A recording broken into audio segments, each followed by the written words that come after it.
and then applied with that fairy zone on the Lily. Oh, he's ready to just give up the game. It's over. You've been patient. You've been waiting all this time, but you ready. You've been putting in that grind, so let's go. Champions are hard to find, but you know the goal when you're ready to shine. Have they heard of you? Then they know. You got your sights set on that road. If it's time to battle them, then let's go. Cause you'll never stop. Show them what you got. Looking at his final HP to deliver the finishing blow, and just like that, your Pokemon World Champion! Show them what you got. Yeah, they already know. You got your sights set on victory road. Show them what you got. Yeah, they already know. You got your sights set on victory road. He goes to the high speed! Resetting the bracket and then winning it in game number 5.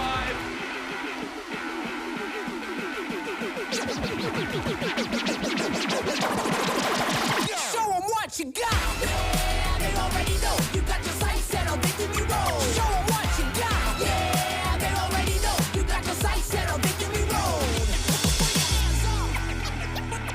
Put your hands up. Good morning, Pokemon friends and fiends, you ghouls and gals out there ready for this Lille Regional Championship, one of the thrilling regionals that we have here in Europe, one of the first ones of the season. And as we get ready, we just have one thing we need to tell you. You need to prepare for trouble. And make it double. You know what? Actually, let's just make it quadruple here, and we'll welcome in the whole casting team. I'm Lundberger here alongside Arceus Aurelius, Jay the Underdog, and Cyrus. Inadequates.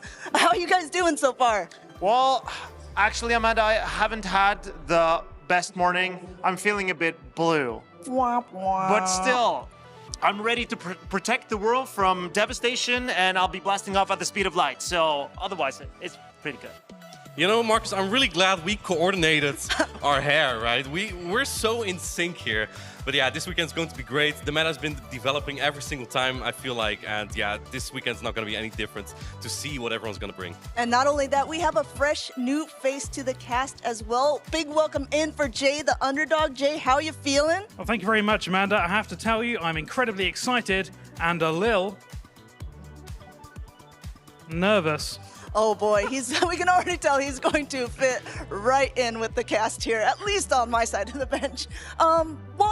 Since you so subtly brought it up, we are in Lille, but this is not the only regional competition of the season. There's quite a few more to go. No, Amanda, we are now in Lille, which is the second European regional. There's already been one in Frankfurt. I can't quite remember who won that one, but I'm sure there'll be a recap later on to discuss. There are several regionals in Europe yet to come, so plenty of opportunities for our European trainers to get their points to build up to that elusive San Francisco World. We also have some ICs, Sao Paulo LAIC coming up in a few weeks' time. We also got EUIC and then NAIC coming up towards the end. Very exciting, Amanda. Yes, all leading up to the San Francisco World Championships. You did bring it up a little bit earlier. We see that Frankfurt is grayed out. That was not only the first event for Europe, it was actually the very first event of the season. So it was a new meta, a little bit of a shakeup. And I know someone here would love to talk about it, but we're going to go ahead and show you a video recap first.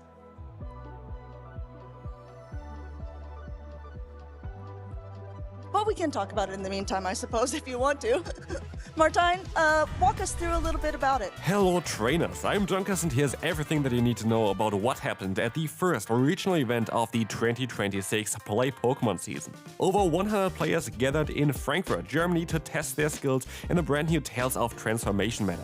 Returning to the regional circuit, Padaman, coming off the back of the Grand Finals appearance at 2025 World Championships in Anaheim, made his way to Germany to take on Europe's best, including players like Zweiles as well as the 2024 World's runner-up Inadequates. Needless to say, Frankfurt Regional was absolutely stacked. Whilst the core meta from Anaheim continued to stay strong, several new Pokemon arrived. To the excitement of many, Charizard made its return to the competitive scene thanks to the newly buffed Ember, allowing it to reach Blast Burn faster than ever. Togekiss also surprised many. 9 Alfie 2 took advantage of its new access to the buffed Fast Attack pack, pairing it with the also recently buffed Gastron to form a strong core. But perhaps the biggest new entry to the party was Shadow Giratina and Altered Form, brought by Inadequance. After piloting Giratina Origin Form to a silver trophy at Worlds 2024 in Hawaii, Inadequance cemented his title as the Giratina guy, storming into Day 2, only dropping a single game prior to the Winners Finals. Coming up against 9 Alfie 2 in the Winners Finals, Inadequance steamrolls his way to an early 2-0 lead, showcasing the sheer bulk of his Blastoise. Although Alfie clawed one game back, Inadequance stayed cool under pressure and even avoided a clever catch attempt and closed out with his Shadow Scissor. This sent Alfie into the Losers Final, where none other than Patterman was waiting, one of the most decorated players in Europe. But Alfie didn't show any fear.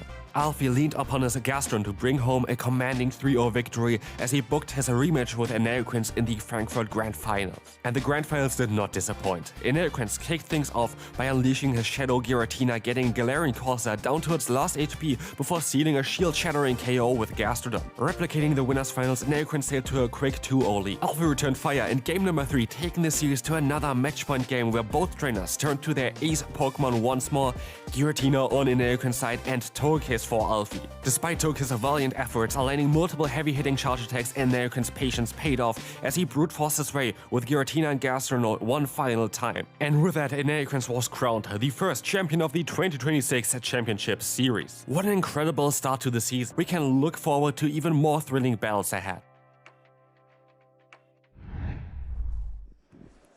So yeah, no need to adjust your screens. You were seeing double at that point. I think we saw Inadequance going ahead, winning that Frankfurt tournament, and doing so with a little bit of style and flair, wouldn't you say? It was quite the tournament, not exactly what I expected. And the best thing about it, with this Pokemon right here, took me to the Distortion World. I took it to the stage and worked out well. And I gotta say, even though you're saying it was not what you expected, it felt like you were expecting to win going into that tournament. It was a demonstration of domination. Well, let's go ahead and take a look at the other players who made it quite far in Frankfurt. Of course, we do see the first place going to Inadequance, but Alfie making a very strong run. I'll tell you what, Amanda, I may have a Pokemon on my head, but I have the second biggest head on this couch right now. But going over the top 3 event winners from Frankfurt, I will leave you to last. Pato Man finishing in 3rd place. You always see him do very well in these tournaments. A usual suspect. Running the Goodra, not quite expected, but did very well with it after the Dragon Breath update. Also in 2nd place, Alfie. I think this is the best he's ever done in any tournament. So amazing. Congratulations to Alfie running that Charizard. And then we have Martine. Any words to sum up your performance there, Martine? No, it was just, great to get there in that finals once more with the Pokemon Giratina, because that was also a Pokemon I've used many times before, but I also want to see what trainers used that day in general. I don't think my meta call was great per se, because trainers brought a big diversity of Pokemon that could have been a little bit threatening to that Giratina audit, and I don't think we're going to see it too much. So if we take a look at the usage, I think that the ground type meta has really shifted. That, before we step into that, one thing that I did notice is there's so many very good names. Not only were they in Frankfurt, but there's so many good names of players here in Lille as well. And you may notice that we're kind of dressed up for Halloween, some costumes. You get a vote in the chat if you want to see who has the best costumes, but that's not the only thing that you guys get to vote on as well, because we're also doing a community choice. So these are trainers who are here at the venue, ready to start off, and you in the Twitch chat get to decide which ones you want to see first. And just a note that this is for the Twitch chat only, so if you're watching on YouTube or anywhere else, go ahead, flip over if you really want one of these trainers to be able to take it in round number 1. Super excited to see some of these matchups. Raging Taz against Alitik, both very prominent trainers. 19 Lawrence, 92 against Killy Boy. I believe those two trainers are very familiar with each other. Cheese Girl has traveled over from the US, I believe, against Neuten Madsal, which is also traveled across the sea, but not that far. Then we have Mega Junko against Kimisato Winston. Another huge matchup. And if it's the Kimisato Winston I suspect it is, that might also be a globetrotter. Yeah, great way to describe that. Noitamatsu comes from the UK there, Marcus. Get Thank your you. votes in on Very who smooth. you want to see on Twitch. So, sorry I interrupted you before because I think you were making some really good points. You won your other event at Utrecht with a Giratina. Now you won your second one. I think you've actually kind of shook up that meta a little bit because maybe the meta calls were a little bit different than they would have been without you getting that first place medal. Well, I was really hoping to see more Giratina in the next tournaments, but unfortunately that didn't happen as much. In Frankfurt, one of the main threats that there was the Ferret. It was at about 30% usage. But yeah, if we take a look at Milwaukee first here, again, no Giratina, but we have the other Ghost-type Pokemon, Galarian Corsola, and I think it will be the meta to come for a couple more Open Great League tournaments here, just because it has such great neutral matchups. I think we see the spooky season arising with how many ghosts there are on basically every team. There's a ghost type.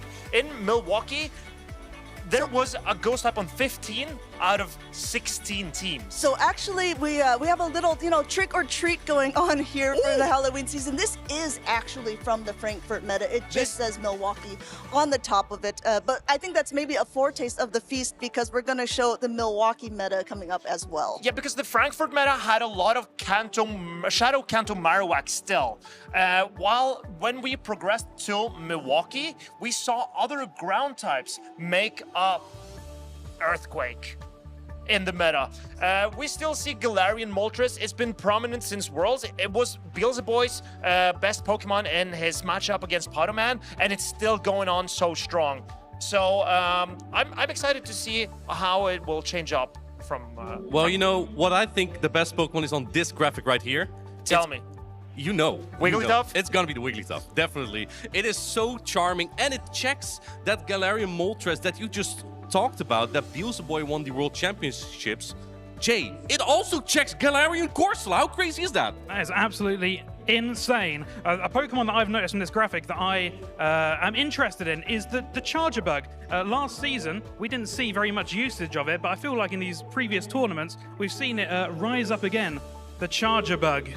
I really love the Charger Bug. I think it's a great pick. It's super neutral because it doesn't take super effective damage from the ground types, which electric types usually do.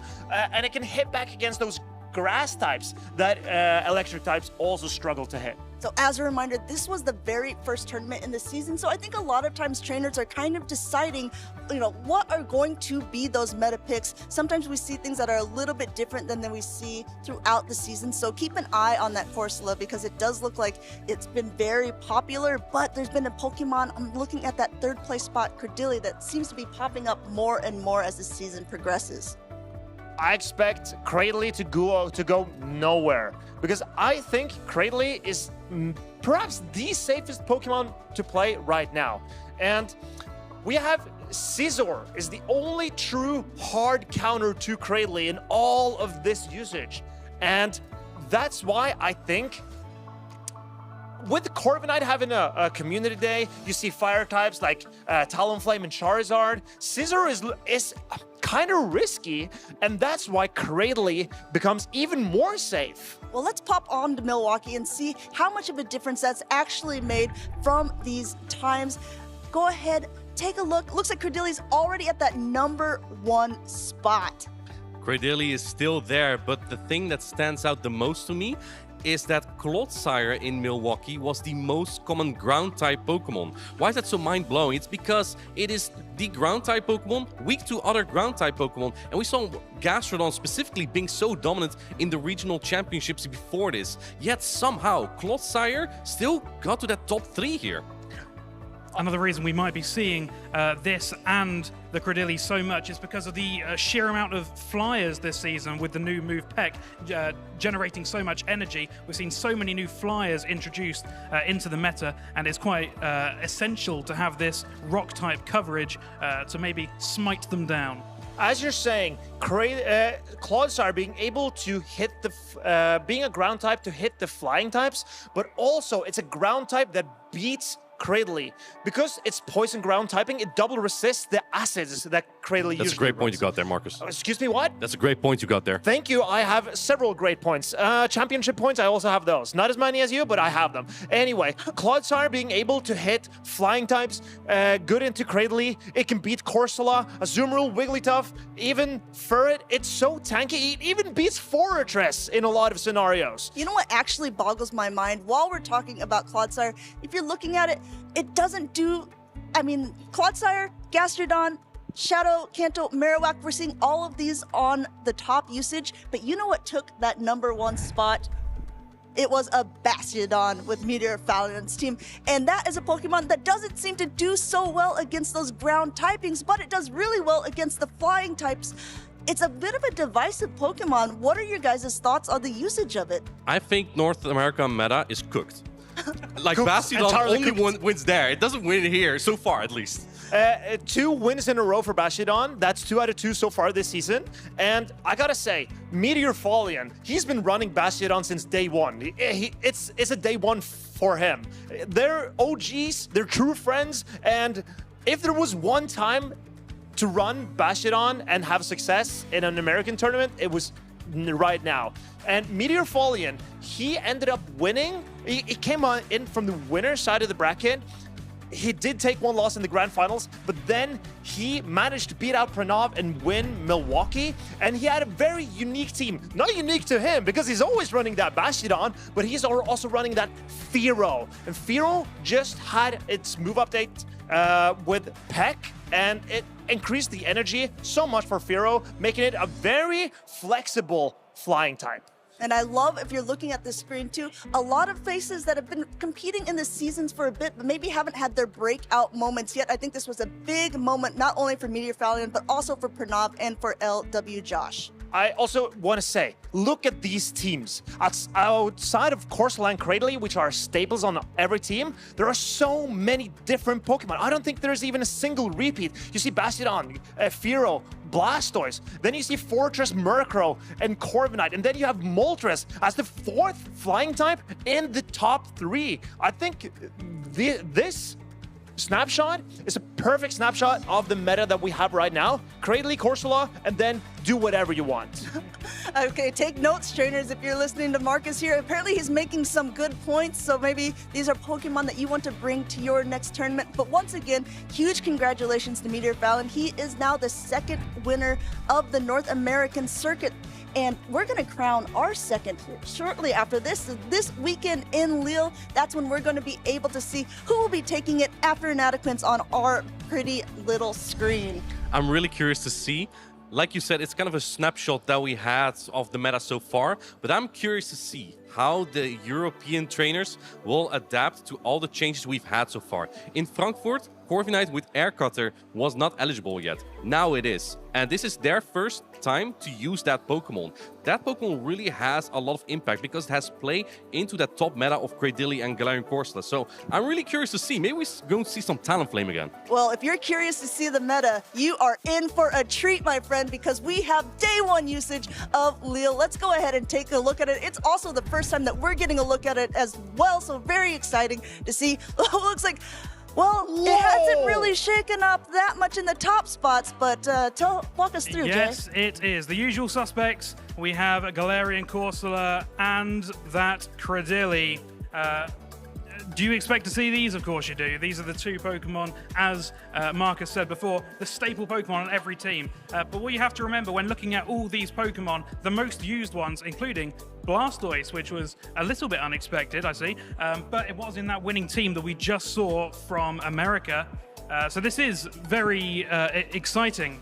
I'm super intrigued by the Blastoise. It's shot up out of nowhere, and all of a sudden Blastoise is your 5th most used pick and the most, well, I guess Gastrodon is also a water type, but Gastrodon functions first and foremost as a ground type. But you see 4 different ground types here in this graphic. You have also a 2nd ghost type in Shadow Dusk Noir. This certainly is the spooky season.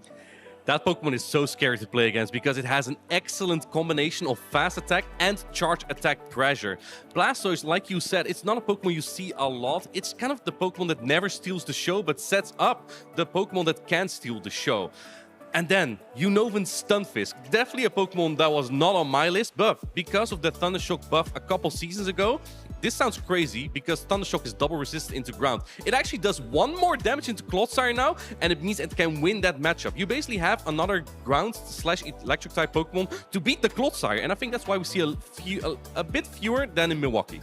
Very interesting. We saw the Pokemon of Lille. You might be wondering, okay, but we see the Pokemon. Who are the players? Don't worry, we've got you covered on that front because we were going to show you the players to watch here. These are trainers who have been really making names throughout the seasons. If this is your first time ever watching a Pokemon Regional Championship, these are the names to follow for this tournament. We have high expectations for Colin Six. He has been our #1 player in Pokemon Go for a long time here in Europe. Then you have, he also won Lille 2023. And then you have Galaxico Bolton. He won Lille 2024. He's a bit of an underdog here today, maybe, because it's been a while since he had his greatest finish, but his highest level is incredible. And then you have Tonton Matus, another local trainer who's also, he won a regional last season, and he's certainly a player to watch.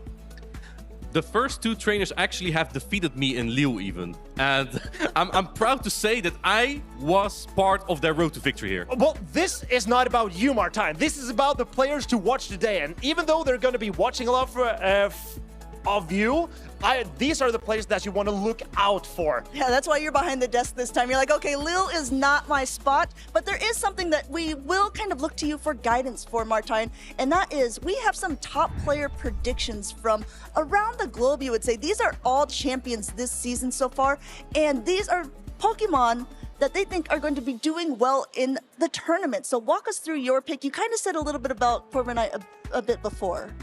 Like I said, Corviknight was not a Pokemon that was played before in Frankfurt because ERCOT was not allowed at the time. Now I think it is the excellent Pokemon to correct that Galarian Corsola and Cradily. As you can see, also Zardy, the Belo Horizonte champion, with the Shadow Dusknoir. It has great fast and charge attack pressure, can also defeat Galarian Corsola. Shadow Altaria from Harjev is an interesting pick. It now has Flamethrower, which is great to fight back against Steel-type Pokemon. But the Shadow Altaria is newly released, right? It's a brand new Pokemon. We've never seen it before. This is the first time it's been legal. Yeah, really excited. We also have that Fearow from Meteor Fallon, but this is from all the champions before. We're going to crown a new champion this weekend in Lille. And you know what? You're going to want to make sure to catch all of the action. Don't forget to follow the broadcast on Pokemon.com/broadcast.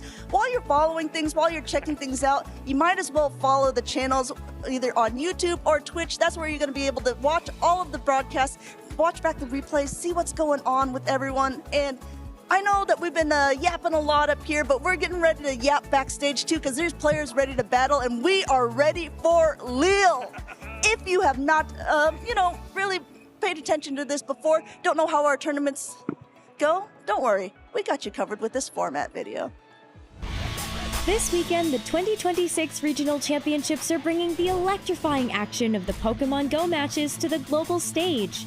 Top trainers from across the world have gathered to compete for a share of over $125,000 in cash prizes, travel awards, and the all-important championship points that could secure their spot at Worlds 2026 in San Francisco, California. The competition is fierce and the strategy is key. This tournament spans 2 intense days of action, where our trainers battle it out in a double elimination bracket using the Great League format. Every match is a best-of-3 clash, but the stakes get even higher in the winners' finals, losers' finals, and grand finals, where the action extends to a best-of-5 showdown. Trainers will be strategizing in a Bring 6 Pick 3 format, each one carefully selecting a team of 6 Pokemon, but only 3 will enter the fray in each game. Every choice could be the difference between victory and defeat. who will etch their name into the history books this weekend, and who will punch their ticket to Worlds 2026 in San Francisco. Don't miss a minute of the action. Stay tuned all weekend long to watch the battles unfold live. To stay up to date on future Play Pokemon events, visit championships.pokemon.com. Thank you, Rosemary, for telling us how this tournament will progress. I'm here with Cyrus, and you have had some time since I saw you last. I suspect you've been enjoying your time off, haven't you?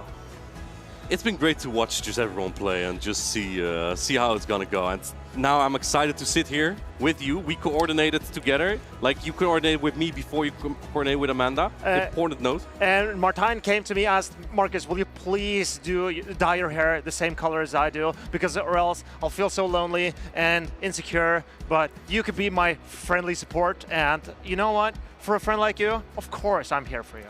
Cyrus doesn't feel any emotion, you know that, right? Yeah, well, I'm sure. I'm just a supportive guy, and I just want to make sure that everyone has a good time. All right, let's take a look at the breakdown of the championship points that we have so far in Europe. Many trainers have already been looking to qualify for the World Championships so early on. And as you can see here, this is what they can achieve here at Lille, this regional championship, where the winner will get 350 championship points. And on the right table, you can see how many players from each region can qualify through championship points. Do keep in mind that the winner of each championship and the top 4 of an international championship and last season's Worlds will get a direct qualification regardless of the region. That golden ticket is certainly coveted. And like 92 Alfie, who was a finalist in Frankfurt, he got 325 points. But I wonder, where does that put him on the European ranking? Because there will be there is a leaderboard for all the top performing trainers. And we see Swiles on top here with 547 points after being the finalist in Pittsburgh. We see 92 Alfie, he's on that 6th place, and the top 8 is where the travel award it will be awarded for Pokemon Go. We also have more trainers itching, fighting to get into that top 8 spot. We see Galaxico Bolton, he's competing here today. Alejandro DL, he's competing here. RGR, JD Keke, he's competing. There's so many talented trainers that you see on the screen. A Mind Joke, Stone Collection, so many of them are here today. So many of them, and I'm glad that you mentioned the travel awards, because it actually has been a little bit changed this season. It's actually been doubled. The top 4 of the leaderboard that we just saw in between international championships will get that travel pricing of $3,500 or well, 2,000 plus for your Guardian, depending on the age, of course. And then from 50 to 8, we'll get $1,000. It also kind of depends on the region if you're in or out of region, because you're gonna need a little bit more if you go from Europe to North America, of course. And the leaderboard that we just saw is our current EUIC Travel Award standings. And as you see, EUIC is our in-region international. That means Z-Swallows, who's on top of the EU leaderboard right now, he will be competing for that $2,000 travel award for just from going to his hometown in Germany to England, where the EUIC will kick off. But we also have the 5th to 8th place travel stipend, the Tier 2 travel award, even awarded to the 5th to 8th place. And we also have priority registration for the players finishing 9th till 16th.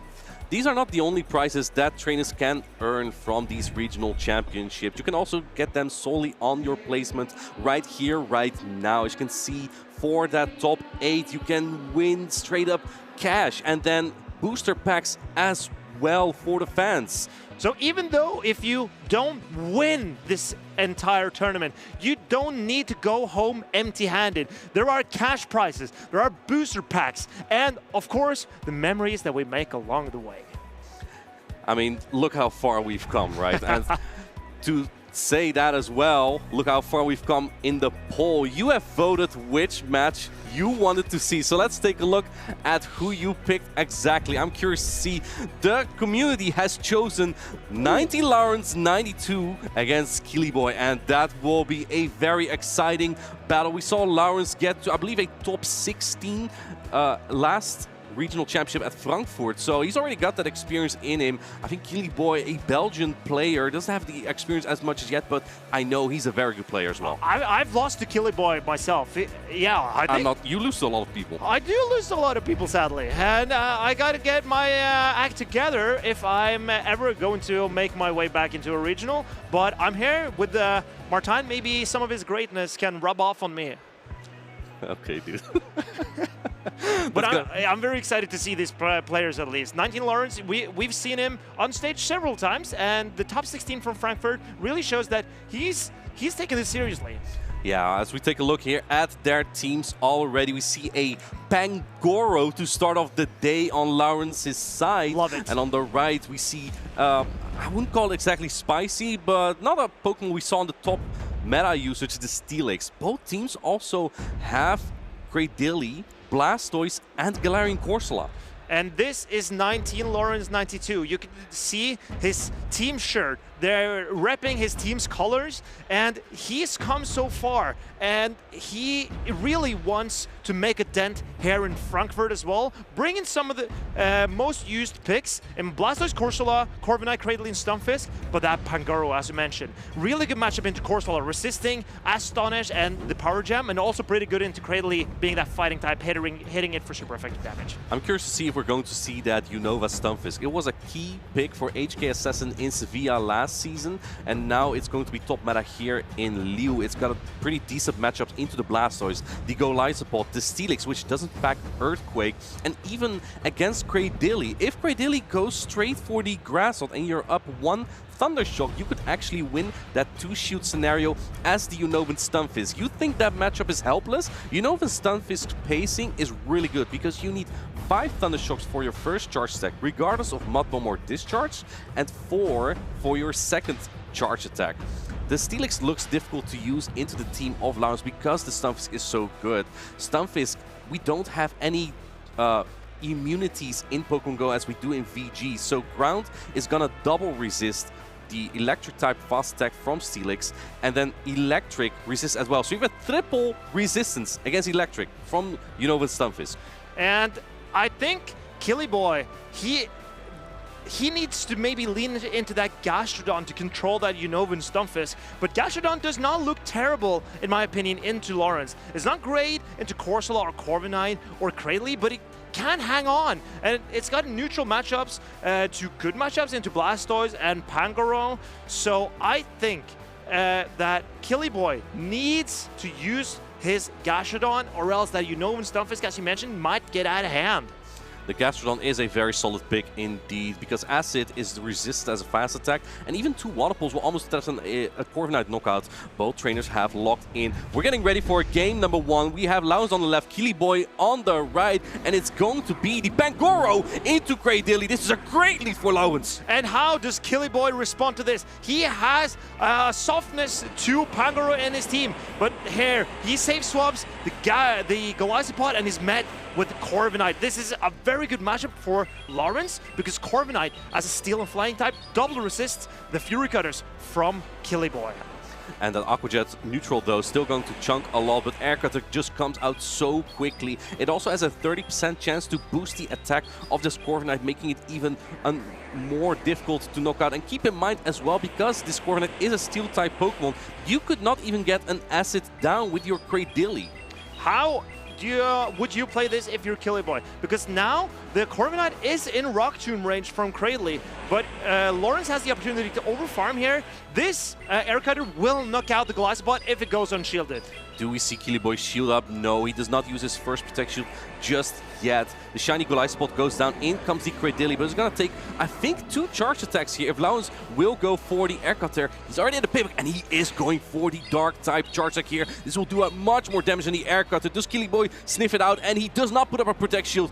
The Cradily goes just barely on into the yellow here. I think Killy Boy's win condition is actually farming down the Corviknight, coming out with so much energy, it will threaten the Pangoro in the back, because Pangoro, even though it resists the Rock Tombs and hits the Cradily for super effective damage, it's squishy. It does not want to take a lot of energy, especially not from Cradley here. But what if you go into the Galarian Corsola here? I think Laos might be considering that. No, he goes into the Pangoro, hoping to get the alignment in the back. And oh, he calls the Rock Tomb bait. This is very appealing to go for as a charge deck because it has a 100% chance to drop the attack, but it's only resisted. And even a fragile Pokemon like Pangoro can easily take it. Going for another one. He's doubling down. And no, he puts up no protection again. What a call! What a call by Lawrence. He's leading on his Corsola to win his game. And here, we see Corsola into Blastoise. This matchup is favorable to Corsola in most scenarios, as I remember it. Blastoise getting to having a slightly faster pace than Corsola. Killyboy's holding back on his energy because he knows he needs to find moves to wiggle out of this unfortunate situation for him. I really love the play of Lowens to no-shield the Pangoro here. He sees whatever could be in the back from Killyboy will not beat the Galarian Corsola with 2 shields up.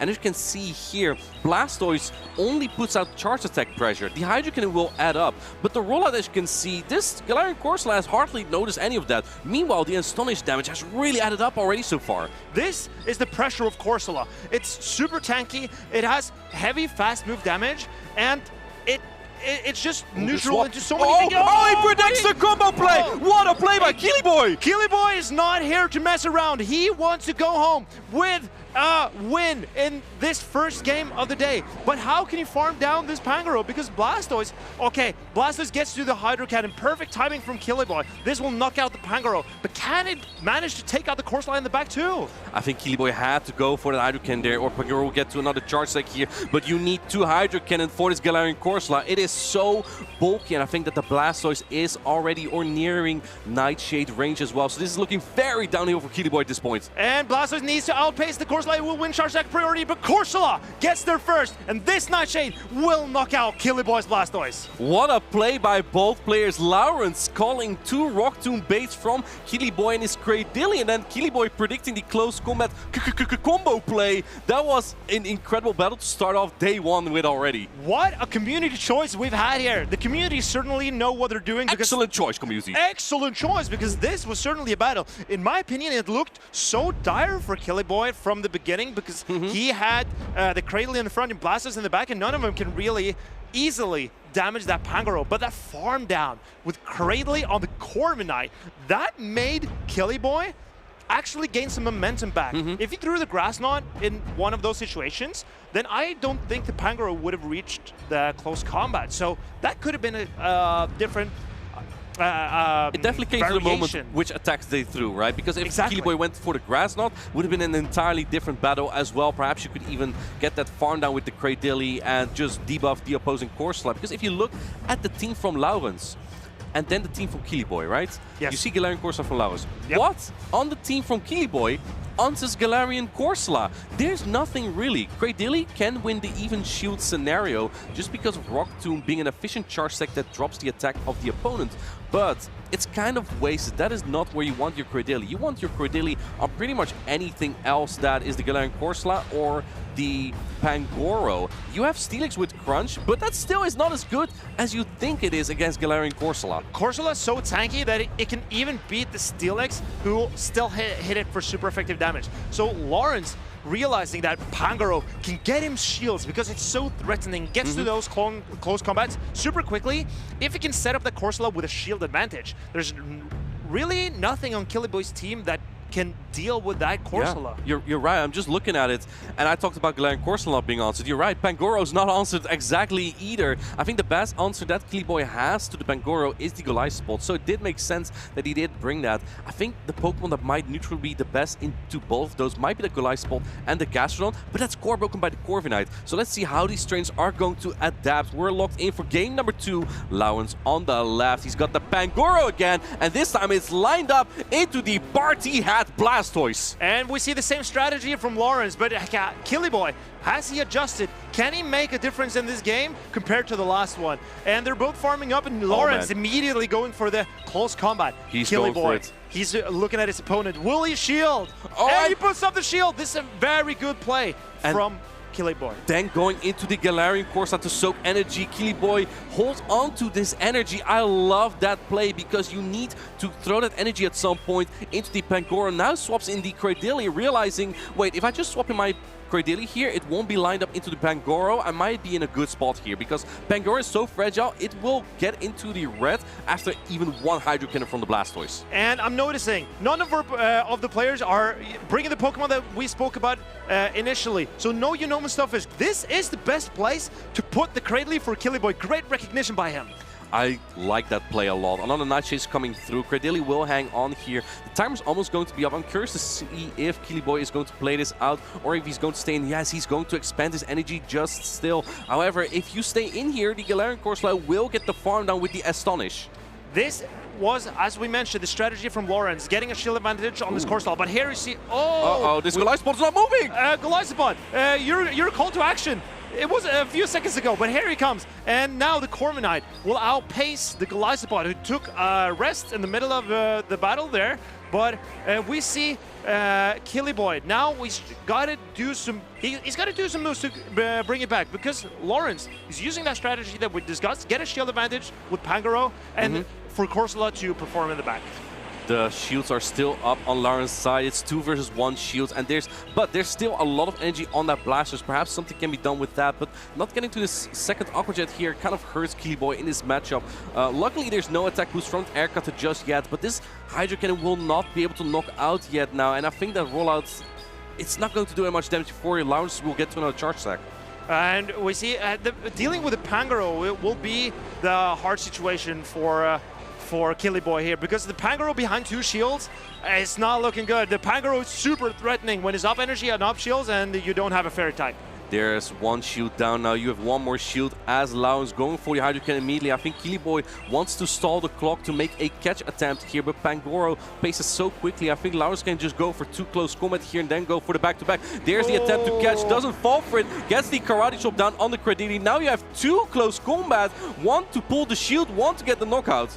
And Killyboy knows what's up. Yep. And his only win condition is no shielding and Night Slash bait. But it's not going to be. It's going to be the close combat. And knocks out the Blastoise. That is the game for Lawrence here. But I think that these players might be discussing just a little bit about that Golisopod that was just hanging out there for a little bit, chilling, waiting before the Corviknight came in. Yeah, what happened with the Golisopod is what our judges will take a look at. If it was intentional or if it just had a slight moment of a loss of concentration. Yeah, maybe it was nervous, right? In the main series, Golisopod actually gets nervous when it's lower health, so then it just swaps out. It goes back to the trainer. It was an emergency exit from Golisopod right there. And we want to highlight the strategy from 19 Lawrence, because he understood the board position so great before going into the team matchup. And I think that is a really good skill to have, to understand. If I can get a shield advantage on my Corsola, there's nothing that Killyboy has that can easily deal with it.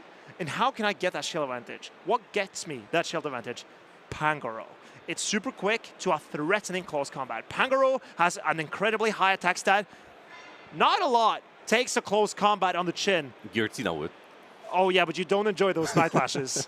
There's not a lot Giratina. Giratina doesn't exactly enjoy Pangoro either. Or maybe you can wiggle your way out of that one. The thing is, Pangoro is very fragile. So once a charge deck is launched at it, it is very likely that Lawrence will put the shields there. Swapping that Galarian Corsola to soak up that energy really helps to gain that momentum. But I really love the way Killyboy sniffed that play out, that he just held onto the energy of the Blastoise so he could blast down that Pangoro later. Unfortunately, not having that energy advantage into the Corviknight meant that the Corviknight will get to Air Cutter before Killyboy will get to 2 Aqua Jet there. And I think if you get to those 2 Aqua Jet, maybe you can get like a rollout down or something with the Blastoise, hold on to your energy, maybe get to 3 Hydro Cannon on the Pangoro. And landing a charge attack on that Pangoro will be it will be incredibly important for Killyboy if he wants to win this round.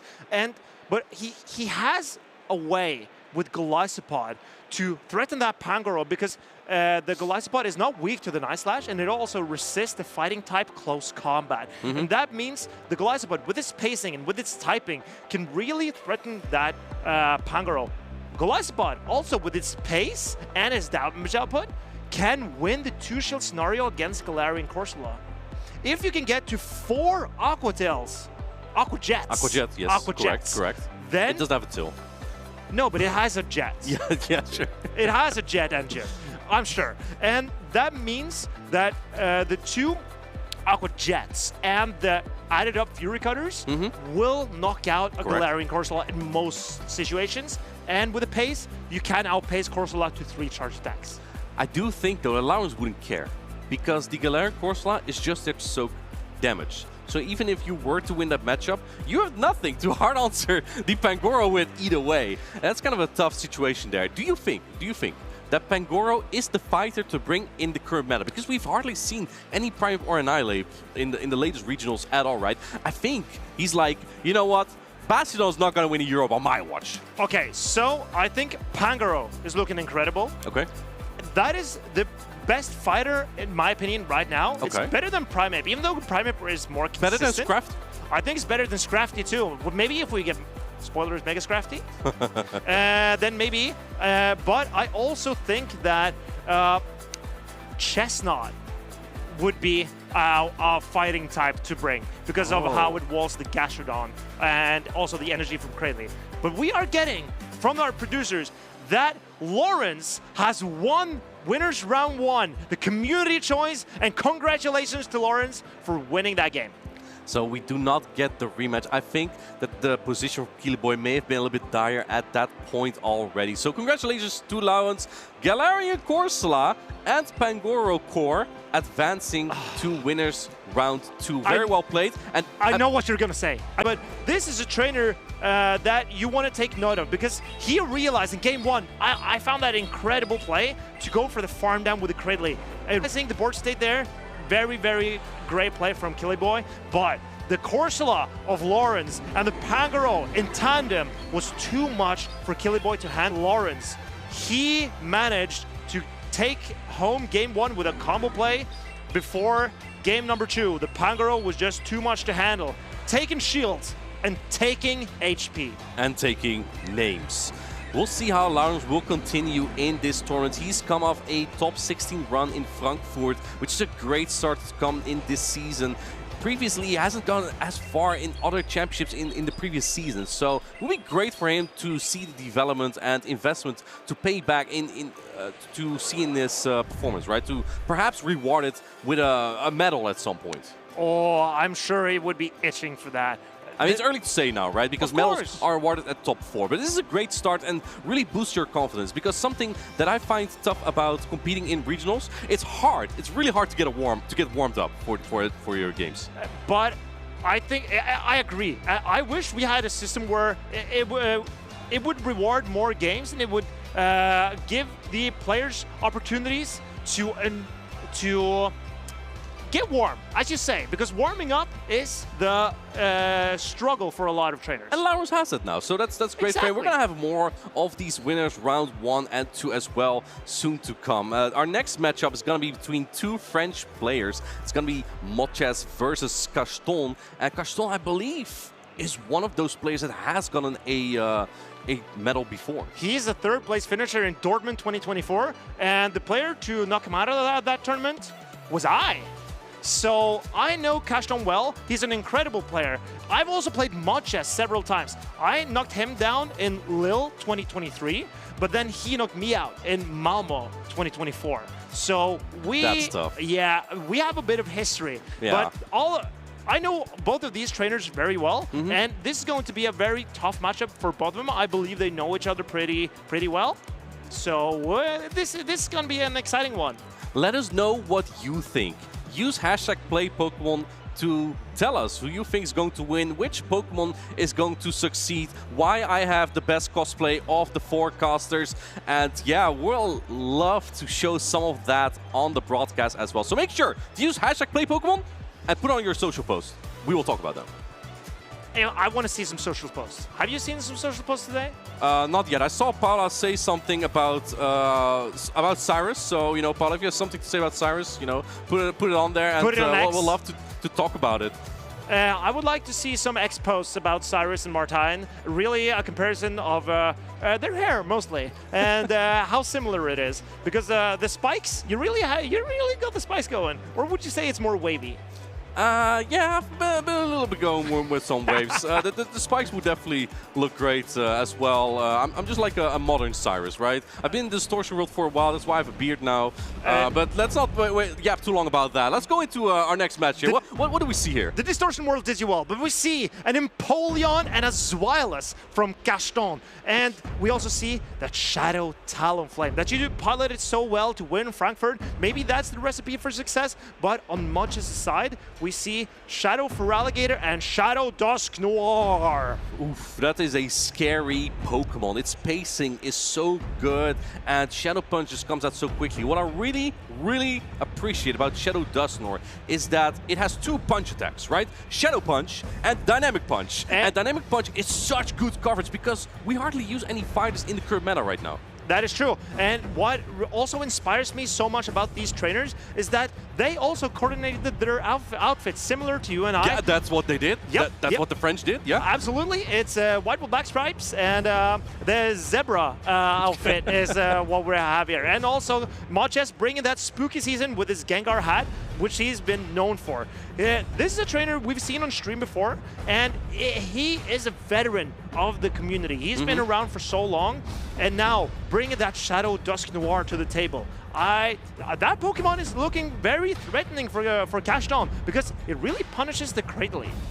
Yeah, and because Gaston does not have the great Pokemon Wigglytuff, he doesn't have that great of an answer. Well, he does have a Zweilous, actually. Oh, yes. Yes, that does take super effect damage from Dynamic Punch. That's where Dusknoir can be really good.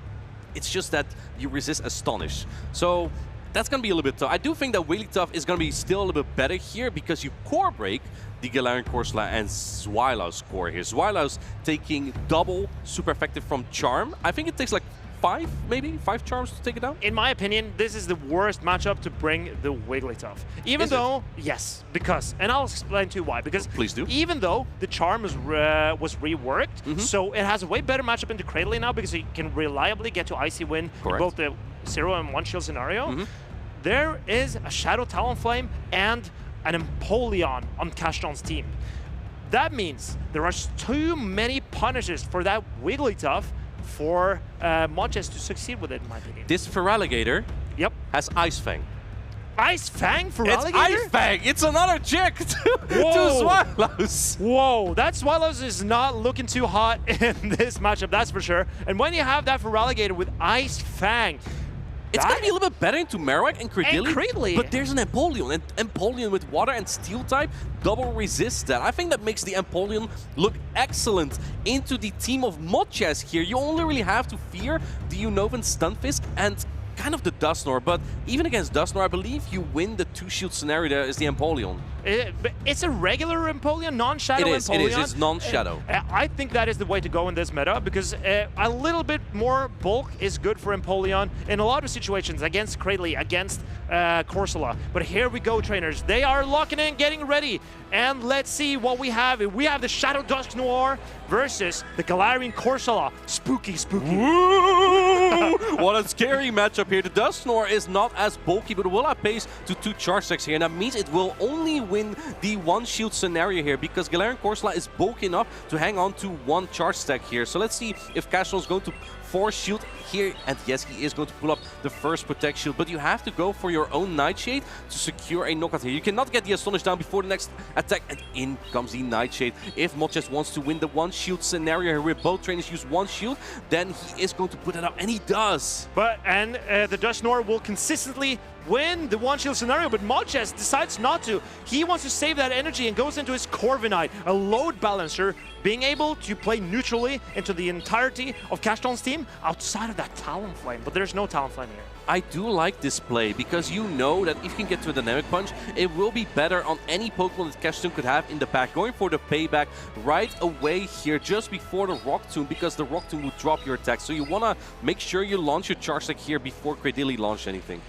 And this Cradily needs to debuff this Corviknight to secure the matchup here. And I think we still need 2 Rock Tombs to knock out this Corviknight from the sky. But we did see a Cradley farm down the Corviknight previously, and it looks like Kashdon has the opportunity to go for a farm down here as well. Oh, going for the payback here. I think this will barely not be enough to knock out, but maybe a sand attack. Do keep in mind the attack has been dropped, so we'll be very close, even though payback is a very strong attack. Cradley hangs on. It has a charge sack, goes for the charge sack for the knockout here.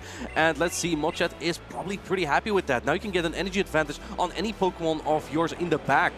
Forcing Kashdon to throw energy into a single-digit HP Pokemon, those are the scenarios that you want in your game. But here we see the Shadow Feraligatr. What you don't want is this!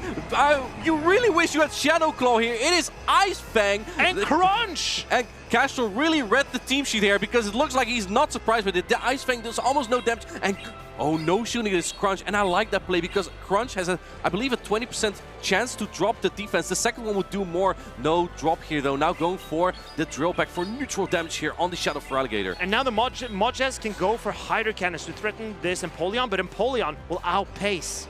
Oh, and here we see a combo play, and Mochat's throwing the energy into that Empoleon. I was gonna say, there's still that Shadow Punch loaded, but can you get to another charge sack on that Feraligatr? Now you gave some Metal Sound farm down to this Empoleon, and there's so much energy already. This Drill Pack is neutral. It's gonna do a good chunk, and I'm not sure if Gator is going to hang on enough or have enough health to take out the rest of the backline here. It's not getting knocked out just yet, but here we see the Hydro Cannon is coming in, but the Empoleon is pacing so quickly to the Drill Pecks, and this will knock out the Ice Fang Shadow Feraligatr. If you thought Feraligatr is an attack-weighted Pokemon, meet the Penguin! Empoleon, the Emperor Pokemon, wins Charge Attack priority, takes out that Feraligatr. Kashdon takes game number 1.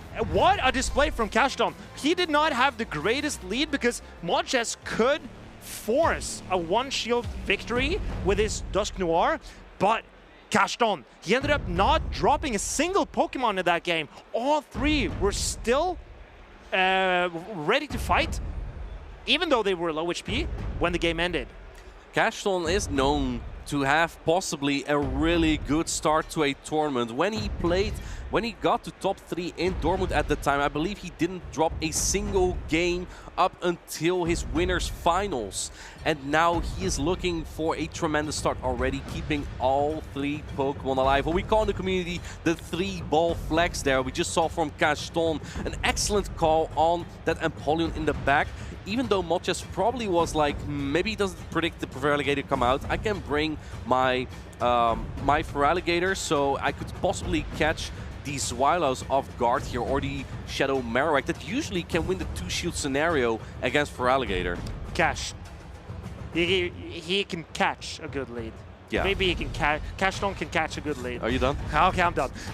What I would like to say is that because the Zweilous is so risky to bring for Kashdon, the Dusknoir feels so safe for Mochat because Kashdon does not have a Ghost resist outside of that Zweilous, and it looks so risky to bring.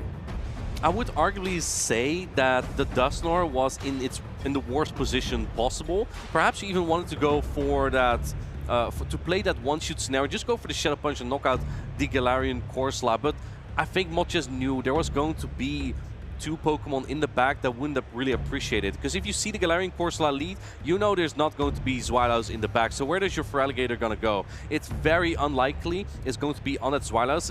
If you're lucky, it might be on Cradily or Marowak, but both can fight back really. And now we are heading into game number 2. I think the trainer with the white shirt and the black stripes going to win this. Here we go. We have the Unova Stumpis into the Cradily. This is an excellently très bien for Kashdon. And let's see how Mochat decides to play this, because he can dent the Cradily before the Cradily gets to a charge attack. But here we see, we see the attempts, but not succeeding here. And Kashdon with his Cradily can now secure a win in this matchup. But is that what he wants? Because he knows there will be a Dusknoir in the back.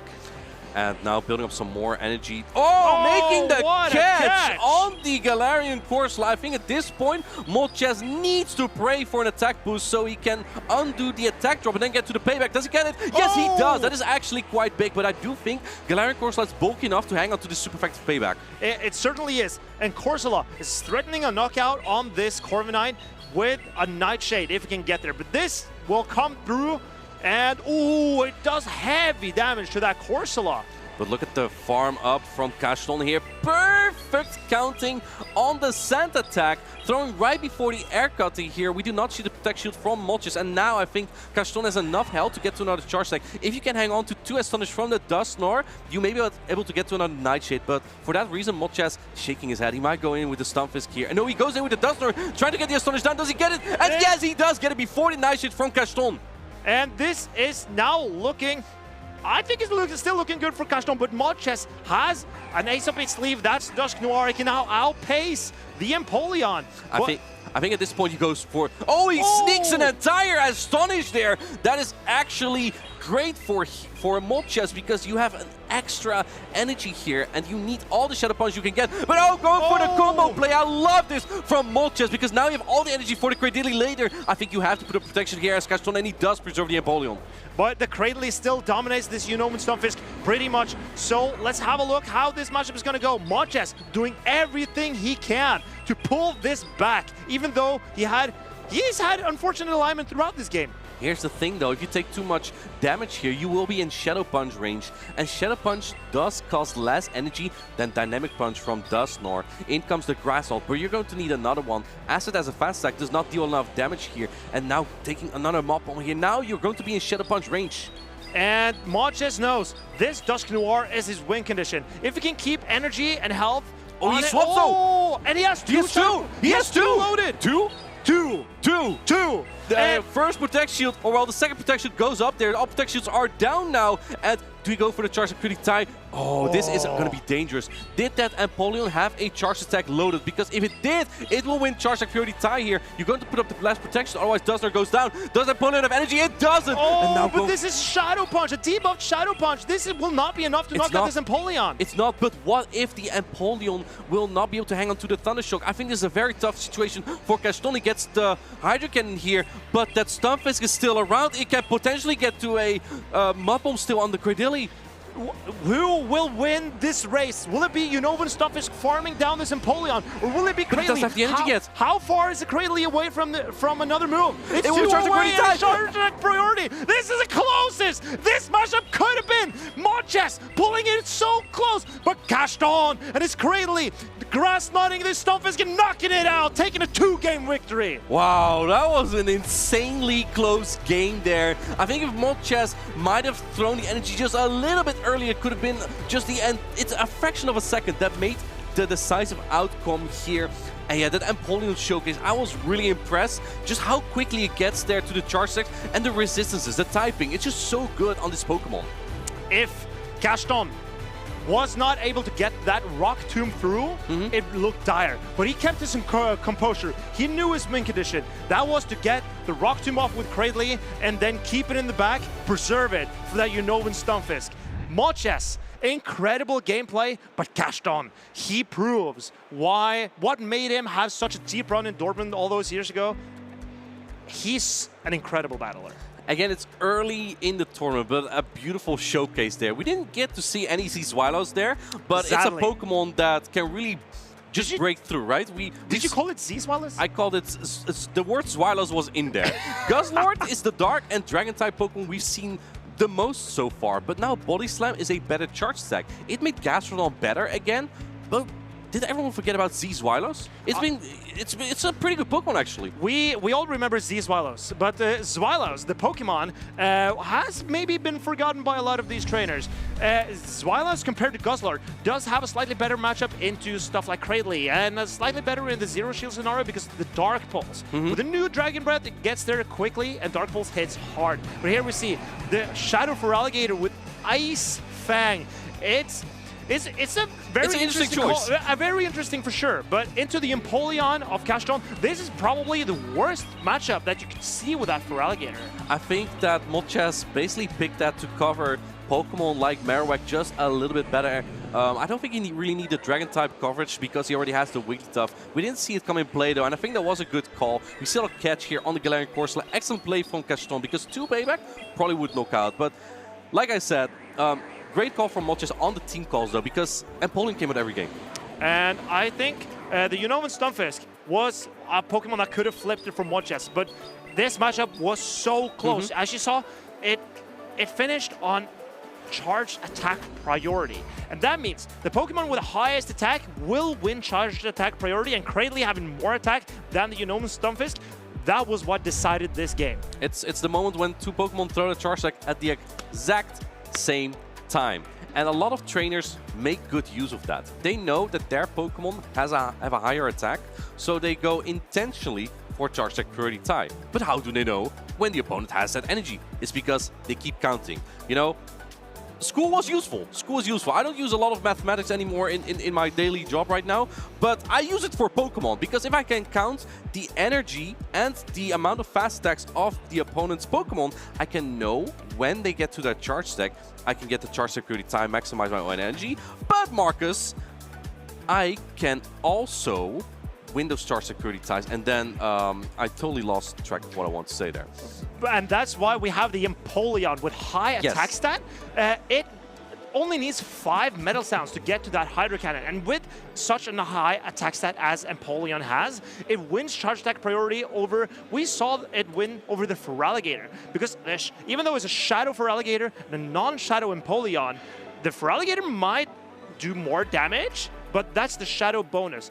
Even though you could say the Feraligatr has more attack, the Empoleon base attack stat is what will decide it for it. Very based. What I want to say is that if you keep track of your opponent's energy, you know when you can make a catch, and that's what we saw Cashton just do. He caught the attack of the opponent, knowing this is when they're going to throw the charge stack.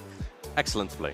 I'm really impressed by him, man. I want to hear what Cashton has to say. Maybe he can reveal some of his strategies for us. Let's head over to Cashton and hear what he has to say. Congratulations, Cash2. A fantastic performance from yourself. What would you say the most dominant Pokemon was of the 3 that you chose there? I would say Cradily was really good against the line of my opponent. I had to watch out for sure for Dusknoir, but I had a good alignment. And Empoleon also, I quite like it. I hesitated to bring Empoleon, but in the end, yeah, because like this Corviknight was a bit of threat, but I was also lucky in the alignment, so yeah. I bet you were well relieved to see that in the first game, the opposition Feraligatr didn't have the Shadow Claw and it had the Ice Fang, so you ended up just about getting through that game with your Empoleon. A fantastic game. I really enjoyed watching it. Thank you very much. I think I messed up a bit the game 2. I could have played better. He sneaked, but yeah, game 1 I was quite happy. And to be honest, I discovered during the fight that Feraligatr had the Ice Fang. I didn't read the, the spreadsheet, so I said, "Oh man, that's spicy." And yeah, no, it was good. It was also again a friend of mine, so it was really cool. A fantastic game between friends. Is there anyone you would like to shout out? Anyone who maybe helped you with your making your team, or people you scrimmed against before today? Oh yeah, I scrimmed a lot with the French community. Thanks a lot also to my friend Ikami. I will thanks also my wife, my teammate also. But generally speaking, the whole French community, because we practiced a lot during the last 2 weeks, also to improve for new players and stuff. Quite happy, so yeah, thanks to all of them. And my close friend also, Sandodo. Fantastic, and got the home field advantage here in France. Yes. Fantastic. Thank you so much for coming on with me today. Thank you very much. You have a fantastic rest of your time in the tournament. To go far. Merci.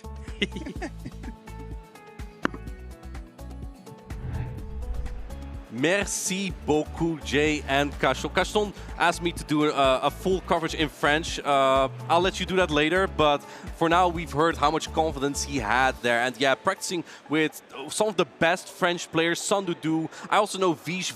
He's incredible. And maybe trainers to watch out for here as well. I think there are so many great local talents, and we finally get to see them on stage. Monches, Cashton, they're really showing what the region has to bring. And even though there were fewer baguettes than I wanted to see on stream, we certainly saw the French stripes. I really referenced that to the community. I told you, the trainer with the white shirt and the black stripes, they would win. You're psychic, man. I mean, you should stop being a Ghost and Dragon type, and you should become a Psychic type, because clearly you can see the future. absolutely no. We've had enough of that already. Let's go into a quiz that we have here, a Pokédex quiz. We're going to test especially your knowledge, and I'll be chipping in now and then to see how many Pokémon we can guess by their description. I have one goal here. I want to defeat Amanda this game. Okay, well, then you need to keep track throughout the entire day of how many you managed to do. I will do that. But you can't be leaning on my help then. Why not? Because I will not be your You don't know crutch. anything. Oh, okay. I would just like to say that I'll let Martijn answer first, and then I'll chip in with my response later. So we can make sure to make this fight fair between Martijn and Amanda. All right, let's take a look. According to many old tales, it creates friends for itself by controlling sleeping children on starry nights. Controlling sleeping children on starry nights.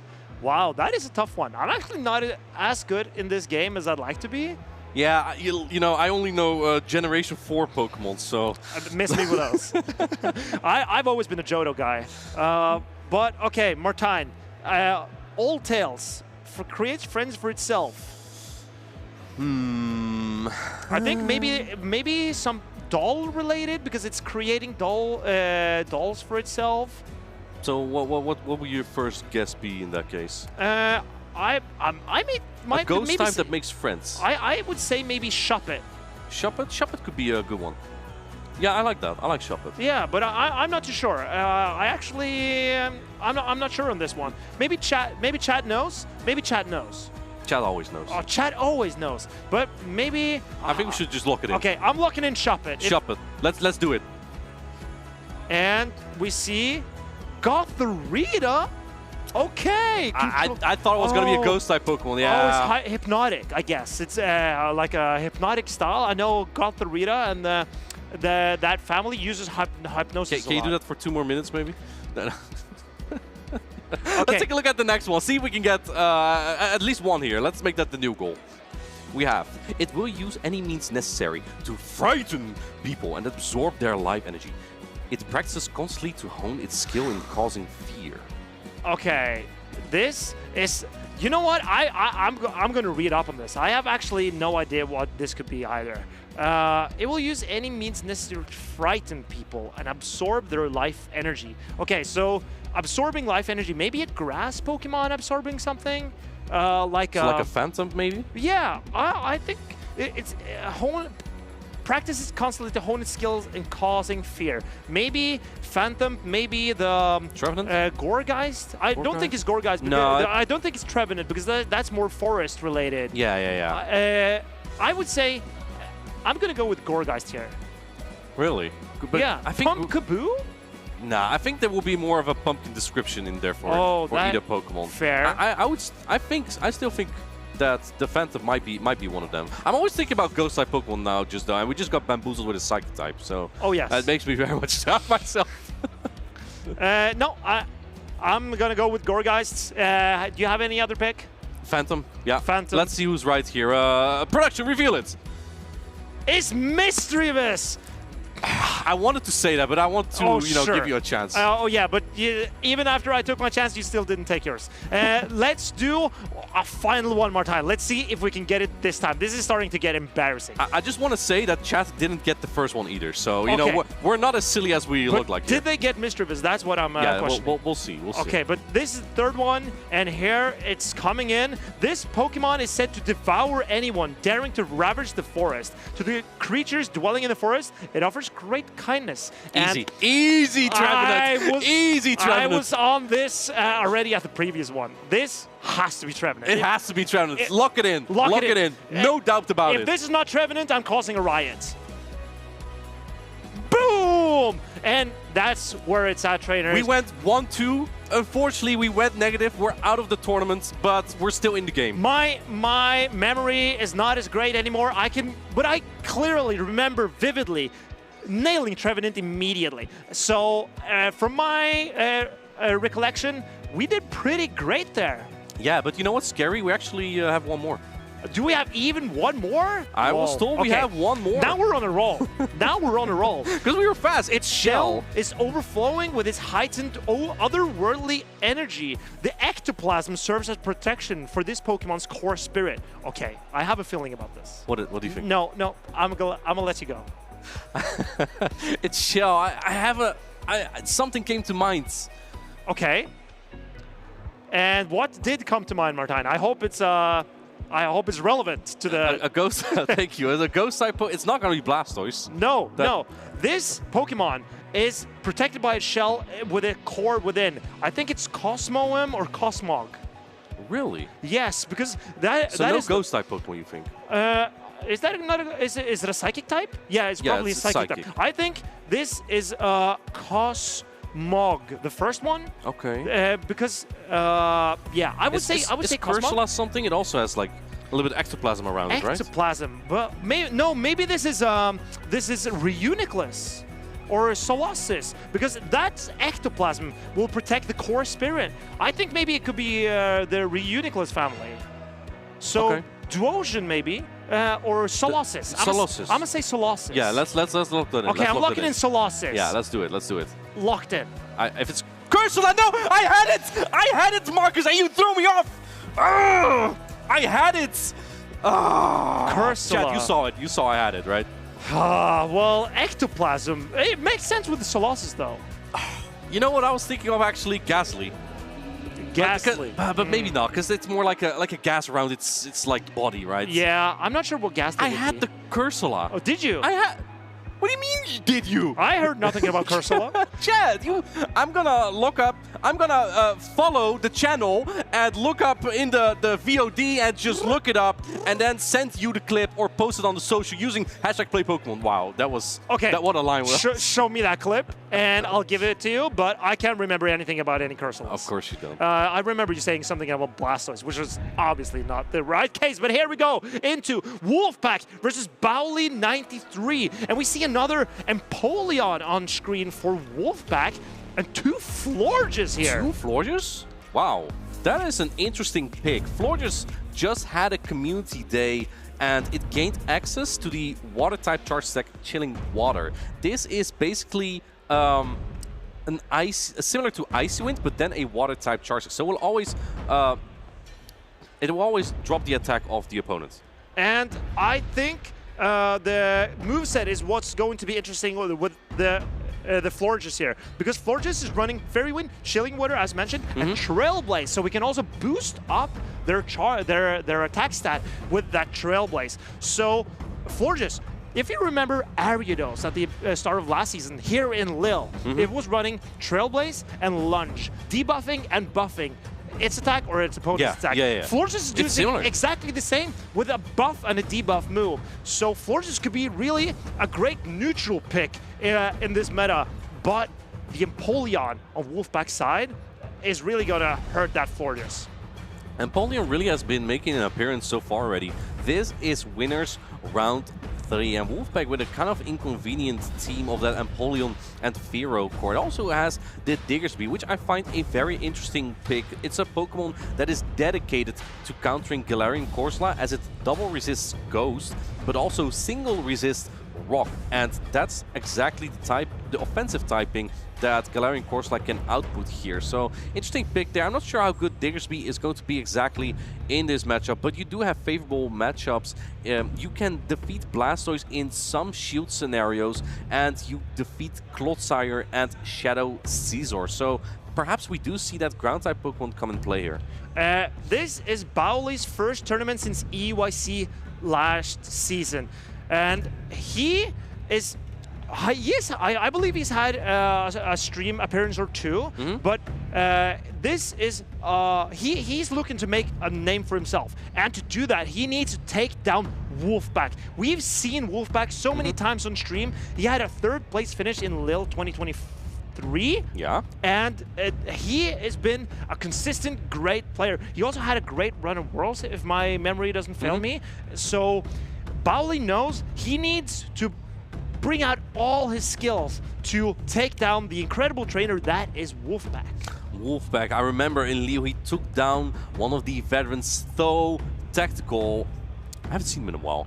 And in this match, I'm curious to see how Wolfpack is going to tackle the team of Pauli here. If we're going to see a lot of Florges, it's kind of tough to lead weak into that Florges, because if you lose the lead and you swap out, Florges gets to chilling water incredibly fast. And we're going to see what these trainers are going to lead. We are going into game number 1. And here we see the Fearow into the Clodsire. This is a very neutral start. Both of these Pokemon can hit each other for super effective damage, and I think Wolfpack would have preferred seeing the Clodsire maybe on that Empoleon. But here comes the Drill Run, and it's excellent, and it's going to chunk this Clodsire a lot. Super tanky Pokemon Clodsire, but this Stone Edge will threaten this Fearow immensely. I suspect, yes, Wolfpack puts up a shield to protect his squishy Fearow. Yeah, Clodsire is not squishy. You can take on the drone quite easily. It will win all even shield scenarios, and I think you kind of have to, because the Clodsire has put in so little damage so far. You kind of really want to land that Stone Edge. The thing is, you get to your final Stone Edge in a 2-shot scenario, that it might be easy to catch a charge attack.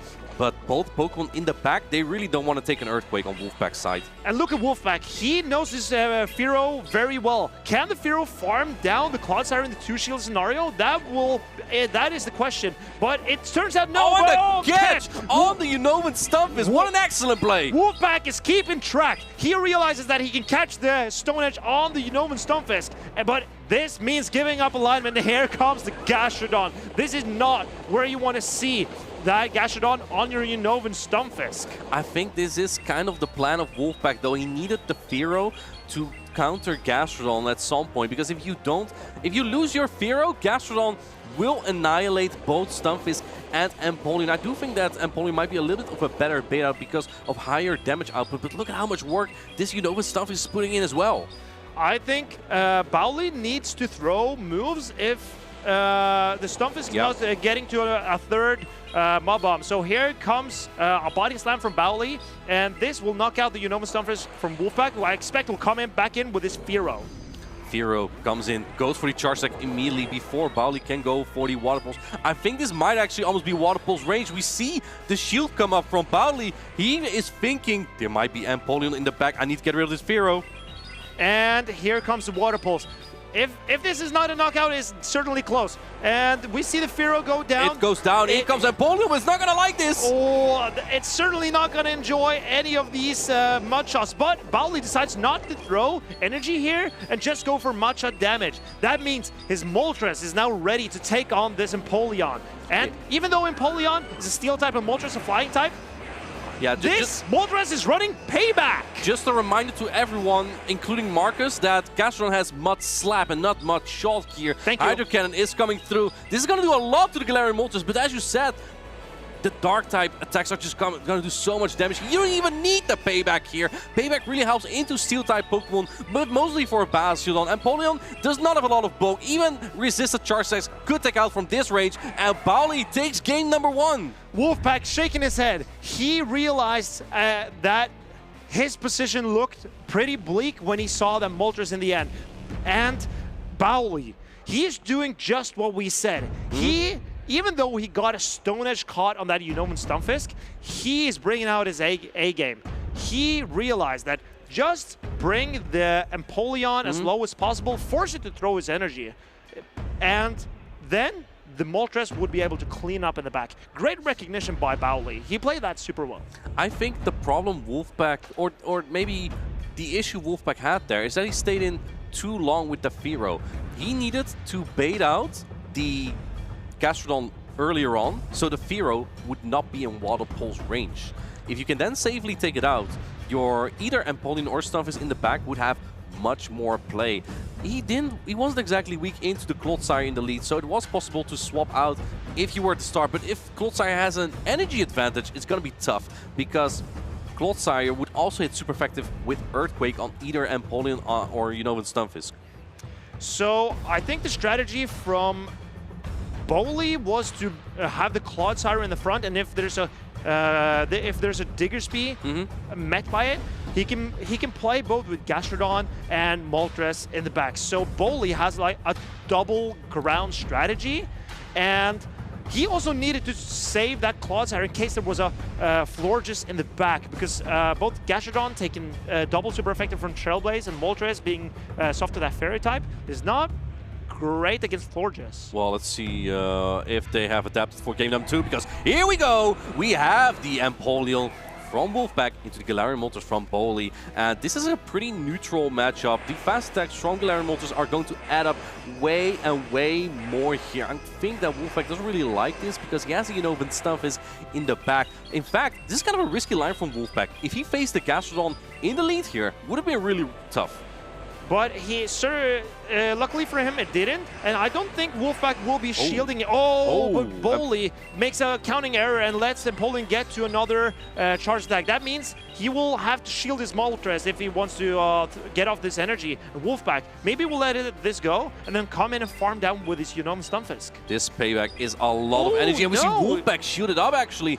Can you get the metal sound down here, though? Because it doesn't add up a lot here. The Sucker Punch from Galarian Moltres do, and you actually get to another fly here. Do you double shield go down to get the switch advantage here? No, he doesn't. He just wants to get it lower. Wolfpack shaking his head. I think he kind of realized he needed switch advantage there. But Vero with energy is very helpful there, though. If you expect the Gastrodon in the back, you do know that your Unova Stunfisk in the back will have a very tough time dealing with that. And going for the Duran, trying to get the charge security tie with the Clodsire here, but Boli is not having any of that because Clodsire is so bulky, it can take about anything. Do you think, looking at the damage from this drill run, that triple drill pack maybe would have been the play in this one-shield scenario? I'm not sure, but because the drill pack is coming quicker than the drill run. Wolfpack needs to shield up all of these attacks from the Clodsire, and he probably needs a catch. But now, that Firo is closing in, pacing. Wolfpack is one of another Mud Bomb here, and I think as Boli, you need to expend your energy here. So let's take a look.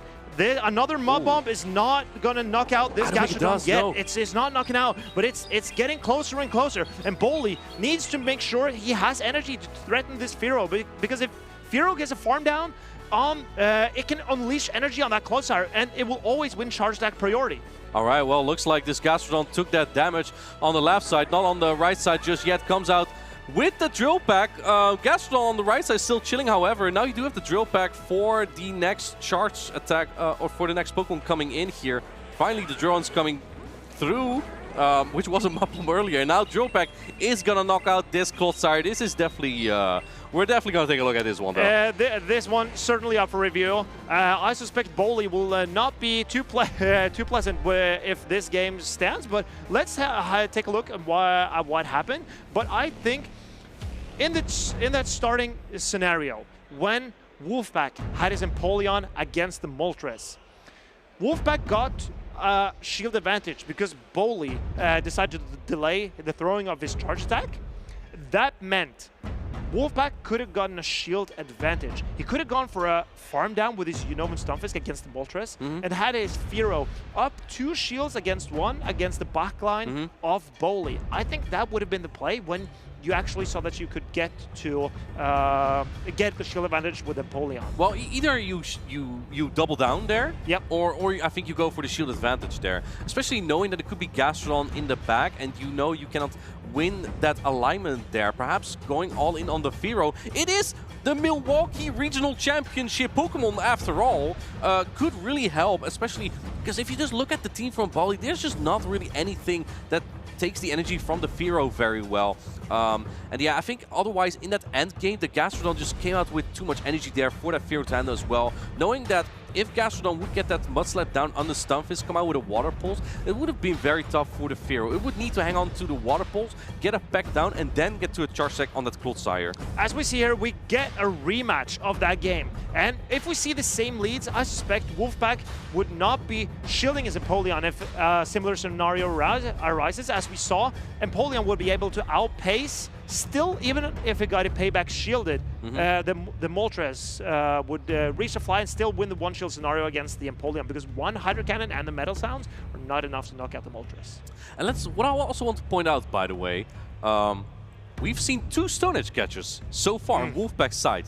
He is trying what he can, even though Gastrodon has been on Stunfisk 2 games in a row now. He's really trying his best with those catches to play around and build up that Fearow energy. But Gastrodon, with its with buffed water pulse, it's pretty flexible in this meta. With the water pulse hitting flying types for actual substantial damage, I think Gastrodon, it's more flexible than you might expect. Yeah, I think like the worst thing you could see is a Torterra or Toedscruel, and I've not seen a lot of also pretty people... bad with Giratina.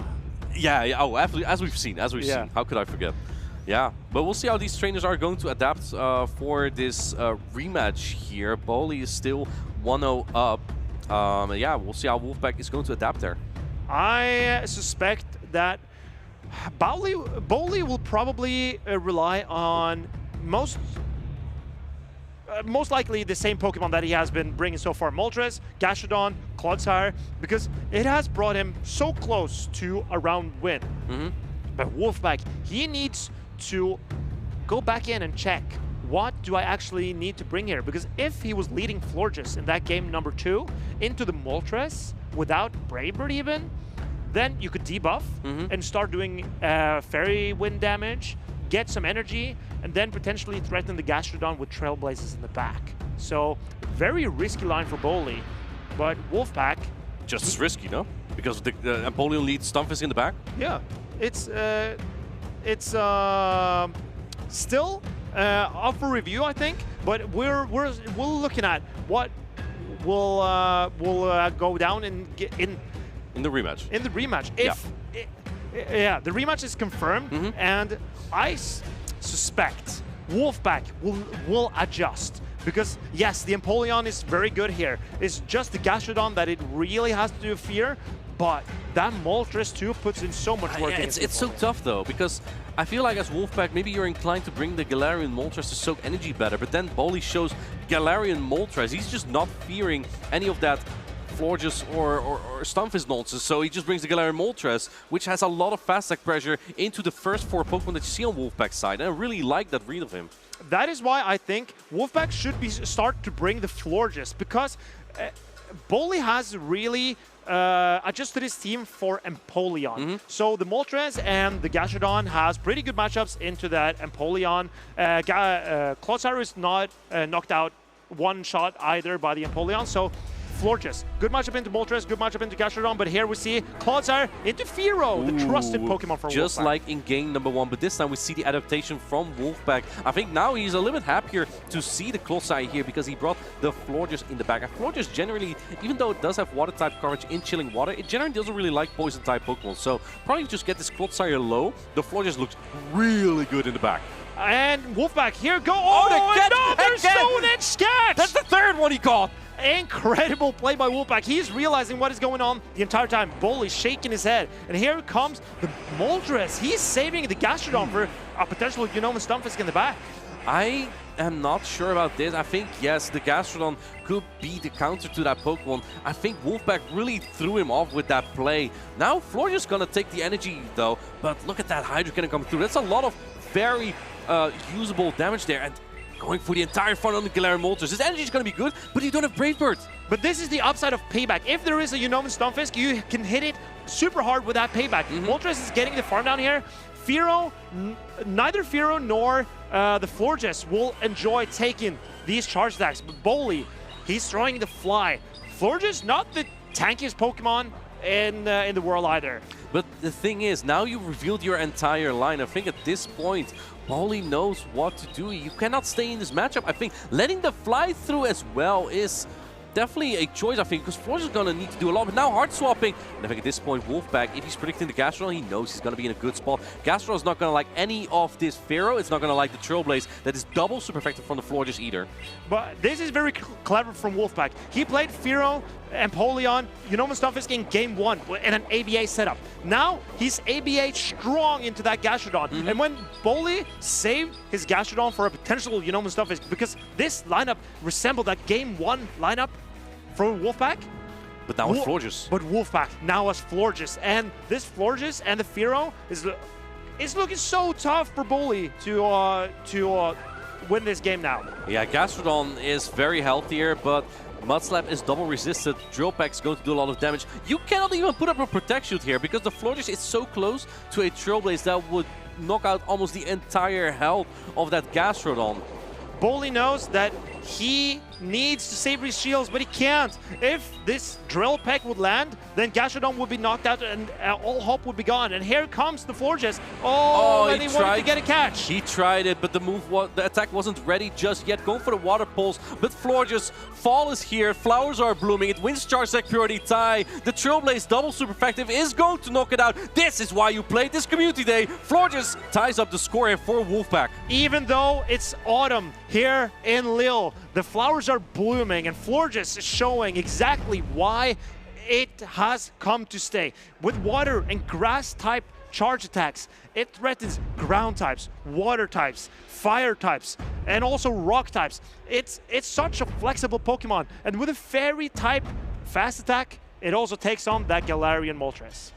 That was a very smart decision to bring a similar line to that game 1.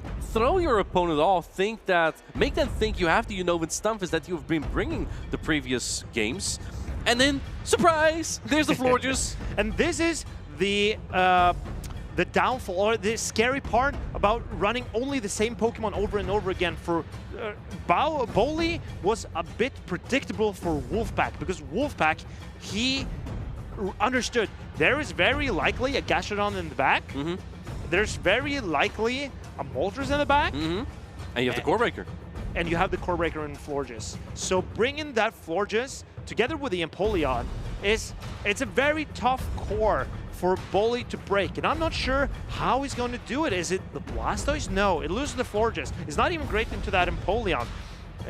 Is it the Moltres? No, Moltres loses to the Florges. Gastrodon, it can lose too. I think Clodsire will keep coming for Boley, and Wolfpack will just have to manage his way around that Clodsire, and then he could certainly be set up for success. Do you think that the current moveset of Trailblaze and Chilling Water is the right one for Florges? Do you think there's any room for Disarming Voice or Moonblast Fairy type charge attacks? I think Moonblast is overkill on Florges. Okay. I would play Disarming Voice over Moonblast. Okay. But I think Trailblaze is the way to go with how common Gastrodon is. So could you run Trailblaze and Disarming Voice, or is Chilling Water just...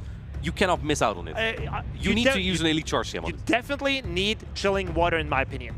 Florges, if you run Trailblaze and Disarming Voice, you are completely resisted by Steel types. The Steel types are common in this meta. Yeah. If you want a shot at beating Corviknight, then you need Chilling Water. Florges can actually beat Corviknight because of the debuffs that just keep stacking up against Corviknight. Yes, Florges is a very impressive Pokemon. And I think that we will see more of it going into this tournament, but you don't see a Cradley here. And Cradley is a terrible matchup for Florges, and that's why I think it's time to bring let's see if we're going to see more of it into this decisive game number 3. We have the Unova Stunfisk making a comeback here. It's matchup into that Galarian Moltres. This is a great lead for Wolfpack. In the back, we see the Scizor and the Clodsire from Boley, so he's not exactly prepared against the Unova Stunfisk, perhaps didn't even predict it. And Wolfpack went pretty good into Galarian Moltres in all 3 Pokemon. But this is so exciting because Boley is running that payback moveset. And how does that matchup change against the Unova Stunfisk with this payback? We'll have to see how much damage this move will do. I think Wolfpack is not going to respect it just because perhaps he might be expecting the Gastrodon again. It's doing a lot of damage and making an attempt to catch the discharge. Now you're going to be met with a lot of mud. And this is not great for the Clodsire. The Poison Stings do not add up against the Unova Stunfisk, so you will need to throw energy to take this Unova Stunfisk out. And in comes another Mop Bomb just right before the Stone Edge. Wolfpack counting the fast attacks perfectly from this Clodsire. Do you make another Stone Edge catch here? I would not do that on the Fear at the very least. Or do we see a potential... Oh, we see the Charge Attack Priority tie, but Clodsire loses almost every Charge Attack Priority tie because it is so incredibly bulky. I think that the Clodsire will still barely hang on here, but now you have no energy left. And now you've got a low Galarian Moltres. You have a low Clodsire, but you have Scizor with 2 shields. But Scizor is the kind of Pokemon that can do it. I think it might come down to a boost here, though. Going for the drill pack immediately. I love this play because the scissor is a little bit behind. You now deny a full bullet punch here, and you take the first protect shoot here. And let's see what Bali is going to do here. He's going for the nice slash or the trail. He is going for the nicers. I think if you want to win this battle, you need the boost here to also take out that Florges in the back. If we can see a boost, then Boli certainly has a chance. But there's no boost. Can Scissor still pull through? Maybe going for the Trailblaze to boost up the bullet punches could have been a play for Boli as well. But now let's take a look, because he can farm down this Firo. But I don't think you can get 2 Trailblazes here because the Florges only needs 5 Fairy Winds to get there. Do we see a protection here? We do see the protection. Can you now get to the Charge Security tie on this Trailblaze? Would that be enough? Do keep in mind there are still 2 Pokemon in the back for Boli. They don't get to the Charge Tech though. And the Pokemon in the back are so low. How far away from a fly is the Moltres? It's way too far. And Wolfpack and Florges is now taking out the Moltres too. Florges taking 1 KO on the Scizor, farming it down, then taking 2 KOs on the Moltres with Chilling Water. And now, can it outpace the Close Arrow? It doesn't need to. It will Fairy Wind down, and Florges knocks out 3 Pokemon. Just barely before the Stone Edge, Florges is able to pull through here. It was the Pokemon that Wolfpack needed earlier on in this game. He realized afterwards, wait, Galarian Moltres is coming out every time. Gastrodon's coming out every time. I have the core breaks to this. I have to bring Florges, and it paid off. And we saw Boli. He was correcting for that Empoleon. And Empoleon, even though it was putting in work for Wolfpack, it kept finding itself having not so favorable matchups against the Moltres and the Gastrodon. So Wolfpack making the adjustment and having just the right answers to flip a very suspecting start because that Boli, Boli outplayed him in game 1, and he was very close to a win in game 2. Unfortunately, had some technical issues, and then it appeared that we had to have a rematch, and then Wolfpack realized Florges is the medicine I need to cure myself from losing here, to save myself from losing. And that worked, because Scissor was just not coming out from Boli. I think he found a little bit too risky into the Empoleon and the Unova Stunfisk, because Empoleon does win against Scissor. You need Shadow Empoleon so Shadow Scissor can defeat that, because then Nice does enough. But against that, and you see the Unova Stunfisk comes out as well, so it was kind of risky. Only in the final game he was able to bring that Shadow Scissor. Scissor can win against Unova Stunfisk in the 1-shield scenario. Correct. When both Pokemon use 1 shield, yes. Yes. But in the 2-shield scenario, Unova Stunfisk will outpace, and Scissor cannot hang on with the Thunder Shocks and the discharges. Yep. And here we see Wolfpack. He got so many Stone Edge catches. He got 3 Stone Edge. And that was just enough for him to turn this game around. This was an incredibly tightly fought game between these 2 incredible trainers. Boli, not as known as Wolfpack, but he really put on the show. An incredible showing from both of these trainers. Wolfpack showing his grit and turning it into a win in the end. And he is moving on to winners round 4 with this victory, getting closer to phase 2, where we will have the top 16 played out tomorrow. But that is for much later on, as we have so many more battles and trainers to come up still. And even though we have had Gastrodon on stream right now, it did very well in game 1 and then the start of game 2, but it unfortunately didn't end up performing as good as it had to win the entire round. But Gastrodon, has it come out of nowhere? It started off as a fan favorite maybe. From Lou especially? From Lou especially, but not really making a dent in the meta until getting Mud Slap buff, Water Pulse buff, Body Slam buff. It's triple buff. And how has it been? The Gastrodon made his way to the top, winning regionals, winning championships. Well, we have its story right here for you. At the start of the 2025 season, I asked a question. Could Gastrodon be the next Pokemon champion? Could it truly become a hero? Let's recap its rise from splashes of doubt to tidal waves of success in 2025 and discuss whether 2026 will be the year Gastrodon truly cements itself in the Pokémon GO Hall of Fame. Gastrodon spent most of 2024 training and growing strong, so it could be ready to take on the challenge of becoming a champion. When Mudslap was buffed right before the 2025 meta, Gastrodon finally had the skills to step into the game. And in Baltimore, it wasted no time proving a point, as Elam stormed Gastrodon to a bronze medal in its debut event. But Gastrodon wasn't done. Inga Danks, Scaffo99 brought home another bronze, and Ziz Wireless, one of the first trainers to believe in Gastrodon's potential, made it taste silver for the very first time. The Sea Slug was proving it had the skills to battle with the best. Gastrodon's squishy limbs had grabbed several medals, but now it wanted to stick down a trophy. So, at the Latin America International Championships, Gastrodon stood on the global stage alongside 12 Vitorello and body slammed all the way to grand finals, earning second place at an international event. From overlooked to unstoppable, Gastrodon was anything but washed up. Championships in Stuttgart and Rio de Janeiro kept the silver streak alive, but the question lingered. Was Gastrodon ever going to become a champion? Mid-season brought whispers of doubts. Superior dominated the meta, and Shadow Marowak was also emerging as the preferred ground-type Pokémon of choice. Many thought Gastrodon's era was over. But at EUIC, Inadequance and Gastrodon battled to a top 4 finish. It wasn't gold, but it was proof that Gastrodon was still a contender.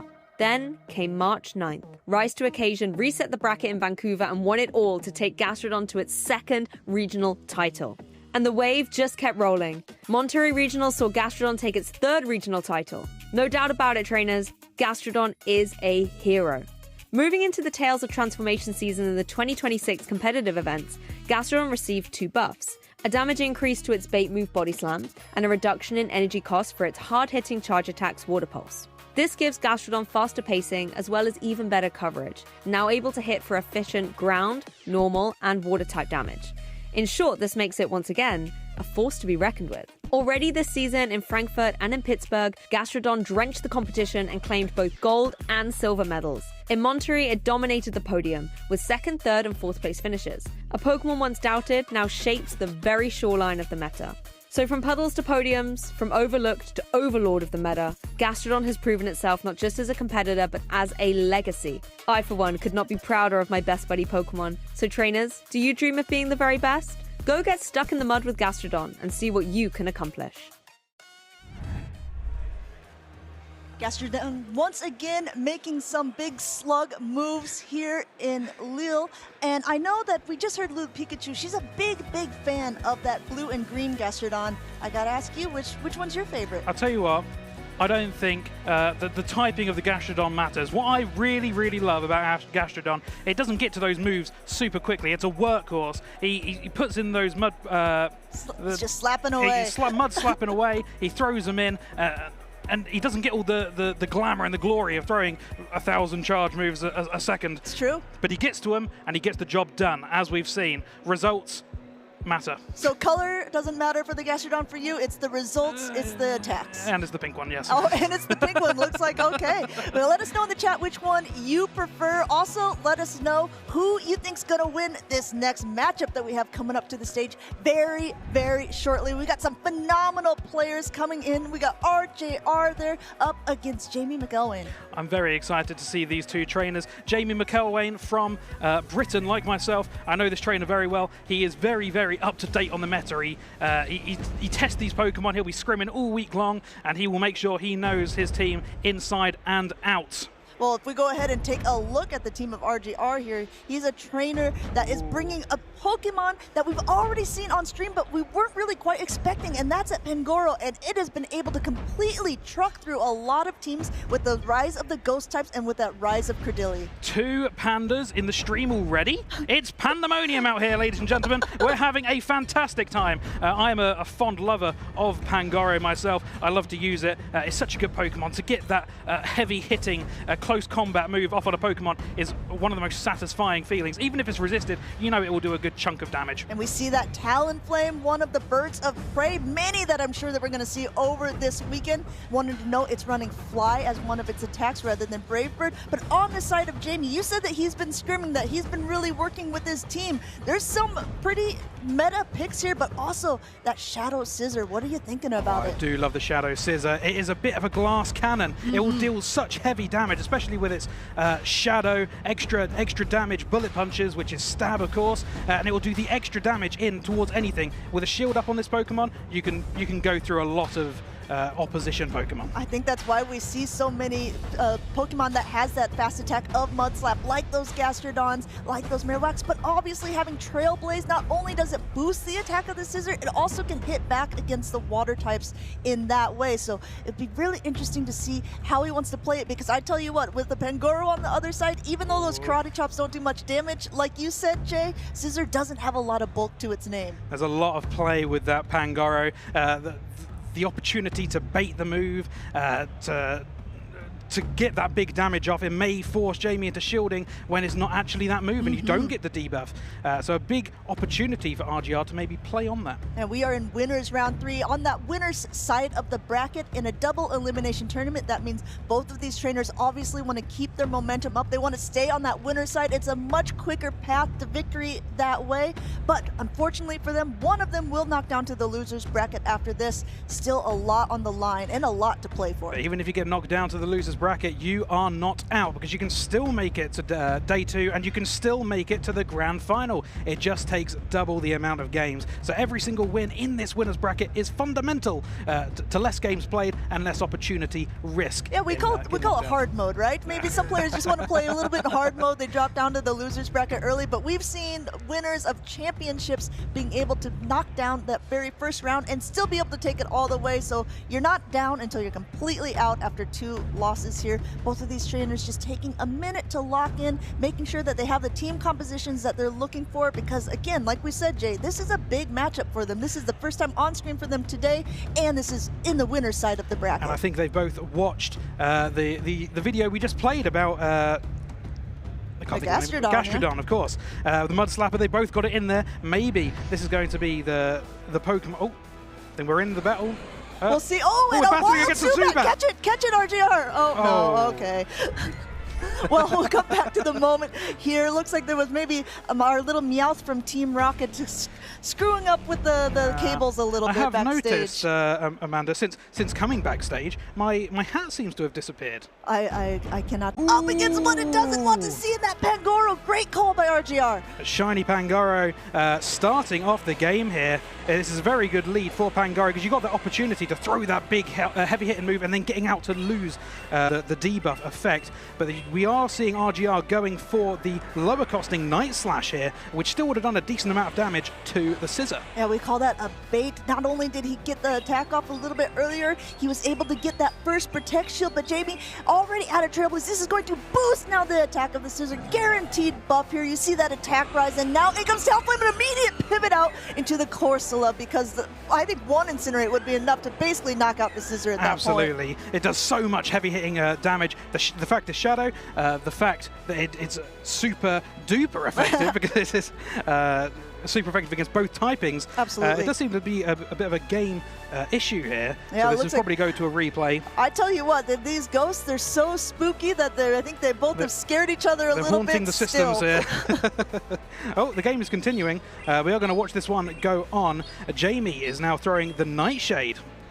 And at this point, though we do know that there was a little bit of a stall in between here, players are playing it out, and you can still gather some information whether or not you actually will matter so much for this game. For instance, if there's a mirror like this and both of the Pokemon throw at the same time, you could potentially have a charge attack priority. You get to see how players like to play out these sorts of matches as well, using that Protect Shield on that Nightshade on RGR's side.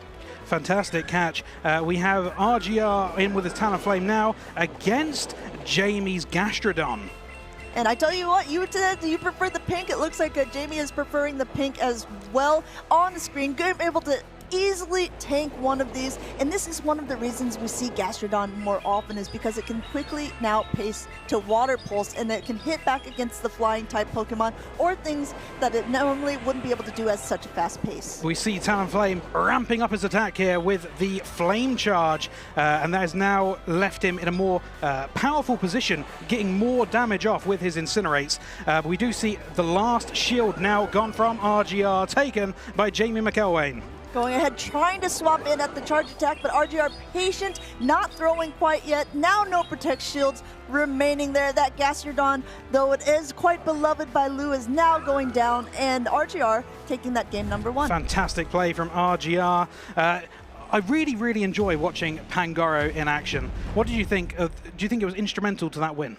Pangoro was a very interesting play there because you pointed it out from the beginning. It has an attack, Night Slash, which is one of its more energy efficient attacks, but can hit hard against a Pokemon like that Galarian Corsola, or if we were seeing like a Shadow Dusk Noir, we saw that was quite popular today. That's a great attack for that. But or even against combat, what it played against exactly. there. It's such a squishy Pokemon that Close even combat, that however, would have done just completely knocked it out, and it would have knocked out like a Credilli, so it has really great potential. I was not surprised to see the Pangoro in the lead, but I also was not surprised to see him let it go. Yeah, not at all. And of all places to play the Pangoro, perhaps in the lead is the best place to play because you can remove that debuff from the Pokemon. I do love watching it in action.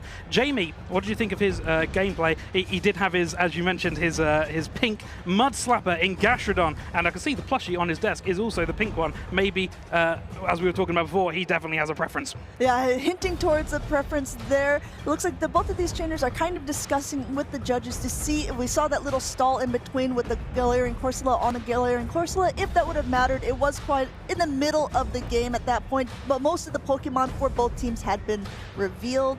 Perhaps you could have even seen that as an advantage, a little moment to think about what's happened so far and what can happen in the future. So for times like this, if you're just tuning into a broadcast and you're not quite sure, if you as a player believe that there's something that potentially could have been done, you can raise an issue to a judge who will then decide if it was impactful enough to be causing a replay. And we're going to find out shortly if that first game is going to be replayed or if the point did go to RGR. We're showing the moves on the Pokemon again here. Do you think anything else that RGR has could have been useful maybe against the Gastrodon on Jamie's side? I mean, I think that honestly, Talonflame in the position that it was in was a good spot. It didn't surprise me, like I said, that he let the Pangoro go, because even with the Scissor having that buff, Talonflame coming in and just being able to get one Incinerate was able to put him in quite a good spot. So then he was one Incinerate, one Fast Attack ahead and already in energy for whatever that was going to come in. Even the Talonflame on the Gastrodon, it's not even that bad of a matchup considering you see a fire against a water type, because it takes, even with the recent move update where Water Pulse was buffed and it's a little bit cheaper to get to the move, it still does take quite a while for those Mud Slaps. As we were mentioning before, the workhorse Pokemon Gastrodon, it does take quite some time to get to those moves. And speaking of Pokemon that are a bit of a workhorse, ones that have at least putting in the work so far this season, we got that Credilli on Jamie's side there, running Acid as its fast attack. Is one of the more recent updates for it. Rock Tomb, yeah, we said Trailblaze automatically buffs. We had the Incinerate damage with the Flame Charge that automatically is going to buff. Rock Tomb is an attack that is going to naturally debuff your opponent. It's guaranteed, so 100%, which also I think is 100% one of the reasons why Credilli is so popular. And we have had information brought through here. There is not going to be a rematch. It is currently 1-0 to RGR, so he is match point perhaps to take the next set, to take the whole set if he wins this next game. That's right. In a best-of-3 matchup, you only need 2 of them there, but we've seen even so far today a lot of what we call reverse sweeps, where you lose that first round, but you are still able to win game number 2 and game number 3 to continue on that winner's side of the bracket. Jamie's played quite a few different regionals before. He's got a lot of experience under his belt there. I'm sure that he's got a plan to get back into these matchups. He has indeed. He has made it to Worlds twice, and he is a very formidable player, so do not count him out. I'll tell you what, 1-0 down, pressure makes diamonds. Is Jamie going to be able to make a diamond here today and sweep this set? We'll have to see if it is indeed his time to shine. Both of these trainers just taking a couple more minutes to lock in. Game number 1, it's always nice to be able to win that matchup because you get a little bit of that momentum on your side. But in the same point, it's just still an information gathering round where you're trying to figure out how your opponent likes to play. Looks like both of them are ready for it.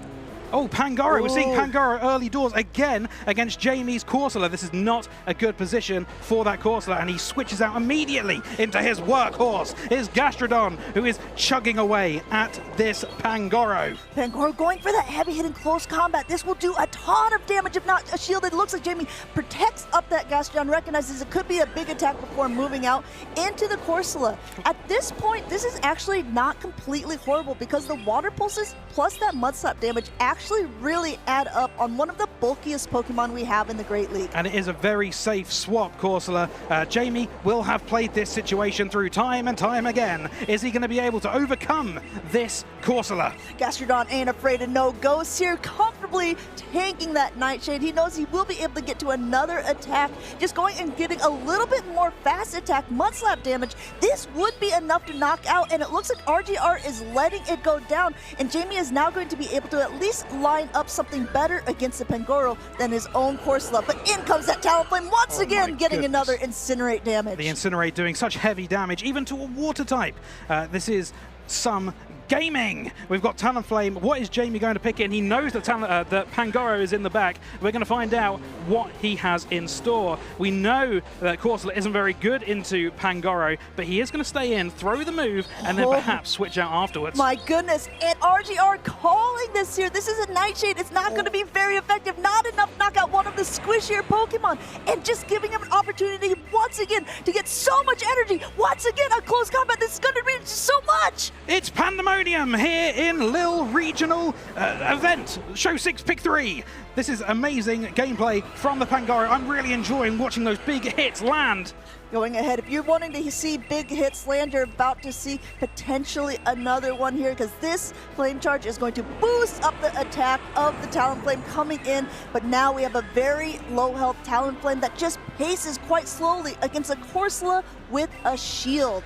And RGR opting to not go for the ramping up move here and does throw the fly as this game is going to come down. Still 2 shields on the side of RGR. Jamie is going to try and farm it down. Is it going to be enough? And yes, it is. Jamie ends up squaring up the bracket. It is 1-1 here. We talked about reverse sweeps. The potential is still there for Jamie's side, taking game number 2 quite comfortably. RGR had 2 shields left at that point in the end. And sometimes, obviously, when you're playing a game, you don't want to protect up like a bait attack, or you don't want to protect something where you're like, well, this is not going to be doing the maximum amount of damage. Unfortunately for him, I don't think he saw the best opportunities for when he wanted to use shields, but going down with 2 doesn't feel great. Well, that is the way it goes, but I'll tell you what, he's seen it go square here. He got the lead initially. He may be able to just recoup his thoughts here. Is he going to bring Pangoro in the lead again? He's done it twice. It's failed once. It's been successful once. But it's a very good Pokemon nonetheless. Pangoro has a lot of good play against the team, so it would not surprise me if RGR is bringing it one more time. If you do want to note the teams, RGR played the exact same lineup for game number 1 and game number 2. He had great leads for the most part for both of those games. So maybe in that first slot is that comfortable position, like you stated as well, Jay, because if he's able to use that close combat, he can immediately jump out of it and clear that debuff that he would put on himself. And it does just such heavy damage. I really enjoy watching it. What do you think of the Corsola on RGR's side? It's been a staple safe swap for him in both these games. I think Corsola, it's been one of the most popular Pokemon that has been picked for all of these regionals so far. Galarian Moltres, however, hasn't been too far behind, and Jamie actually has that Galarian Moltres on his side, so having a Corsola safe swap is a little bit dangerous if you're RGR, because you're giving your opponent a lot of farm opportunity.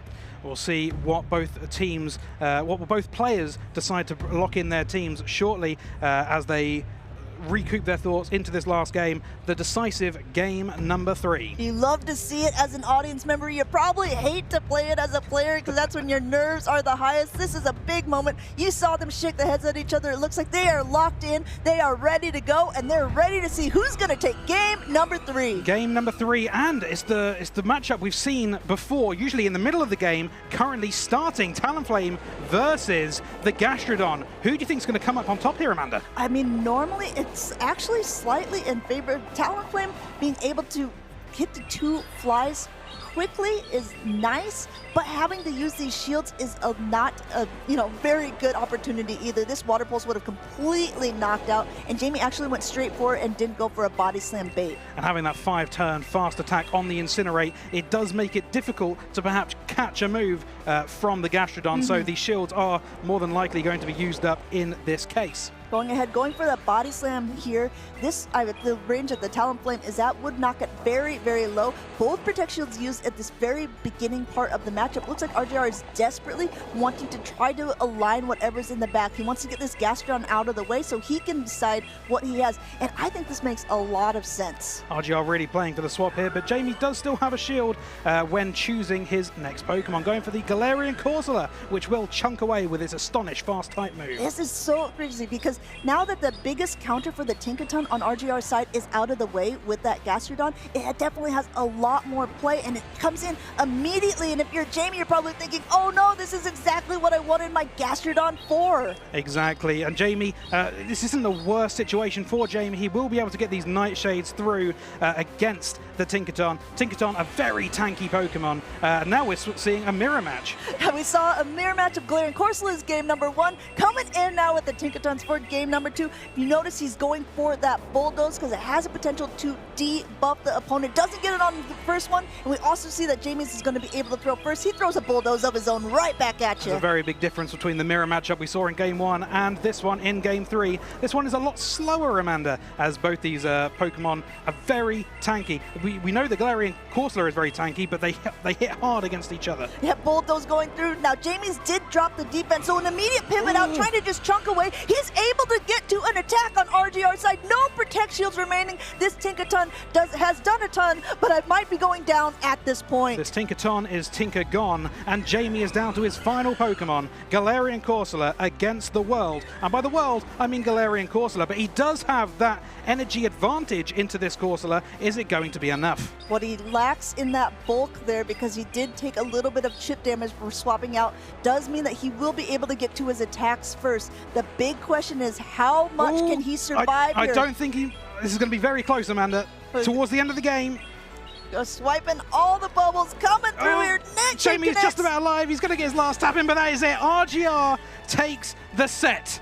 Wow, incredible plays by both of the trainers there. RGR coming in with the Pangoro. Game number 1, game number 2, then like a magician, just letting it poof, disappear, and bringing in that Tinkaton instead. And I would argue that I was very well played by both of these trainers, but RGR played that last game masterfully.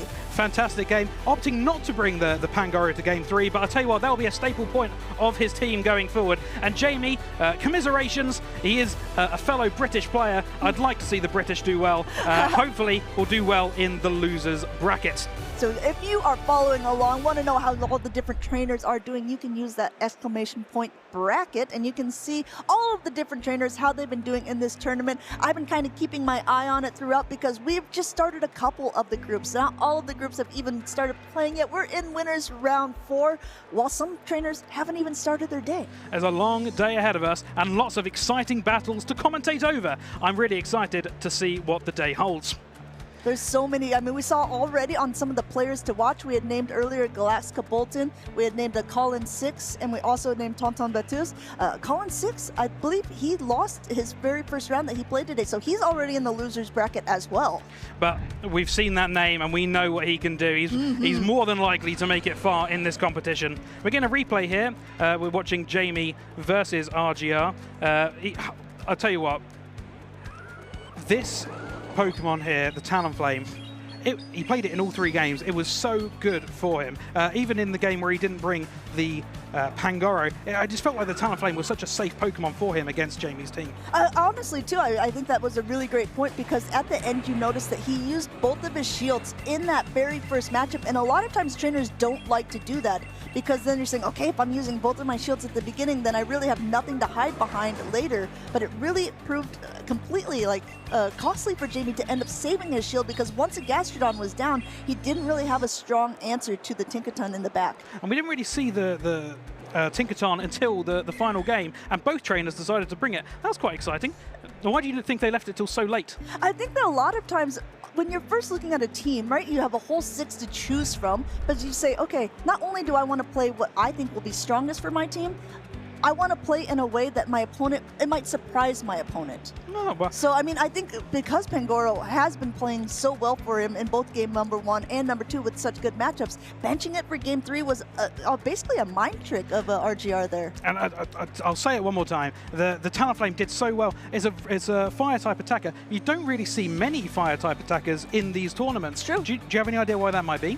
I think the fire typing, for the most part, is just sort of like electric in a way where there's a little more squishy, right? Do you see like the Typhlosion Pokemon like that, where it's like it hits so hard, but with all these Pokemon like Gastrodon or like Marowak or even Bastiodon that are being able to just completely counter it down quite quickly, Talonflame has a little bit of better play for that, and especially against like a Kanto Marowak, where it has to go up to a rock slide to be able to throw a charge attack. And this season, especially against in the rise of the dragons, Dragon Breath getting so much energy now my goodness, and getting to move so quickly. Perhaps the fire types going into these dragon types are doing resisted damage, perhaps not being used as much. Yeah, I think that there's always a place for fire types, especially you know, we see like Fortress coming around and stuff, but it's never been that Pokemon that everyone thinks, oh, this is the Pokemon that I need to use, unlike Pokemon like this Cradily, like the Corsola that we're seeing everywhere, including on both of these two trainers' teams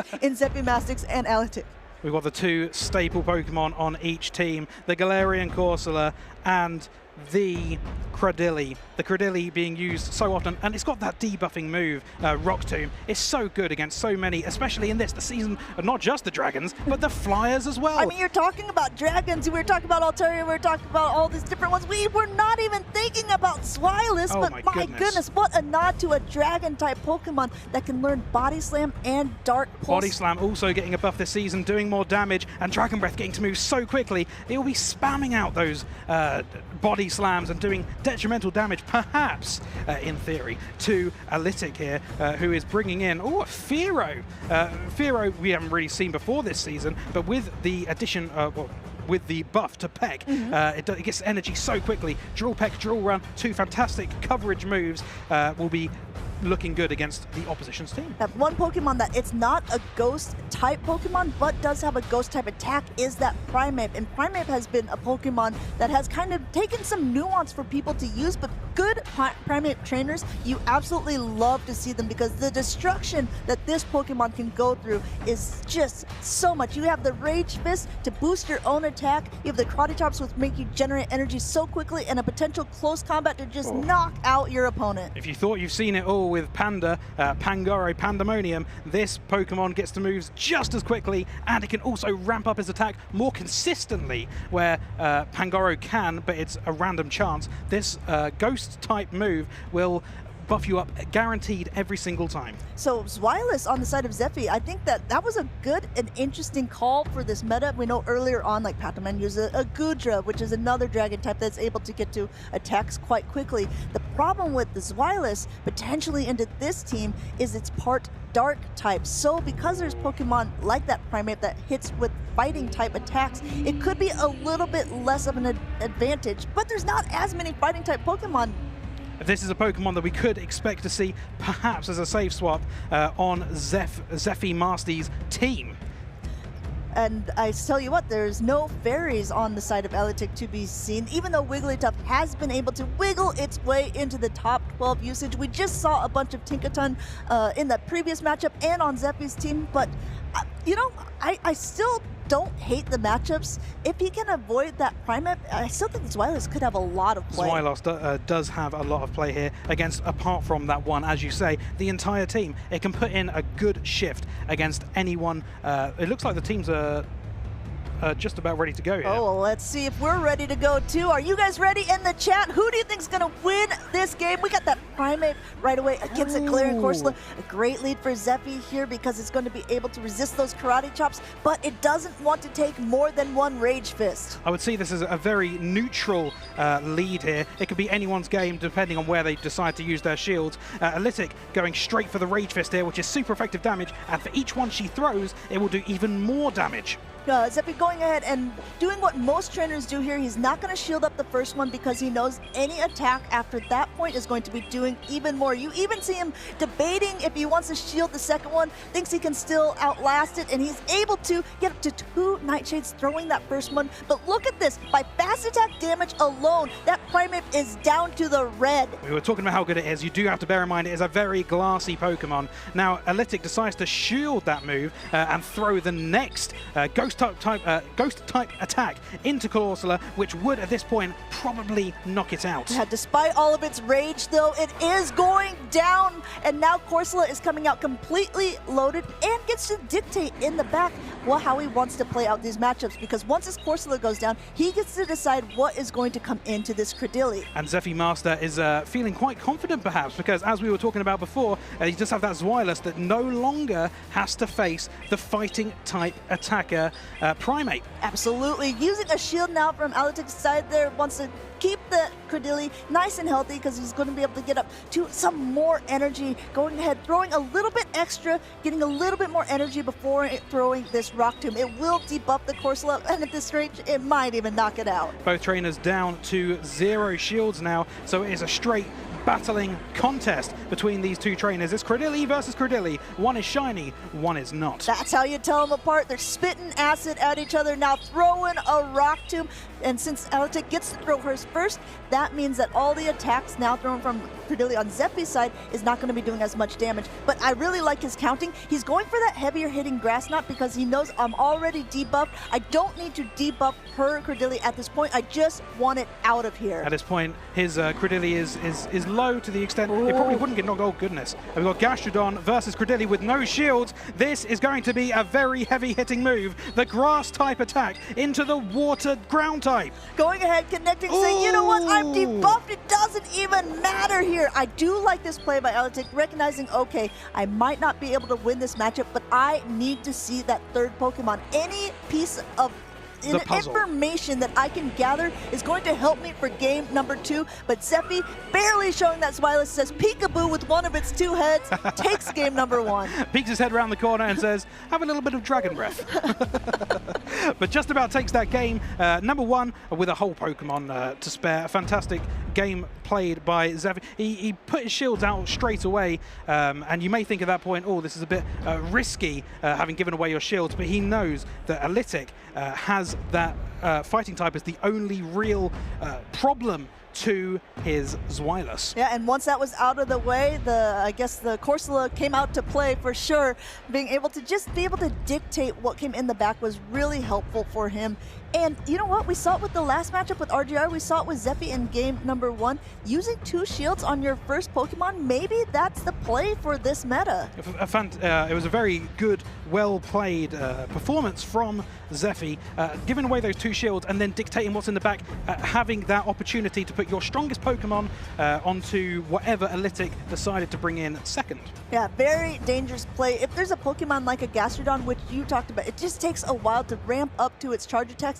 It does have a lot of bulk, but we saw how much even a debuffed Grass Knot does to that Pokemon, being that ground and water typing. Gastrodon just had nowhere to go in that last matchup. Unfortunate for Alytic with that Pokemon in the back. It's just so devastating seeing that Credilli in that slot with so much energy. She knew that at that point it was probably curtains. So at this stage, you notice that she did see that Zweilous. Do you think that she's still going to use the Primeape and maybe have a different plan? Because definitely stripping away 2 shields at the beginning is, you can play to a certain advantage like that, but we just saw how much by fast attacks alone that Corsola did to the Primeape. Primeape was just, you know, it wasn't as impactful, I think, as she was hoping that it was going to be that game. That's why this is such a good Pokemon for Zephy that I wouldn't be surprised if we saw it in the back for Alytic. Ooh, much better matchup for that Primeape here in the beginning with that Credilli. Wouldn't hesitate to see they're going to swap out to that Galarian Corsola, one of the safer swaps here. This time, Alytic banking all of that energy, recognizing, hey, there might be a Credilli in the back. I'm going to bring in the Gastrodon this time. But if you take a peek at Zephy's backline, there's also a Tinkaton, which a Gastrodon would have done great against. Credilli was so devastating towards that Gastrodon in the first game. You could see the fear in its 3 eyes. But this time, Alytic has nothing to worry about with her partner Pokemon, Gastrodon, as it comes in against something it's neutral against. Going ahead and shielding up the Water Pulse, that heavier hitting attack. The Body Slams would not be doing very much damage at all to a Ghost-type Pokemon. And now Zephy throwing a great timing when that Gastrodon's very low before it even gets to another attack, saying, if you want to throw another at me, you're going to have to use a shield. And that's exactly what Alex does now at a Water Pulse here. This will do a nice chunk of damage back to the This will do a chunk of damage. It's very possible this might even knock out. Nope. And Zephy recognizes that and shields it at the very last possible moment. Zephy heard you, said, okay, is it going to knock out? Well, then I want to keep the Corsola around, because once again, like in game number 1, dictating the pacing, but this time, CAP, charge attack priority. The Pokemon with a higher attack throws first. That's at Primeape. Down goes the Corsola with a ton of energy. With no shields left, that would be quite devastating for Zephy to take on board, having lost all that energy after giving it a shield.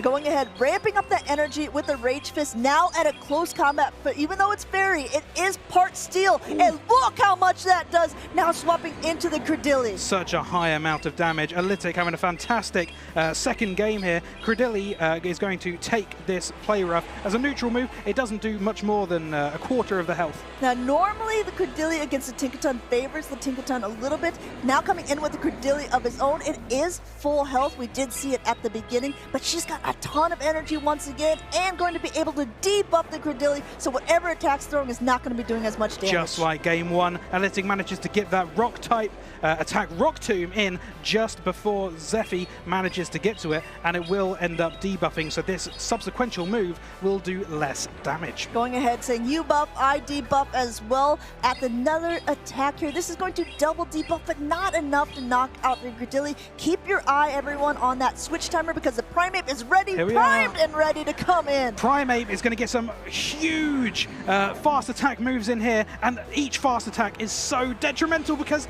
it gets the energy so quickly. And here we are, Alytic against a Pokemon with no shields, defenseless. Here it is to take away game number 2. Attack boost to boot. Primeape really putting on a show. You know, we said game number 1 wasn't as impactful as I think she was hoping it to be. Game number 2 was a showcase, truly, of what Primeape can do, even against some of its toughest opponents. I was personally thinking Alytic should maybe bring Primeape into the back to try and align it onto these wireless if Zephy decided to bring it again, but she made a fantastic call and it ended up working in her benefit.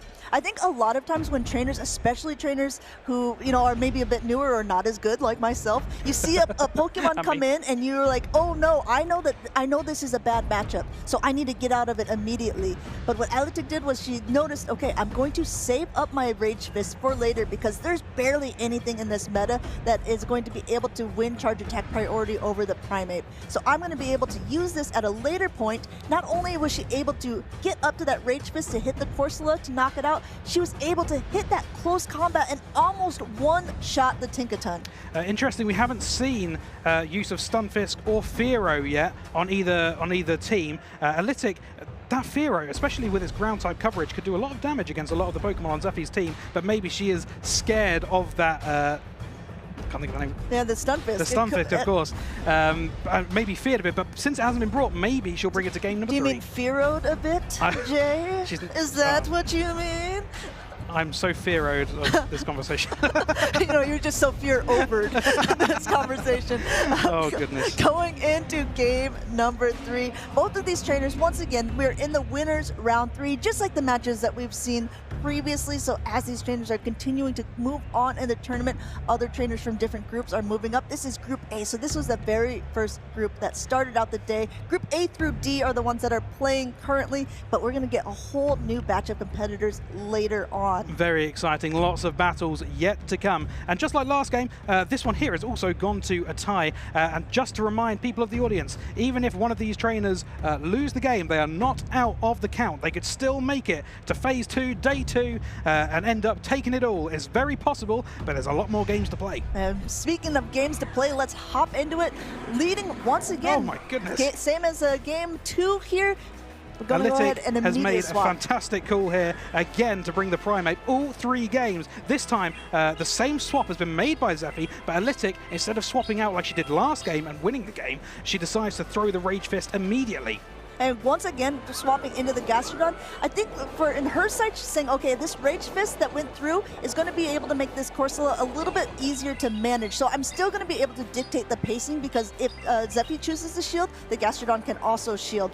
Still, in the meantime, just getting up a ton of energy, going up for one more before now throwing the Water Pulse. Fantastic. And if you recall, in the last game, Analytic ended up using a shield here, so maybe she's taken that into account, and she said maybe a bit of chip here in the beginning of the game will end up making me not have to use as many shields. Going ahead, and now Zephy once again throwing right before the next attack is available, getting the shield from Analytic. Again, this is playing out very similarly to game number 2, except for the fact that this time Primeape has no energy. But you know what? Maybe no energy needed, because no shield used by Zephy, and Corsola goes down. Both players really pushing for that switch, but in the end, Zephy decides I'd rather keep holding my shield and play it later on in the game. Here we can see Credilli into Gastrodon. Credilli getting a nice bit of farm here, because there's no real heavy hitting move from Gastrodon that will do that much damage. And what an interesting play. Could have gone for an attack, decided not to, but Zephy knows no use going and building up to a grass knot to throw when it's that low, swapping into the Tinkaton and now being met by the Credilli. Neither one of the Primeape nor the Credilli really actually want to face off against the Tinkaton, but last game Analytic was able to carefully maneuver around. Looks like Zephy's made some adaptations himself.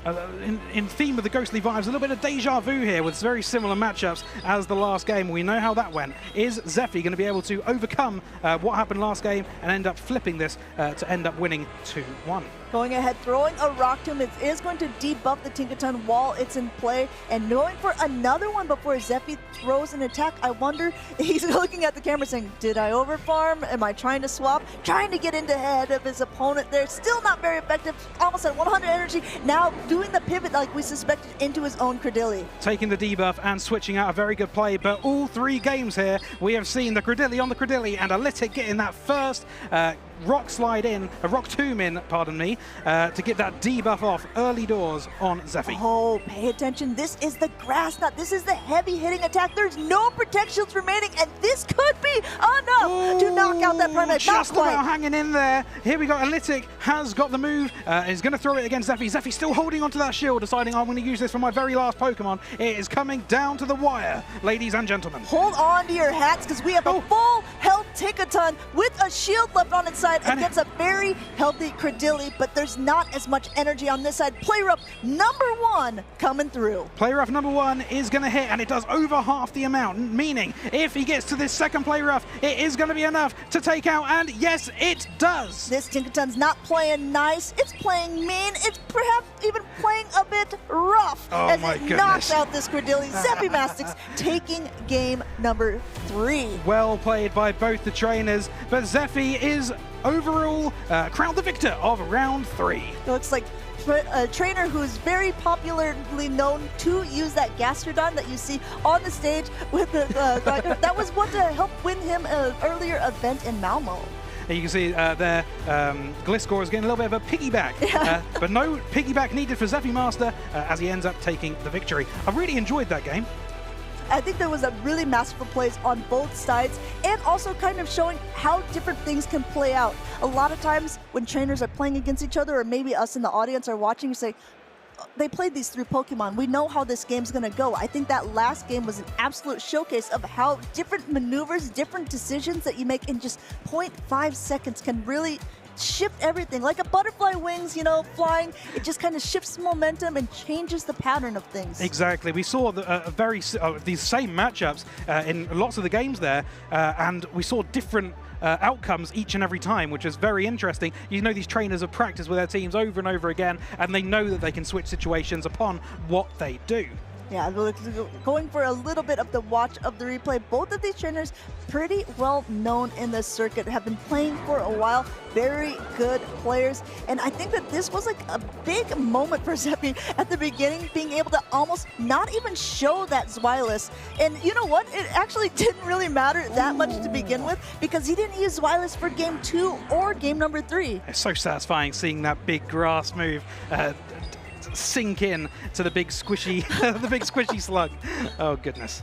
Going ahead using that Rage Fist there, taking game number 2. I think that was a masterclass of how to play a Primeape. But in the end, again, when you have Pokemon that really desperately need shields, I think that Cordilli really was that MVP for Zeppi in games 1 and 3 there, being able to basically knock out Pokemon both times, all with the Gastrodon game number 1, with that Primeape game number 3. It's such a good Pokemon, and you can see why it's got such a high pick rate in all of these competitions that we've had this season. Lytic picking it here, it did wonders for her as well, instrumental in that game 2 victory, but overall, Zephy takes it away. Very good play with all of his Pokemon. Yeah, Zephy, one of the trainers that we've seen for a while. Last time we had talked to him when he was doing quite well, he was in a top cut, asked him, oh, how much did you prepare for this tournament? He said, oh, I didn't. I picked some Pokemon that I was familiar with, that I knew how I like to play them, and I knew how they used to play in a meta. And it turns out that they were still quite good for him. So I think that's also a good tip for trainers. If you don't know what to play something that you're comfortable with and start to learn the matchups from there. So if you're playing Indigo Battle League even, and you're saying, oh, I played this enough times, I know how long it takes for the Fearow to get to this attack, I know how much damage it does to my own Pokemon. Even with the updates of the meta, sometimes experience with what you know is just better than playing with the new Pokemon that everyone else is using. And as a good example of this, the Pokemon that have won in this season, Martine, his Giratina, that's a Pokemon you wouldn't see that in the top graphic, and in the 2 American regionals, both of them having Bastiodon. Very interesting that you wouldn't see that in the infographic of how much it's been used, but these trainers know these Pokemon so well that they can do amazing things with them. Yeah, and if you've been following along on the different circuits, you know that we've had tournament after tournament. There's been so many different players who've been playing throughout the years, so many new faces that we get to see doing so well over time. It's something that I really, really appreciate. We've found out who our next people playing against each other are. We've got Fabio versus Akushna. Yeah, I mean, you were talking earlier that you like to see the British trainers. It looks like they keep playing them, and is also going to be playing up against a player from Belgium. Well, hopefully the British can do a little bit better in this next game. Unfortunately, having lost both the games that at least I've been. But before we get into that, we're talking about tournaments. We also want to show you a bit of tournaments that have been going on as well, so take it away.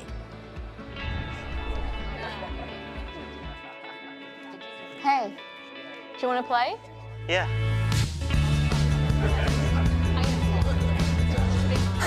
Nice. One shot? Wait, that card, yeah.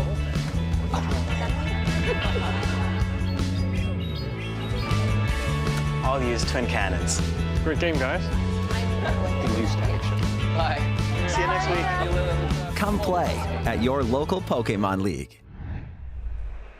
So yeah, we talked about your locals from the UK. We talked about my locals from Belgium. Fabio is one of the trainers who could be getting those championship points in one that's near me, but there are plenty of tournaments, I'm sure, in your area as well. If you want to be competing in these cups and challenges, meeting new trainers, make sure to get out your phone, quickly snap a shot of that barcode, and you can see all of the tournaments that are in your area. An opportunity to play, an opportunity to get some points, and an opportunity to make some new friends in your local area that have a similar interest in Pokemon. Absolutely. I tell you what, have you had a chance to participate in any local cups or challenges? I've played in a few events locally. They're not the official ones from Play Pokemon, but I have played in some local events, and I've made several new friends doing so, getting beaten quite often. Well, I do have a bragging point of last season. I haven't competed in very many, but I did get to compete, I believe, in 2 local cups and challenges, and I top cut in all of them. Ooh. Against big names like Calfia, against big names like Zeppi Mastix that we just saw. So, but yeah, my tournament runs also have not been so good. We've got the lineups of the Pokemon that we're about to see against each other here. Anything interesting here to you, Amanda? I can see the Steelix.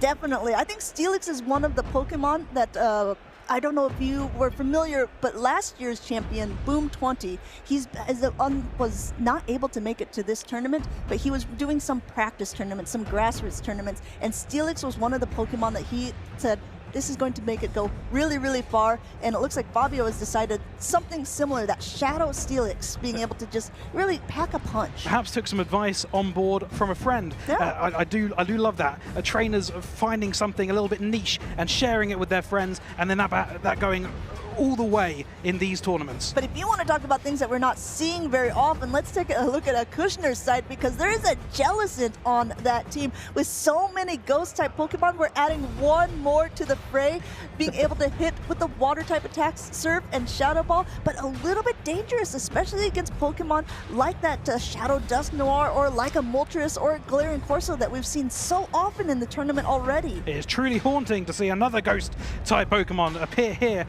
on the Halloween event. But, I mean, obviously, he must be doing something right with it, because this is the winner's semi-final, so whoever wins this will go on to the winner's finals of today. Very interesting to see. He's also got Corviknight in his team. Corviknight was a very clunky Pokemon before the Community Day update, but now he gets to those air slashes so quickly that he just absolutely spams those moves, can get a buff, and the Pokemon is much more usable now. Yeah, after the Community Day attack, Air Cutter, it was able to just get to the attacks very quickly, like you just said. And not only that, but I think there's a 30% chance that it buffs your own attack. So, I mean, while that's not completely high, that's still something that's incredibly useful, especially in moments like this when it can actually shift the momentum in your favor. With Sand Attack, it gets to those moves so quickly that 30%, what does it mean? You throw 3 and you're more than likely going to get like, 1. That's you get to them math so for quickly. you. Fantastic. We've got Fearow on the other side. Fearow, as we've seen before, has got that buff. We didn't get to see it in action last time, but we get to see it in action here. And what once was a bad matchup for Fearow is able to hit back a little bit harder, because those drill runs do a nice chunk of damage to a ground-type Pokemon, but he is going to be a little bit outpaced. Both of them just charging away a ton of energy and still throwing at the exact same time.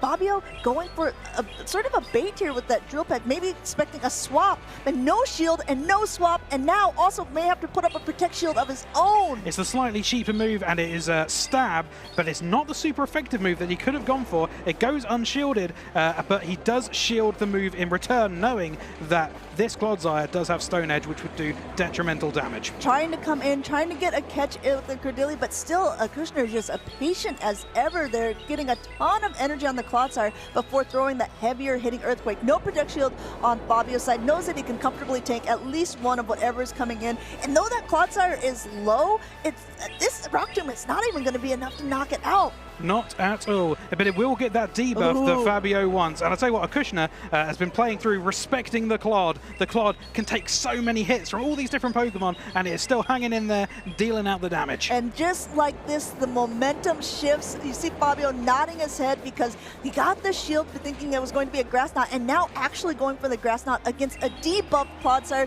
Kushner doesn't want to put it all on Clodsire when it's so low, so this should be able to knock out. Switch timers are misaligned. Fabio is back in with a ton of energy also on his Furret. Good job, Clodsire. You can now retreat, says Kushner, as he brings in his Furret here in against the Fearow. And now, luckily for Fabio's side, because that Dusknoir would not want to be able to go up against this normal-type Pokemon that's running a Dark-type attack. I think he's really thinking about this. He knows that he's got to be able to get this Furret out of the way. This is a very safe swap for Kushner, apart from the Dusknoir, which does know that fighting-type move. It's pretty decent against anything that Fabio has to offer, so this was a very good choice from Kushner to bring in here. Yeah, a sigh of relief as the Furret goes down. Both of them have one Protect Shield, and the back Pokemon has now been brought in. This is going to be a race, because this chilling water is going to cool off this Dusknoir a little bit, also cool off the defenses. No Protect Shield used on that first one. We're down to the last Pokemon from Kushner here. It's all on the poor little petals of Floriges here. Let's see if the Floriges is going to flourish or if it's going to wither under the pressure, because this Dusknoir is just continuing to fast attack away. He's at the next attack. This is going to be double debuff. Also, keep in mind, everyone, there's a little bit of a Fearow in the back, but I don't think it's going to be able to hang on much longer. He's got to get through this Pokemon. Will he be able to go down? Oh, and Kushner goes down with a shield in hand. Maybe this is something he can take on board for next game.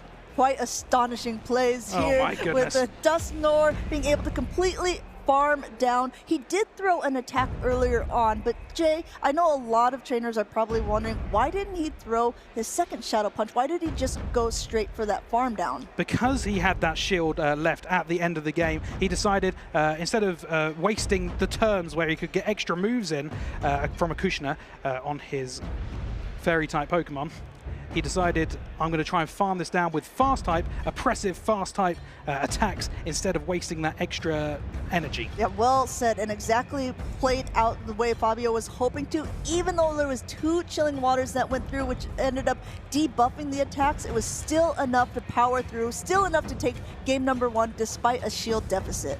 Chilling Water is a very it's very unique move here that was learned from Community Day for Florigis. What does it do, Amanda? So it's one of the attacks that we see. We see a lot of attacks that have different abilities in the game. So one that we've seen time and time again so far is like that Rock Tomb on the Cordilli, which lowers the attack. Florigis is very similar in that. So the Chilling Water is going to lower the attack of your opponent. And it is fantastic coverage for this Pokemon, not only knowing a Water-type move in this Community Day move, but also the Trailblaze, which is another effect move which ramps up the attack for this Florigis. And not only that, he's got quite a few on his team if you look at it. So the Rock Tomb from the Cordilli on the Kushner's side. We also have the potential for the Air Cutter boost, as we talked about earlier. Chilling Water as a debuff, and Trailblaze on that Ferret as a buffing attack. Fantastic. He obviously a trainer that really enjoys his buffing and debuffing moves. And it looks like it's been well paid off for him, because once again we are in the winners semifinals, which means that these trainers have not lost their whole battles yet. They've all done very well to get this far, but we're going to find out which one of these trainers is going to make it all the way through to the winners finals of day 1. Going ahead, blocking in. Both of these trainers are ready to go. Want to see if Fabio can keep up that momentum. He just needs one more game to be able to go on here. Kushner, we've seen time and time again, we can have what we call a reverse sweep, coming in with that Ferret up against that Steelix, and you see that he's already clicking on where that Trailblaze is going to be. Wants to immediately ramp up energy. As I was mentioning in that first game, this is a very safe Pokemon for Acushna to bring, only really being super effective weak to the Dusknoir, which on this time Fabio isn't even bringing. Yeah, going ahead and now swapping in the minute that the Trailblaze happened to the Fearow, but these Swifts are going to be doing a lot more damage than they did game 1. You saw how low that he got game 1 with it. Wants to use a Protect Shield because Fearow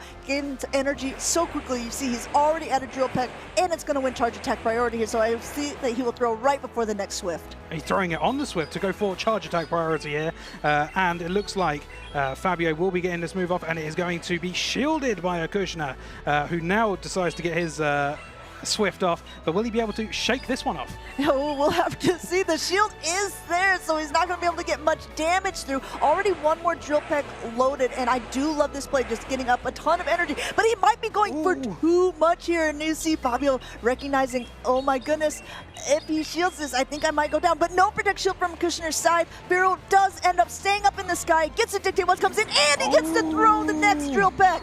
Fantastic play from Fabio. It was very, very close. Acushna nearly got that move in time, but the 2-turn move, the damage is dealt on turn 1, and you were able to get that move off immediately. He risked it for the Biscuit, and it looked like the Biscuit was quite good there, because he was able to get 2 attacks off to put some heavy chip damage in. While he's behind in energy now with the Cordilli, he still has in a very positive position, but no Protect Shields on his side. So Acushna deciding to go for the heavier hitting Grass Knot rather than debuffing like we were seeing in other games. We're loving to debuff in the mirror match between Cordilli and Cordilli. So going ahead, once again, Acushna still has a Protect Shield on his side like he did game 1. Fabio is out of Protect Shields. He has debuffed the Cordilli because it went for a Grass Knot the first time, so his is still at full health, but it might not be able to make it to another attack as this Grass Knot connects. It is a debuffed Grass Knot, and it isn't quite enough to take it out, but Acushna does have the power play as he's got his swap and ends up catching a debuff move. Now going ahead, I do like this play. He has to use his shield at some point because this Rock Tomb would do a nice chunk of damage.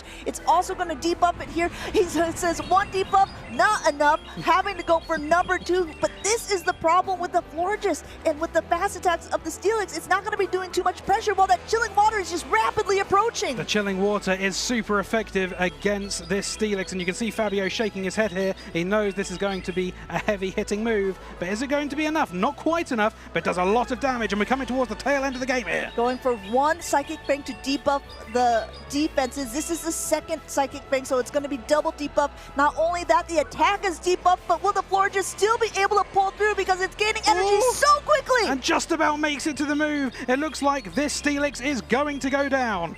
Steelix trying as best as it could to stand tall, but just sinks into the ground from this chilling water. And now a quick pivot by Kushner there, being able to come back in and be able to just completely farm down the Cordilli. A very close matchup for game 1 and 2. Very nearly getting to that move in the dying embers of that game, but not quite making it there. If they did manage to get to that move, it would have gone to 2-0. But we are here again, Amanda. It's one apiece. It's game, it's match point. Yeah. We are one win on either side away from making it to the elusive Day 1 Winners Finals. Ooh, and we love to see it.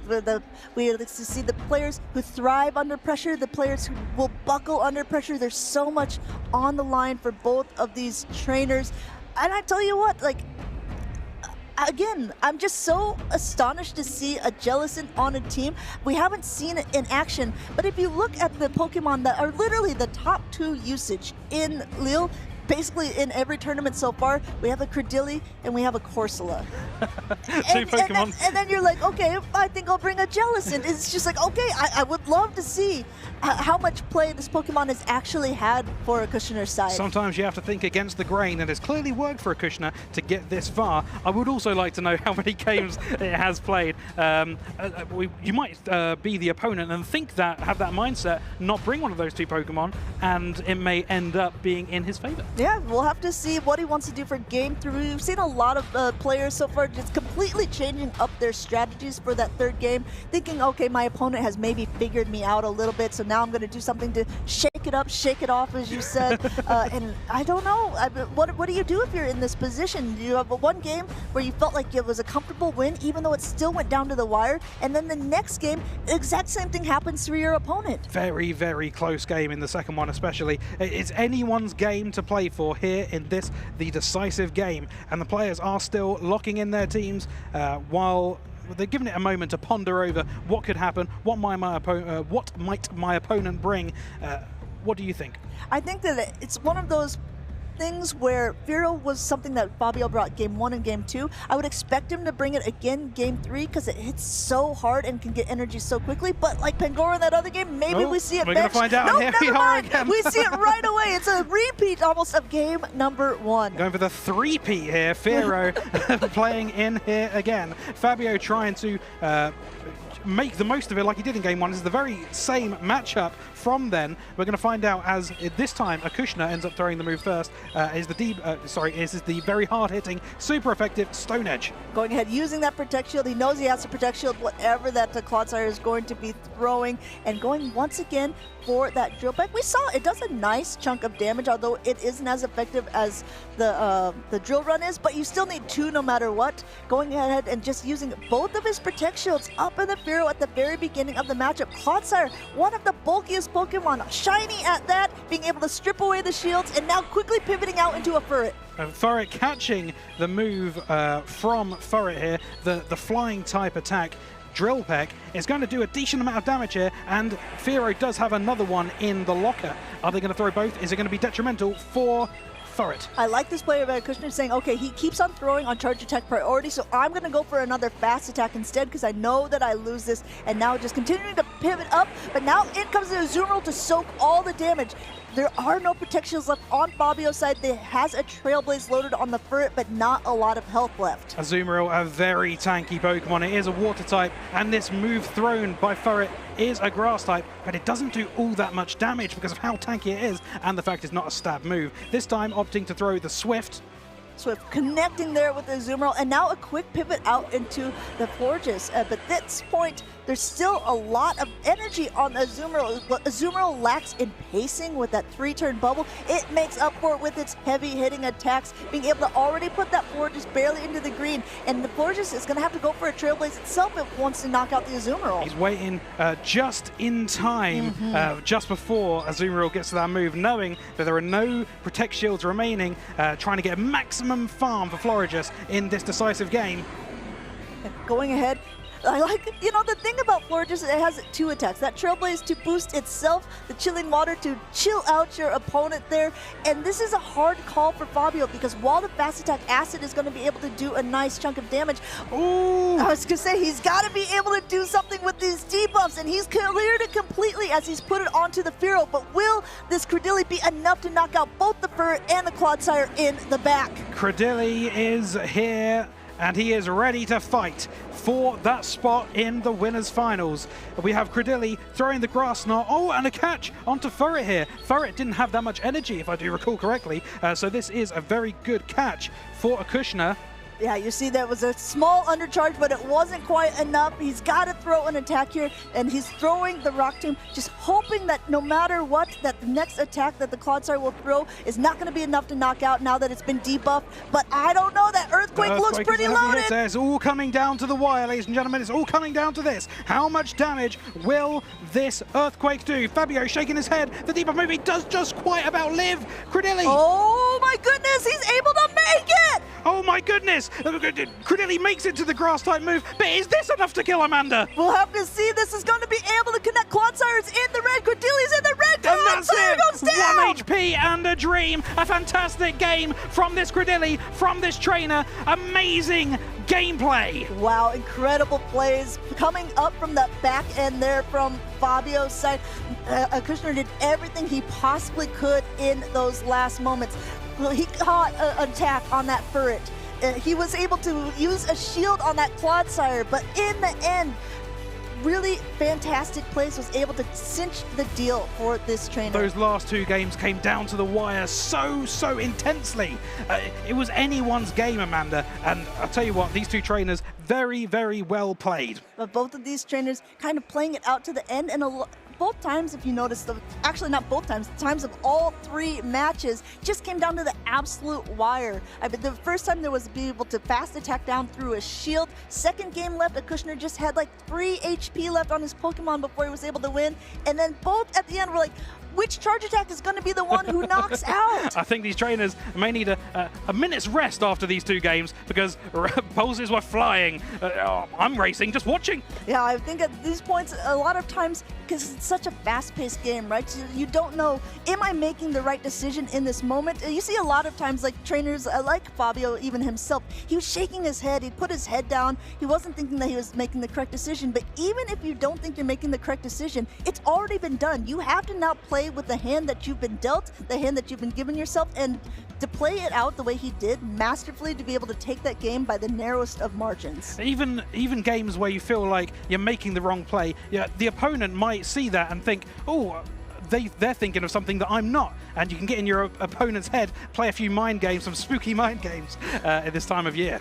Honestly, that's one of the real things that I like most about the Show 6 format is like, okay, yeah, you can bring any of the 3 Pokemon, and while there might be Pokemon that on paper make the most sense, you might be having a really, really good read against your opponent or saying, okay, you know what? I know that they think I'm going to bring this, so I'm going to bring something completely different and hope for the best. Even that Jellicent that Acushna decided to bring, it may not be the best Pokemon in that situation, but it may apply that bench pressure that makes the opponent decide, oh, I'm not going to bring this, or I'm not going to bring this, which ends up giving him an opportunity, an open doorway to make a new play. Yeah, absolutely too. Speaking of play, Jay, I'll have to think of more rhymes later on. But we've been asking everyone earlier on to use that hashtag play Pokemon, and then perhaps that some of your posts can be featured. We're asking you once again, we are asking you for your time, for your posts. Let us know what you're liking about Lille. Let us know who you think is going to be the champion, who's got the best outfits. I have to say, I was kind of scrolling through earlier, and it looks like Martine is winning by a landslide in the eyes of the people. Well, come on. We can't let that happen. We can't let them win everything, guys. Come on, vote for one of us. Did you see that cute Bulbasaur hat that Jay had that Team Rocket didn't steal from him? Well, I don't have it anymore. You're a little bit on the nose there, Amanda. Perhaps there is someone, a culprit of my hat that is now missing. No idea, no idea. But I'll tell you what, please do not let Martine win. If his head gets any bigger, it will fill up the whole room, and there'll be no room for anyone to play. We won't have enough blue hair dye for anyone else. Oh, goodness. But yes, going back to the matches, has there been anything so far? This has been the first tournament that you've seen, at least from this perspective, from behind the desk. You get kind of like a new inside look. What has there been any surprises of things that players have brought or anything that really speaks to you on this new stage? I'll tell you what, I've really enjoyed getting to view everything about all the Pokemon being brought, all the percentages of like how much of it is shadow, and you see some of these graphics and some of the Pokemon being used, and you think, how would this fit into any team? I'm sitting here looking at Blastoise, and I think I've never seen this used before in Show 6 Pick 3 format, and I think, is this going to be usable? And we saw it in one of the games earlier on, casted by the other two. And it was really exciting. Yeah, and one thing that I liked about that too, when you're talking about the graphics, is the new usage of how we're showing shadow Pokemon. And speaking of shadow Pokemon, like that Shadow Steelix we saw on Fabio's side, we're getting word that last matchup, there is going to be a rematch of it. So what that means is basically game number 3 is just poof, it's a clean slate, it's been wiped away. The trainer's going to pick 3 new Pokemon to bring the battle, so we might be able to see something completely different. I don't know if I can handle another match that close, Amanda. We're going to see what these two oppositions decide to bring. And look, they've seen that last game. They see what the opponents brought. Is there going to be something outlandish? Maybe we'll see the Jellicent. You never know. Yeah, that's true, because again, yeah, you get to bring absolutely anything of the 6 that you want. It's not like you're confined to the 3 that you brought in the match that was a rematch.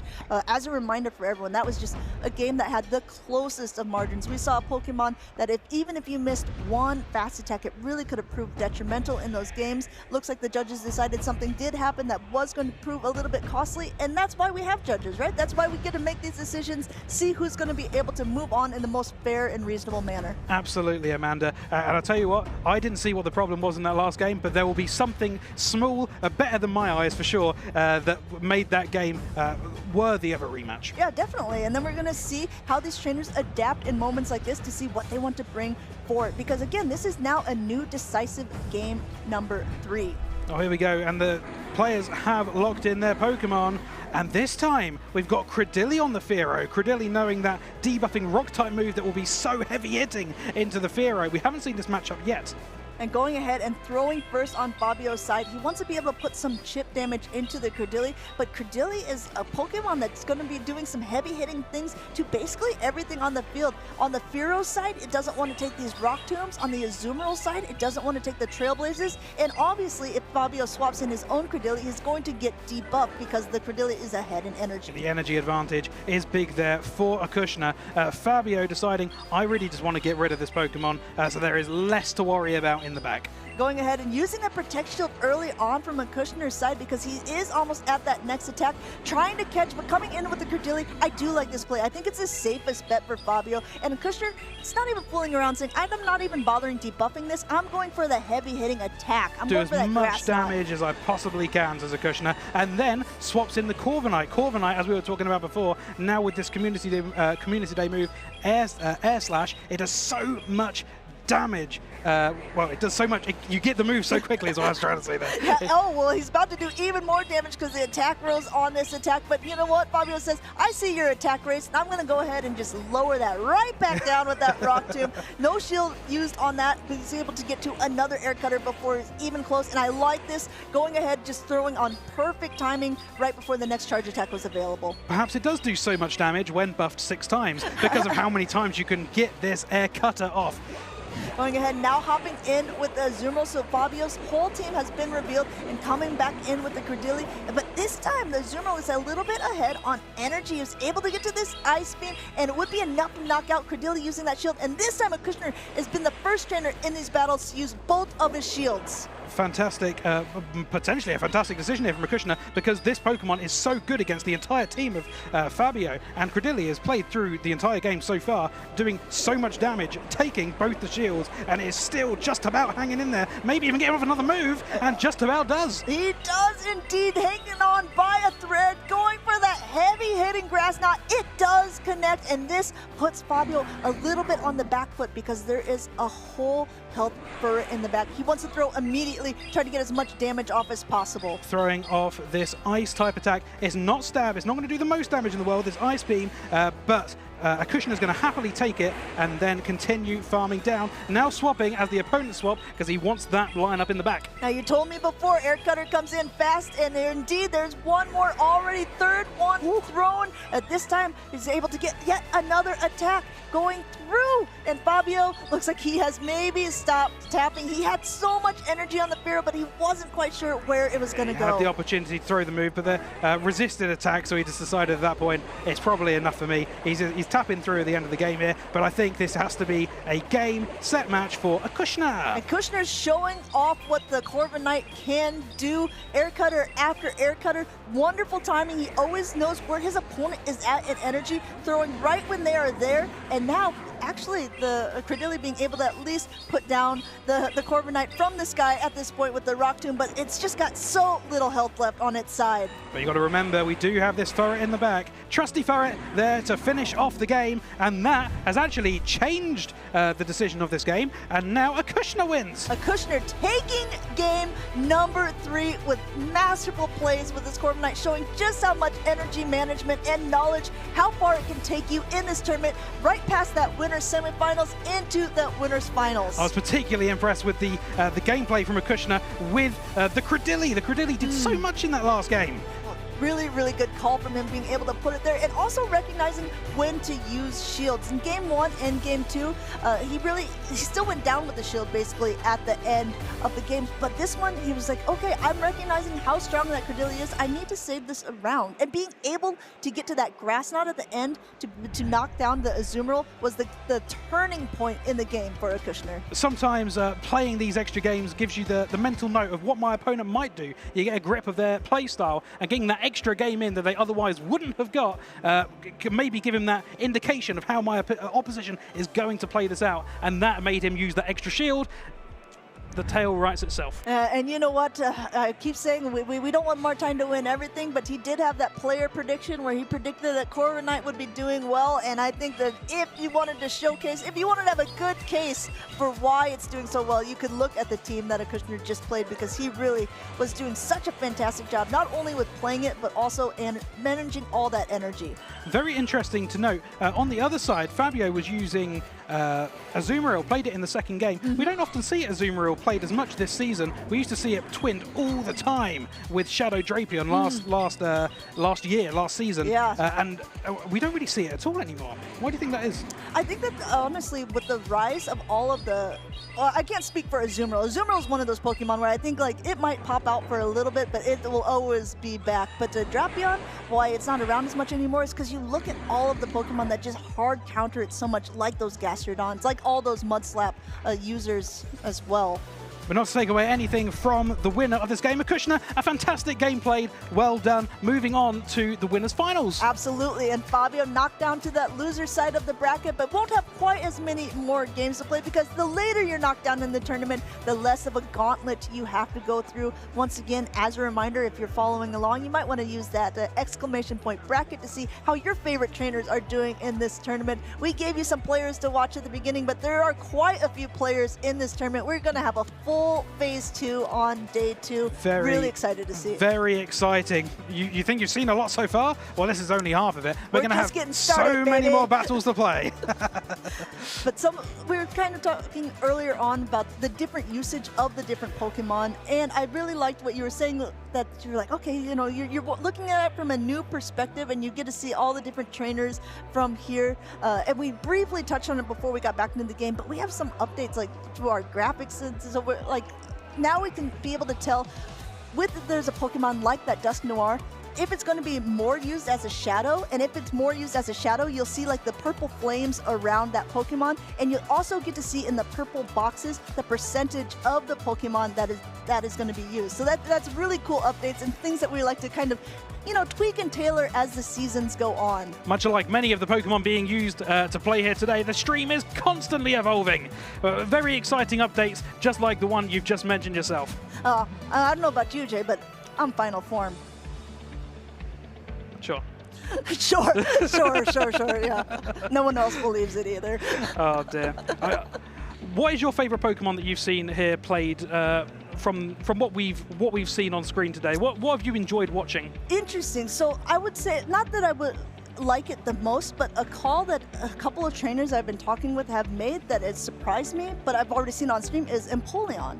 All right. I think Empoleon is a Pokemon that I was like, okay, I didn't see that coming as much, but it definitely has a lot of play in the meta. I've had 3 Pokemon that I've really had my eye on before we started today. I was really enjoying watching Gastrodon play. As I was talking about before, the workhorse. And then I really enjoyed Pangoro. Pangoro dealing that massive damage in with its close combat, really threatening the opposition. And then finally I really enjoyed Zweilous as well. Yeah, just from that one game. that's good. It didn't really put much of an effort in, but I love the thought of how capable it could be against these meta Pokemon that we've seen on the graphic. It's really interesting to note. No, I completely agree with you there. One thing that's been really cool is like the fact that so every season we get new meta updates, new movesets, potential or energy changes, and Dragon Breath used to be one of the most oppressive moves in the game, so it would take a while to get up to your charge attack generating energy with that fast attack, but then, you know, once you got there you would either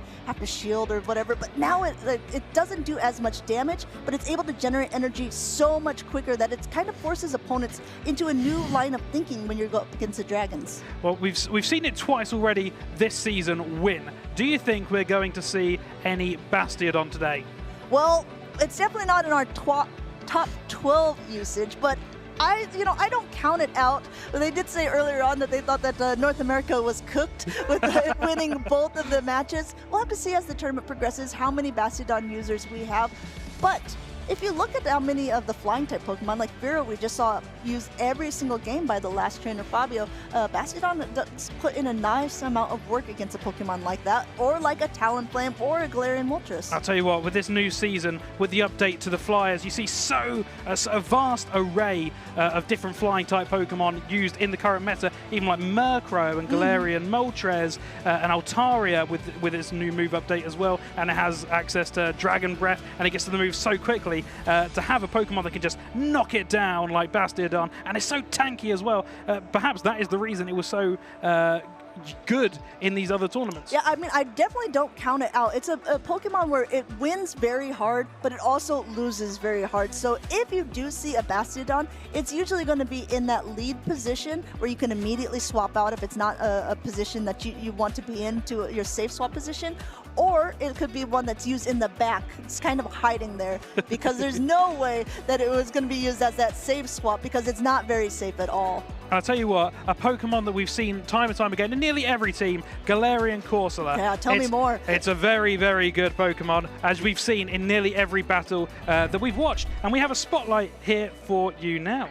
Galarian Corsola was one of the Pokemon that was introduced last season, and it took a while for trainers to get one that they wanted to use. We saw a lot of trainers at events or even at these local cups and challenges trading Galarian Corsola with each other to try to get the right spread that they wanted. They wanted usually a lower attack and a higher defense on there, but also it depended on your team composition that you wanted to make. But Galarian Corsola running Astonish as its fast attack and Nightshade and Power Gem as its charge attacks has been proven doing so well in the tournament. It's been so good. And I'll tell you what, Nightshade got a nerf a couple of seasons ago. It ended up doing less damage, but it's still so used and everyone loves it because of how bulky it is. It's such a good Pokemon. Well, we'll have to see if, Acushner was even scared of this really, really good Pokemon. Having a Jellicent on his team, he's been making it to the winners finals. We have an interview ready with him, and I can't wait. Thank you, Amanda and Jay. Martijn, Cyrus, and Anacon's reporting here from the Lille Regional Championships. We've just had our winners semi-final between Fabio and Acushner. I'm here with the winner of that match. Acushner, congratulations. I believe this is the furthest you've gotten so far in a championship. For those who are not familiar with you, can you give yourself a slight introduction? Yeah, I'm a relatively casual player at times. I am on a team in Battle Frontier in your kind of set with Psyduck and Soup. But I like to run a bit of spice, so I've run Jellicent that has worked well so far, I would say. How did you get to that pick exactly, and what does Jellicent do? I was quite worried about the Mud Slappers. My team's a bit weak. I've got Clodsire, Cradilly, which struggles a bit against Marowak at times, and it's there to target them. Any Annihilate, which I haven't seen yet, but hopefully I do. And Azu, which again, I've seen a couple of them. So it's been a good pick. Yeah, what did you think of Fabio bringing the Azumarill? Was it the Pokemon that you anticipated him to bring into your team? I didn't, because I was strong to it. I ran Clod, Cradilly, and Corviknight at times, and Furret, and they all beat it. So it was very nice when it came up.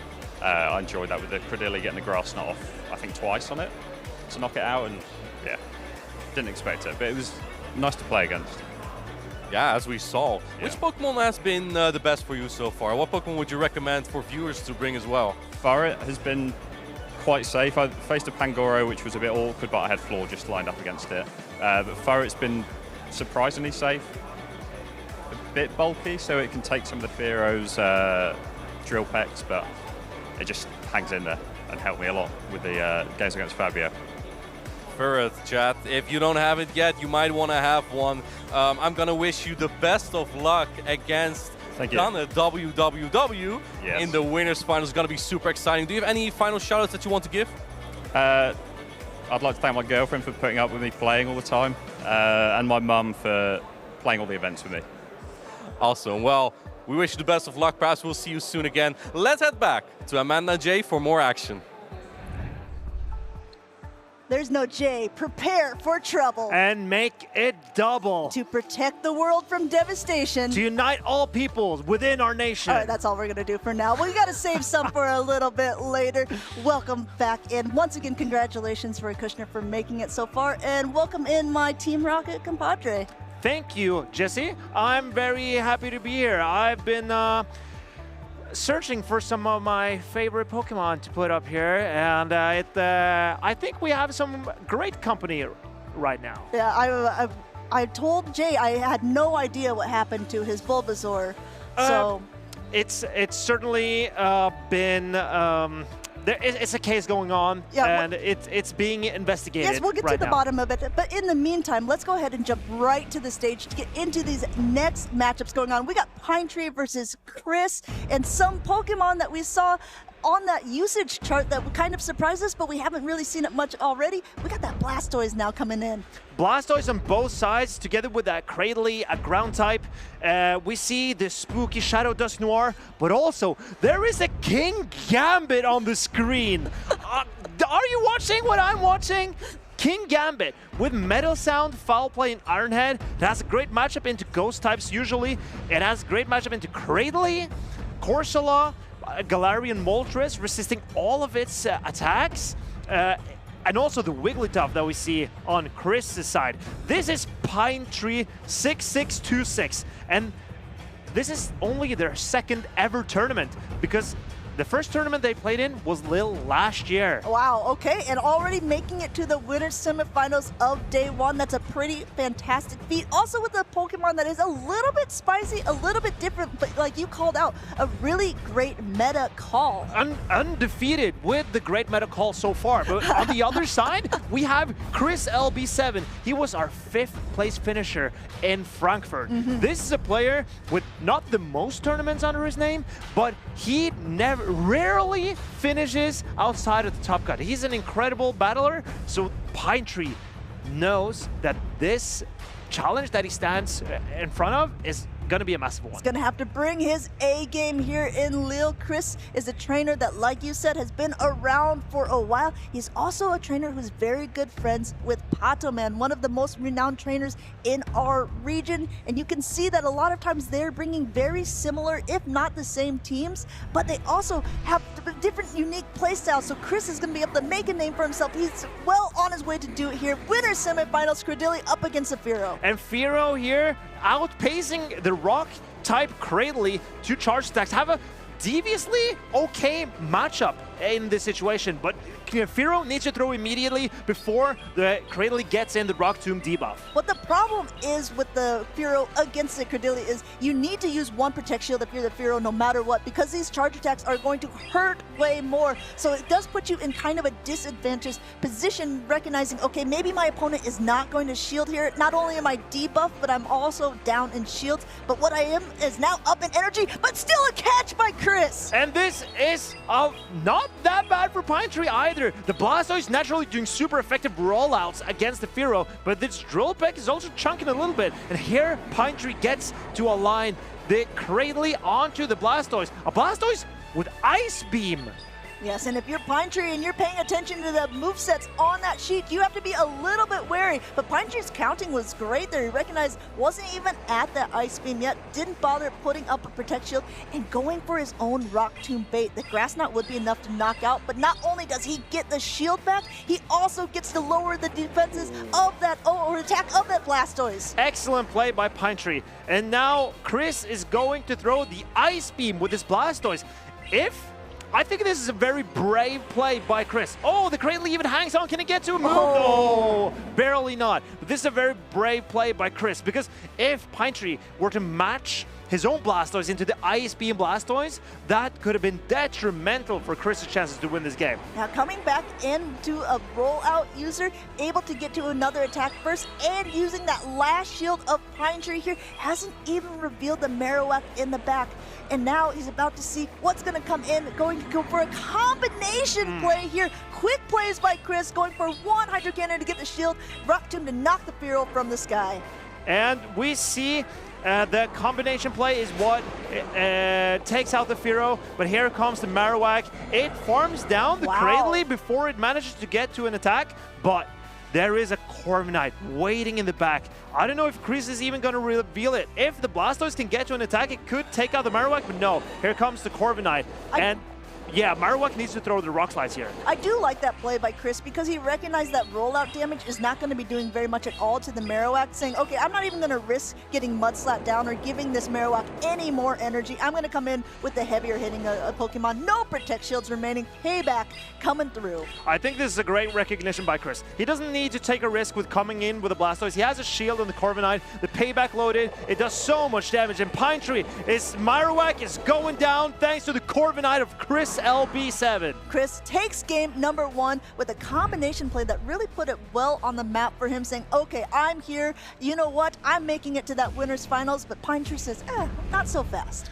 So Pine Tree, he had his Fearow leading into that Cradley. And also there's a Blastoise and a Corviknight in the back.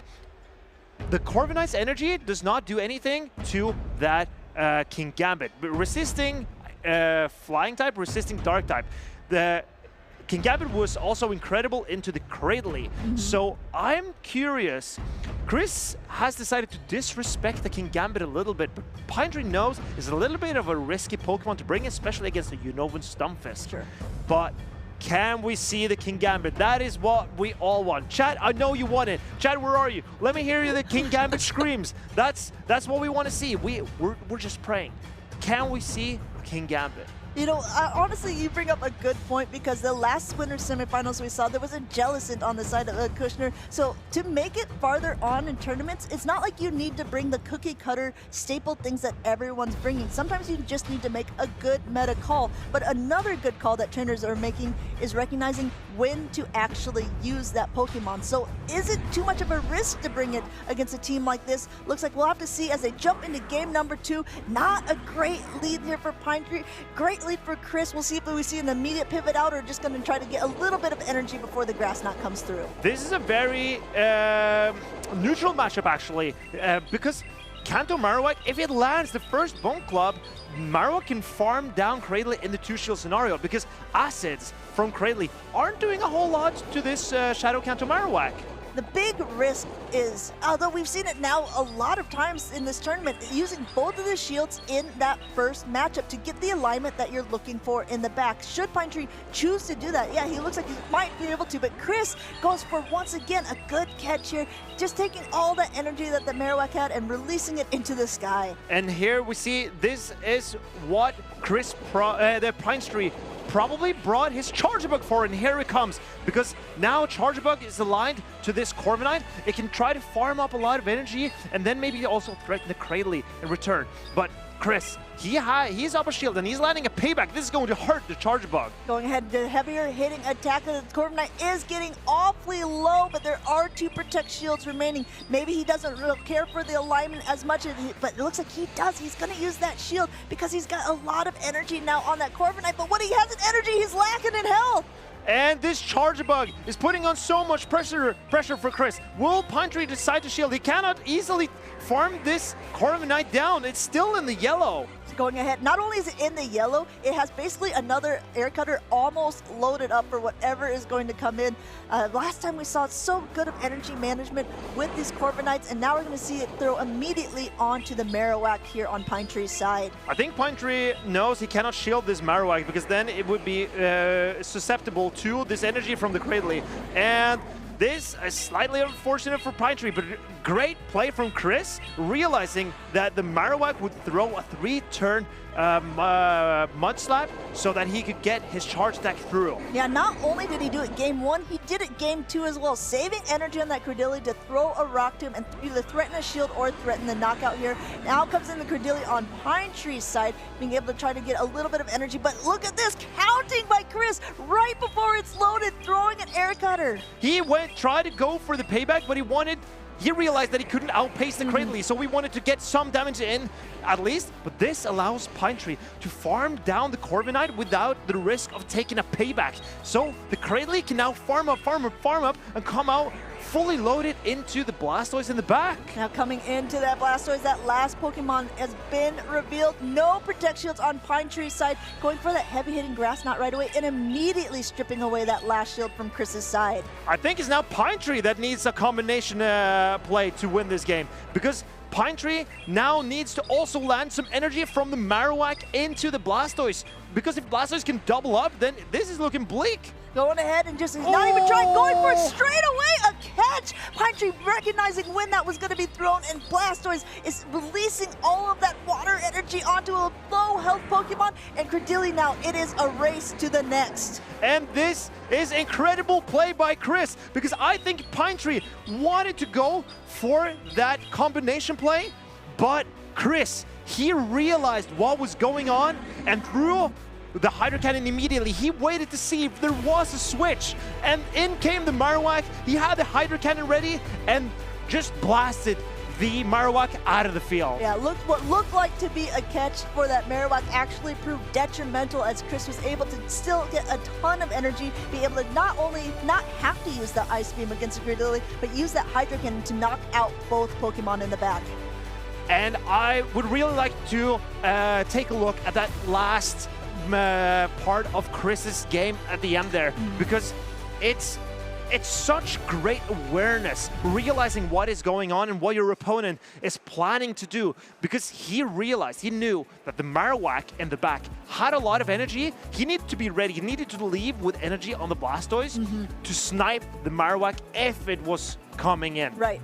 And that is what he did, and I think that is exquisite gameplay from Chris. Absolutely, and a 2-0 sweep. We haven't quite seen so many of those today, but he's once again proving the skill levels. Each game that he plays, he just gets a little bit better, a little more fluid, and it's been absolutely fantastic to watch this trainer continue to grow through these tournaments. I'm honestly in awe. This trainer, he has so much talent.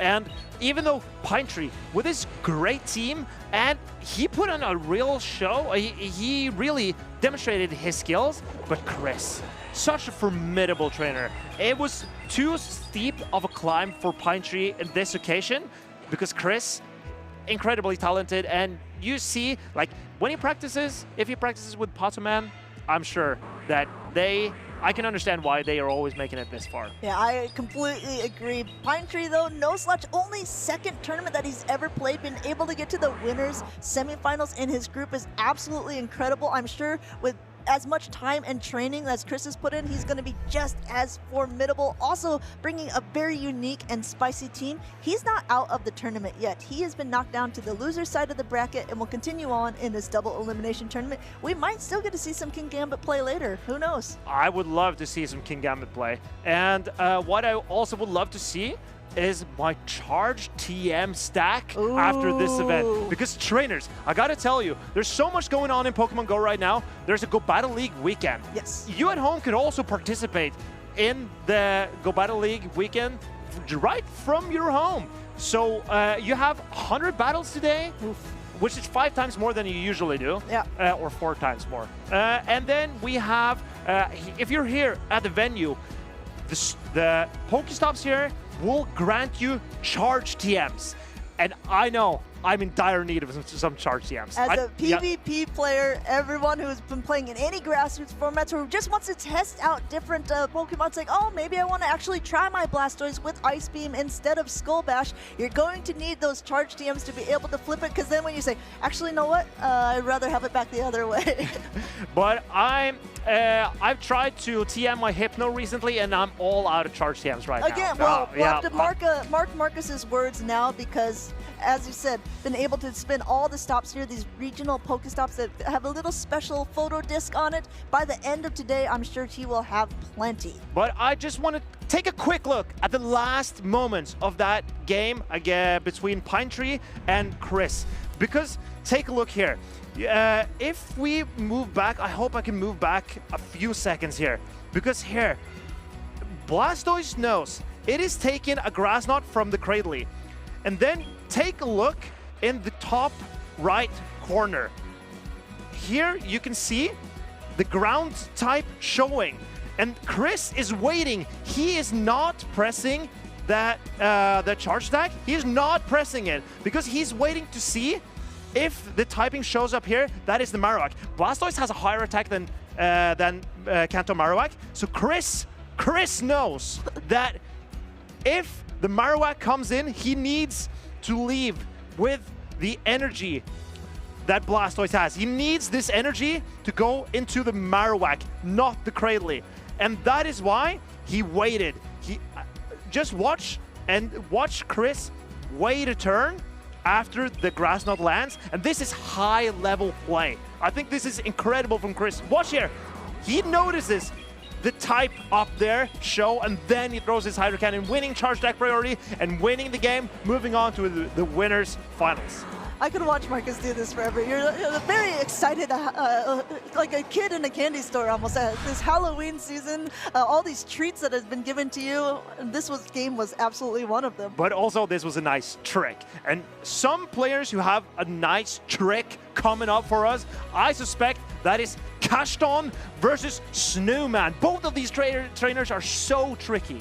Yeah, both of these trainers are well known within the circuit as well. We saw Kashton play, and a little bit earlier on against Modchess, they both were wearing very French white striped shirts, and it looks like now he's changed into more of his opponent gear here as he's playing up against the Dutch battler Snowman. And we see, we've obviously seen Kashton already on stream. We've seen this Zweilous not come into play, but already on the roster. But we see on Snowman's side, he has the Altaria, another dragon type, resisting the ground, resisting the fighting. That Zweilous is weak to especially the fighting. But I wonder what dragon type will come out on top. There's also a steel type on both sides with Shadow Scizor against the Empoleon. And I think that we'll get a deeper look at the teams here. We saw this earlier. I like the pick of Empoleon. It's something that I wasn't quite expecting for this tournament, but I've actually talked to quite a few players who have been interested in bringing it, so I like to see how different players like to play around. And also, Zweilous was played by Zephy earlier on against Alitix, so it looks like some trainers have opted to use a Pokemon, a dragon typing that we haven't seen so often in this competitive circuit. But here we see Snowman. We've seen him on stream in so many tournaments. He's a regular for us. And he has two ground types, both of them weak to other ground types, but they have different utilities. I'm curious about this Altaria, because even though Empoleon is a steel type, as we mentioned, Martijn and I mentioned previously, it's not so tanky. It wins charge attack priority against a lot of things. That means the Altaria can actually win against an Empoleon in a one-shield matchup. So I'm curious to see. The Empoleon is looking pretty good into Scizor, into Azumarill, into... it's fine into Furret, it's really good into Azumarill. It's just the Unova Stunfisk that is really bad. The Scizor is terrible into the regular, non-Shadow Empoleon. Yeah. And on the flip side, though, Unova Stunfisk was one of the very popular Pokemon that we saw. It was in the top 12 usage. But besides really like the Empoleon and maybe a little bit the Talonflame, it doesn't have super heavy hitting targets on the side of Kashton. So Kashton will probably bring his Cradley. I suspect it will calm most games. It's pretty good into the Altaria, Azumarill, and Unova Stunfisk. It's just risky against the Shadow Scizor, but you have a Shadow Talonflame. It's risky both sides, this Scizor. The game could be over really quick if that Scizor lands on a Cradily or lands on a Talonflame. I'm not sure if Snowman will risk bringing such a high-risk Pokemon. Yeah, it's a high risk, but definitely high reward because it packs a bullet punch. Let me tell you, as one of it as its Please fast stop attack, it. just being able to completely melt through its opponents. Let's go ahead,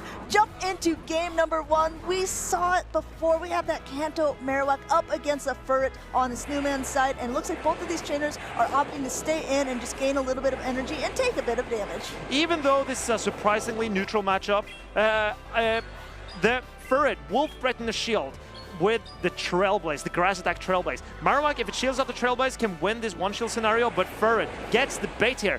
But Furret will also have to shield one of these Bone Clubs if it wants to get off the second charge attack. I think a big thing for Snowman is he's just so happy that this Kanto Marowak is not on the Clodsire. He is able to get to another attack, and Kashdon counting, recognizing, okay, I don't need to shield this one up yet. And Snowman is very happy that this Marowak is not on his Clodsire. Oh, but it's safe switching the Empoleon. This is very brave from Kashdon, but I really like the play because there's no Unova Stunfisk. It's met by the Clodsire. My goodness, Clodsire is not really an answer to the Empoleon. While the Earthquake would be enough to knock out, it still has to shield up from those Hydro Cannons. There is a Protect Shield left on the side of Kashdon, and it looks like he is throwing before the Earthquake was thrown on the Snowman's side. This will not be enough to knock out. So Snowman can no shield. He decides to protect his Clodsire, but Empoleon's so quick, it will outpace the Clodsire to the next charge attack. So Kashdon decides to shield up his Empoleon. It's looking incredible in this position. Yeah, you saw the danger on his face. It's like, if this is a bait, this would be so detrimental. But at this point, he knows he's going to be able to throw even before the Clodsire is available for the next attack. No protection shields remaining on either side. Not enough to knock out, but enough to do nice, super effective And this damage. is a combo play. Oh, but Snowman reads the combo play. Marowak now landing the Bone Club into the Furret. And now Snowman can align his Azumarill onto this Marowak and get some energy head start into the incoming matchup. Yeah, Azumarill was one of those Pokemon where it is so bulky, but it does take a while to get to its attacks. But this is the perfect amount of farm for Snowman's side, being able to basically be almost at an Ice Beam or a Play Rough. But the Empoleon is still so healthy. All of this energy goes absolutely nowhere. It's only taken double resisted Poison Stings, and the Azumarill's energy, as you're mentioning, is resisted. Everything the Azumarill can do to the Empoleon is resisted. The Empoleon is putting in so much work for Kashdon here. No, you're absolutely right. He's got both shields with it. He's been able to take charge attacks with it. Now coming in with the Corsola to gain up a little bit of energy of his own. This Play Rough will do a decent chunk of damage, but we're talking about bulk. Let's introduce you to some of the bulkiest Pokemon we've got in Great League. And Kashdon, he's playing so aware. He's realizing there's a Clodsire in the back with an Earthquake loaded. So he wanted to leave with a charge attack on his Empoleon. Empoleon will win charge attack priority against anything that's left on the field here. The Corsola is so bulky, but here comes an Earthquake from Clodsire. Can the Corsola hang on? I believe it barely will. This Earthquake coming through, but it does hang on, just knocking it down to the red. And if you're looking at the switch timer, it's almost up. I think Kashdon was waiting to see if he could able to store this, but it looks like he's even under tapping because he wants to try to get some farm and not going to be able to. But look at how much energy is on this Empoleon. Attack number 1 coming through. And this Drill Peck will be enough to knock out this Azumarill. This was a demonstration of Empoleon's power. The Emperor Penguin is taking out the Azumarill in this game number 1. Yeah, and I think Empoleon is going ahead and keeping that crown on its head because you look at how much work that Pokemon put in for Kashdon game number 1, stripping away both shields from that Clodsire there, being able to tank the attack from the Azumarill and also pull out those winning punches at the end. Incredible by Kashdon, utilizing the flexibility of the Empoleon. Is fine into Furret, it's good into Scizor. The Clodsire matchup, as you saw, Clodsire needs to build up until that Earthquake to have some actual damage landing into the Empoleon. That takes a dang long time. Well, so I tell you what, I said before that Unova Stunfisk doesn't really have that many heavy hitting targets on the side of Kashdon, but the one heavy hitting target that really it needed was on such display in game number 1. Do you think we're going to see some shift in Snowman's behavior, his shift in his like team building for game number 2. Do you think we're going to potentially see that Stunfisk? I think we're going to see the Altaria because the Kanto Marowak relies on ground damage. That double resisted by the Altaria. Yes, it has a Rock Slide, but Altaria is tanky. One Rock Slide will not be enough to knock it out. And the Empoleon matchup is playable for Altaria because it resists the Hydro Cannons, which is Empoleon's most effective damage. And then the Corsola matchup is obviously not great for Altaria either, but it lives a non-stab power gem. And I know if you have a high stat product Altaria with much defense and HP, then you can win the one-shield scenario even against a Corsola. Okay. So I think Altaria... When we're talking about the one-shield scenario but with Altaria a couple times, are you talking about going straight Sky Attack, which is the more energy-efficient attack? You maybe think of the Empoleon, oh, he's part steel, so I would want to throw the flamethrower, but you're saying straight going Sky Attack, you are able to take those matchups. Against Empoleon, you need to land the flamethrower. Okay. But against Corsola, Sky Attacks, straight Sky Attack, you get 3 Sky Attacks before the Corsola gets to 3 Power Gems, and that's how Altaria might be able to win out that matchup. I hope that we can see it at some point. All of this in action. This is some great action from Snowman's side, bragging about this shiny Shadow Scissor here and also finding a matchup that it really kind of likes, because this Night Slash is going to put a heavy work into that Corsola. And Snowman is grimacing a little bit because he knows he would like Furret to land on this Corsola. But can he make a catch? Oh, but he double boosts with a Night Slash. This is now looking pretty scary for Kashdom because this Scissor is now super threatening. Yeah, it's got energy to boot here. I'm actually surprised coming in with the Empoleon instead of the Marowak for that Mud Slap damage, but to be able to just get a lot more energy from Snowman's side. Very patient plays from him, recognizing I'm boosted at this point. This is a threat. I'm getting the shields. And I think Kashdom has decided to go for a farm down. As long as he can get the Scissor down without taking a 3rd Night Slash, then, or 4th Night Slash actually, then it could be salvageable. This game could be salvageable for him. But I assume here comes the Azumarill, yes, to try to make the energy of Kashdom less efficient. Yeah, but the same goes around, right? What goes around comes around here because the energy of the Azumarill is not going to be that efficient against the Empoleon either. And Empoleon has so much energy. Look at this, 100 energy, throwing another attack before Azumarill is even ready to throw its first. But the Empoleon is getting closer and closer to play rough range. And oh, there's an Ice Beam. It was a potential Ice Beam from Kashdom. I think he maybe could have done a few more metal sounds to try it, because Snowman would never have thrown an Ice Beam into the Empoleon because that's double resisted by both the water and the steel typing. And now this is a very dangerous position because you have a Marowak coming in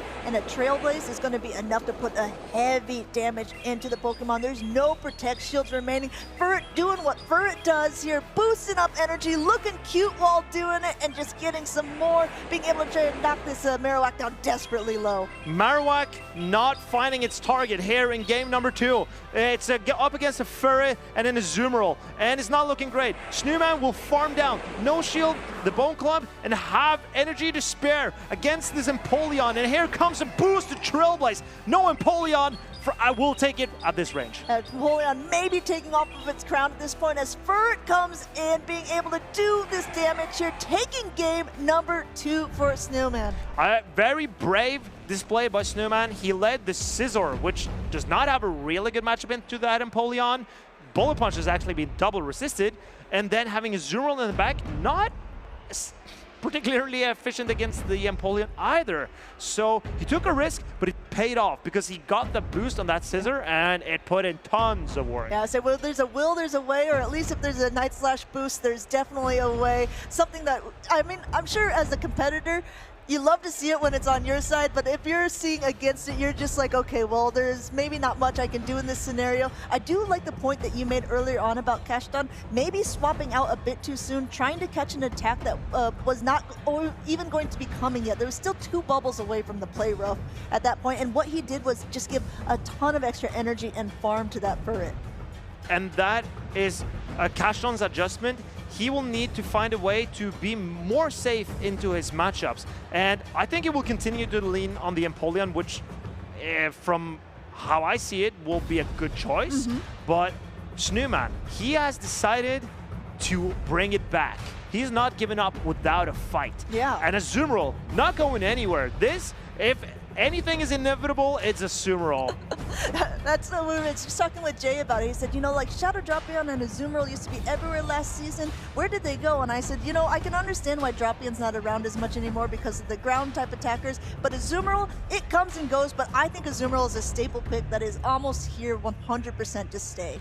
And we see the new Azumarill and Shadow Dropion in this meta is Corsola and Cradley because they pair like peanut butter and jam. It's they're inseparable once they're mixed together. But Snowman has decided to not run any of the two. This is a new take on the meta, and Kashan maybe is caught a little bit off guard by it. Yeah, I think that that's something that a lot of trainers are always trying to, you know, figure out what are the best Pokemon to use against what everyone has been using. Kashan is running some teams that has some very meta picks, but also some off-meta with that Empoleon that seems to be here almost every game, almost in the lead every game here. Now we got to go up against that Furret in a much better position from the start. And this is looking risky for Kashan, in my opinion, because he has brought the Zweilous.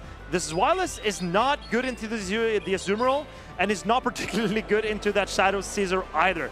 So what can Kashan do to come back into this game? I think Snowman, he's looking incredible right now. Yeah, at this point of being able to get at least a Protect Shield, now you're boosted and has to make some decisions here. Looks like he's just getting up a little bit more energy on Kashan's side before throwing his Hydro Cannon. And actually, Snowman letting the Furret go down could be very, very nice for Kashan because like you said, neither the Scissor nor the Azumarill really does that much against it. So it's going to be able to at least put in some work. This is very exciting because Kashan is shaking his head. He needs to strip away both shields from the Scissor. He needs to shield up the Empoleon.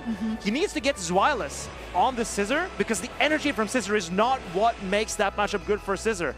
So I think Kashan needs to shield here. What is the hard part though is look how much energy is on Snowman's Scissor. The first one goes through, but there's already another one loaded after one bullet punch. In comes the Zweilous, not very effective. Look at this, it's just trying to melt away, but it's not happening. Oh, but it's a catch on the Azumarill. This is exactly what Snowman needed. He needs to leverage his Pokemon to the best of his ability. Can Kashan farm up though, because the bubbles are not doing anything to the Zweilous? I mean, I would say that you argue this is exactly what Snowman needed, but this might be exactly what Kashan needs because now he can line up the Cradily up against the Azumarill. He will have to take this Ice Beam. It is super effective, but so are the Grass Knots that are coming through, and you don't want that much health on the Cradily when the Scissor comes back in because you don't want it to just get tons of energy. Yeah, you're absolutely correct. Snowman decides to shield up the Azumarill. This is great play in my opinion, because now the Scissor is soon ready to come back in, and it might be able to bullet punch down the Cradily before... No, here comes... Oh, he has... Oh, this is an interesting play. This is the real question. Will a Night Slash at this range be able to knock out? Kashan puts up a shield. He isn't sure. He wants to make sure that he can get off his energy, but there's a back-to-back! Incredible play by Snowman. He has exactly the tools that he needed. The misaligned switch timers is what can win this for him. Oh! But this is better for Snowman because now the Azumarill has a player ready to take out the Zweilous. It's true, it's true. Well, maybe a little bit too little too late. Immediate pivot out. There's so much energy loaded on both of these Pokemon. There is a charge attack priority, but the Body Slam will not be enough to knock out the Azumarill this time. Trying to do as much as possible. But the Azumarill is inevitable. It's got a player uploaded. And Zweilous, Dark Dragon typing, will not take this Fairy attack. It's going down. And the Cradily, left on 1 HP, goes down to the inevitable Azumarill. Going ahead, Azumarill there, time and time again, Snowman getting better and better after each tournament, being able to take game number 3 off of Kashan, one of the local trainers here in France.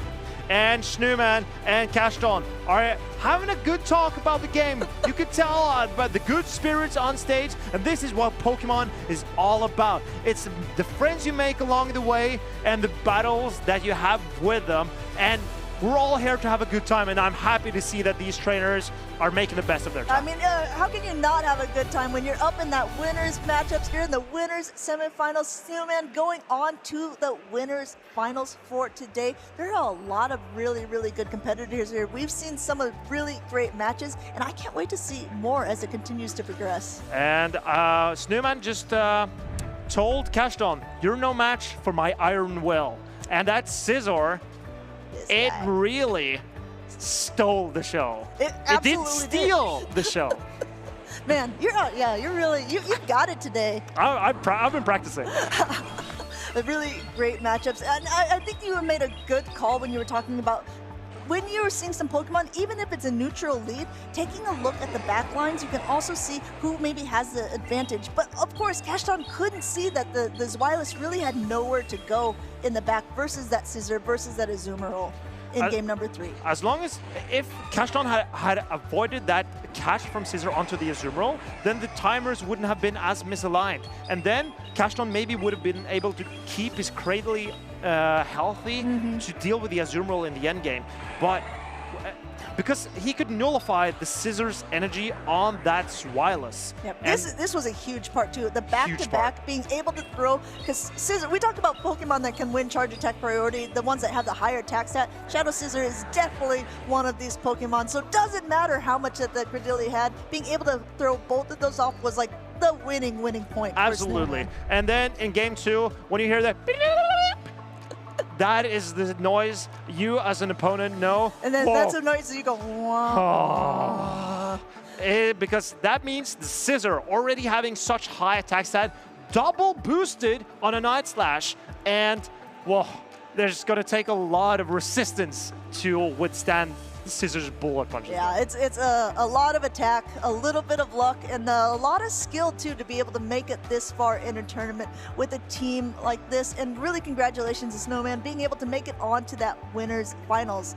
So, I mean, there's been so many trainers. Has there been anything that's really been sticking out for you today? I know you made the meta call earlier on. You said that, yes, of course, there's going to be so many Galarian Corsola, there's going to be so many Cradily. Is there any other big calls you want to make this weekend? We'll see if we make them come true. Well, I think we've seen Empoleon do very well.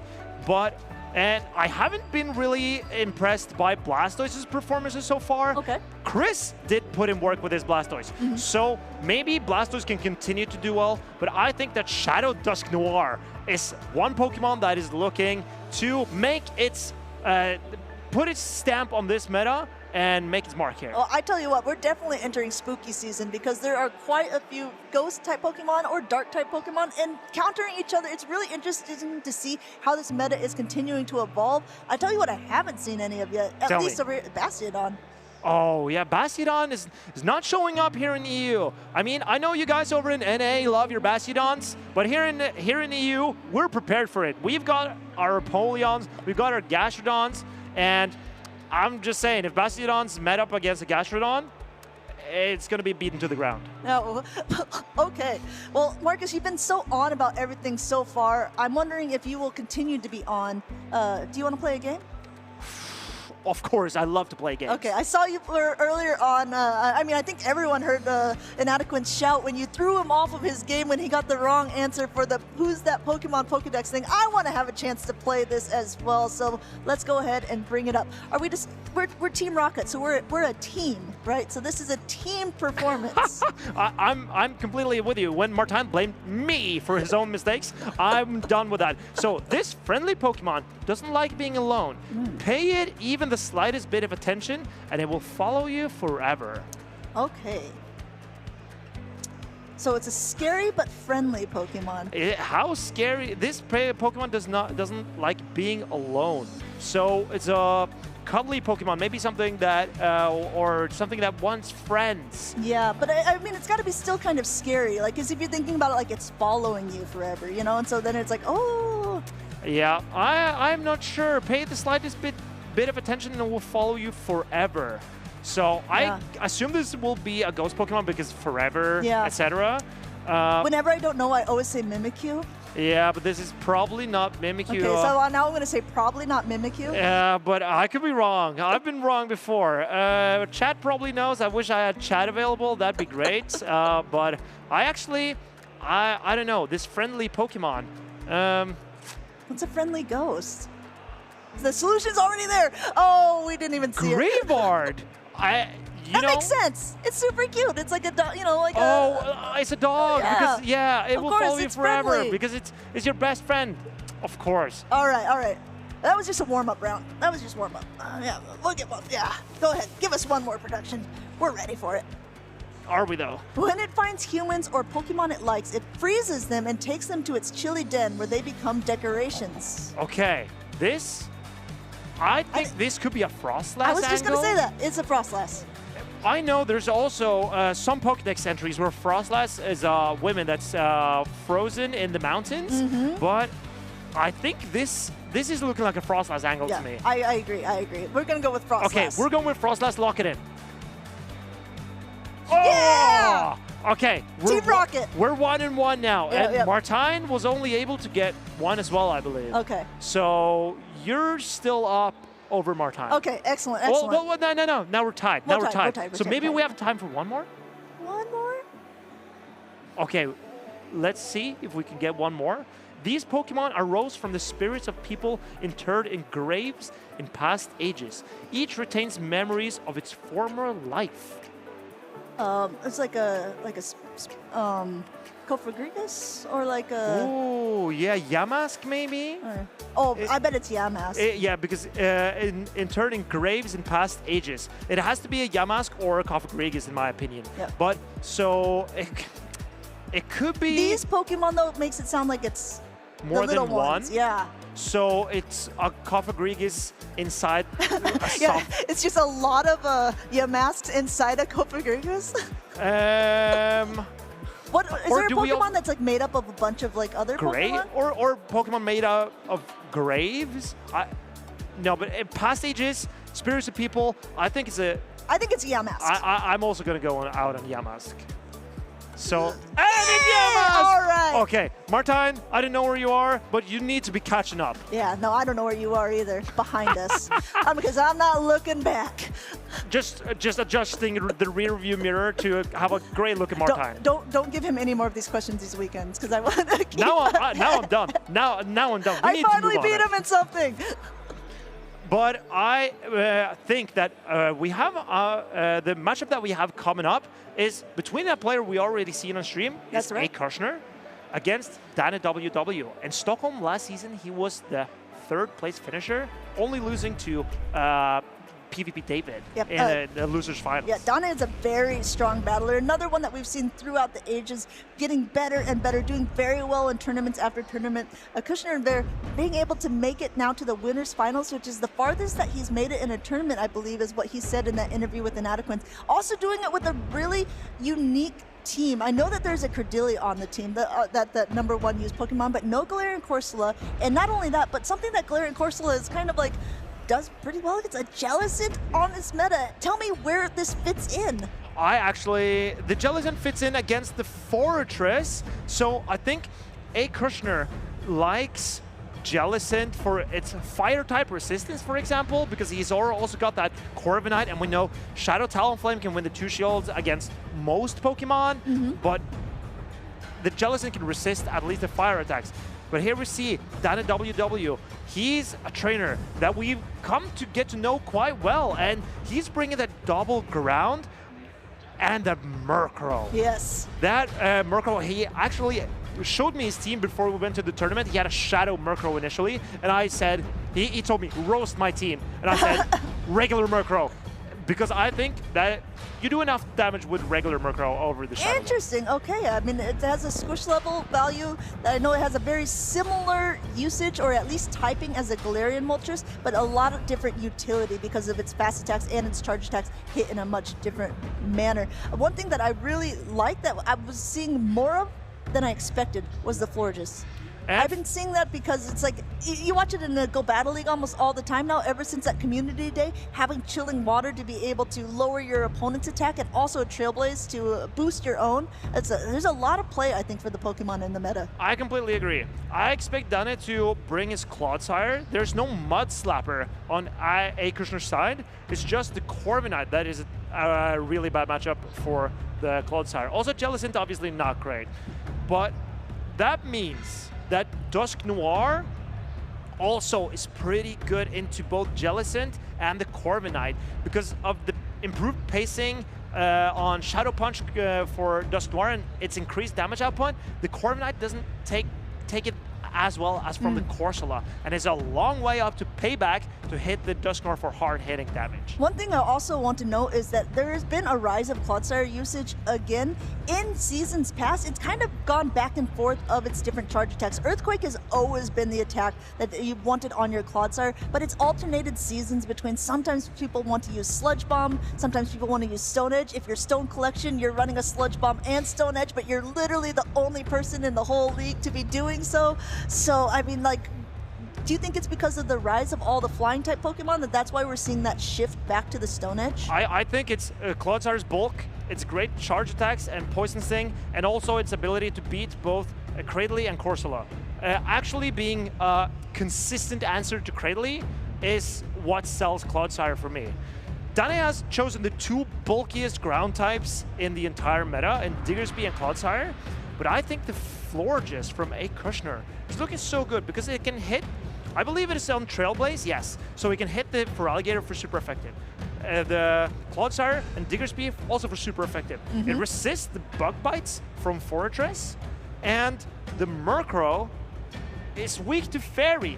Even though Murkrow is so attack weighted that it can win some shield scenarios against the Forges, still, the Fairy wins add up on such a squishy Pokemon as a Murkrow. Okay, well, very interested to see who of these two trainers is going to be able to come out on top in this winners finals to be able to make it to phase 2. We haven't seen Dane yet on screen, but we've seen him in times past. Looks like these trainers are getting ready to go here. We got that Feraligatr, a regular, not a shadow, up against that Corviknight. I love this pick from Dane, but here comes the first safe swap, and it's answered by the Clodsire. This is not bad for Ray Kushner because he gets the Florges free from that Clodsire. And Clodsire is going to be able to soak up this damage. Definitely not going to shield up that first Trailblaze because it's going to be the subsequent ones as well as the fast attack damage now being boosted that's going to be doing more. But already at an attack, being able to go for this Stone Edge, no Protect Shield from a Kushner's side. Great recognition by Dane. He knows that he needs 2 charge attacks to knock out this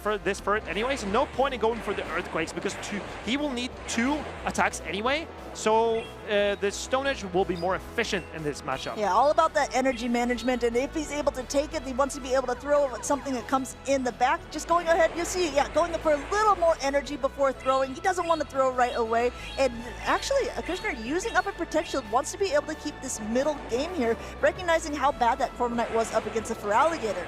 But the Furret gets the form down. This Furret is not going to be able to handle for Dane because he's only got Ghost-type fast attacks. He will need to start shielding up his Feraligatr that's most likely coming. Yeah, this is dangerous for Dane because this Furret is fully loaded with energy. Swift #1 coming through, and this is a huge, okay, I thought he was going to call that Swift because the Trailblaze would do so much damage. It's boosted one more time, and now this Swift is coming through. But A. Kushner has to realize that his Furret is in such a good position. Is it ever worth shielding the Furret here? Because the Feraligatr is now so low.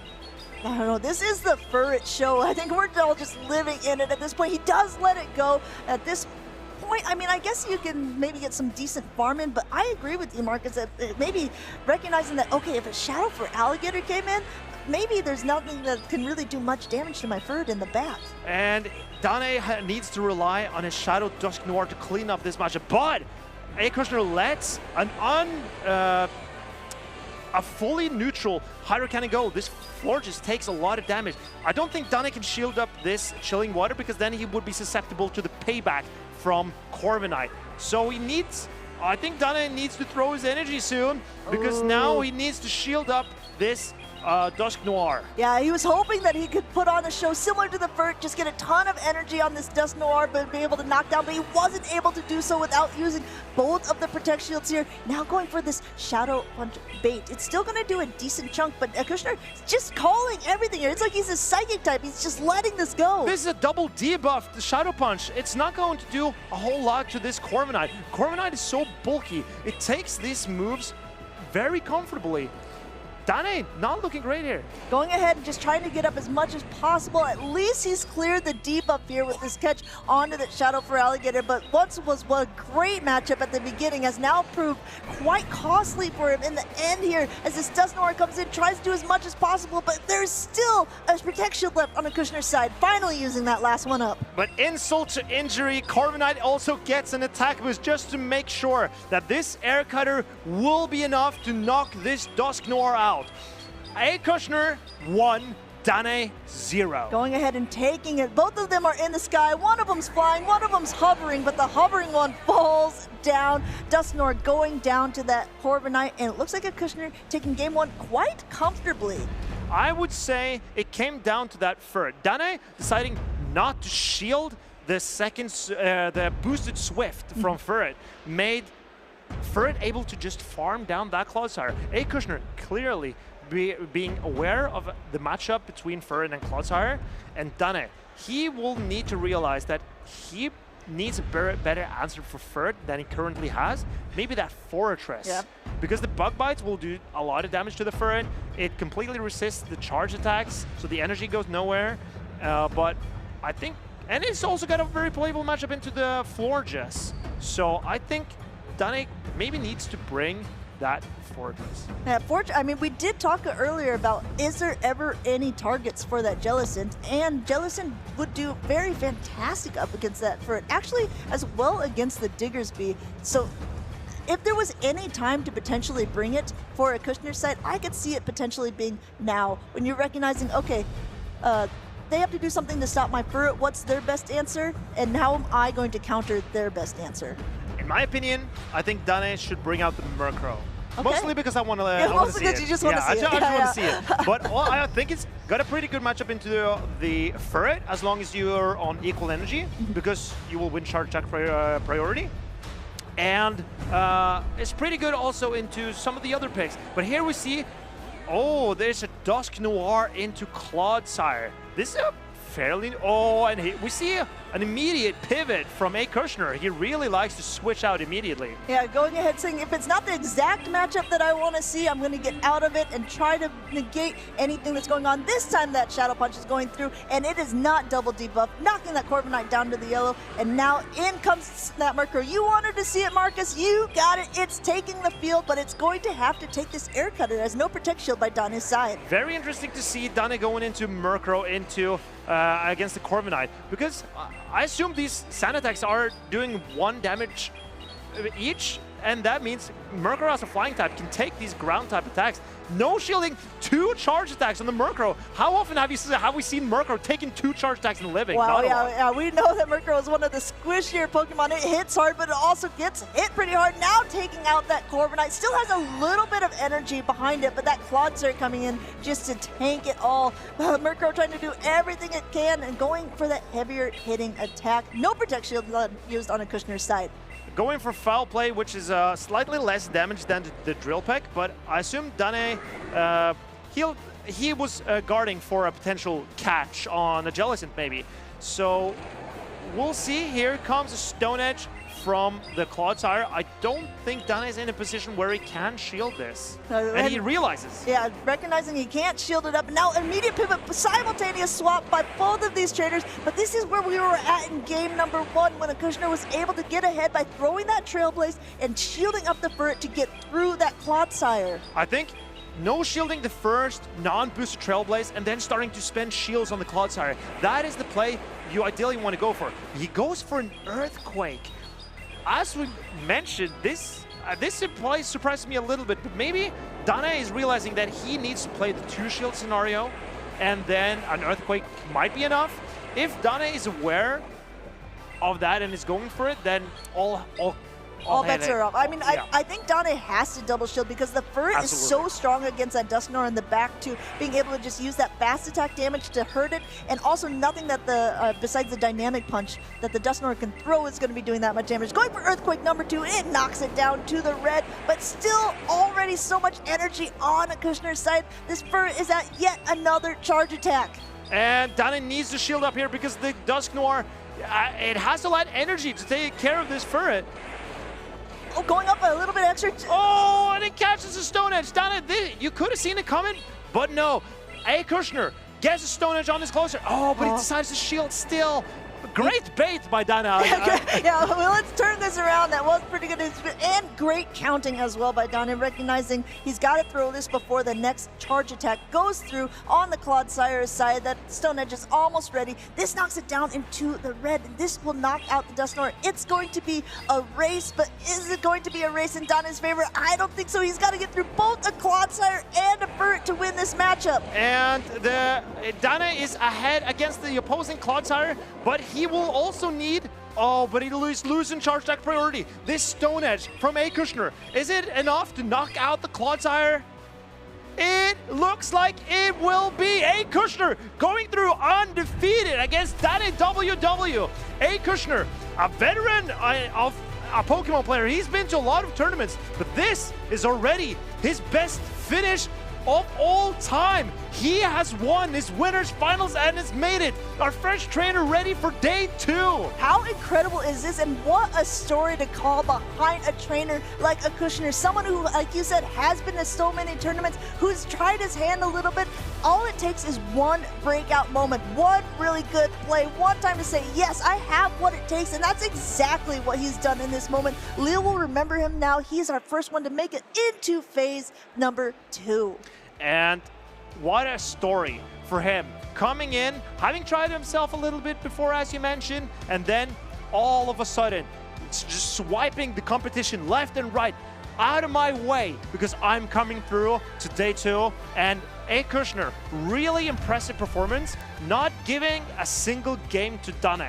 No, and that's not something too. It's like, obviously, if you've been playing for a while, you start to recognize some names, you start to recognize some opponents, and now this is a trainer who's going to get some recognition himself. Say, okay, I know I have what it takes, and all it took was just a little bit of a spicy team here. This Furret was able to just completely power through for him there. He was also able to beat Fabio earlier on in the winners semifinals by the narrowest of margins. So Kushner being able to take out this with the Stone Edge, being able to take day number 2, congratulations to him. Who needs Corsola? We have Jellicent. We have Clodsire. Cradley didn't even make it onto the field for either of these trainers. I think so. I mean, like, all it takes is a little bit of ingenuity and, like I said before, with the attack boost, a little bit of luck, but a lot of skill to go behind all of this training, all of this preparation to be able to make it this far in the tournament. So I'm super excited to see if he can keep his momentum going into day 2. But Dane, he's not out of the tournament. He was undefeated up until now, so he's in losers finals in Group A. And I suspect we will see his loser finals coming up on stream later today. There's so many matches that still have to be played out here. A lot of these trainers are not only prepping for this event, they're also prepping for the ICs that are coming up for the World Championships later on this year. LAIC is the next event that's going to be coming up, and we actually have quite a few European trainers that are going to be able to do that with their travel awards and stipends. And hey, if you guys are just as excited as LAIC as we are, then go ahead, you're gonna love this.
Welcome back, everyone, to the official broadcast of the Lille Regional Championships 2026. My name is Martijn Cyrus Inadequence. I am joined by my new recruits, JD under Team Galactic. That is me, and as you can see, I have a new addition to my outfit, so I am surely a shoo-in for the best costume. You're a villain now. Congratulations. I feel honored and evil. Very good. Now that was us yapping. We are heading straight into our next matches very soon. We have some of the winners finals coming up soon. I believe that's going to be Group B, and as we're moving down the groups, we're also going to have the loser finals after, and the top 16, all the winners you're going to see from here on, they are moving to day 2. We're finding out now who we're facing up in this winners final for Group B. We have Crystal versus, and you might have to help me pronounce this one. It's going to be Noitan Matsal. Noitan Matsal. You got it right there. Chris on the left side competed in Frankfurt as well and reached a top 8 there. For Noitan Matsal, it has been a while since he's gotten that far, because his best performance has been a top 10, but that was last season or maybe even 2 seasons ago. So this is kind of his redemption arc. Very interesting to see here. The Shadow Malamar is a Pokemon that I see quite often in the Go Battle League, but I don't think I've ever seen it in Show 6 Pick 3. Do you think it's a very common pick? Wait, you haven't seen your friend the Malamar? No. It's a dark and psychic type Pokemon that usually feels very versatile to use. Its only problem really are opposing dark type Pokemon and fairy type Pokemon specifically. Now, the thing is, it looks very clean into Noitan Matsal's team because there is none of those dark or fairy type Pokemon. You do have to be careful of Scissor though, just because of sheer bullet punch damage, and it resists the Psywave damage. Also, Charizard, an interesting pick with its with Dragon Breath. With Dragon Breath, this move update from this season, doing that additional energy, but also in effect doing less damage. Do you think that will be used an instrumental part of his team here today? Well, Blastburn comes out even faster now, and Jay, I must say, it's been a while since I did this, because when Charizard was meta, me and Leo used to go like boom. I might have to rely on you for this one if we see Noitan Matsal bring out the Charizard with hard-hitting Blast Burns. Oh, I can't wait. I will boom as hard as I can possibly boom. Okay, well, we do have viewers with headsets on, so maybe we have to be Maybe careful. a slightly nullified, softened boom, but still with accentuated effect. You know, that is an excellent choice. I believe in that, and let's see if our trainers also believe in the choices they make. We have our first lock-in here. Game number 1, Chris on the left, Noitan Matsal on the right. We're gonna have the Wigglytuff into Diggersby. Oh, a very neutral matchup here, I must say. Who do you think will come out on top on this particular matchup?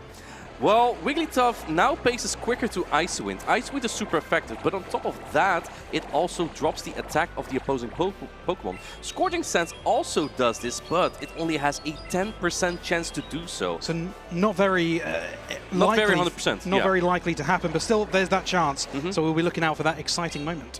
It didn't happen this first time. Ice Wind, I can tell you, I bet this will debuff actually, because it is a 100% chance. And that puts Wigglytuff kind of in a decent spot. It looks like Noitan Matsal swaps out immediately and it's answered by the Dusknoir. This is kind of not what Noitan Matsal wants, because he does have that third in the back to answer this. However, Cradily is not exactly helpless here, especially when you can start debuffing.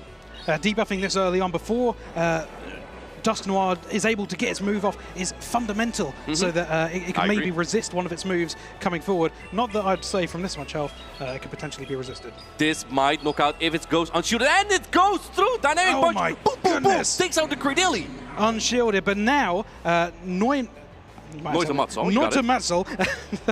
can bring in that dark, fast-type attacker, Furret, to farm it the rest of the way down before... Oh, no! Still gets through the dynamic punch here. That is crucial. Do you put up a protection here? This would do massive damage. Here we go. And we do see the protection come up from Noitan Matsal. That otherwise would have done a lot of damage. He was really hoping he could get that farm down before that move was able to be got. Tried to go for a catch here, but wasn't quite able to make it. It looks like the Diggersby would have been able to get a move off there, but didn't. Not exactly a catch just yet, but wants to swap out immediately into the Diggersby to get ahead on energy, because he knows, Noitan Matsal, that Diggersby is much better into that Corviknight, and it's also really hard to send attack down. Here's the thing though, I think that this Diggersby is almost in air cutter range already, so even though if Sand Attack doesn't add up as much, there's still 2 protections on the side of Chris, and this is super effective. This is where you have to use your protection. Exactly. Having 2 shields at this point in the game is fundamental. Being able to use them here and then get your moves off on what is already a very nullified HP Pokemon. Right, Aircut's coming through, 30% chance to boost the attack. That would be devastating for Noita Matsuo. Chris is looking to buff up the Corviknight. It's not getting it just yet. And going for the Trailblaze. Now, Jay, this is double resisted, but why does Noita Matsuo go for the Trailblaze here? I believe it's so we can get more of the oppressive fast attack moves yes, off. Yes, it boosts the attack. Exactly, the more oppressive fast attack, which has been buffed, and we're going to try and farm it down as much as we can with these buffed moves. Being the last Pokemon left alive, you want to try and get it as a high attack as possible.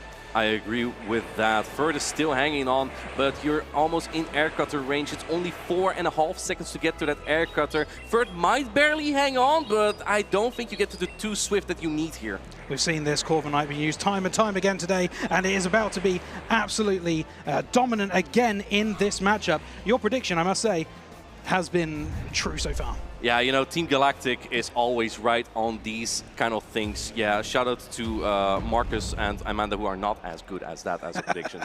Chris is taking the 1-0 victory here with that Wigglytuff into the Diggersby. That used to be a much better matchup for the Diggersby because Wigglytuff would exert much less charge stack pressure. Now you can get to that Icy Wind earlier, and that kind of put Noita Matsuo in a very difficult spot, especially when he needed the Diggersby for that Corviknight in the back.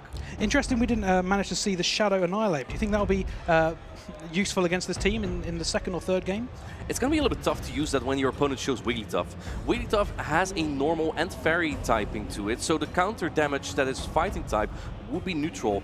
But Annihilate is kind of slow to its charge attacks and usually has Rage Fist and Ice Punch as the charge attacks. I can confirm that Noita Matsuo has these charge attacks on his Annihilate, in fact. So, yeah, not exactly where you want the Annihilate. It could put in use against Pokemon like Corviknight, against Unova, Stunfisk, Blasters, and Credilli. But then there's another Pokemon you have to be careful of, Dusknoir. And I'm actually surprised that Dusknoir came out because there is that ferret on the side of Noita Matsuo. Very, very risky play to put it in. But luckily, it didn't really have that much of it to face. Just the last little drips and drabs of HP towards the end there. It's for a little bit of farm in for the ferret. Ferret is that Pokemon that all the Ghost type really fears. Who's the spooky Pokemon? Now, one of our trainers has locked in already. The other one overthinking just a little bit on what to predict here. Yeah, it's kind of a tough choice, right? If you're 1-0 behind already, you have 2 games to come back here, but Chris only has to win 1 to come back.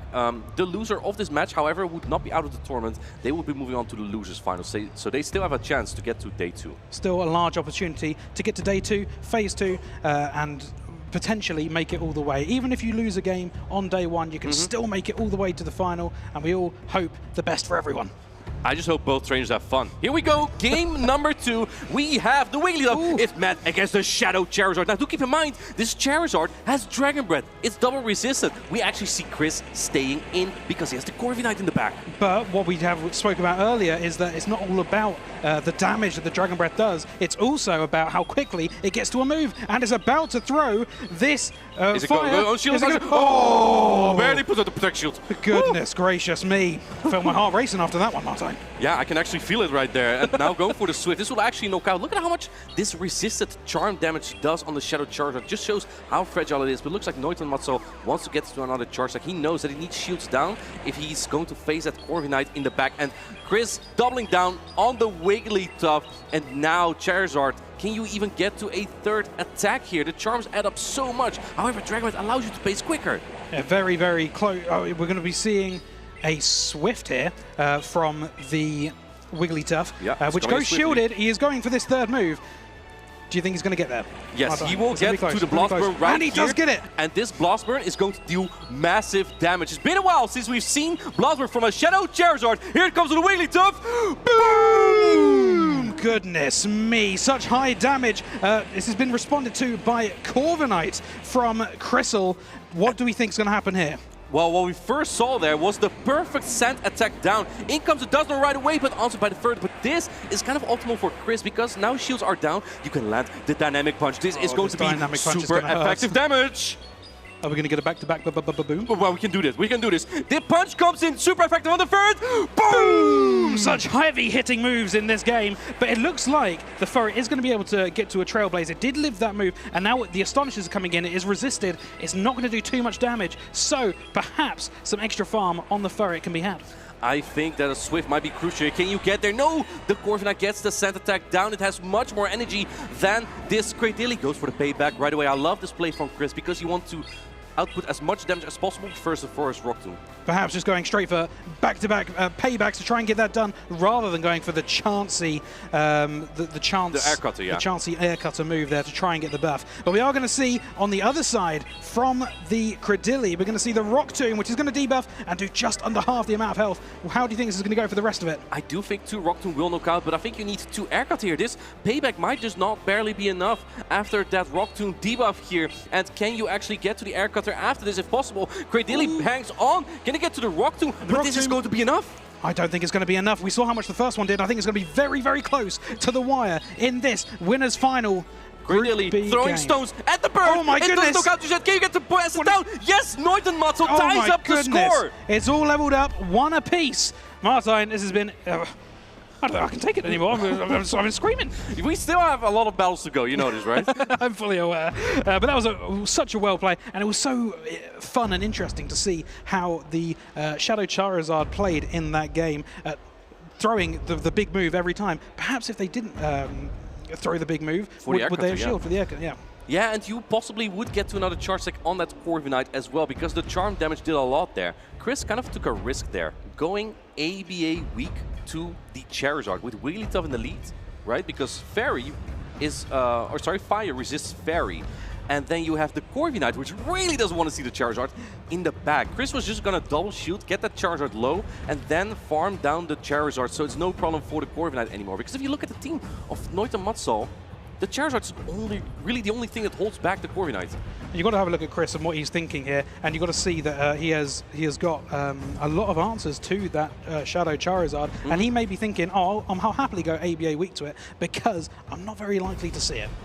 And you've just seen how that plays out, right? Even if it is the Charizard lead, the Charizard will go straight for the Blast Burn, then you can get it into a range where the Corviknight can sand attack down this flying type Pokemon. Keep in mind, for those not super familiar with those Go mechanics, that we do not have any immunity in typings here like we do in the video games. Instead, we have a double resistance here. So ground is not... Charizard is not immune to ground, it is only single resistance. And it does so little damage that the time it takes for Charizard to get to that move, and it's so low on health, you can get so much farm in, and it is absolutely detrimental to try and get all that extra energy into your Pokemon in ready for the next encounter. It's going to be tough to construct a team here, in my opinion, for Noiten Matzo. Because if you look at his team, it's kind of consisting of half bulk, half fragile. But you cannot... It's hard, for example, to run Scissor, Annihilate, Charizard together. You always have to put it with bulk. And we're going to see if these players are going to bring the bulk. We have the Cradily lead from Chris, but this is a great lead for Noiten Matzo. It is the Shadow Scissor. What a fantastic lead for Noiten Matzo. He's going in, he's got those... super effective bullet punches. They do a lot of damage. In comes the Diggersby. Now you think, what? This ground type is not a flying type counter. Yes, it actually is. The sand attack does about no damage here, putting Diggersby in a really good spot. And he's got that super effective fire punch that we've just seen here that does a decent amount of damage considering it's a non-stab move. And in comes the payback now. I think that Corviknight can flip this if it gets air cutter boost, but you don't get those from paybacks, obviously. I think that Chris is just fine letting this go and potentially sweep with that Dusknoir. The Dusknoir with 2 shields actually looks insanely good into the team from Noiten Matzo. Taking that all into account. We've got Corviknight throwing, again, the big payback, deciding not to go for the lower move to try and get the buff. I do quite understand what he's going for there, just trying to get as much damage in as possible onto this Diggersby. And again, no Protect Shield there. Do we see a switch somewhere? Yes, he's preserving the energy, comes in with the Cradily, but Chris comes in with the Dusknoir. Now, this is an answer, but do keep in mind that because Chris swaps in this Dusknoir, the Cradily later on will be aligned against the Scissor from Noiten Matzo. Maybe that was an oversight from Chrissel's perspective. We're going to find out how this ends up going. Throwing the debuff move onto the Dusknoir. As you said before, with 2 shields, this could be really good for Crissel. So we're going to find out where that ends up coming to a It ends up with the Dusknoir punching down the Cordeli. Super effective damage. I think Noit and Matzo tried to call that. You still have the Diggersby with some energy, however, which you could bring in. You cannot astonish it down. So let's see. Noit and Matzo is waiting out the clock. He brings in the Diggersby, goes for the Scourging stance. The timer was barely enough for Chris. You kind of need this Dusknoir, though, for the scissor. This is going to be big damage coming through his stab, and it does just over half the amount of And the timer's up, HP. so you can go back into the scissor right away. Goodness me. So we've got a shadow type move being thrown into the scissor now. It's going to go shielded. This scissor's got a lot of work to do ahead to try and take down pretty much the remainder of the team. But Cradilly has double resisted fast attack damage here, as it is hard resisted by Steel, going for the Trailblaze. Do keep in mind, there is some left on that Corviknight, so perhaps that can get to another charge stack here, but I think you need a full payback. Air Cutter is not going to be enough to take out the scissor. The attack has gone up, and the attack will come back down as this Rock Tomb is going to land on the scissor. It was shielded, meaning the scissor no longer has any shields. Neumannsal has no more shields, and it's got one shield left on Crystal's team. This is going to be very tight. There's still a protection on Chris, his side, so Noit and Matzo might not even go for charge attack. Can you get to the payback? Chris actually still has some energy. Noit and Matzo might have to make a catch here. Can 2 bullet punches be enough to knock out the Corviknight, or can Corviknight get to that final charge attack? It's trying, amazing catch! Oh my goodness! I think that's the game-winning catch. That has to be the game-winning catch. This is so much energy expend, and now you need energy on somewhere else. But looks like, ooh, I do like this play. There's a last resort here. Can you get to the 5-punch? Oh my goodness, he barely gets there. If you get that Astonish down, I think that Chris would have won this battle otherwise.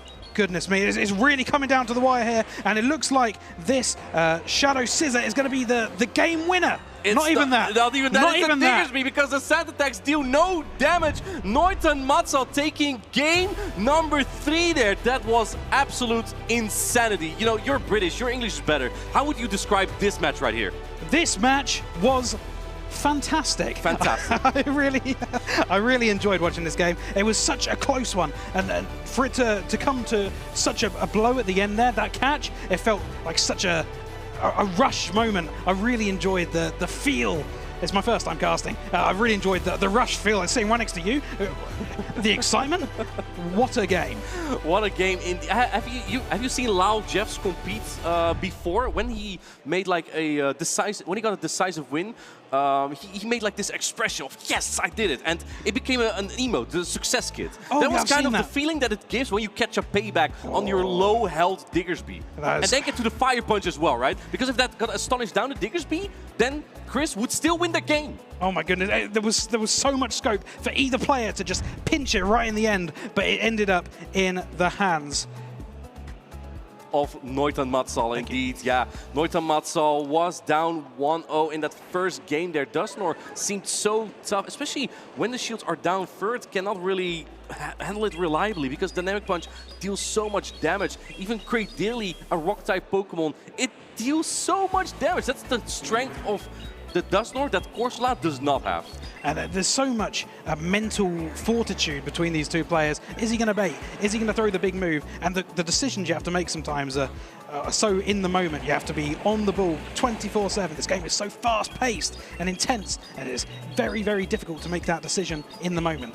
And what was very intense was this blast burn right here. So much damage, getting the shields down, but getting those shields down kind of bit him in that game as well when the Dynamic Punch landed from the Dusknoir on the third. And this catch, what a beauty. Absolute beauty. Realizing, okay, this Corviknight has almost no health. He's got to throw the move if he has it now. Exactly, and it's so close to the end, and your Pokemon, his Pokemon is so low on health. You've got to make that split decision. Is he going to throw it? Is he going to try and do something else?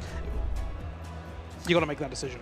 If Chris hits one more, you know, every time you press a charge deck, you have this swiping minigame, right? Yeah. If he hits one more bubble, I think he gets that Astonish down on the Diggersby. That's how close the margins were on this game. So you want the game to add them more bubbles for like maybe a bonus? Well, or for a win. How about that? That would have been a crucial win there. Bubble win con. Chris is not out just yet. He now moves on to the losers finals of Group B. We will see him later again on the day. And Noit and Matzo moving on to Phase 2. Moving on to Phase 2, yep. Phase 2, Day 2, that's all to come tomorrow. Very, very exciting times ahead, but there's still lots of games today to play. Yeah, we're going to head into the winners finals of Group C soon. There's going to be RGR versus Kokshak, two veterans in the circuit. RGR has played in many tournaments as well. But if we take a look back at the moment from that earlier game, right, that undercharge from Chris in that game at the very end. As we take a look right here, look, you see that he's just barely off. And look, going to this payback, look at this, look at this, look at this. He hits no bubble. If he hit like one bubble here, right? Oh, really? One bubble, then he gets that full Astonish down after. Because now the Astonish comes in. You need to knock it out in 3 Astonish, and the Diggersby hangs on just right there. Not just right there. It's so hard to calculate just how many of those bubbles you need in the moment. It's so close, some of these fine margins. You've got to have a real eye for it sometimes, especially when the move is like neutral or resisted. You've got to even equate that into your system. Undercharging is one of the hardest mechanics in the game. I remember one moment, I believe from Pataman at the EUIC last season, where he had that perfect undercharge against these Zweilas to get to a final charge stack, and his friend Chris almost pulled it off. But I was talking about RGR versus Kokshak earlier. We have them right here. What do we see on these teams? We see the Pangoro. We watched this game earlier on from RGR, and I tell you what, Amanda and I were sitting here and I was talking about that Panda. I'm such a lover of Pangoro. It is pandemonium in this. Today, we've seen it 3 times. We've seen it 2 from the same person. But to see it 3 times on one stream, we're having a great time. Pangoro is a fighting type Pokemon that resists Ghost. That is actually the struggle of most fighting type Pokemon, because there's Galarian Corsola on almost every team. I mean, look, there's 2 more here. That's why it's so difficult to play something like Annihilate or even Primeape. Pangoro doesn't struggle that much. You resist all the attacks from the Galarian Corsola. The only problem is, because you have so little bulk, Galarian Corsola still makes that kind of close. That is why I personally am not exactly a believer of the Pangoro, but I can see the vision of it when so many teams are weak to fighting. Wait, we have 2 Pangoro here. I've only just noticed that myself. There is a Pangoro on the other team. But you've got to understand, like, the 2 Pokemon that we see, and pretty much the most usage in every regional, is that Credillion, the Galarian Corsola, and this answers both of them. Right, we have a lock-in. Let's see what both trainers are going to bring. It's gonna be from Kokshak. We have the Pangoro, but he leads it into the Tinkaton from RGR. Normally, fighting type Pokemon actually don't struggle as much here, but Fairy Wind is double spread effective. So let's see if Kokshak is going to stay in. Yes, he is going to stay in. Probably going for a close combat and then swap potentially. And look at that, even waits just a little bit there to make sure that he avoids the charge stack priority tie on a potential bulldoze, which would do a lot of damage after this. Very smart to then switch out straight after, so these Fairy Winds are not doing even more damage when it goes double debuffed. Yeah, preserving that Pangoro is very smart here. Throwing a player up, then answering with his own Galarian Corsola. Now, these Ghost-type Pokemon keep dealing super effective damage to each other, but I think RGR might just be looking to sacrifice the Galarian Corsola here, so it's not lined up into that Pangoro. That's probably the ideal situation for him. So he lets this one go. He doesn't want this to face it at all, so he's going to let as much damage go onto it as possible and maybe throw the move just before it dies, so he gets minimal farm. Not even that. Wow. He manages to farm it down on 1 HP. Is this even 1 Karate Chop range? Because if not, I think you get these 2 Nightshades off even, and that might knock out the Pangoro. We see Kokshak coming. Brings in the Pangoro. Oh, he throws the Power Gem. This does a little bit more damage, but at least you have 2. Can you get both Power Gem off here? No! It knocks out. There was just enough to deal the final blow. But here we go, ladies and gentlemen. Trailblaze on a Pokemon double weak to grass. I don't think you want to take this as RGR, but my goodness. He knows, Jay, he knows, because if you, your only win condition here is no shielding at Chilling Water, right? Because this floor just paces so quickly to this grass-type charge stack, and knowing there's a Body Slam, Kokshak no shields this charge stack as well. Now getting the full Fairy Wind down. Very, very brave to no shield that move, but as you say, if that was the only win condition, that is probably what you have to go for, and just hope that the other move was thrown to try and debuff you instead of buffing yourself up. Now going for the Chilling Water, trying to pull those shields from RGR, but RGR knows the writing is on the wall here. However, there's not a lot of HP on the Pangoro either. Which Pokemon is going to deal more damage with their fast attacks? You do get double debuffs here as on the Tinkaton. It's going to be very close, but the double debuffs may have the detrimental effect in the end game here, but it looks like it's going to be thrown out a little bit earlier. Oh, gets to the Night Slash. Pangoro just enough. Closes out the game here for Kokshak and taking the first match of this set. What a game. I'm a fond lover of Pangoro. Pangoro. I always call it the panda because it looks like a panda. It kind of looks like it. It's a panda-like Pokemon, yes. Pangoro the panda. I'm such a fond lover, and to see it in both teams is very exciting for me. Do you think the opposition will bring it in the second game?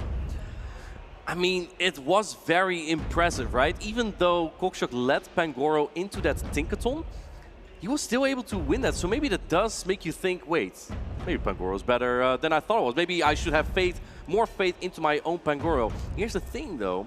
Perhaps RGR has a Pangoro with a very high defense, very high HP, low attack. And that means if you lead Pangoro into Pangoro, you are going to lose that charge security tie because that is decided by the attack stat of a Pokemon. And I think that's what you might have be afraid of. So what? So if they match up against each other and one has the higher attack, you don't want to lose charge attack priority there because generally it's such a hard-hitting move, and you have to make that call. Is it a bait? Is it a hard-hitting move? Generally, it's kind of the thing is, because Pangoro is so fragile and they keep outputting super effective damage versus each other, you could actually put up Protect Shields there. The thing is, the trainer who wins Charge Security Time might not even put up Protect Shields and just take the shield advantage there.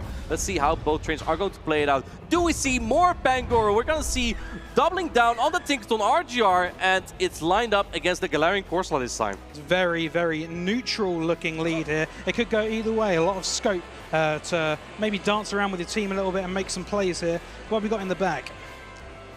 We have the Tinkaton going for the player off. In the back, we see the Florges and the Unova Stunfisk. So this is kind of an iffy place for Kokshok to see that Tinkaton, simply because, yes, your Florges doesn't want to see this, but your Unova Stunfisk really wants to see this. Absolutely. So perhaps to let this one go down, just to get that extra farm down, might be a good play for Koksiak. And here comes another Nightshade. I believe this is barely not enough to knock out. RGR is not taking any chances and is fighting for switch advantage. He senses that his Gastrodon might be in a good place in the back. If it's Florges in the back, you don't want your Gastrodon on that. And also, if it is going to be the Pangoro, you don't want your Galarian Corsola on that. So RGR fighting for switch advantage here.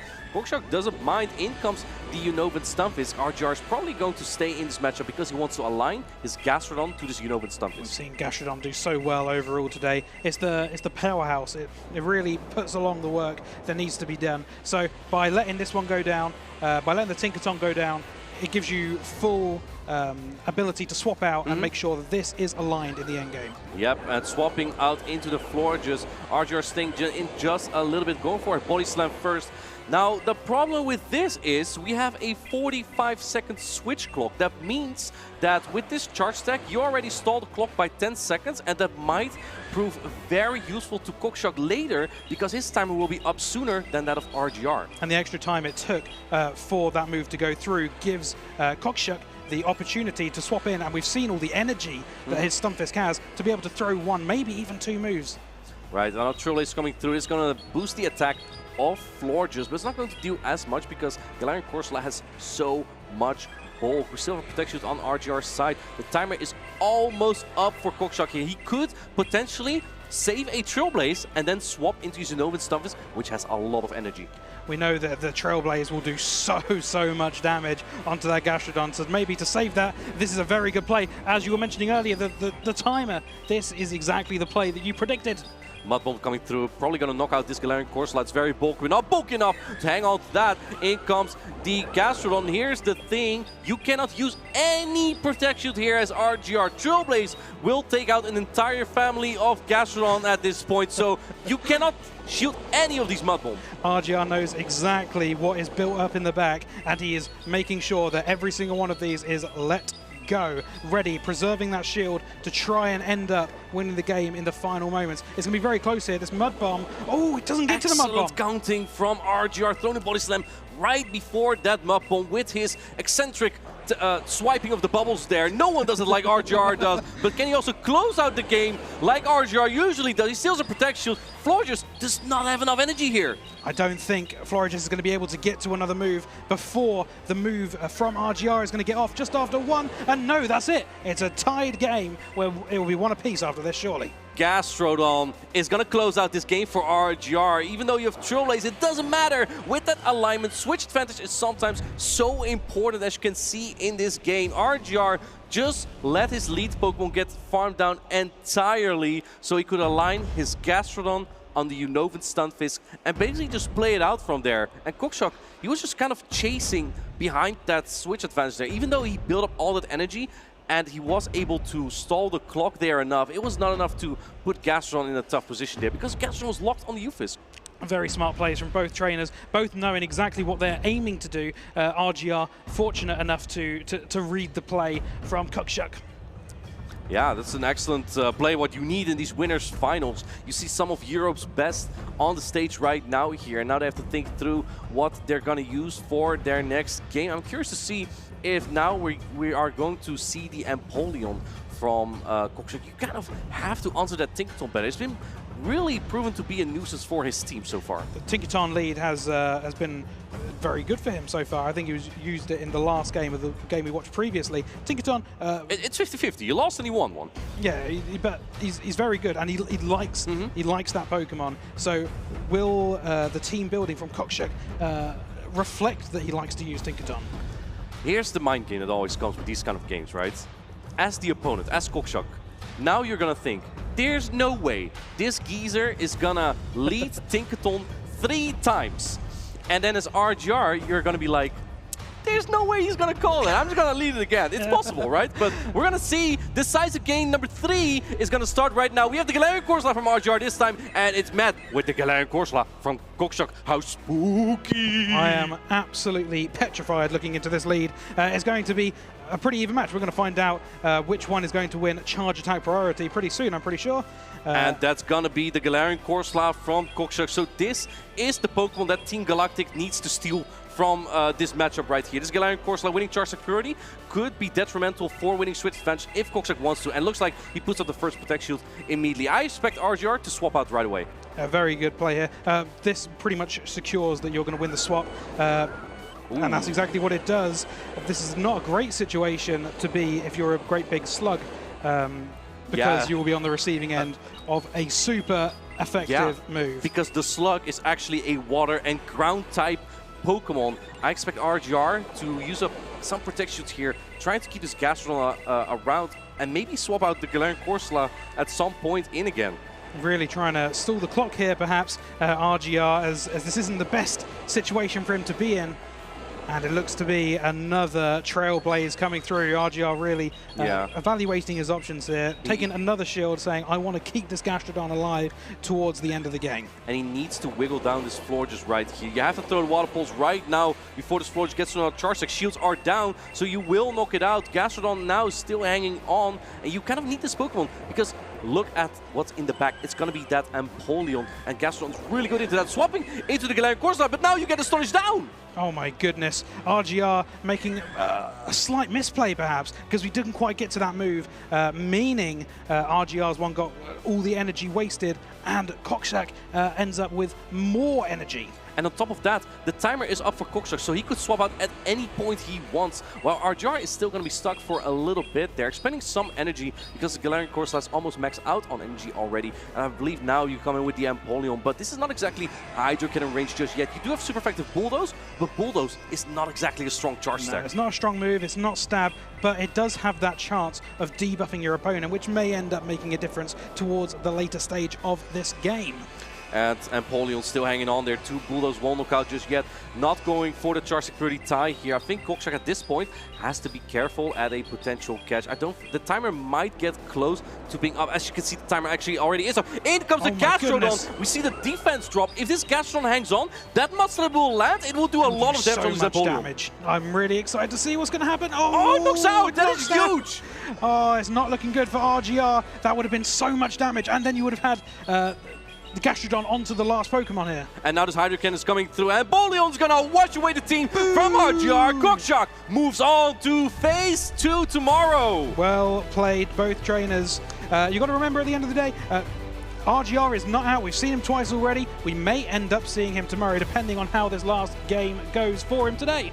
He has a lot of experience and really showed that, but so does his opponent, Kokshok. RGR has been competing more and more in many tournaments, even competed at the North America International Championship last season, where he placed top 17, got really far, almost, actually he did make it to day 2 there, so yeah, we have a lot of experience on the stage right now. You're seeing some of the best of Europe. Some of the players here spending so much time scrimming against each other, practicing in some of your own tournaments, and then learning their team, trying to work out the current meta inside and out, to try and adapt their team to what best suits them and what they are predicting may happen in the future. I really liked how RGR dealt with losing Charge Security Tie, because it didn't look like that he knew it yet, right? The Galarian Corsola threw at the very same time. RGR noticed, I lose Charge Security Tie, not optimal. Adapt the plan. And he did, because when he did that, he took the shield advantage into that Gastrodon matchup, and then Florges with his shield down wasn't exactly so good anymore, was it? It's the skill of being able to adapt in the moment that really makes a player so great. Yeah, that's why we see the same players at the top, tournament in, tournament out. Yeah, well, we see here the Pangoro in game number 1, and then we didn't see any Pangoro action at all anymore. I guess both players kind of feared the Fairy-type Pokemon on the opposing side, and there with the swiping from RGR, I think only Galaxy Cabolton can replicate something like that, and yeah, that just, Gastrodon has been so important for him. It's been so good all this tournament in general. So many teams we see playing Gastrodon, and you see it used in, and it's a fundamental Pokemon. It puts in the work, it slaps down your opponent. Yeah, and that Gastrodon just barely didn't hang on to that Empoleon. I must say, Empoleon really has been stepping up its game in this tournament. We hardly saw anything of it in Frankfurt. People call it the fraud of the new meta. Well, the fraud of the new meta is actually just needed a little bit more time.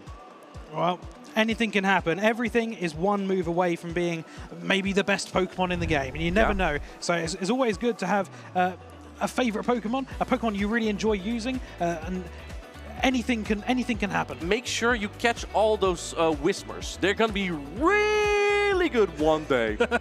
Probably. Ponyta? Perhaps. Well, it already Rapidash has Wild Charge and Drill Run. I'm just saying. So yeah, excellent play by both trainers there, and just a showcase of how you build those teams and how you handle losing Charge Security Tie. I think that really was a great takeaway of how RGR dealt with a situation that looked pretty dire for him.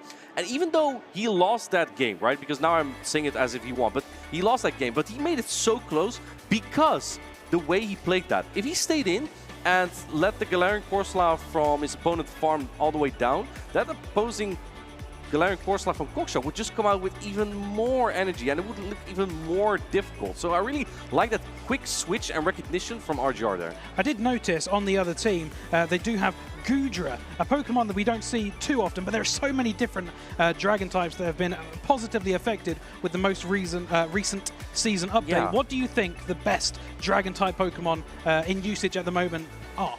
You're asking me? I'm asking, well, apart from the obvious. Yes, the joke is I would obviously say Giratina. I think that, personally, I find that Dragon-type Pokemon kind of lost their fast attack pressure asset.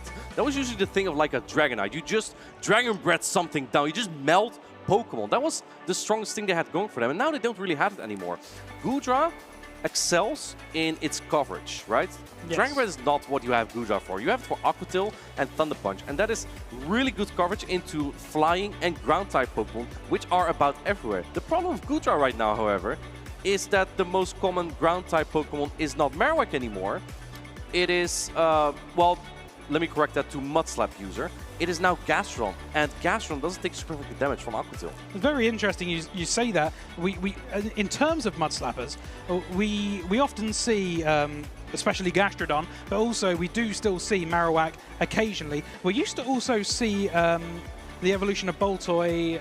What's that Pokemon called? Claydol? Claydol. We used to see that as well very often. See, I don't even remember the name of it.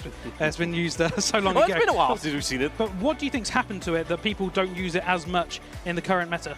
Yeah, Claydol is a Pokemon that's just a little bit slow in its pacing, and that's why it's kind of a tough Pokemon to use. I do think it's still going to be good, and it's going to be very good in the upcoming LAIC meta as well. And there's going to be more Pokemon you can catch with the upcoming event that's going to be the Wild area, and especially if you need Stardust, are you a Gigantamax expert? I am a Gigantamax enjoyer myself. You can get so much Stardust from completing these battles. Such a good opportunity, especially if you're trying to build a Pokemon. Say you've got a Pokemon, you've got the candy for it, but it takes a long time to catch a lot of Pokemon. This is a quick way to get Stardust. We're going to show you a video now.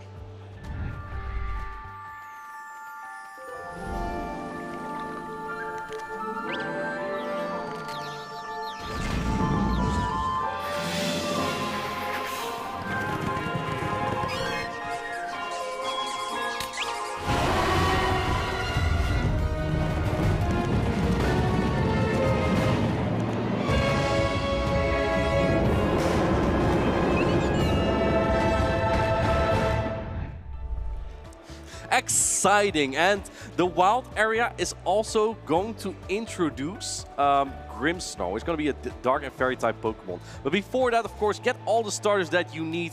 How much starters can you get again from a Gigantamax? It's been a while since it's like 75k. I believe it's 75,000. Oh, is it 30? I mean, it might be 32,500, but with the star piece on, yes, it's 75,000, which is a lot. Yes, exactly. So, you know, I always am poor on starters. I just keep building Pokemon to PvP with, right? That is something I do. Gigantamax events are perfect for that. So make sure that if you also are, you know, poor on starters for me. When I was in Japan, I couldn't enter a place called what's it called? The Stardust Club. Because I had no, they said, do you have Stardust? I don't have Stardust. I had to do more Gmax at that point. It was a tough time. Let's take a look at a game. Marcus was not great at this, so I'm hoping you're a little bit better at this. It was definitely not my problem. We have a game with the Pokédex entries where we're going to take a look at a description and then we're going to guess which Pokemon we think that is. Okay, I'm really good at identifying Pokemon. Yeah? Yeah. What's that look? Let's take a look here. With a voice like a human's child, it cries out to lure adults deep into the forest, getting them lost among the trees. I've got an idea. Okay. I'm looking at Phantump. It's a tree. I can imagine it would have a horrible shrill, but it might be attractive to lure people out. I 100% agree with you. If it's not Phantom, we're being bamboozled. So let's lock it in. Phantom, it's got to be the 100% answer. Phantump. It's too easy. 100% win rate right there, right? Well done, mates. Better than your other caster? Yeah, well, we had one there, so let's not lose the next two. Let's take a look at the next one that we have right here. You can read this one out once it pops up right here. This Pokemon is said to live in a world on the reverse side of ours, where common knowledge is distorted and strange. You will disappoint me if you don't know this. I answered the last one, and of course I know this. That's why I'm leading you to answer this one. Very good save right there, buddy. That's going to be Giratina. Lock it in. Easy. Easy. You see me on the air, production, and you put Giratina on there. Thank you. Thank you. I obviously knew that as well. We did better than Marcus already. No, that's all that matters. We've got one more. Do you want to read this one? Yeah, let's roll. It gazes at the stars to predict the future. It acts somewhat detached because it has seen the end of all existence. Goodness me, that's a horrible backstory. Your grin tells me you already know it. Have a guess first. Goodness me. Gazes into the stars. It's not a ghost type Pokemon. I was thinking the Pokemon that evolves into Lunala, the small star-looking Pokemon. Actually, I'm not so sure anymore. Cosmog. Oh. I thought of Absol. But Absol actually sees like natural disasters occurring. So maybe it's not exactly that. No, I need to think it through. Oh, man, if it's actually Absol and I say something else now. Just lock it in, because I feel like if you always have that doubt in yourself if you get No, I need 2 seconds. I need 2 seconds. All existence. What could that be? All existence. It has seen the... I'm sure there's people in the Twitch chat right now who are screaming out the answer, and it's so easy common knowledge, but well, chat is asking for a Dartrix related one. I don't think this is Dartrix. Okay, Absol? Absol. We're locking in. I'm not sure, but let's see. Ah, it's Gotitel, this evolution line again. I couldn't get it the last time too. Ah, production gives me the easy one and the tough one. Well, webs and flows. Yeah. You can't get all three because someone else has to come beat this now. They can't keep getting away with this. Can't keep getting away with this. Come on. Our next match is going to be Sneeuwman on the left. That's a Dutch name, by the way.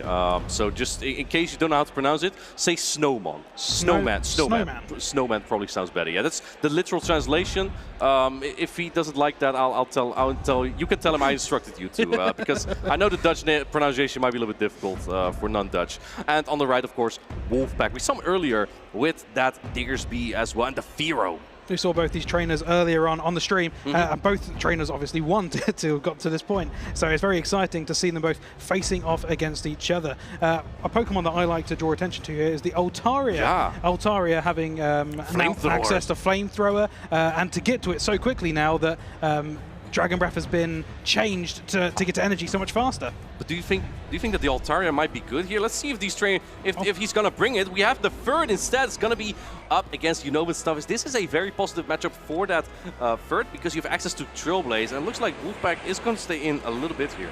And we are seeing the Altaria in the back. Very exciting to see. Maybe that'll be a good safe swap for Snowman.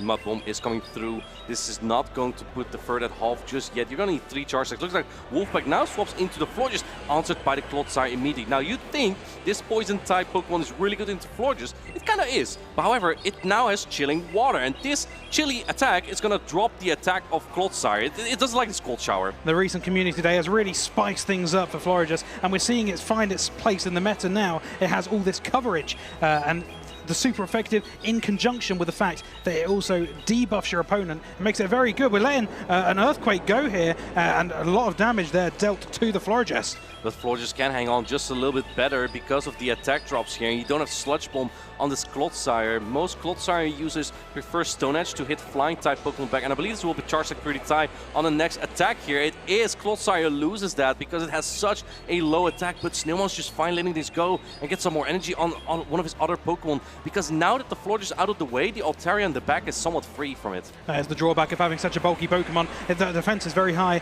and you do often lose charge attack priority. Here we can see the Furry has been brought in, and it is throwing the Swift in against the Florges, which will take it out.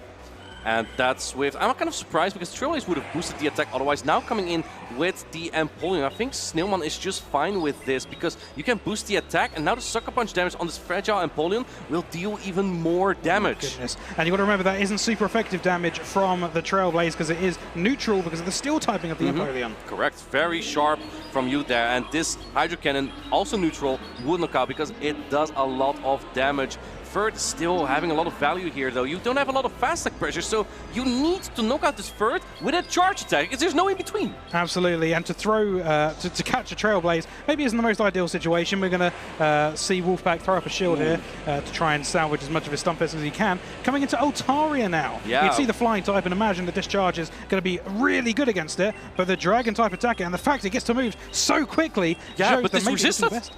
He's going for the resisted Sky attack here. Interesting choice. First, Snowman tried to catch a potential Mud Bomb on the Altaria, failed to do so, and now go for the Sky attack. That's a curious play right there. For a resisted move, it didn't do like a little amount of damage. It did a substantial amount. It did something. Yeah, Discharge coming through. I think the next Discharge with some few Thunderstrokes might knock out. So maybe we see Snowman put up a Protect Shield, but that Empoleon now comes in actually. It already has some energy. I'm not sure if this is what you want to do. Oh, go for the Sky attack before the I thought otherwise you could shield as Snowman and then get the Dragon Breath down.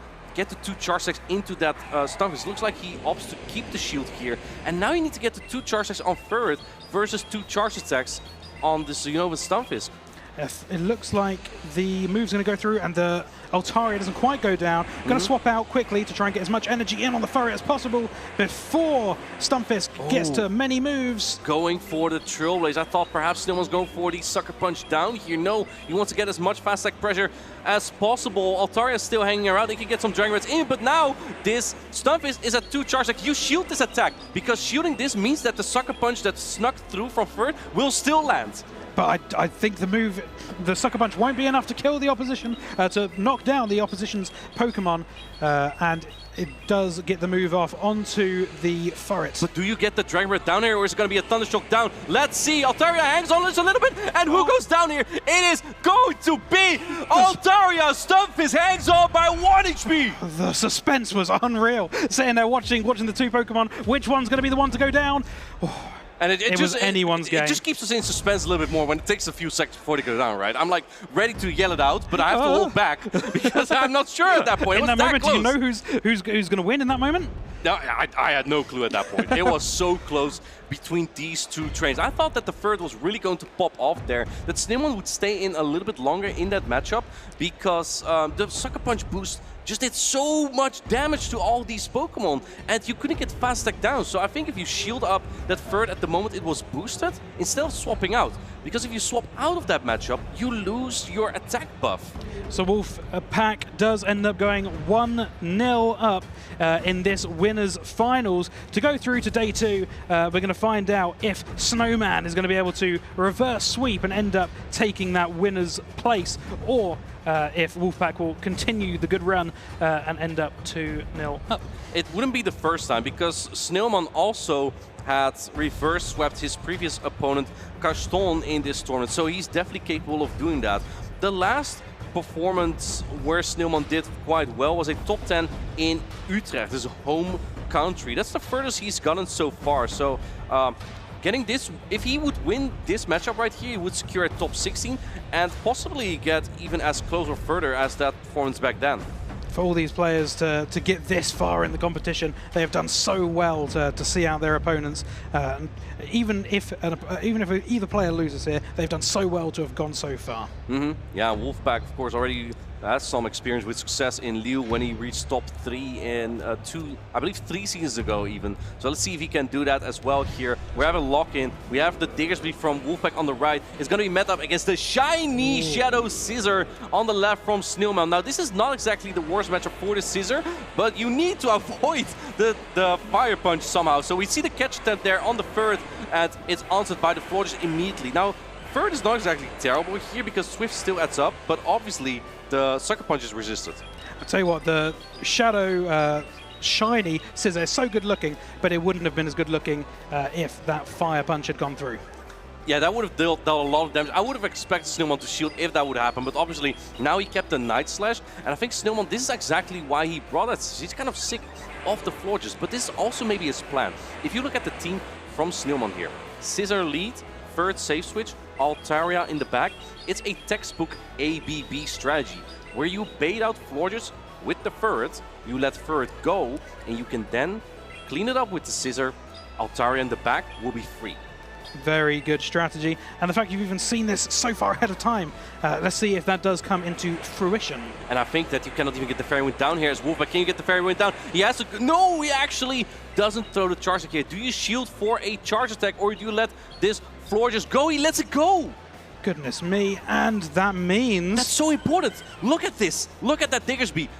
Do you know what Diggersby does into Altaria? It's gonna tickle Very it. little. It's gonna tickle it with its flappy ears here. So the win switch here is instrumental for Snowman maybe coming back into making this a level overall. We're going to find out. I like this a lot for him because Wolfpack thought, okay, I'm kind of strong into Scissor anyway. It doesn't matter as much, and I don't want to take any of this Trailblaze damage that right now that I would have to shield later. So I think that was the idea why Wolfpack let switch go here, but Snowman having his Altaria on the Diggersby is absolutely huge. And his Pokemon is so squishy, but to have two shields in this situation... You might as well use them, right? Exactly. In this situation, because you know in the back that Altaria is going to not be even touched by the Diggersby. But do keep in mind that the Diggersby has energy. So if Snowman uses a Protect Shield here, Wolfpack could swap in the Diggersby after this charge attack right here, and then take out the Scissor with that attack, keeping the Ufisk alive. Very good opportunity. We'll see what happens after this move goes through. Is he going to go for an instant swap?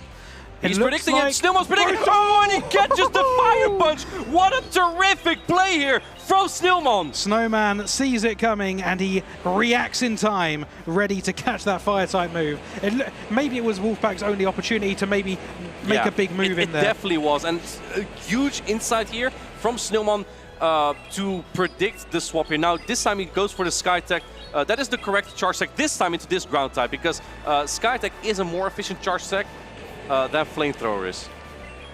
And we see the ground type attack move is going to be going through here, but it's not going to do much damage to Scorching Sands. It could get a debuff, but that'd be a consolation prize at this point.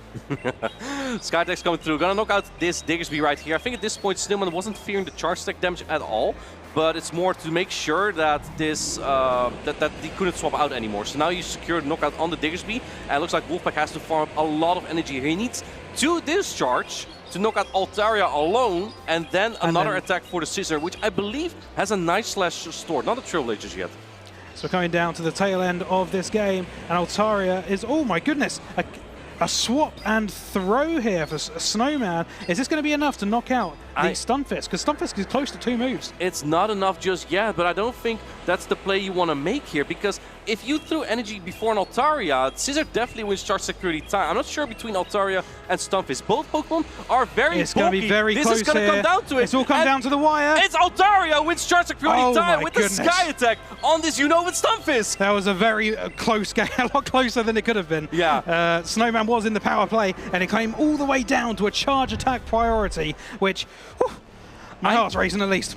I think that Snowman just wanted to keep everyone in suspense there with the charge security tie between Altaria and Unova Stunfisk. It's not a matchup you see every day. If you throw the charge stack with the Altaria, Jay, I think even my mom knows that Scissor wins charge security tie into Stunfisk, and then there would be no suspense. Now, he kept it very exciting. Snailmon is in for a potential reverse sweep here. I believe your mum would probably know a lot about the game compared to most mothers. I taught her double charm. You don't need to think a lot with that, right? No, just tap the screen.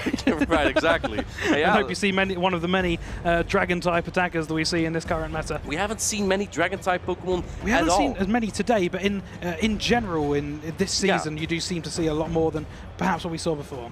Well, it's mostly been Goodra, right? I haven't seen as much Altaria at all, because even though you have Flamethrower, Dragon Breath's resisted, and because Altaria has a low attack, Flamethrower is hardly enough to threaten Steel-type Pokemon that are not Scissor. Maybe Fortress, I guess.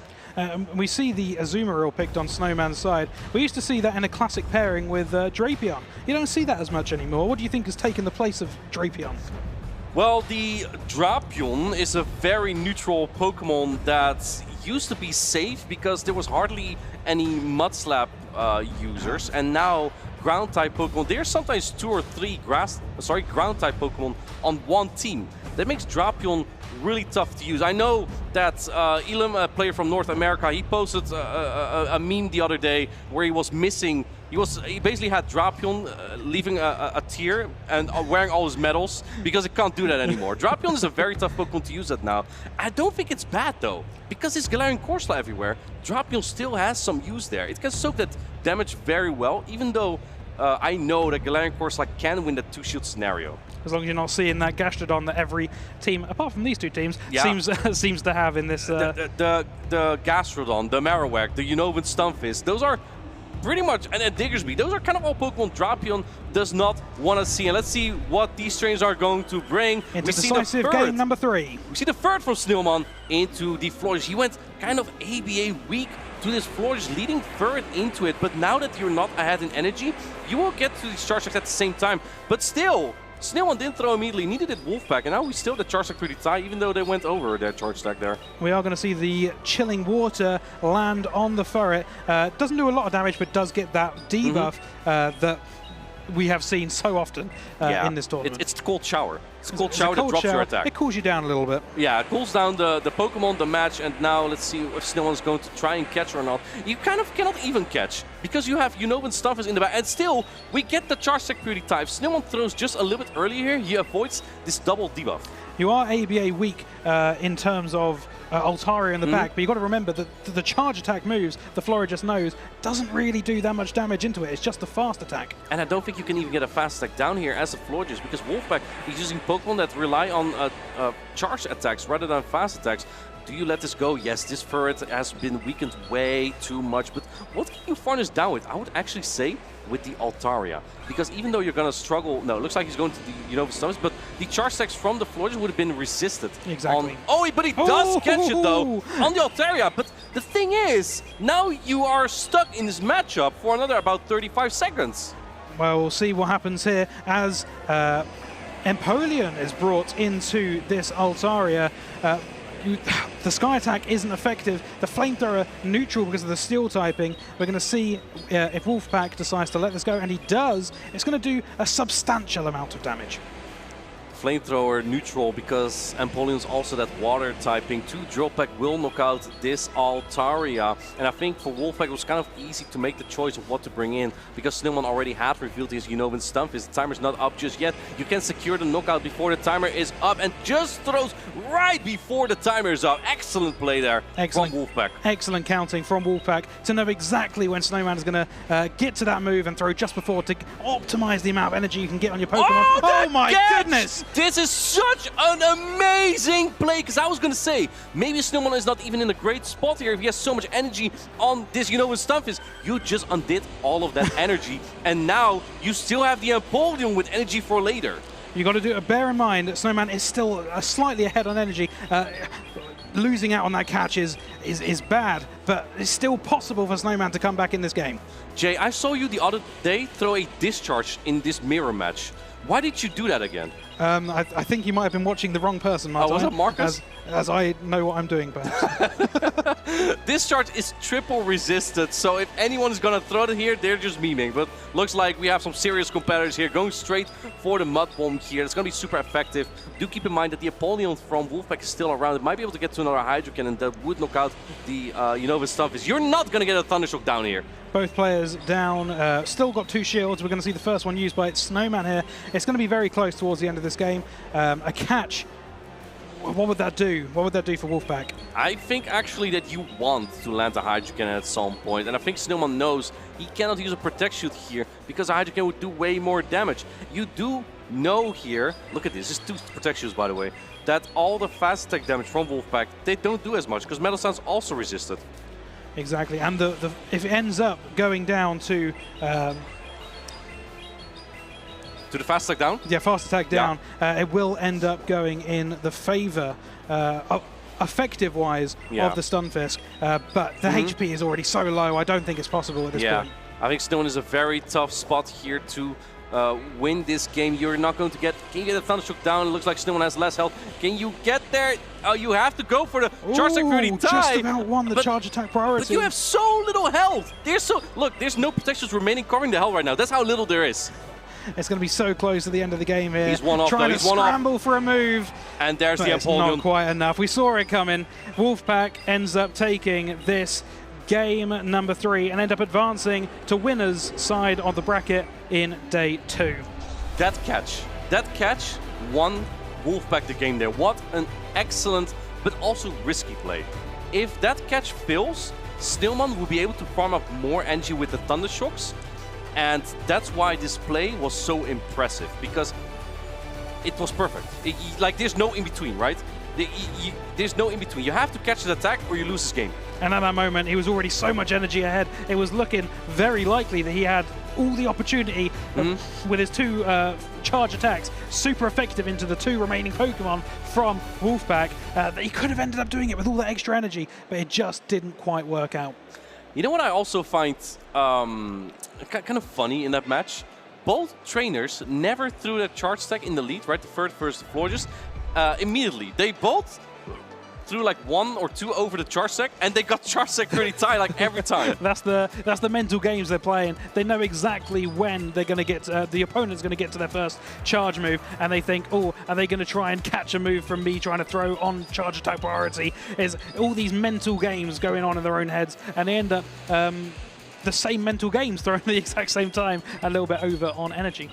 There's so much pressure sometimes for these competitors on the stage. No one now has to keep his cool for that losers finals. Look at how close game 1 already ended up. I could not tell at this point who would win that game, because Dragon Breath could have knocked out as much as the Thundershock did. And look, even Stillman knows, man, that was so close. There was that moment at the end of the game where it's just a stalemate, them staring each other down. We don't know who's going to win. And that catch, Jay, was so important on that no HP remaining floor, just letting the flower go down to close out the game with his Unova Stunfisk and his Empoleon. If Snillman had like more HP, he didn't need to shield a Mud Bomb potentially and would have had an attack later. Catches like that can't be taught, Martijn. That is instinct. That is player instinct. He was in the mind of his opposition, and he knew exactly when to Survival to of the fittest. Survival of the fittest.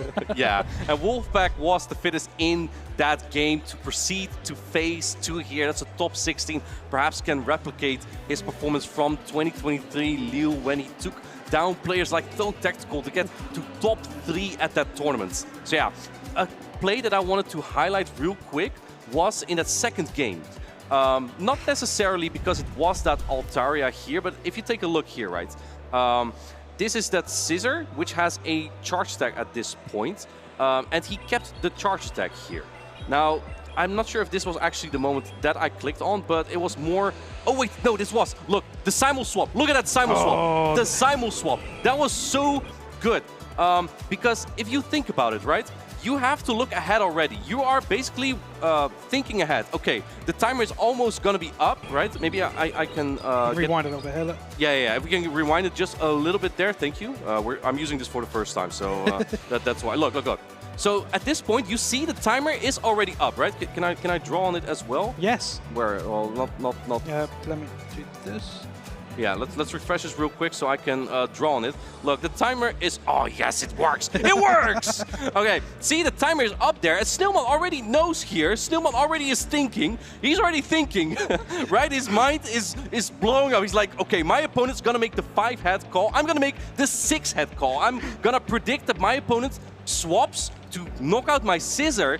And then...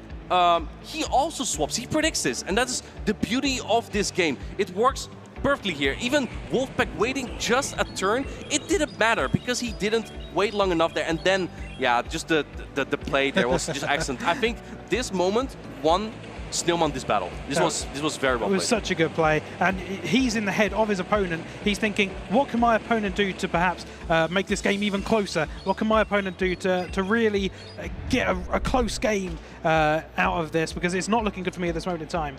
Yeah, that was incredible. And you know what? Who can tell us even more about this? That could potentially be Wolfpack. He's ready for an interview with Amanda. Amanda, please. Thank you so much. I think everyone is enjoying this new telecaster that we have. We've been laughing at the scribbles back here. For those just tuning in, I am here with Wolfpack, the winner of the last round, going on to day 2. Billy, we keep meeting this way. Yeah, we keep meeting, yeah. It's better this way, right? Yeah, it is. It's great to be on the winner's side, I'm sure. Yeah. Tell me about your tournament so far, because the last time we talked was at Worlds. Yes. And you did quite well there as well, but your team is completely different now. Yes, actually, I liked Firo a lot. I saw it in the previous tournament in Milwaukee, so I wanted to try this. And of course, it's really, really strong against a lot of the meta picks, so I wanted to use it, right? Yeah, and you're doing absolutely incredible so far. I mean, it must feel like a lot of pressure is off of you to be already in day 2. Yeah, especially with all of the French crowd, so I want to make them proud, so yeah, it's a lot of pressure. I've been noticing a lot of the French teams had on, you know, the black with the white stripes and stuff, but you're in a different... Oh, no, he is! He's also... Yeah, just to take the picture after, yeah. Very nice. Is there anyone that you want to shout out from that community, being kind of your hometown area? Yeah, I wanted to shout out to my 4 friends who was following me from the beginning. Wellington, Ikami, Tonton Batters. The 3 of them are really, we are really close to, and we're practicing a lot, so yeah, really thanks to them. Well, I have a pressure question for you, because we always joked around with Inadequents about who is the best Dutch battler, but now there seems to be quite a few French battlers. Who sticks out in your mind this season as a really good French battler? Tonton, of course. Tonton still? I'm trying to pair with him, so... That's a great goal to have. Yeah. Well, I'm going to let you relax for the rest of the day. Thank you. Congratulations again. Yes, we still have plenty more matches to go, so don't go anywhere. We're going to take it back to the casters. Thank you, Amanda. Thank you, Wolfpack. And we switch out Jay. He and my co-caster now demoted from a Team Galactic member to a Team Rocket member. Welcome in. At least you have blue hair, so you'll suffice. Thank you. I'm very happy to be to have my Team Rocket application approved, and I can continue my life with searching for Pokemon. Is that so? Well, if you're searching for Pokemon, there's going to be some events coming up where you can actually get a couple useful Pokemon. It's the Halloween event. Oh, wow. And there's the Sinistcha and the Sinistee. And these Pokemon are based on, I'm guessing, Matcha tea. And then you obviously you have the Sinistee and I got this. Poltergeist. Yeah, I got this one. I think they represent tea. You think so? Yeah, I think so. Wow, that's really cool. And if you're lucky, you can actually get Sinistee Shiny for the first time this event. And Sinistee has, there is a way to tell if it's a phony variant or an antique variant. Please do tell. And that is, if you look beneath the Sinistee, you can see on the bottom of the cup is a purple mark. Underneath it. That is how you separate a phony Sinistee from an antique Sinistee. Wow. You can also just look at the amount of candy you need, and if you need 400, it's going to be the one you're looking for, the not phony. Actually? Yeah. Okay, I wasn't aware of that. I know the Pokemon lore. You tell me about the Pokemon Go.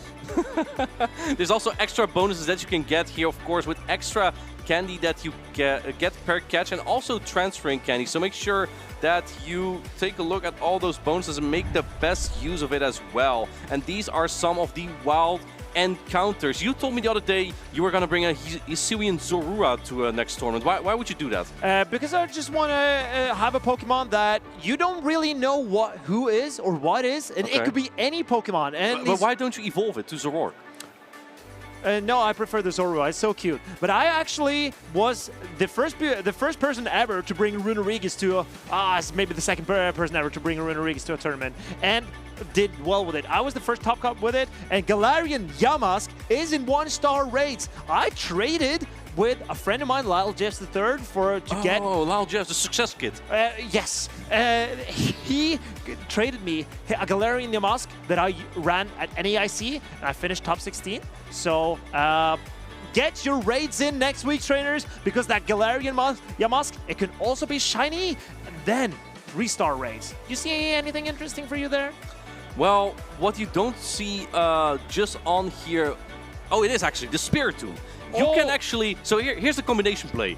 You can get 3 Galarian Yamas by doing 3 raids if you have the research. Because win 3 raids, you need to win, of course. You cannot lose to the Galarian Yamas.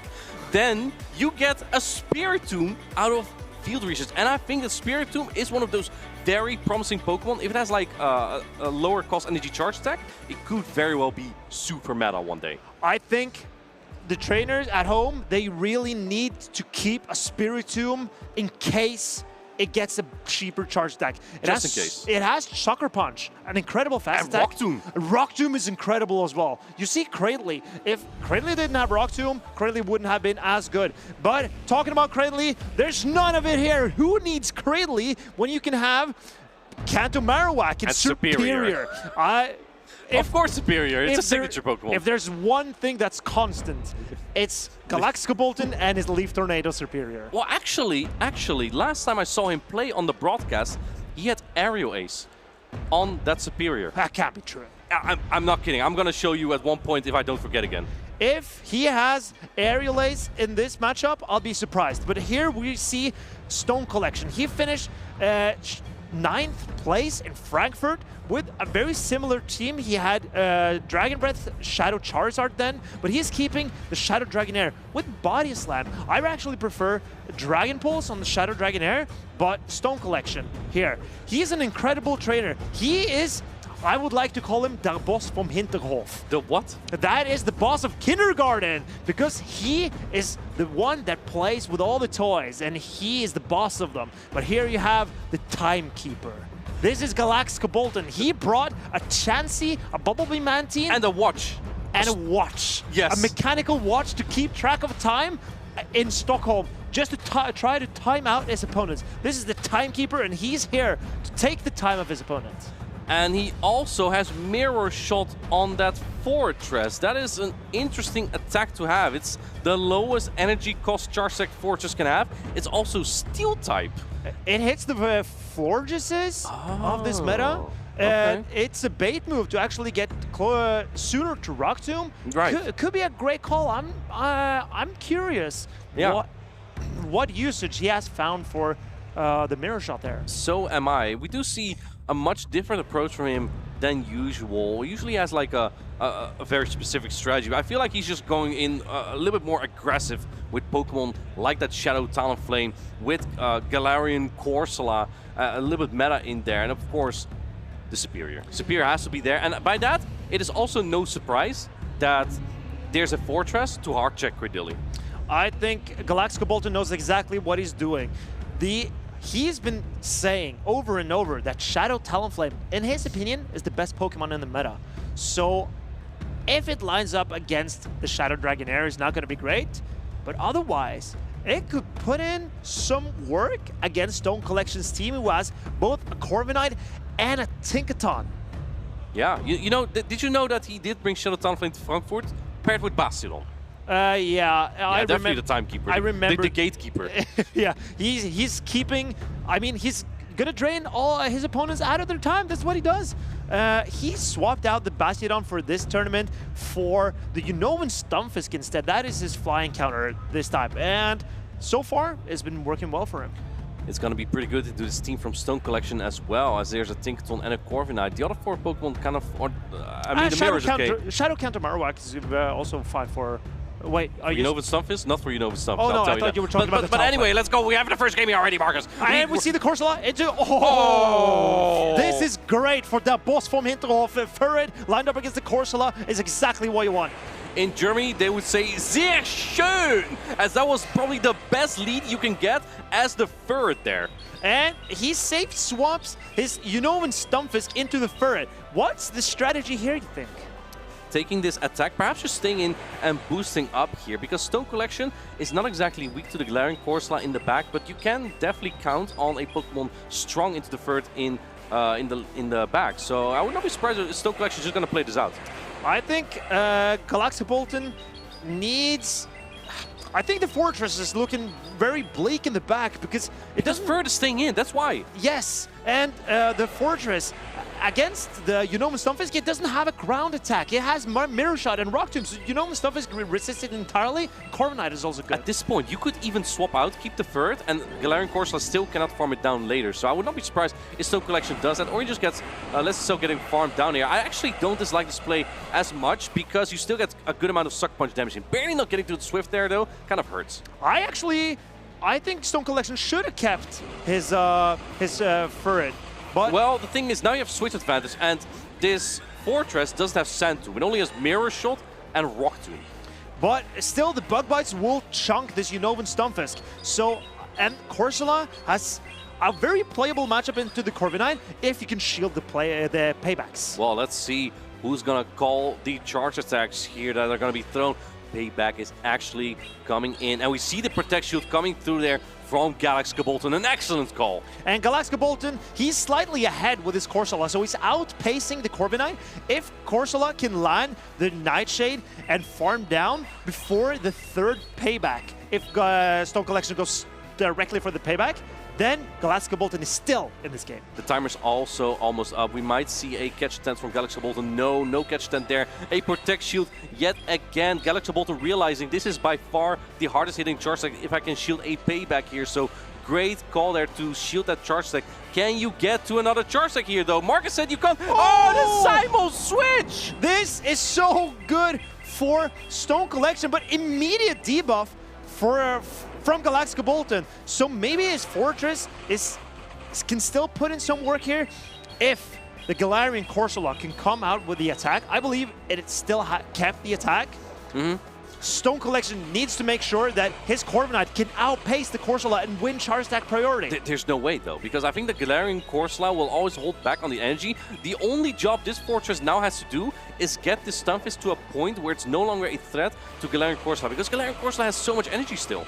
And then Galactica Bolton, as long as he can come in with his Corsola before the Stunfisk goes down.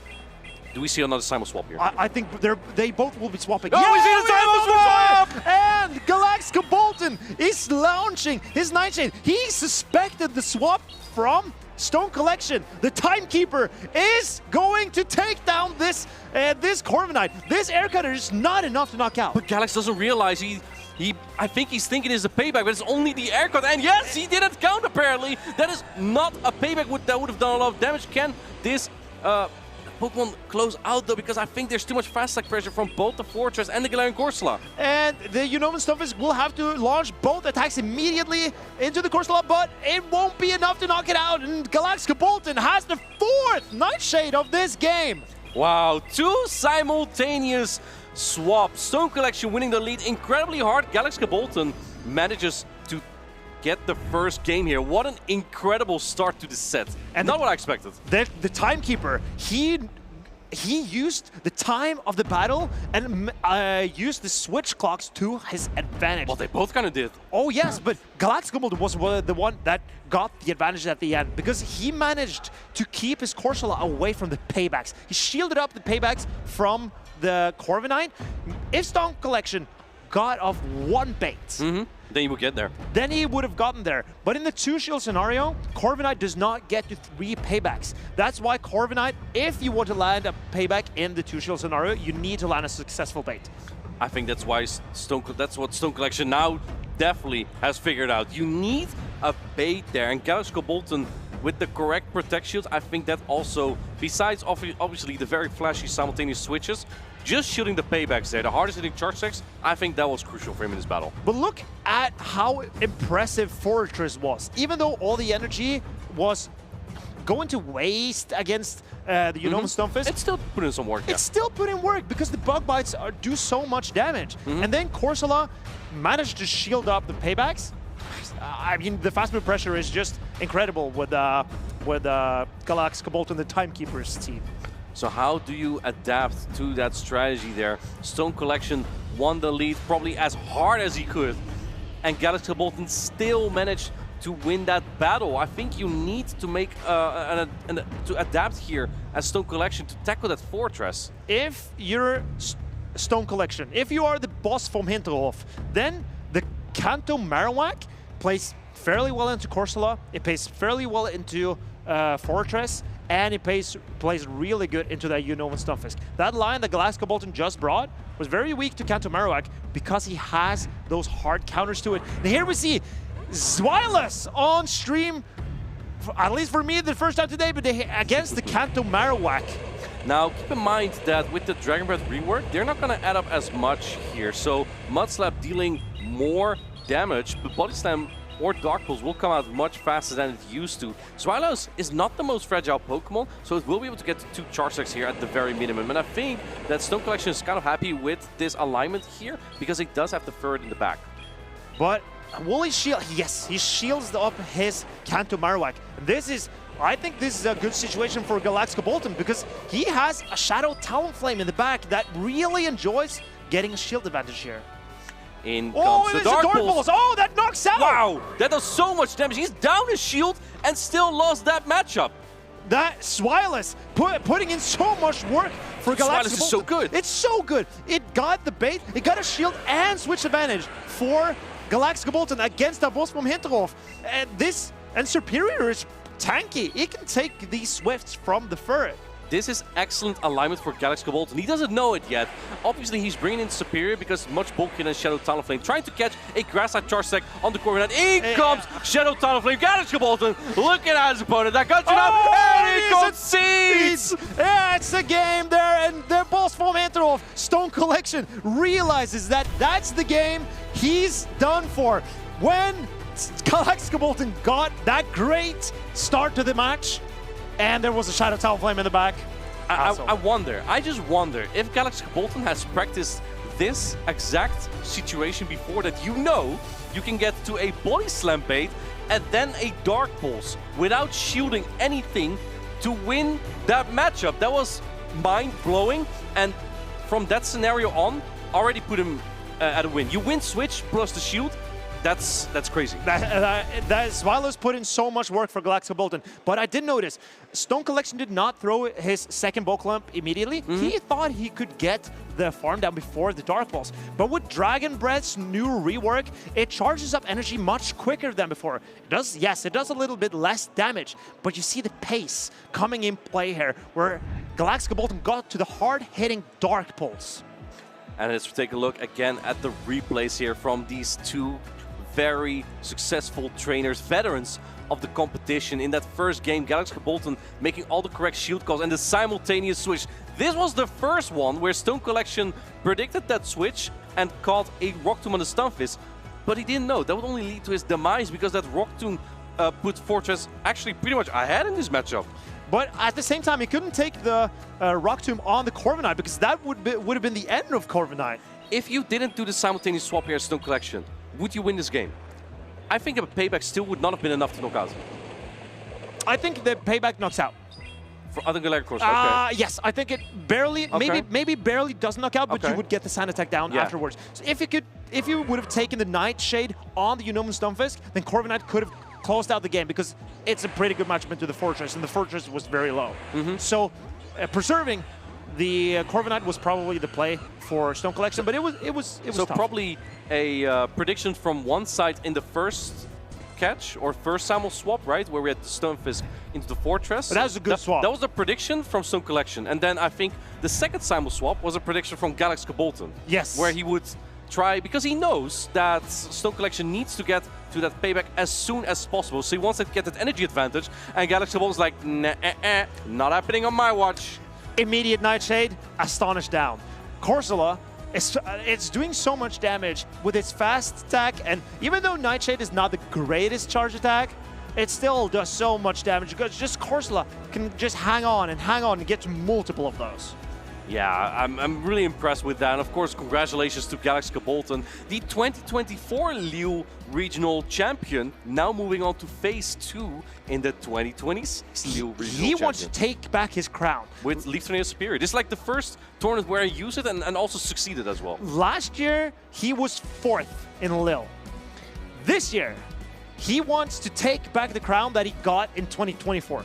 This is one of Galactica Bolton's favorite tournaments to go to. His results speak for themselves. And now he's bringing back his favorite Pokemon, the Leaf Tornado Superior, that he cherishes so much, and he was the one that brought into the spotlight. And I think it just really showed the practice that these trainers kind of gotten with these Pokemon before going into the tournaments. And one place where you can do that is at local tournaments, right? You can go to the website and look for tournaments nearby at events and potentially get championship points, trade with trainers, and etc.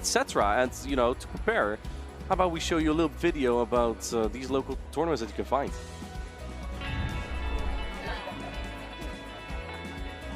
Hey, do you want to play? Yeah.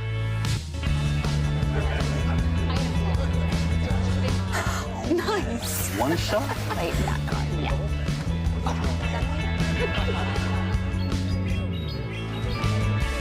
I'll use twin cannons. Great game, guys. Bye. See you next week. Come play at your local Pokémon League. That's what I always do. I come play at my local Pokemon League because there are so many nice tournament organizers in my area in Oslo where I live, and they host tournaments for me and my friends so we can go and play Pokemon. So if you scan the QR code right now, you can find a Pokemon tournament near you, whether it's Pokemon GO, Pokemon VG, or the TCG. Yeah, and they can just be expanded all around the places wherever you are in the world. We also have them in the Netherlands, and you know, one of my locals, Tip Tando, you know, he's here at all these events as well in production, and you know, then he comes to play as well. Unfortunately, always loses to my Exploud what's it called? Dust Skull Core? The Exploit Dust Skull Core. Oh, that's a great normal. Yeah, goes to perfect coverage. Yeah, he just doesn't get it. He just doesn't understand the strength of some Pokemon. And this is just an excellent place to try it out. So, you know, scan that code and get the practice in before your next championship. And maybe then you can beat the infamous Dust Skull Exploud Core that has ruined Double Ghost. Yeah. Actually, no, I used Bite. Of course. To bite down the Galarian Corsola. Why would you not run Bite on Because, you know, X-Cloud? he save switches every single time, and I just swapped in my X-Cloud, bite down the Galarian Corsola, Fire Blast the Fortress, and yeah, it was just like... How can you win? Textbook play. But speaking of textbook play, let's see if these players can do that. The French players, Gourcuff versus Keldeo. Gourcuff, I think. Gourcuff, okay. I believe, is the way to say it. And this is a trainer who has not been to a regional for 2 years. His last tournament was Lille 2024, where we had Registeel, Medicham, Lickitung, Gligar, but now it's an entirely different meta. It's Empoleon, it's Shadow, Dusk Noir, it's the Altaria. This trainer has adapted, and he's looking for his best finish yet. This is probably I think this is already his best ever finish. So he has adopted, and he's running that Empoleon, who's putting on a great show so far here in Lille. Empoleon has just been really a star in this tournament in general. Many of them have been very successful. Just the fast pacing to Hydreigon has been so useful, and yeah, you know, at the start of the season you hardly saw it around because of so many ground type Pokemon, and now I think players realize, you know what, we can check those ground type Pokemon, and Empoleon can just be paired with a Pokemon like Altaria, which always has been like a notorious core. Like Steel plus Dragon just pairs so well together, and now players realize I can utilize that core and use it at championships. And Gourcuff is ready to take on one of his greatest challenges yet.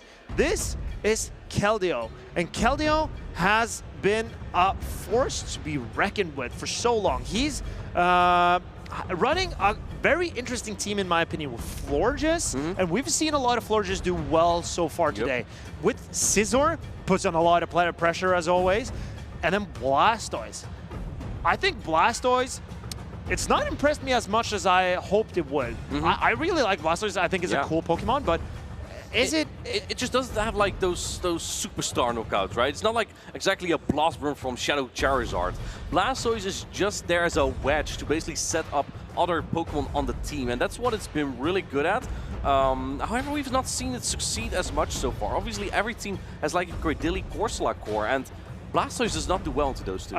It doesn't. It absolutely doesn't. But what it does is scare away a potential Talonflame. That's what I would use it for, but there's no Talonflame on Gourcuff's side. It's the European bird. We see it all over the place here. I love it. I love it. Yeah, me too. And I'm European too. I'm also European. And well, we have Europeans here. Let's see how they are going to play this. On the left, Gourcuff, and on the right, we have Keldeo. We're going to have the Gastrodon into third. This is kind of favorable for Ferret, but if Gastrodon double shields Trailblaze, this actually might get a little bit nasty and in favor of that Gastrodon. Trying to catch a charge attack pretty quick there. I don't think the Ferret was even at Trailblaze just yet, but this does allow Keldeo to launch a Trailblaze, and I would actually not be surprised if he just stays in, because he has a Scizor and the Florges in the back. Both don't want to see this Empoleon at all. But this is kind of unfortunate for Gourcuff as well, because his Empoleon would have been so great in the back against a Florges and the Scizor. But now he's got it lined up against the Ferret, so Keldeo realizes that he needs to preserve this Ferret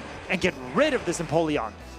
Let's see, another Swift coming through. This is resisted, but will knock out this Empoleon at this point. I think as Gourcuff, you have to kind of just get rid of this Ferret, but at this point, Keldeo may as well use to protect shield, or does he keep it for the Shadow Scizor? That's also a fragile Pokemon. I think this will not knock out, so great realization by Keldeo. And comes with Swift. Perfect play by Keldeo here. And now this Gastrodon is going to take the Swift, but that does not threaten a knockout. It doesn't threaten a knockout, but it is very much boosted, so it's going to do a lot of damage, and now you can decide what to bring in. Obviously, the what's it called? The Scizor doesn't want to take any of these charge attacks, so you bring in the Florges there. This is what Florges is meant to. Even though it's not a grass-type Pokemon, it does have that grass-type coverage, and it's going to be very valuable here. Oh, but the Water Pulse does a lot of damage. Here comes the Wigglyup, but there's a Scizor, and Keldeo is nodding. Yep, he knows. This is where you want Scizor. This is why you have Scizor. Because you just want to knock it down. Bullet punch down that Wigglytuff, and here comes the Gastrodon. Can Gastrodon withstand the pressure from Scizor? No. Gourcuff decides, I'm going to try again next game. Kind of perfect alignment there for Keldeo. Wins this first game here in a very advantageous spot, leading third into Gastrodon. You have grass type coverage there. Then you have Florges in the back, which is also kind of good into the Gastrodon. And because Gurkov brings in the Empoleon into the third, that was Keldeo's best answer to Empoleon to begin with. So that was kind of just setting up Keldeo and then the Scissor on the Wigglytuff. Yeah, it just kind of played out as long as you stay with the third against the Empoleon. It's interesting to see Keldeo use how he uses Furret, because in my opinion, Furret has that potential to be like the neutral Pokemon that can win you switch advantage. For example, it can win against Cradley in the one-shield scenario. We saw it put on a lot of pressure for the Gastrodon. The Empoleon matchup is so-and-so, but not the worst, as we saw. With shields up, it's very good into the Shadow Dust Noir. Yeah. Altaria, maybe not the best for Furret. And also Wigglytuff, not the best. But that's why Furret and Scissor together, because Scissor can really deal with that Altaria and the Wigglytuff, as long as it doesn't take a Flamethrower. Yeah, Flamethrower would do a lot of damage there, but I think that's why Keldeo also didn't double Protect Shield that third in that first game there, because he knows, yes, my third is boosted. It might be a problem for Gurkov to take it down, but I have a Shadow Scissor in the back, and that basically faints to a gust of breath, and you can't afford that. You need Protect Shields. I think Gurkov realized when he saw the entire team of Keldeo why he stayed in with the Furret against the Empoleon, because the Empoleon would have been incredible against the backline of Keldeo. So maybe we see an adjustment from Gurkov, but are there reasons for Keldeo to switch up his lines? I think that the Blastoise might not be terrible into what Gurkov just brought there. It was the Wigglytuff, the Empoleon, and the Gastrodon. I think it's pretty bad, to be honest. But in those three, yeah, and even into like Altaria, I do think you have a lot of play there. It could be a wedge to set up your Scissor, because Blastoise and Scissor do make an excellent core, but because switch advantage might be a little bit important, Blastoise is not exactly the Pokemon to get you switch advantage. We will have to agree to disagree on this one, but here we see the players going into number 2. We see Empoleon into Scissor, and there's a Florges in the back. Keldeo is broken in two by this Empoleon by Gurkov. Now, Shadow Scissor is not exactly helpless here. You would win the two-shield scenario if this Empoleon also was Shadow, but I'm guessing that's why Gurkov has the regular Empoleon, not the Shadow one, so you actually win this matchup. But it will be quite close, because at the very end, this Scissor will win Charge Tech 30 tie on the very last Charge Tech, and even though the Bullet Punches are double resisted, they're still going to add up enough that Nice is going to do more damage. And there's also the boost chance, the chance for a boost, and Gurkov's heart is racing whenever he sees a Scissor throw a move and he spins a shield. Please no Which is boost. why you can't Please shield boost again, right? Because yes, you can shield a potential Trailblaze, but not a for sure Nice Edge that could boost. And now expending some energy here, I think you kind of needed energy for the Scissor later. I think if he can, yeah, he swaps out with the attack. I love this play from Gurkov. Brilliant play, and also coming in with the Altaria. He saw Scissor and he saw Florges last time, and now he can sponge the energy on this Altaria. And Altaria's energy will go. It will do so much damage to the Scissor. Well, I do think you might have to throw your Charge Tech though, and if Scissor can get a far now, it might get a little bit dicey. Let's take a look here. Maybe you can take another Swift with those Sucker Punch. Gonna get very close. The Dragon Breath down is gonna look a little bit tough because it doesn't deal as much damage, and we do see Gurkov going with the Sky Tech before the Swift. And I think Keldeo needs to farm this down with Scissor, but if he spends a shield, maybe he can farm down with the Florges. I like this play a lot. This is a great play. Because normally, Florges, of course, it's decent in this match, but you only have resisted Charge Techs to expend, and now you actually can use it elsewhere. That's going to be on the Cradilly in the back there, but you cannot hard swap as Gurkov here, because if you do that, you risk that Scissor coming onto your Cradilly right away, and this is actually pretty tough. There's so much energy on this Florges, and there's still so much health on a Scissor as well. And Scissor will have a great matchup into this Cradilly. What Gurkov needs to do, in my opinion, is to build up to a Rock Tomb against the Scissor, threaten a knockout with the Rock Tomb. But he comes in with the Empoleon. This will threaten a knockout on the Scissor. Expected shield from Keldeo. But now, this Scissor will put in so much work against the Cradilly. Yeah. the bully punches are going to do so much on this Cradily, dealing a lot of damage and almost putting you into range already. Going for the Rock Tomb on the Charge Attack Purity tie here. Could have thrown it a little bit earlier, but yeah, it's going to be a little bit tough because you're in Chilling Water range almost, and you already expend your energy here now.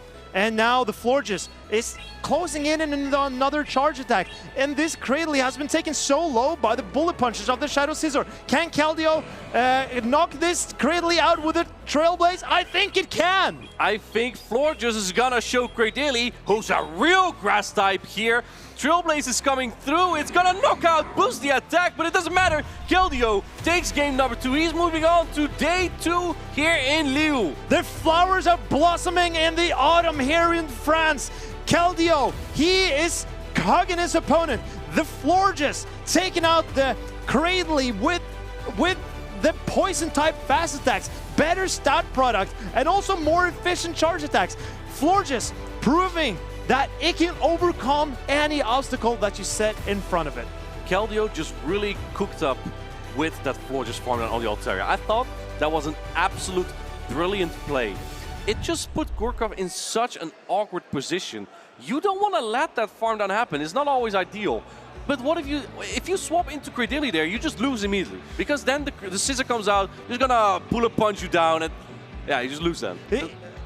What Keldeo did that was so great in my opinion was swapping in the Ferret against the Empoleon, because it tricked Gorkov to throw the energy into that Ferret so he could have a pretty good matchup with the Altaria and potentially threatening the Scissor with an attack. But Keldeo, he didn't have to come in with the Scissor against the Altaria. He came in with the Florges. As you said, it was a brilliant play, and it set up the Florges with an energy advantage to deal with the Cradily in the end. If you hold on to that energy, sometimes it's not exactly the best play to expend your energy to secure a switch advantage. If you hold on to your energy there, you build up to 2 Hydro Cannon. If you would have that later for the Scissor, you would actually be in a much better spot. If you get rid of your Altaria, you won't even get farmed down by the Florges. Exactly. So I think the best play for Gorkov in that position was to hold on to the energy, as you mentioned, come in with the Altaria and let it go. Because if there's a Florges in the back, you have an Empoleon with energy and you have a Cradily.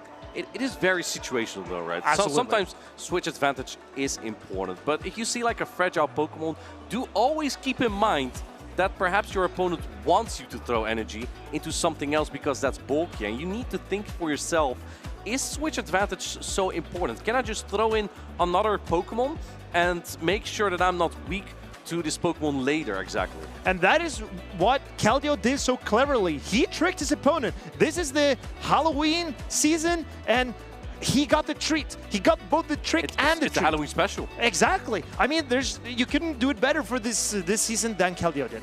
That was an excellent play by him, and so many great plays have been made on day 1 already. He's moving on to the top 16. We will be streaming that tomorrow, obviously, as well on Sunday on this channel. And day 2 matches are going to be so good, where we're going to win or crown our Lille champion. But of course, we're going to have more winners rounds coming up first today, and losers finals as well. Trainers that you have seen lose earlier today that might still be in this tournament, you can still cheer on for some of your favorites in the tournament. So we have the Group E Winners Round 5 coming up. Is that the Winners Finals? I That think is the Winners Finals. These are all Winners Finals. There's so many good battles of one line here, Martijn. They're just waiting for us. And this is going to be Bats 893 against Maximilian P. And he has a bat-crazy Pokemon. He has Shadow Galarian Weezing. Weezing. Who of them has? Who of them has? Bats. Bats has the Shadow Galarian Weezing. Yeah. I remember in some of his first tournaments in this spring, at the end of last season, he was running that Shadow Galarian Weezing, and he would put in so much work for him. Well, he's a big fan of it, Galar. Absolutely. Weezing with that Poison and Fairy typing. Do you think that matches up well in this meta? I just feel like you add an extra weakness, right, with the Poison typing to ground types, but you do check Florges, for example. And if you have Brutal Swing, you can also fight back very well against Galarian Corsola. So I think that is exactly the point that Bats is trying to do, because it's a Fairy type, Galarian Weezing, that can fight back against Corsola with Brutal Swing. And since it's a poison type as well. It's bad. It's not even bad into Cradily. And those three matchup, Florges, Corsola, Cradily, that is a very unique combination to be able to fight back against. And I believe that's why Bats has decided to run his signature pick, the Galarian Whizzing. Your hair looks so blue. It is very blue. I have... have you like taken any Pokemon yet? Excuse me, what? Have you taken like any Pokemon around the venue as Team Rocket? See here, I found a Meow. I found a Meow. But I wanted to ask you, Martijn, because I saw you throw some shade on my skills as a Pokédex guesser. And I would totally do that. Yeah, that's so on brand for you. But we have more questions coming up. And now this is starting to become a competition between me and Martijn, if I'm not going to Don't mess me up this time, though. Mess you up? Yeah, mess me up. You gotta take responsibility for your own losses. No, I said the curse line. You threw me off the other day. Well, at least at the time, I acknowledge that I threw the Aqua Tail. Anyway, I'll never let you forget. Let's get into this. Hiding in people's shadows at night, it absorbs their heat. The chill it causes makes the victims shake. Whoa. Chill absorbs their heat. Maybe it could be a fire type, but also like an ice type kind of situation. The chill it causes makes the victim shake, but that could be a metaphorical chill. So well, the thing that throws me off is it absorbs the heat. That really throws me off. Otherwise, I may have had an idea. But that would not be a fire Pokemon then, most likely. Yeah, maybe. Maybe it's Rotom Frost. That's what I thought as well. Yeah, no, I thought Rotom Frost, you say? Yeah, that's the freezer. The freezer? Yeah, but it has inhabited the freezer. Okay, well, let's lock that in then. Okay, I didn't know who it is.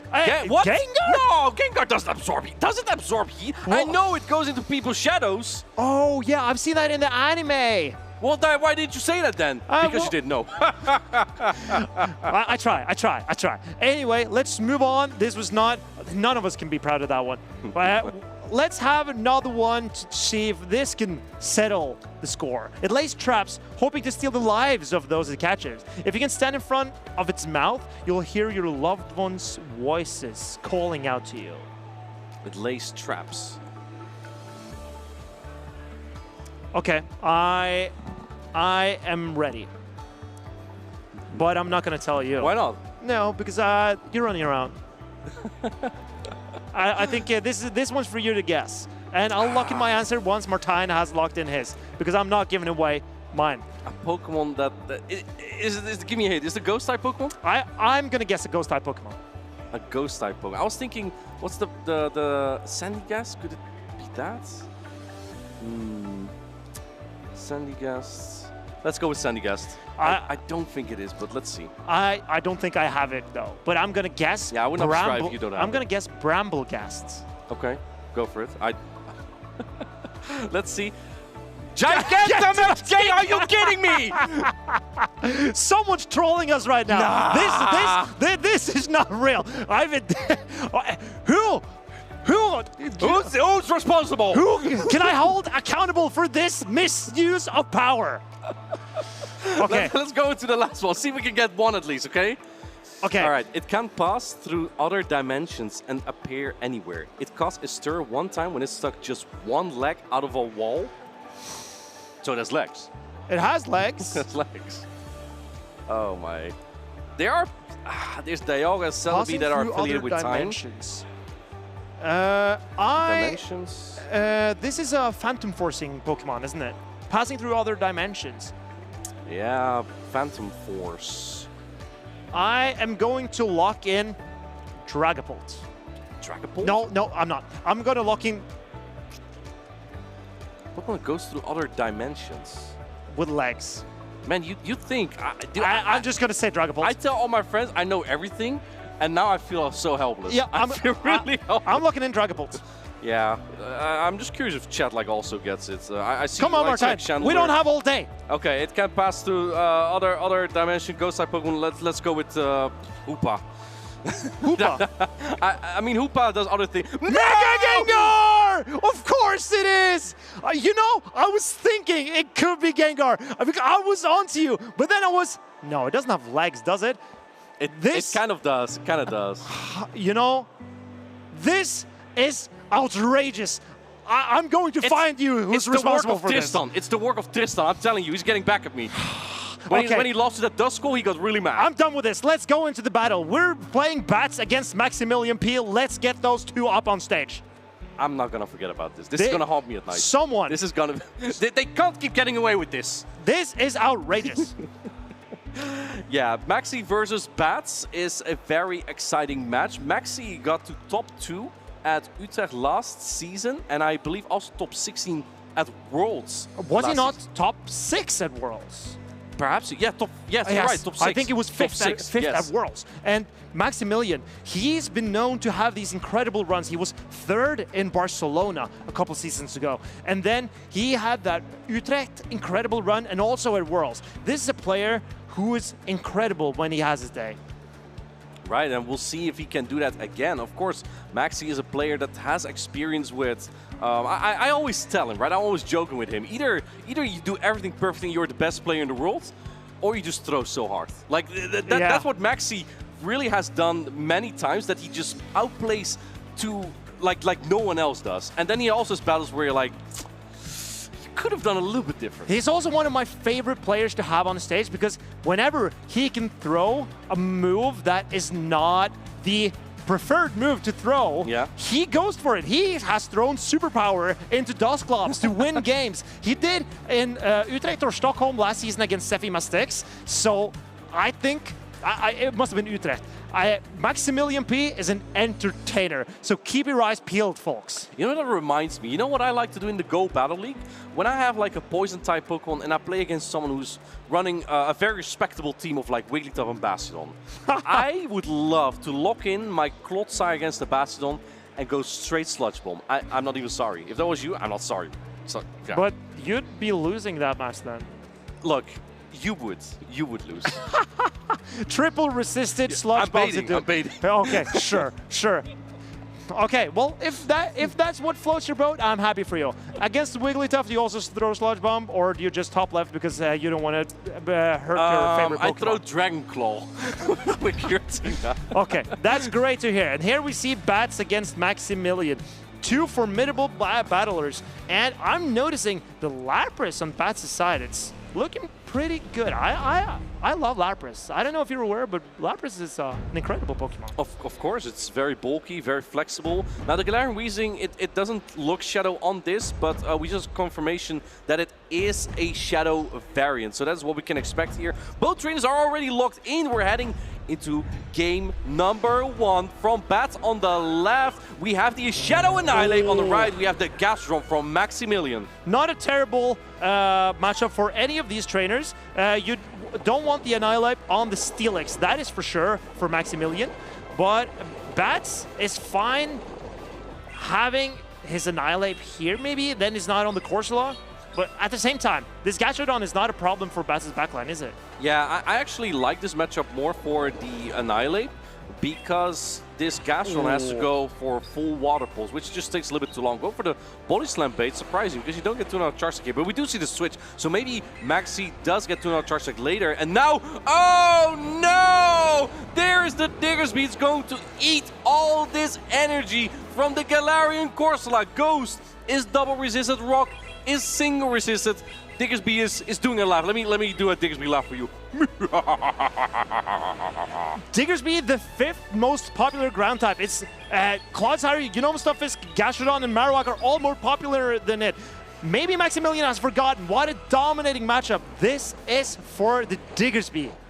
And Maximilian has a Galarian Corsola with a very high defense and HP, so I'm not surprised that he does bring it to this game, but that he uses it as a safe switch against a team with Diggersby is very, very bold. But here's the thing, if you look at the back line of Maximilian, perhaps as crazy as this sounds, this might be even what he wants, because he has a Shadow Steelix in the back, and I believe the Shadow Steelix has an interesting moveset. I don't think we've seen it, but I'm pretty sure that's Earthquake instead of Crunch.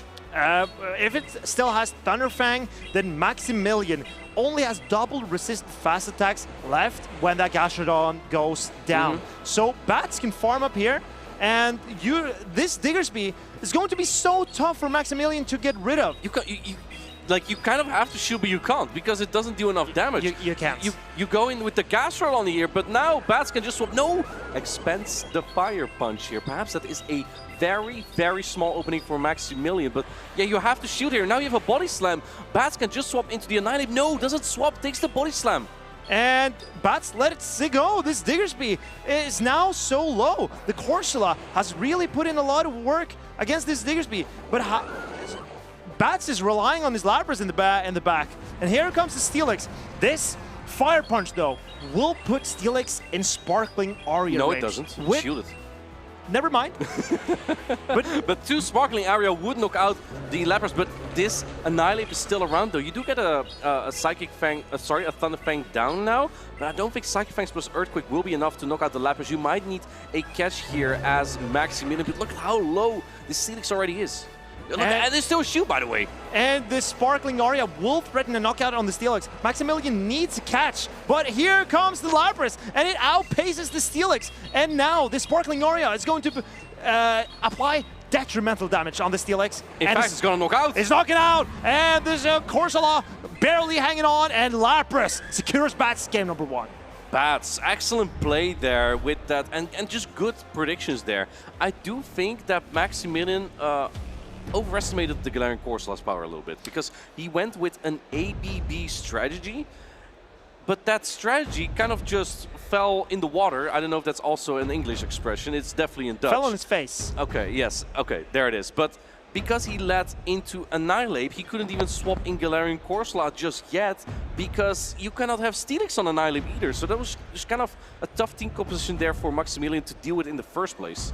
I think Maximilian's play would have been to shield up the Gastrodon, throw the bait, then go into Steelix. Yes, it would have been awful, but at least the Annihilate would have been manageable. Maybe you could wiggle around, do something, but it was tough. When he got the Annihilate in the front there and had the Steelix in the back, with the Diggersby, it was tough. It was tough from the start. Diggersby just devours Galarian Corsola, and the reason why Bats brings it to this tournament is just to punish everyone who hard relies on Galarian Corsola and its neutral matchups. Basically just punishing anyone who is not used to playing out of their comfort zone.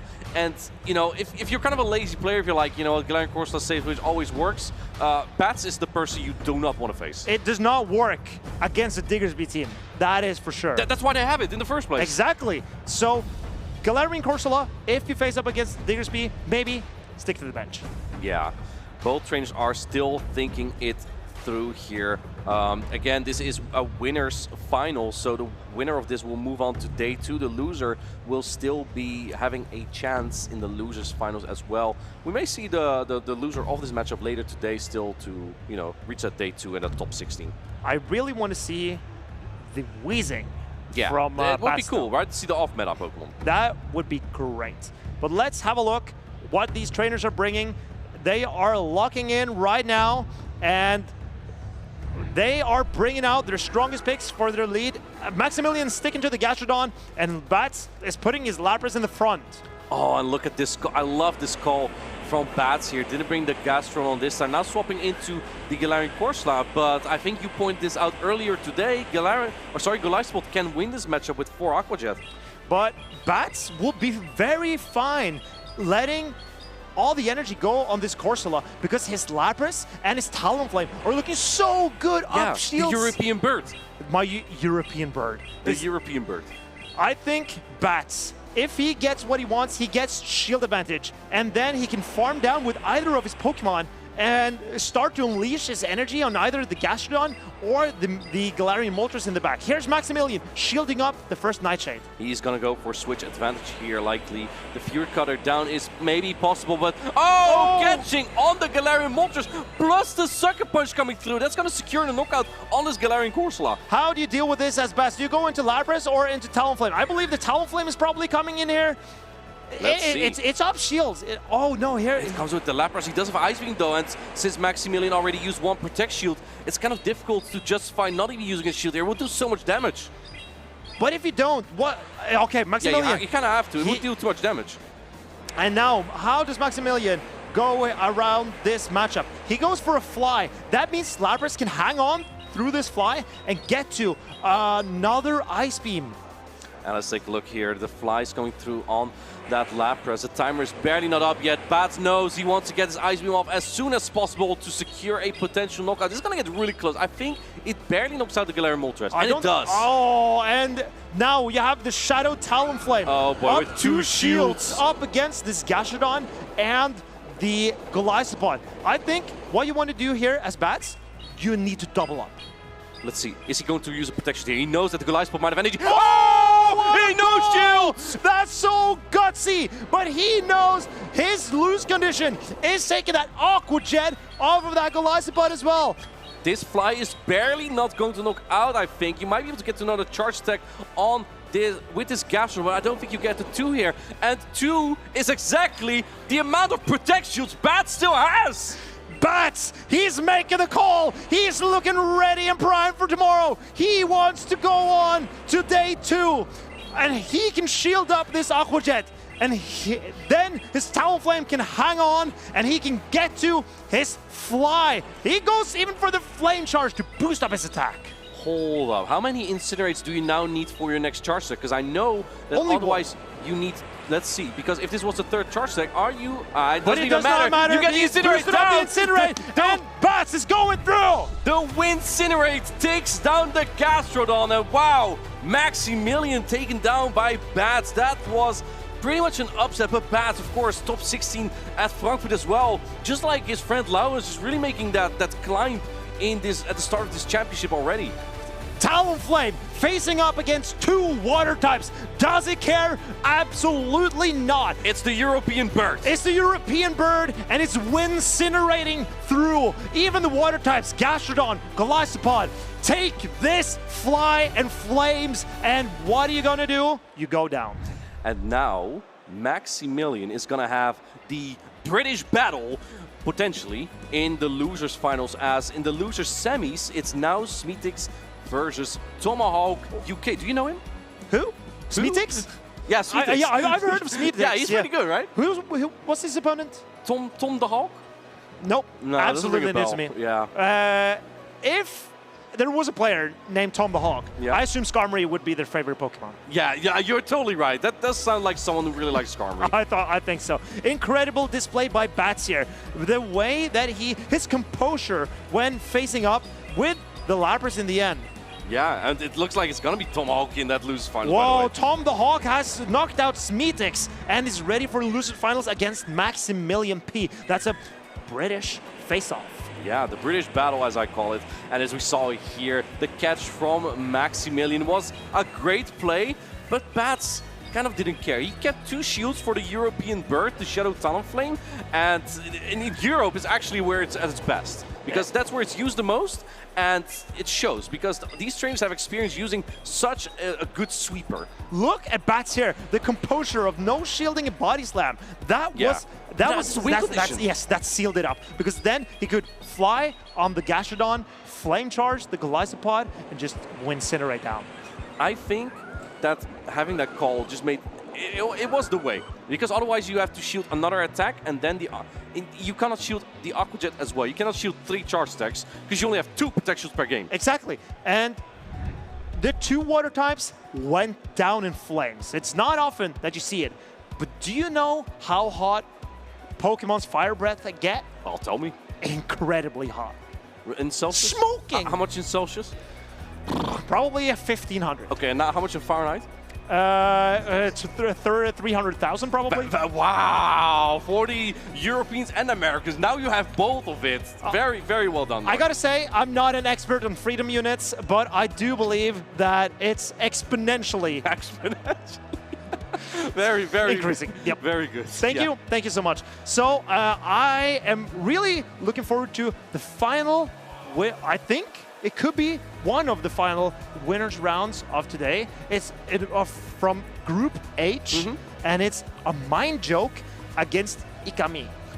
Yeah, that's going to be an exciting battle. However, before we get into that action, we're going to showcase some introduction to the LAIC that's going to be later in November. It's going to have a unique meta, and I'm super excited for it. So before we head into the next exciting matches, don't go anywhere just yet. We're going to show you a little bit about the Latin America International Championship.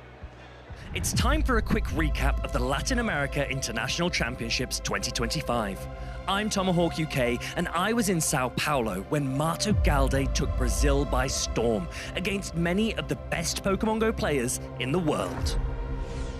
Famous for its electric atmosphere, LAIC was a showcase of some of the best talent, support, and sportsmanship that Pokémon GO has to offer. Dominating the scene were meta staples, including Clodsire, Azumarill, and Shadow for Alligator.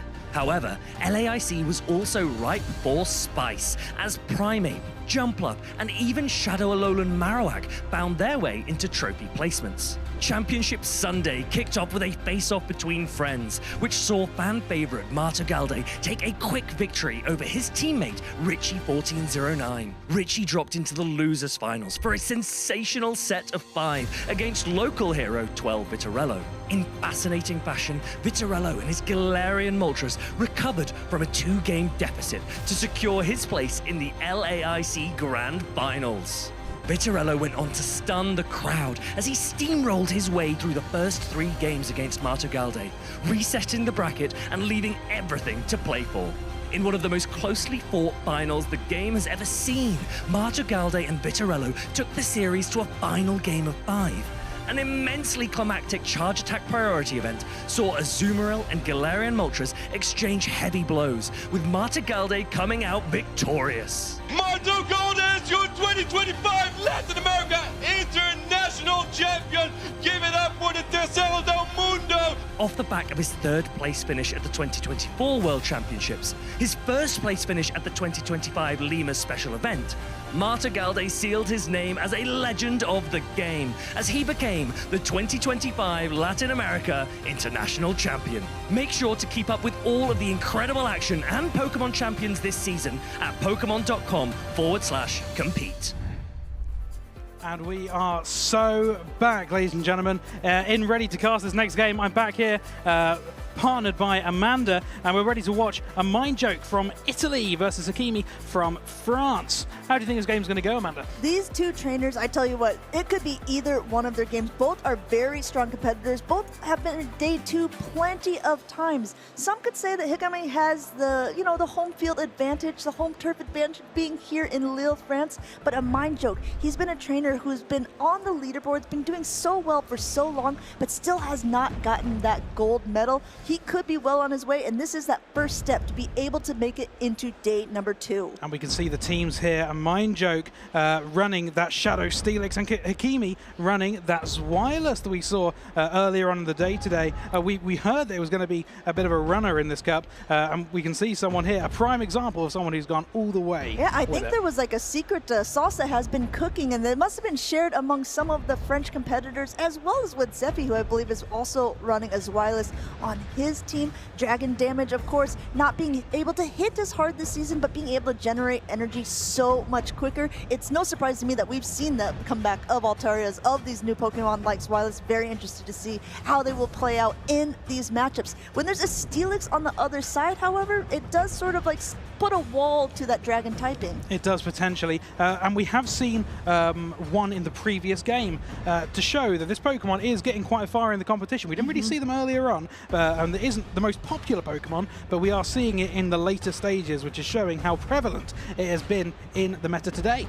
One thing that I'm really interested about on Hikami's side is that Abomasnow too, because that's something that can hit back pretty decently against the Credilli, also against all of the Flyers. So could potentially be something that we'll see in these matchups. Looks like they're getting ready to go. Game number 1, winners finals here in Group H, and we got that Furret up against the Zweilous. This is actually exactly where Hikami wants to see that Furret. We're seeing the resisted, non-stab sucker punches being completely deflected from this Zweilous early doors, but the pace-wise, Furret is going to get to that swift Yeah, very, very swiftly they're being able to get to it, but there's over 200 bodies, or 100 energy stored, 2 body slams going for that heavier hitting Dark Pulse. Instead, no Protect Shield on a Mind Joke side. Can take it. It looks like he will be able to get to his next attack. Does Hikami want a shield? No! It is quite shocking how quickly that this Zweilous is getting to these moves.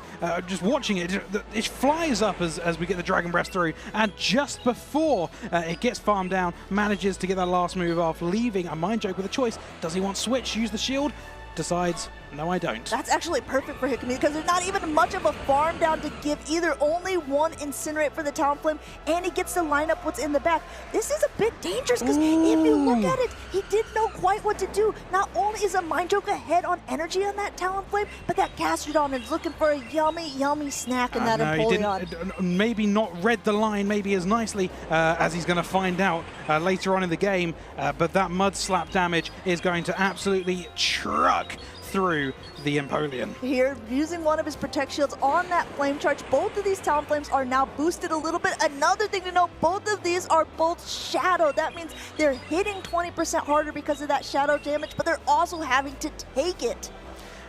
Taking that extra damage may be costly, but we're seeing the swap in early doors here. Hakimi may be in with a somewhat of a lifeline because he knows what he's got in the back. He knows he has the Empoleon, and he knows he has to do as much damage as possible with this Talonflame in this position. He already has boosted as well, so keep in mind that these flies are doing more damage than they would have if these two would have been evenly paired at the beginning. No Protect Shields to hide behind that Gastrodon. Has to take it. Basically knocks it out at this point. Mind Joke just going for a little bit of chip damage, wants to be able to put some damage off into what is in the back, wants to see that last Pokemon. It's about to be revealed. And this is fantastic for Hikami, who will now a Mind Joke is now going to realize what a wasted opportunity they had in the Gastrodon, as you can see by his facial expression there.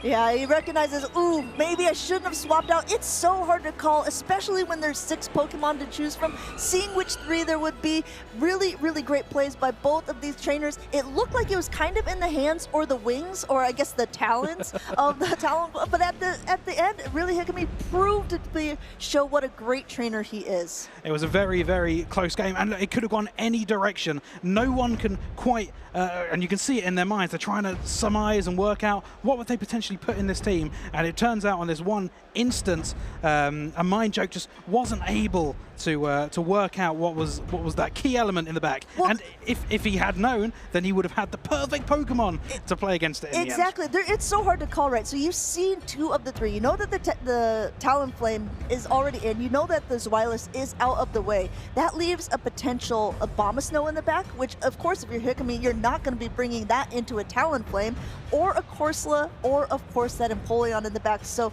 I think a Mind Joke was thinking, for the fact that there was a Talonflame still in there, potentially it's the Abomasnow in the back. Maybe I need to save my Pokemon for a later date. Unfortunately for him, didn't play out the way he quite expected. What he needs to do now is he needs to completely forget that game, forget the lost opportunity that he had, set it aside, come in with a new team, potentially, maybe the same team, and just completely rework your mind and see it as a fresh slate.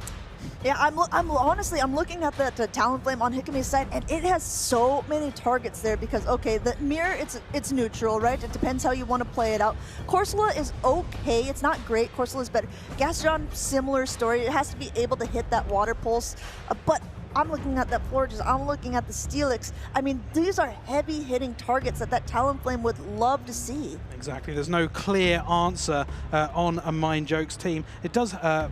Florges, with his new Community Day move, does have that hard-hitting, cooling, chilling water. Chilling just water. Cools right off that Talonflame. Absolutely, which would do a lot of damage. But you got to remember, it's not stab, and it won't be enough to take it down in one hit for sure. Exactly, especially if it's at full health. But you are absolutely right. It does have some play. Everything has some play in there. But we do see again the Talonflame. This time on Hikami's side, up against a Gastrodon, a kind of a reverse scenario than what we saw in game number 1.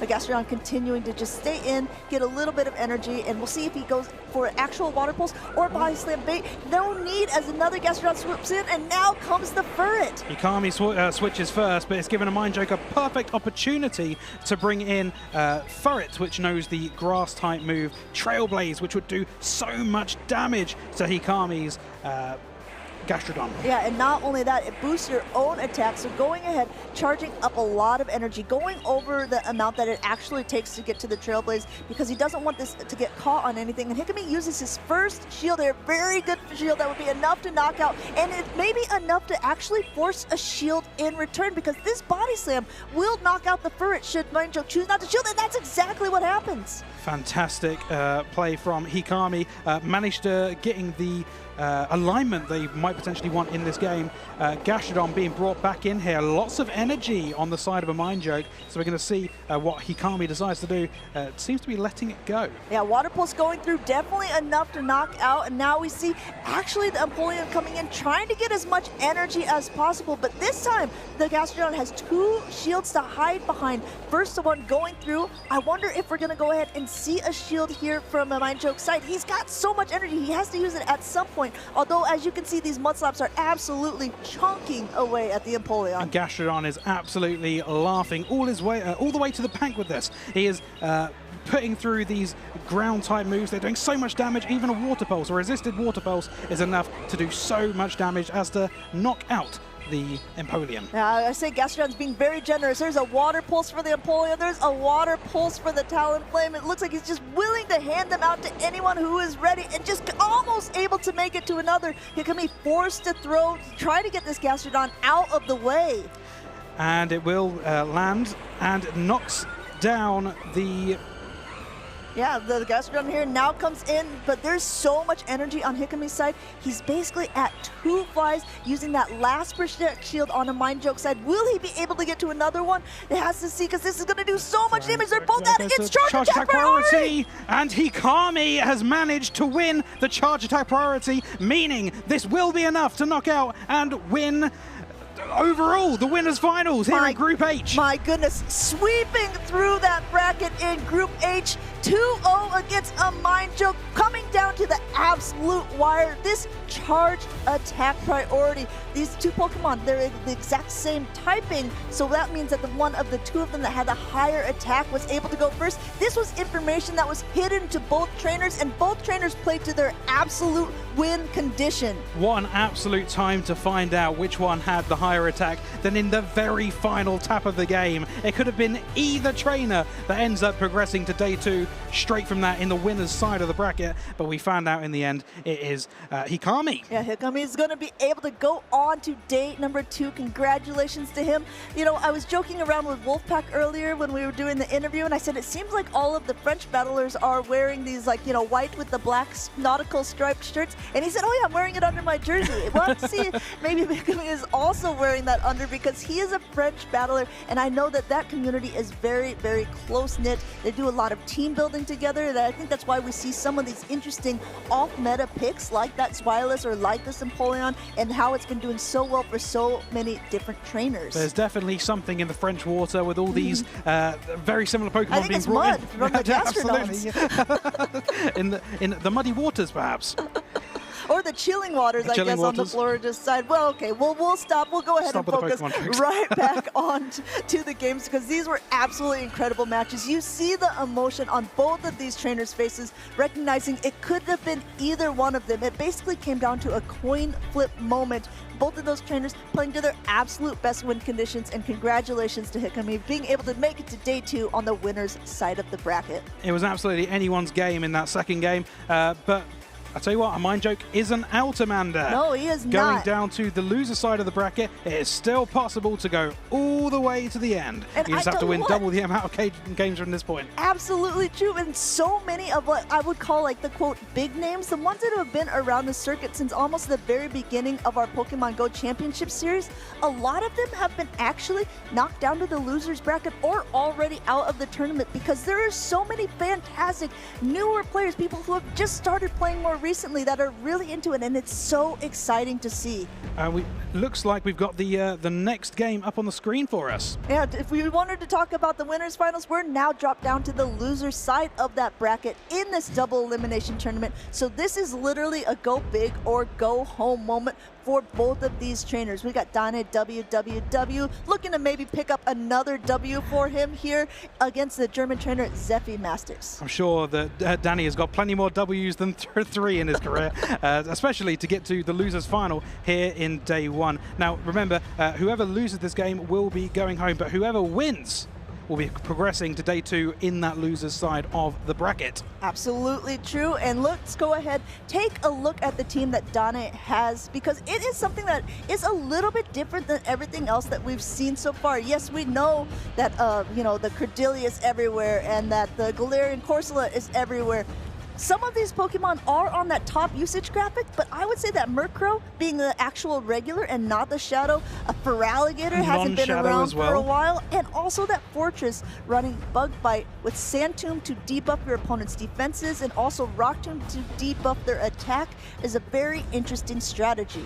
A Pokemon we haven't often seen on stream here today, but these are Pokemon that have obviously got him so far in his competition. Perhaps his opposition's not planning for such Pokemon on his side. I'm really looking at this non-Shadow Feraligatr. You don't see that very often. It's true, obviously, but with the Shadow, it packs a little bit heavier of a punch when those charge attacks go through, but it looks like he's got a plan that maybe revolves around a little more bulk than it does attack. Zephy Mastix, on the other hand, running a team that we saw a little bit earlier today. Yes, it does have that very popular Cordelian Corsola, but it's also paired with some things that are a little bit different that I think that it's really making their debut in Lille. We saw this Zweilis before on Hikami's team. Now we're seeing it once again on Zephy's. We're seeing Zweilis quite often in some of these end games here I wonder today. if we'll see it in day 2 usage, to be honest. There seems to be quite a few of them that we've seen, even in the cast that you and I have had alone. Exactly, and it seems so neutral into so many of the opposition teams.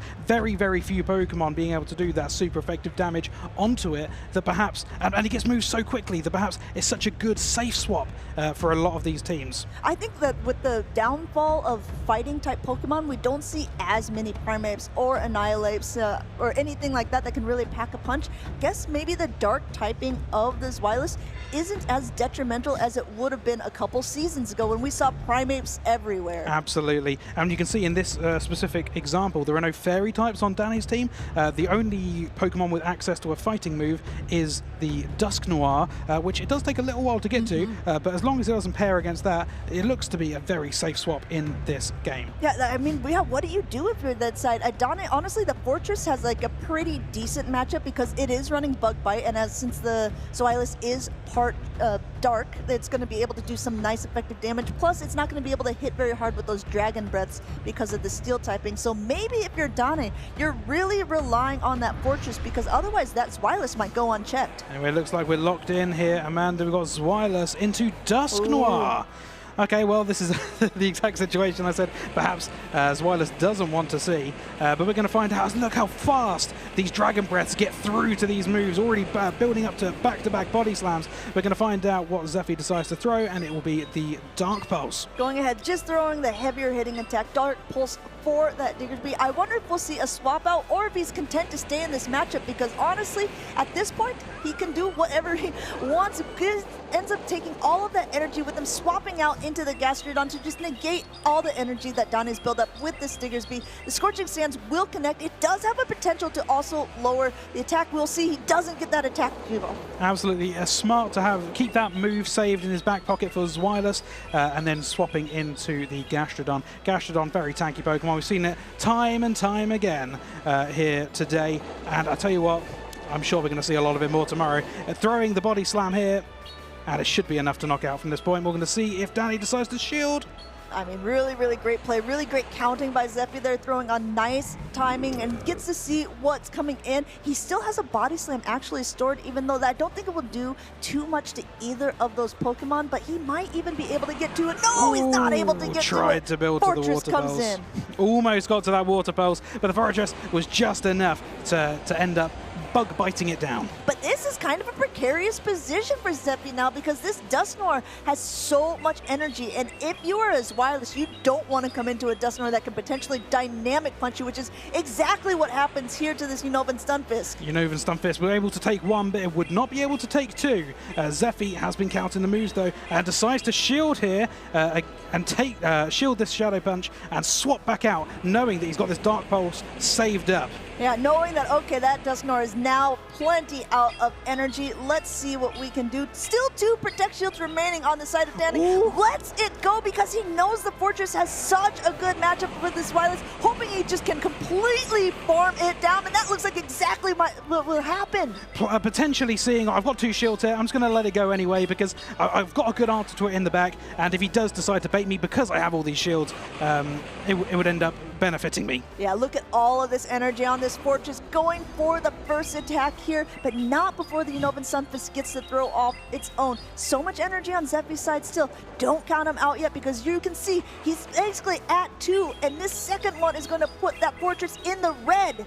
But you do have to bear in mind that Danny does still have that Protect Shield, and it's going to take a lot of energy to get back up to that point. I like this play. This is what you have to do at the point. Neither one of these attacks are going to be doing so much damage, but it's the outcome of these attacks. Look at this. This is super effective, but didn't do very much. But it lowers the defenses so much that Zeppi's not even able to get to another attack, and Dane takes game number 1. Well played by Zeppi.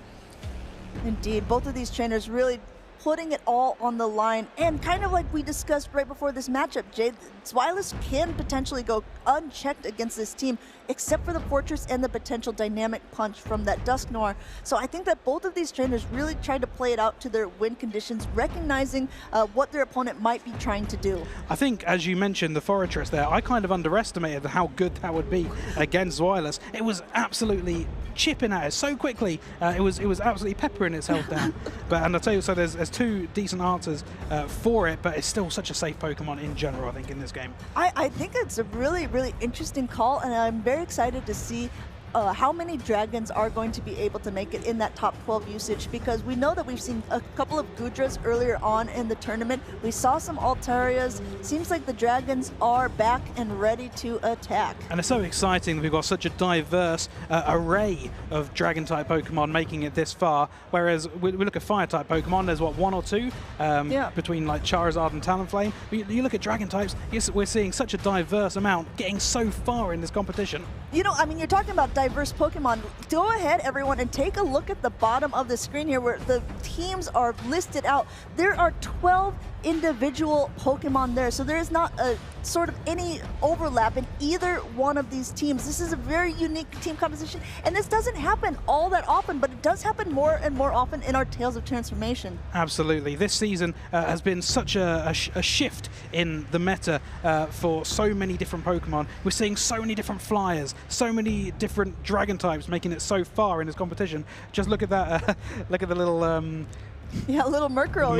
Yeah, down doing a lot of damage very, very quickly. And I think that it was very popular also in the LATAM region, and some people in North America have also adapted it. We haven't seen it so much in Europe, but Dana is saying, hey, no, don't count it out. Look how far I've made it so far into the losers finals. He's just got one more match to go, but Zeppi wants to stop him. Gonna stand in his way there, bringing in that Gastrodon up against the Diggersby. And Gastrodon probably having the better type advantage here in this game. The Scorching Sands does do a lot of damage, however, on the other hand, which we're going to see straight away. Both of these Pokemon fairly bulky. Diggersby does have a little bit more bulk to its name, but doesn't want to take the Water Pulse. The Attack Ball does help, though, at this point.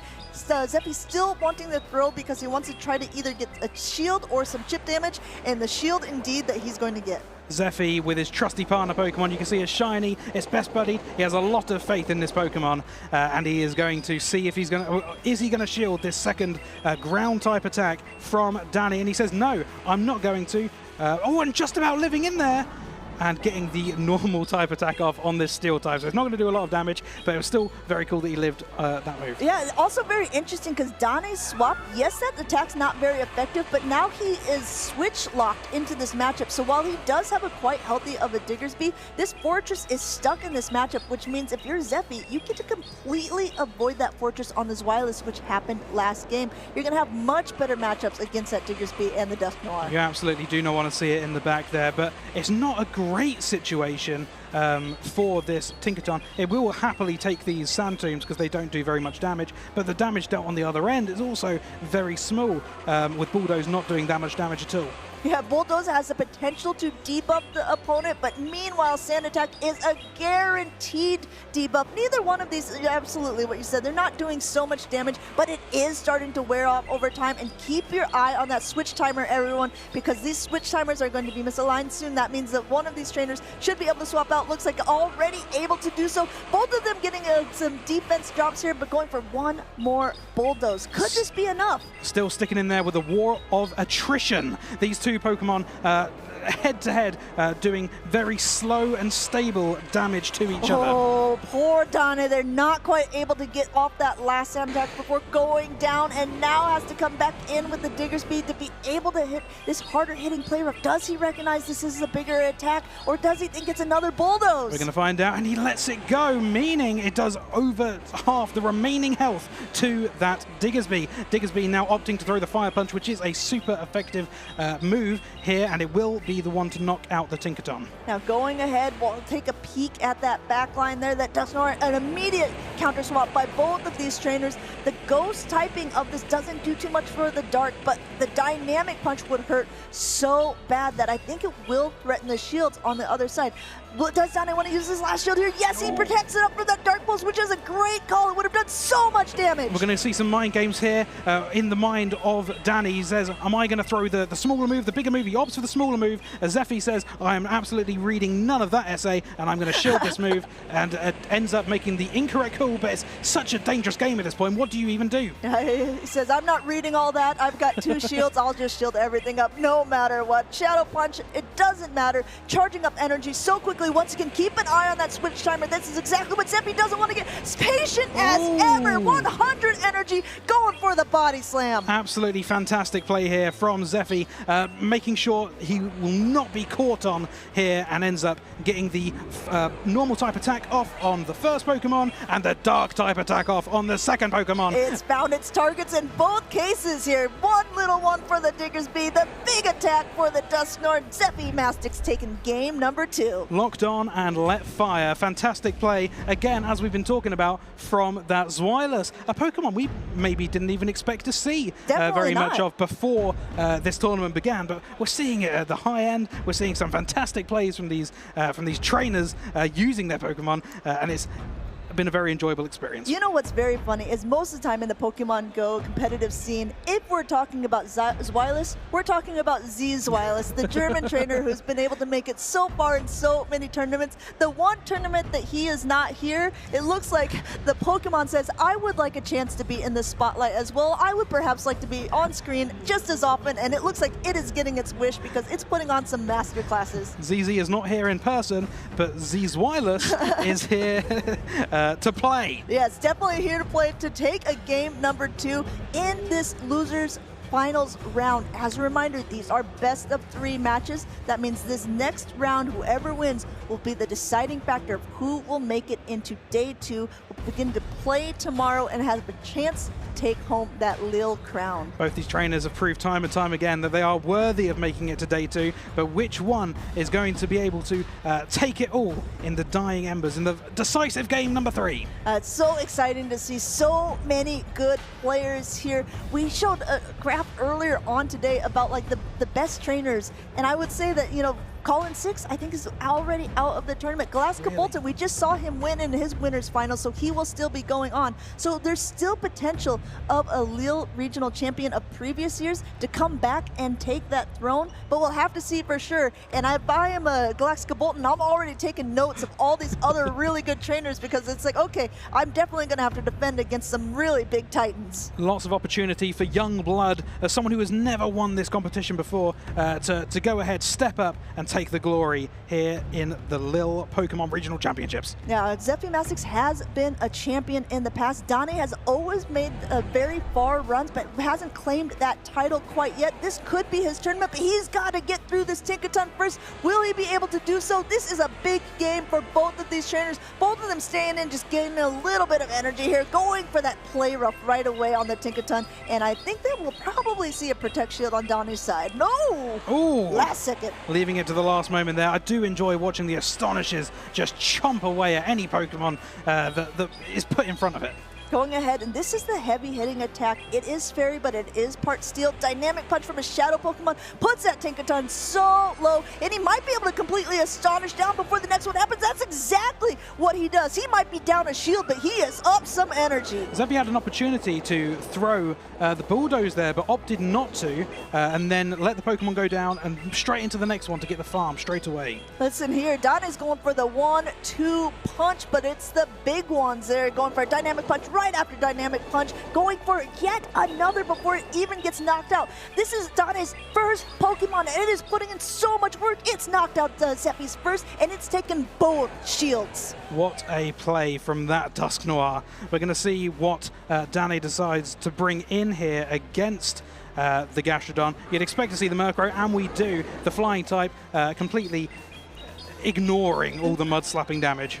Yeah, while it's ignoring the Mud Slap, it is a Pokemon that is not very bulky. You saw that just one Water Pulse got it so low. Trying to catch now on the Credilli, but at this point, he just might be giving some extra energy to that Murkrow. Watch it throw here. No Protect Shields remaining. This is going to do a ton of damage because it packs a punch. And Murkrow is very squishy, and as you say, it is a glass cannon. It does so much damage because of its squishiness. It has such a high attack, and it wins charge type priority a lot of the time if that ever came down to it. Sometimes when trainers are in this moment, when there is a shield left and you have a Credilli versus a Diggersby, you opt to throw the Rock Tomb at some point because you know that the Diggersby has to shield. However, Zephy went straight for that heavier hitting damage because he knows he's getting low on both ends there. There's only a little bit left on the Gastrodon. There's only a little bit left on the Credilli. He is able to make it 2-2. There's a Protect Shield. Is this where Dane wants to use it? We're going to find out. Is he going to go for the trip that you mentioned? But no, ends up letting it go, and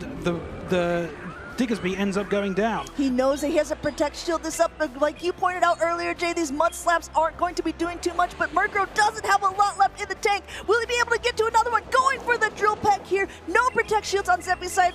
Don is making sure to swipe all those bubbles. He wants this attack to knock out. And I think this will be enough to take it. Coming back just in. about. It's going And for it's the coming fast down to the attacks. wire. It's going Oh all the my way down. goodness. Look at that HP left on that Murkrow. Barely anything. Donnie scrapes by the skin of his teeth. It came down absolutely to the wire, but Dane WWW is now Dane WWW and goes through into day 2.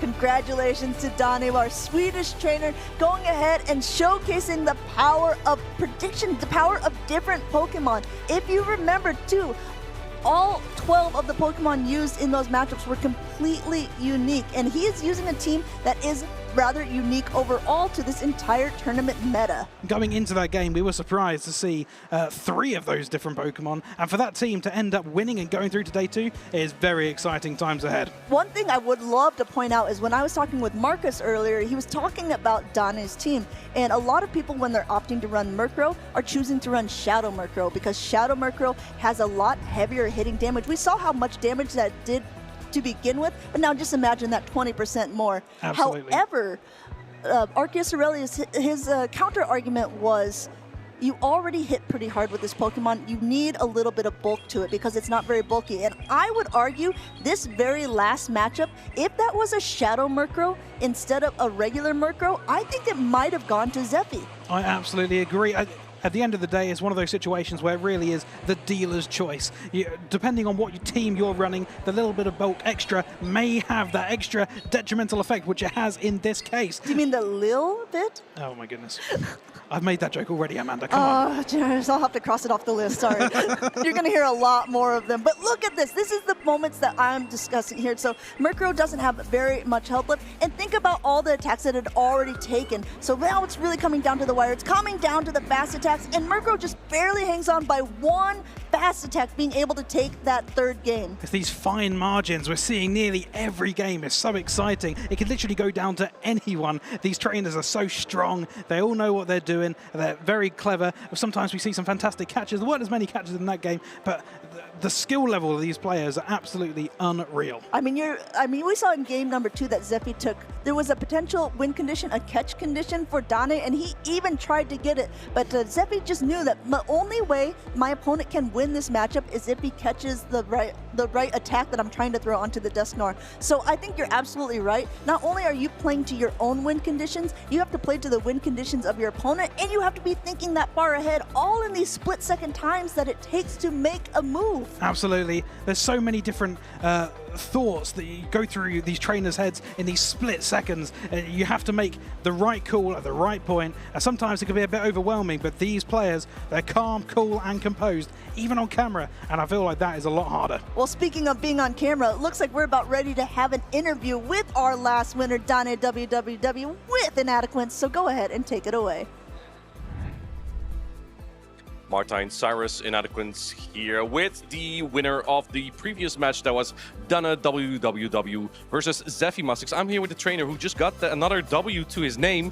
Dane, congratulations on that tremendous and close victory that you just had in that match. Can you tell us what went through your head in that final game there? I was super scared at the end because... Yeah, it's Halloween after all.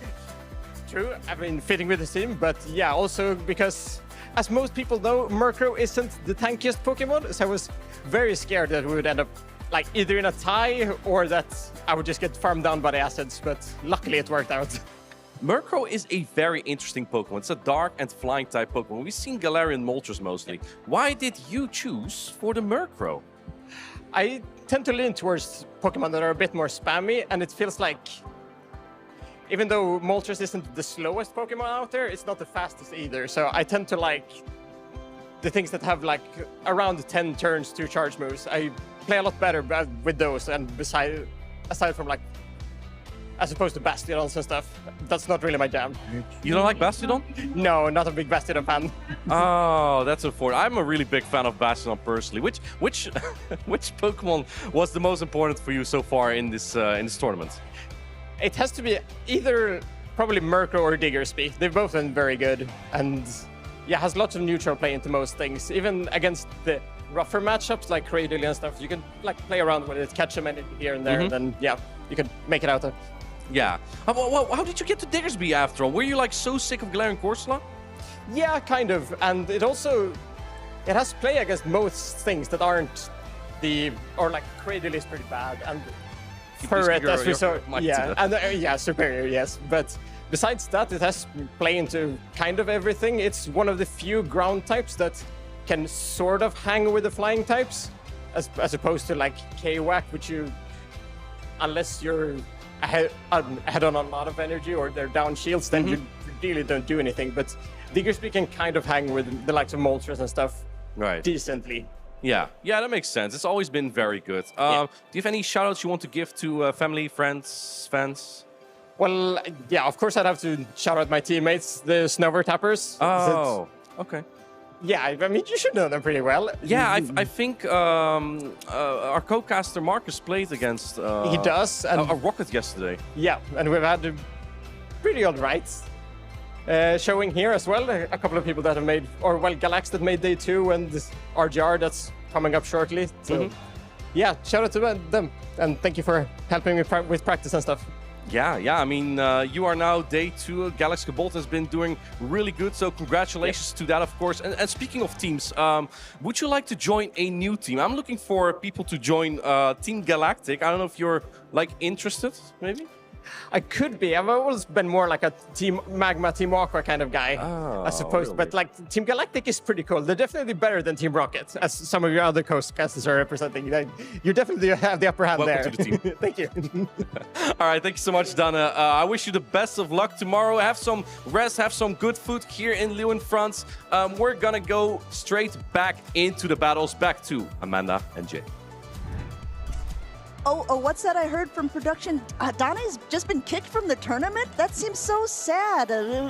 Apparently, he was like talking bad about Team Rocket. I think you must have misheard what was said. What was actually said was he's doing really well in this tournament and he supports the best team, which I'm a part of. Oh my goodness, I feel a little bit sad that I have not been recruited to the team, but we'll have to see if maybe more trainers will be recruited as day number 1 starts to close down and more competitors are going to be able to make it on to day 2. You know what, if he's already taken Donnie for your side, I'm going to go ahead and scope out the rest of the teams. Maybe we can recruit some more people for Team Rocket. We've already found out who we've got next up on the screen. We've got Chris LB7. Fun fact, Chris LB is actually 461 on the GBL leaderboard. He's a very good Go Battle League player. That is a different format, is the blind 3, where you just get to pick 3 Pokemon and you don't really know what your opponent could be having in the back, but he's a very good trainer. And this is actually what we call a grudge match, because these 2 trainers played earlier on to be able to see who would be able to make it in the winner's side of the bracket. Chris did take those games against Pine Tree 2-0 earlier on, but Pine Tree has been able to climb back up, and now they are meeting once again in this losers finals. And it's so exciting to see that King Gambit in action. I'm very excited to see if it makes any play here on the stream. So I've had some bad luck with kind of the unique Pokemon. Haven't really got to see them so much. I know when we were up before, there was a Jellicent. We didn't really get to see that in action. When I was up with Arceus Aurelius, there was this King Gambit. We didn't get to see it in action. Perhaps it is the Pokemon that Pine Tree needs to be able to beat Chris in this rematch. I'm very excited to see if it does get used. Also, the use of Charger Bug. I'm really enjoying the use of Charger Bug this season against all the different varying flyers that we see. We didn't really see it much in the 2025 season. It seemed a little bit obsolete, but now it is so back, and I'm excited to see if that has any play as well into Chris LB. Yeah, it's actually quite shocking. One of the reasons that you didn't see it as so often was because there was so many ground-type Pokemon. There's still all of those ground-type Pokemon, but there is more targets for it as well with the continuation of the waters and the flyers, so it doesn't surprise me to see that Charger Bug begin to ramp up once again. Really excited to see how these 2 trainers want to battle it out in this losers round. The winner of this will continue on to day number 2, and you know what? My good luck has just started to turn around, because there is that King Gambit on the screen. Excited. If you are not paying attention to your screens, click open this tab. You're not going to want to miss it. King Gambit versus Corviknight, a classic matchup that we've seen several times before. Going ahead and throwing the target here.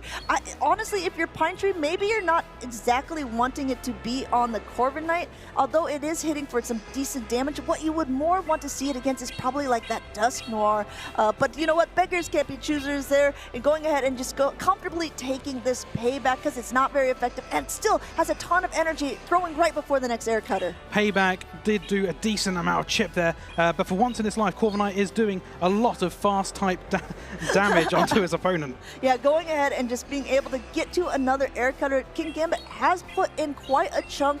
If you're Pine Tree, you could potentially be using this moment here to see that small amount of health left on the Corviknight to be able to fast attack down, get a little bit of energy with whatever comes in. It's going to be that Charger Bug, but Chris doesn't want that to happen, immediately pivoting out into that Credilli, and I like this play by Pine Tree, saying I'm either going to get a shield or I'm going to get some damage off here with this X-Scissor, forcing the shield in this scenario. I would like to say I'm very fortunate. The 2 Pokemon I really wanted to see, I get to see it in the same game. What a fortunate time for me. Maybe, goodness, I need to pair with you more often, Jay.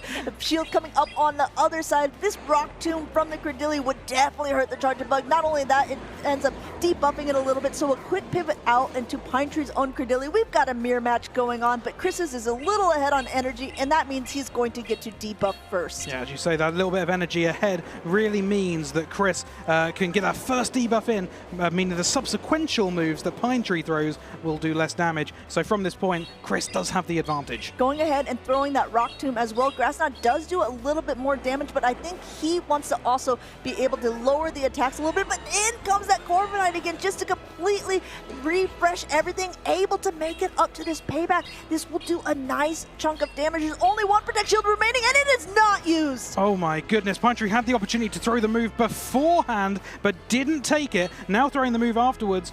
Is this the right play, Amanda? And sometimes chip damage is better than going down with the attack, but I mean, at this point that Credilli's coming back in, and in comes the Charger Bug. I think he saved it. I have to look and see for sure when the next screen comes up, which he could use potentially later for a swap. Yes, that's exactly what he did. So he could potentially try to catch a charge attack from Chris on that very, very low health Credilli, but we are going to stay in the match that's going on right now. Last Protect Shield as this next Rock Tomb's coming through. Credilli throws the rock, but it will not squish this bug on this fine occasion as Charger Bug does manage to hold in there and throws the electric type attack onto the water type, which is super effective. It is going to be, it is debuffed, so he's going to have to go up to another one. Meanwhile, Chris already at a Hydro Cannon here. Blastoise has been making it quite far from that top 12 usage. It means it's been chosen by a lot of players here, and I'm starting to be able to see why. Going ahead and throwing yet another attack. There's a tiny bit of health left on this Charger Bug and a tiny bit of health in Credilli. Jay, is it enough? I don't know, Amanda. They're so close. No. We see so many of these games get so close. And Credilli does manage to live in there, and unfortunately Pine Tree's Credilli just didn't have the health to see it through. Going down there, there's 2 Pokemon left, but unfortunately for Pine Tree, just not enough health left on either of them to be able to take both that Blastoise and also the end from that Credilli. Chris is technically up 3-0 to Pine Tree in their overall series so far, but we've seen so many reverse sweeps today that I'm not going to count Pine Tree out at all. This is his second tournament ever, Jay. He competed in Lille last year, and I believe this is the farthest that he's made it in a tournament. He's just 2 games away from being a day 2 competitor. I am always going to root for the underdog, Amanda, and to hear that is inspiring me at this moment in time. To go essentially 3-0 down, to come back from that would be something miraculous. We're going to find out how these 2 trainers end up playing against each other, toying that in their mind.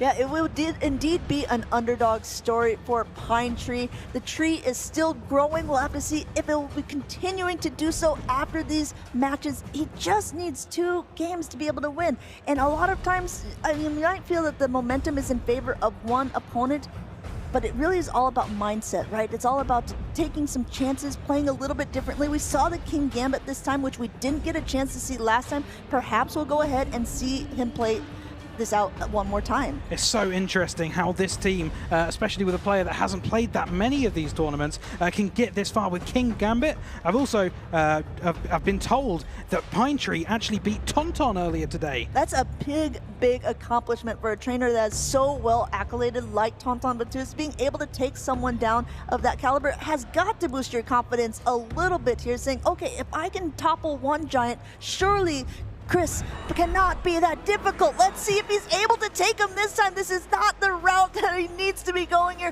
Marowak up against that Corviknight in the sky, just launching that mud as high as it can go. Marowak, please, throw the mud a little higher. It's a steel type, surely. It doesn't do the super effective damage that it perhaps wants to against a steel type, and then Marowak opting to throw the Rock Slide, which is neutral against the Corviknight. Yeah, already knocking it down to the yellow, so that is pretty good. Chris going straight for the payback. It is the heavier hitting attack, and it gets the shield from Pine Tree. So actually the Marowak is still fairly healthy and still fairly close to getting to another attack. He will be able to get to another Rock Slide before. It looks like he's opting to throw right before that payback is available. And also, in return, getting that shield from Chris. Chris deciding to shield here, smart as the sheer amount of energy that he now has on this Corviknight, deciding what am I going to throw, knowing that the Marowak was far away from a move. But Pine Tree switches into his King Gambit, the trusted King Gambit that we do love to see here. Going ahead, he has a lot of energy, but this is also something you may need to save some shields for, because for those who haven't seen it that often, it's not the heaviest, it's not the bulkiest of Pokemons, but either is Blastoise, and this next foul play is already coming through before either Hydro Cannon on Chris's side is thrown, and no Protect Shield use. This is going to get the Blastoise very, very low. Goodness me, I'm surprised I've not seen this Pokemon in action before. It seems to be running away with the competition here, Amanda. Going ahead, throwing this first Hydro Cannon on Chris's side. No Protect Shield on the King Gambit. We see that knocked down to the low yellow, but there's still another one in store. store. This Blastoise is slow low. Does Pine Tree want to be able to farm, fast attack it down and come out with energy? No, choosing to let that King Gambit go and coming in now. Well, let's see what he wants to come in with. You see Chris already desperately tapping. He wants to get out of this matchup, doesn't want to give any farm to Pine Tree. Absolutely not. Credilli comes in, and so does Chris's Credilli. But Pine Tree is slightly ahead on the energy, and as we've been talking about before, that is essential because this debuff that you get so early on means every move from that point, less damage is dealt. And getting the big damage in first, Pine Tree is in the power position in this matchup. Yeah, exactly. Chris had it in game number 1. Pine Tree one fast attack ahead, which made it so he could throw that Rock Tomb first, putting him in a good position here. Koning Lionheart in Frankfurt had a funny saying. He said, "Don't be silly, lead Credilli." I would argue, don't be silly, swap Credilli here, because this seems to be a really good, safe swap for both of these trainers. Going for that heavier hitting Grass Knot instead, and now it's Chris's turn. He's actually opting to do the same.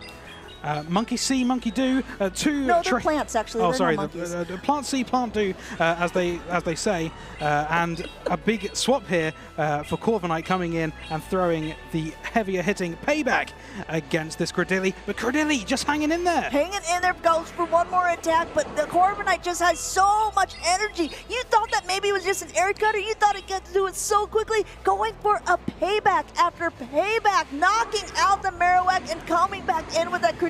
Chris is taking a dominant sweep into day number 2. With a shield remaining and all 3 Pokemon still remaining. A fantastic display here from Chris. Chris, a Spanish trainer, one of the trainers that we've seen. He hasn't competed in so many competitions, but when he has competed, he's really been able to make a name for himself. They joke around between him and Patoman because they're very good friends, and sometimes they have to play against each other in tournaments. This tournament is the tournament that Chris has made it farther than his friend Patoman, making it into day number 2 on the loser's side of the bracket, and looks like he's coming home with a lot of championship points. Nothing to be taken away from Pine Tree. A fantastic display to get that far, having not played in many of these tournaments before, with an unlikely team of misfits. A true underdog story. Very applaud. I think you already have your new favorite pick for this tournament. Unfortunately, he is knocked out since this was the loser's side of the bracket in a double elimination tournament. However, just like we discussed with championship points with Chris, Pine Tree is going to go home with a nice amount of championship points, some booster packs, some nice prize for participating in his second ever tournament. Not too shabby for Pine Tree. Well deserved indeed. But we've got to have a look at Chris here. What a play, especially in that last game. It was so dominating.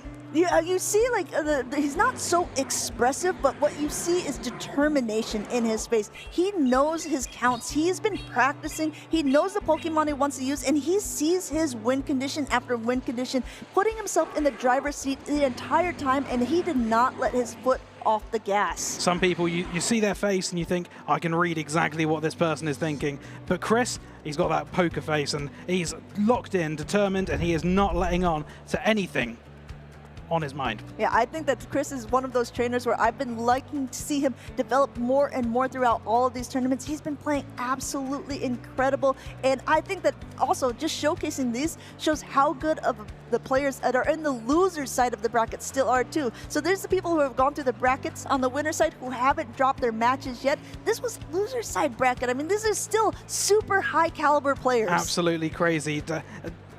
One loss does not determine how good of a player you are. To get this far, especially the gameplay that we're watching at this stage, these players are so good. And these are the loser side. Yeah, exactly.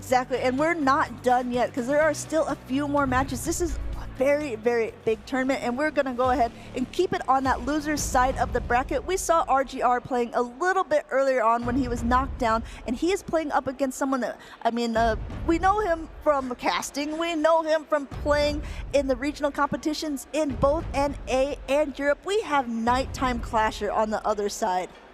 And we can see the Pokemon that we've seen a few times in this tournament, but maybe weren't expected to be brought. We've got the Pangoro on the side of RGR, and we also have the Steelix on the side of Nighttime Clasher. Two slightly outsider picks, you might say, but have been absolutely dominating here today. Yeah, definitely true here. Pangoro, really, really good pick to kind of pluck off the top of the metas. You'd be able to use those close combats for the Credillies, those Night Slashes for the Corsolas or the other Ghost-type Pokemon like those Dusknoirs, and just kind of cleaning up with the other Pokemon that he has in the back. A little bit things that have a little more bulk to their name, like that Gastrodon or like that Corsola.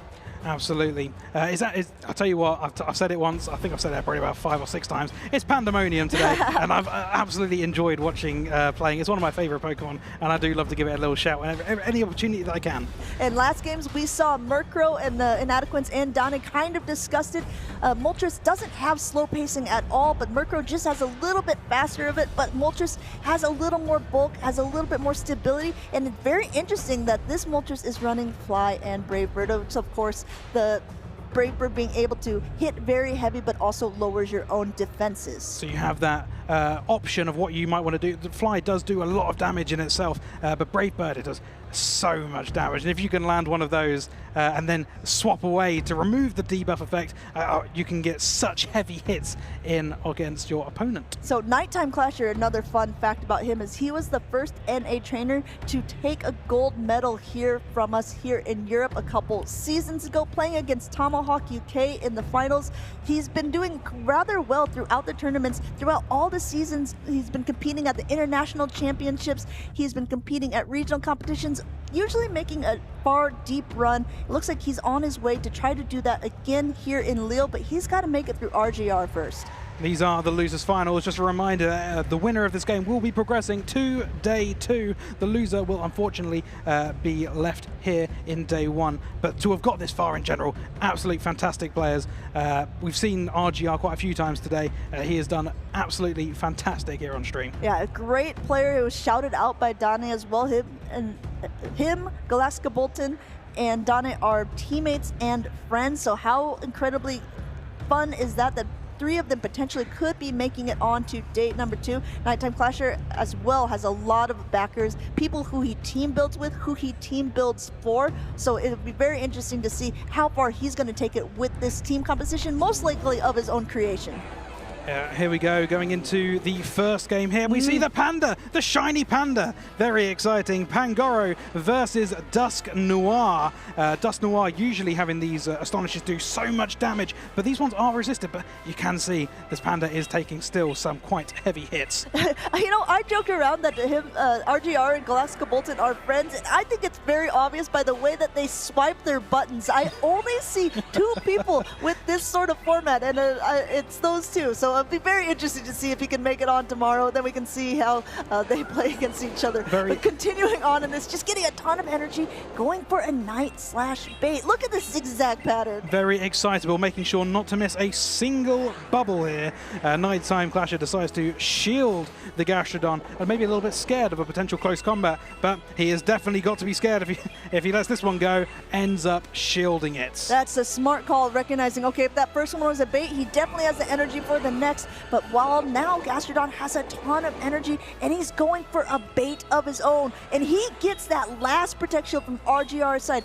Nighttime Clasher has to be careful though, because once the Talonflame gets up to a Fly, it's going to knock it very low, and he's right there. Will this be enough? It's not a boosted Fly, but it is a Shadow Talonflame. The Shadow may make it enough damage to rip through the rest of this Gastrodon. Not quite enough. The Gastrodon is at the Water Pulse, and with good move timing, Nighttime Clasher throws the Water type move in against the Talonflame. Yeah, risky and good move timing. How many times have you decided to go for one more fast attack and ended up getting incinerated down? Not Nighttime Clasher. He's able to almost completely farm down this Pangoro, but not before the Pangoro gets to a Night Slash. But I still think that Glyphosate has a lot of energy to boot now to whatever comes in the back. It's going to be that Tinkaton.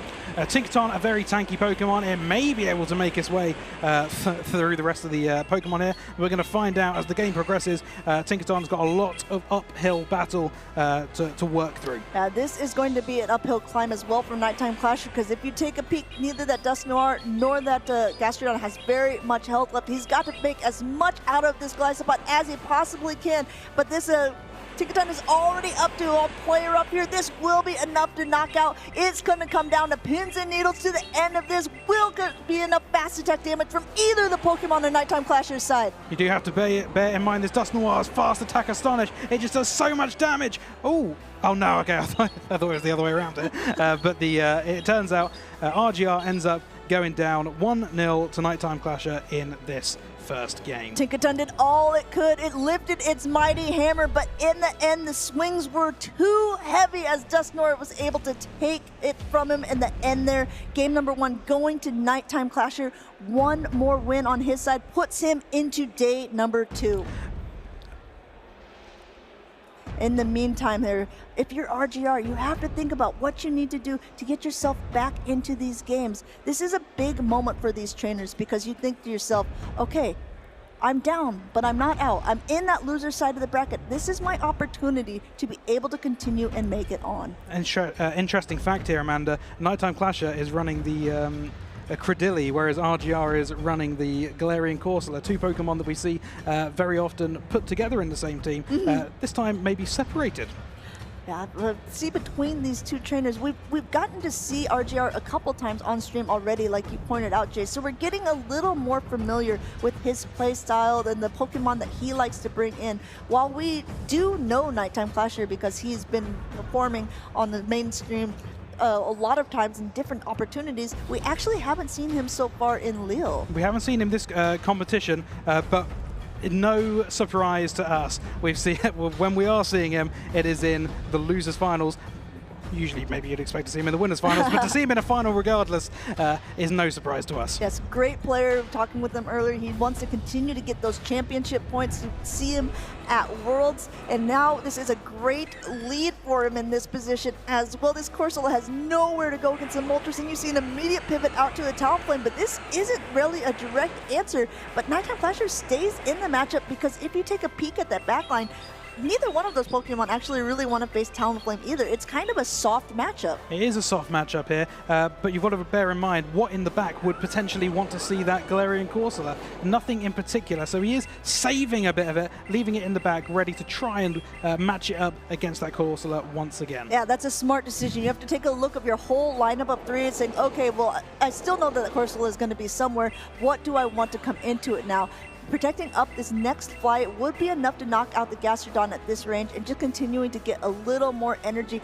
3 turn versus 5 turn is always a little bit clunky, but Nighttime Clasher going for the risky but correct 3 mud shots before throwing his next body slam, and RGR lets his Talonflame go down. There's still a body slam or a little bit of energy loaded on that Gastrodon. Fantastic move timing here from Nighttime Clasher to get the 3 mud slaps in, and then throwing the water type move, which you wouldn't have potentially got to if you didn't do those every extra mud slap you could possibly get in that last encounter. Absolutely. Being able to chunk away that Corsola before that Moltres comes back in is going to be proving vital here. Going for that power gem, there are protect shields left on Nighttime Clasher's side. There could be a potential bait, and it looks like Nighttime Clasher actually thinks that it is a bait, or he either wants to get energy on the Glycopod in the back, because that's super effective damage, and that Moltres is gone. And that's all she wrote for that Moltres. Moltres was looking at a very promising position here, but if you look what RGR has in the back line, it's probably a good thing that it was let go. Wow, really, really great timing by Nighttime Clasher there, throwing right before the attack is ready from the Corsola, and now getting the last Protect Shield from RGR's side. He's throwing that Power Gem once again. It was enough to knock out the Moltres, definitely be enough to put the hurt in the Glycopod, and in comes Tinkaton. This looks much more manageable from Tinkaton's side at this point, Jay. It does, absolutely, but you've got to say it wasn't the correct call to let that move go from Nighttime Clasher, as this has a much more chance of dealing some heavy damage to the Tinkaton than perhaps the Moltres would. Absolutely true. Tinkaton this time was in the back, able to completely seal the deal for RGR, taking game number 2, and now that means we are going into a decisive game number 3. Decisive game number 3. That's a song that we've been working on. We need more work on it, I think. Yeah, I think a little bit. But we check back tomorrow, guys. We're going to do great.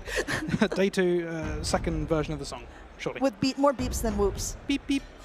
Whoop, whoop. So if we're going to look at these 2 trainers here, once again, reminder, losers finals, that means that it's really coming down to the wire for all of these games that we've seen so far. We've gone to so many decisive game 3s. There's been so many decisive game 3s. There's been so many really tight matches where any player could have won it. It's so hard to decide a clear winner. I know, and especially because the team compositions are quite different. Again, we talk about Pokemon that are different on each team. Really, if we're looking at this, the only similar Pokemon that they have is that Gastrodon. Everything else is a little bit different, which obviously means there's a different ways to play around. Nighttime Clasher, actually, in game number 1, he didn't have the greatest lead. In game number 2, he actually had the lead that he wanted, but still ended up losing that game. Yes, it goes to show you, Amanda, is anything can happen in these games. You can have the most perfect lead, but still a little bit of dancing in the back and anything can happen. I really like what you called out before too. It's like, okay, it's true that the Talonflame didn't really have good answers for on the back of Nighttime Clasher, but at the same point, he needed to save that Moltres for that Galarian Corsola. Absolutely. And here we are in the decisive game number 3, and we have 2 spooky Pokemon going at it. Astonish, Astonish, Astonish. I am astonished watching these 2 attack each other. I'm astonished that Nighttime Clasher let RGR throw its attack first, because Shadow Dusknoir has a much higher attack than Corsola and able to get to its attack much quicker. But I think if Nighttime Clasher was just not wanting that to be able to be caught on anything else, especially something like that Pangoro. So going up and charging up a lot of energy, throws that super effective punch, and now we'll see what comes in the back. Built up to 2 before doing so, giving an opportunity to then throw a move against whatever RGF had to bring in. This time it is the Shadow Talonflame.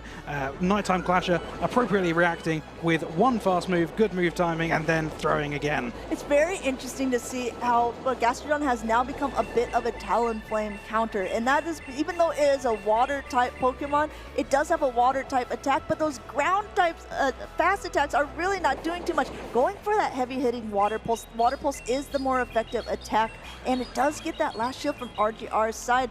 Where is Gastrodon going to go? Will he be able to get to another one, or is he going to use his shield? We might see an aggressive farm down. No, RGR doesn't want to risk it going for the attack. No risking it for the biscuit for RGR, who ends up throwing the move. Nighttime Clasher letting this one go. It's so close to going down anyway. Probably the right move. Yeah, but look at this Fury Cutter as a fast attack. It's a bug type attack. It doesn't do too much at all to the Corsola or the Talonflame, but he's got to get up a ton of energy to throw at the Pokemon that's in the back. He's still going ahead, and just look how much those fire attacks are just melting away. Now going ahead and swapping in, going ahead and letting these attacks go into the Tinkaton. RGR did try to catch the move there, but Nighttime Clasher ended up holding through and making sure that the right move was on the right target. It just so happens it would have been the same move anyway, but making sure that is the key fundamental point. I mean, energy management is going to be absolutely key for Nighttime Clasher here, so he wants to be able to do it, and this is also a key for him. This could be the key, in fact,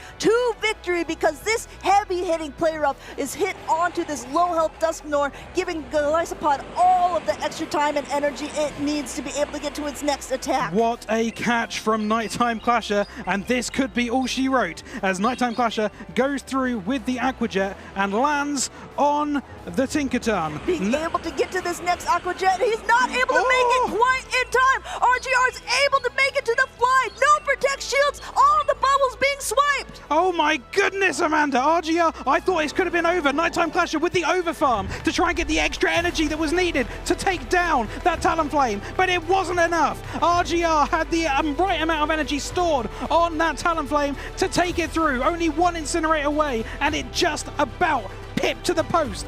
Nighttime Clasher taking away the win from his hands. Nighttime Clasher did everything he could in that scenario. He was out of shields. He had an amazing catch at a strange timing to be able to even throw your charge attack. But RGR, he even saw it on his face, was thinking that the game was over from him now that he lost this attack. But in the meantime, being able to get that 1 Incinerate, being able to reach that fly just before the Golisopod was able to get to its attack.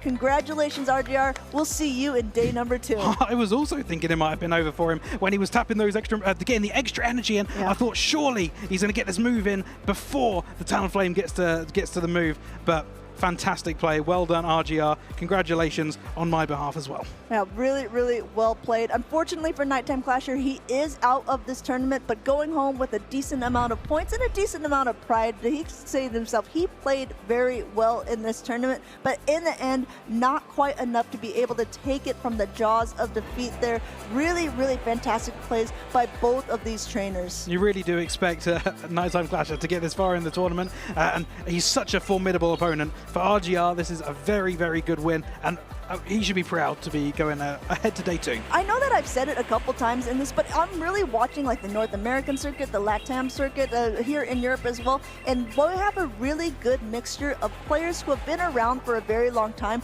who are well established, who are well known within the circuit, and then so many new faces, like people who have maybe been around but haven't had the opportunity to really shine, and seeing them be able to shine recently in these tournaments, be able to make day 2s, be able to make it farther than they've ever made it in tournaments before is absolutely incredible to see, because that just shows the growth of not only the game but also the skill level of all the players involved. Fantastic performance. And as you're mentioning there, it's not all about the same players over and over again. You do see sometimes an unexpected player make it to day 2, and I personally feel those ones are the most exciting ones to be looking at, because perhaps you've never seen them before. Someone watching the stream has never seen them before, but you know everyone else, so you might think, oh, maybe this is someone I'm going to see again, a new character emerging.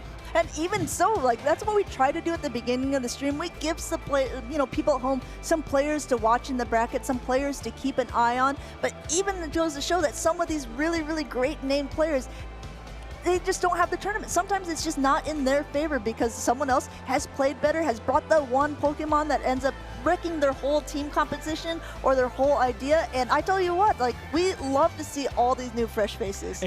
It goes to show you can build your team constantly to the meta. You can be changing it, trying to adapt to every new Pokemon move that is coming out and everything. But at the end of the day, sometimes you just can't be completely there in terms of Wiggly Tough. Wiggly Tough might beat your whole team. Yeah, it takes a little bit of luck, it takes a lot of skill, and it also just depends on the opponents that you're playing and the team compositions that they have.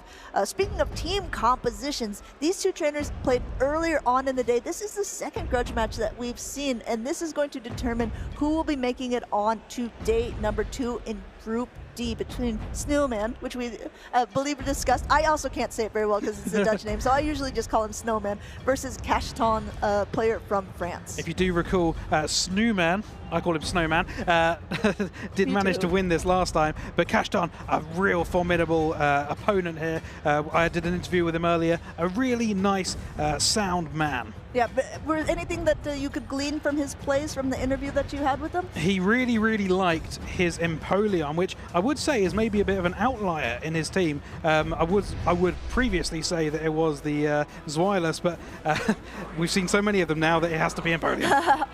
Empoleon has been making quite a few plays. It does have a decent amount of wiggle room against Snowman's team, which is that Scissor, Altaria, and Azumarill, but that's not the matchup we're seeing right now. We've got to be careful here, going straight for that bait attack here on the Furret. But if it doesn't get a shield, this is going to be great. And a last-second shield by Cashton, because that Trailblaze would have done so much damage. But until this, man, worse for the wearer. Snowman says, first I get your shield, now I get your energy, and now let's see what you want to do. This has been a fantastic beginning of the game for Snowman. He is absolutely cooking, some may say. But Cashton does now get the pick of the bunch of what he wants to bring in against that Altaria, and opts for his Empoleon. Now, Empoleon does not necessarily want to take this attack, but it's not going to be doing horribly too much damage. But overall, just being able to get up energy so quickly, he's got to go for those drill pecks. It's going to be a little bit heavier hitting. Those Hydro Cannons aren't going to be doing too much Altaria, despite it being that same type attack bonus. And first drill peck going through almost up to the next one, right at the same time, charge attack priority. And it seems the Empoleon has won. Snowman saying, okay, I forfeit this, and I'm going to let this one go down. Going ahead and just probably getting a little bit of energy with whatever comes in. That Empoleon is pretty low and also energy dry at this point, as Cashton used both of his drill pecks to be able to knock out the Altaria. Immediate pivot now into that, and now met by the Azumarill.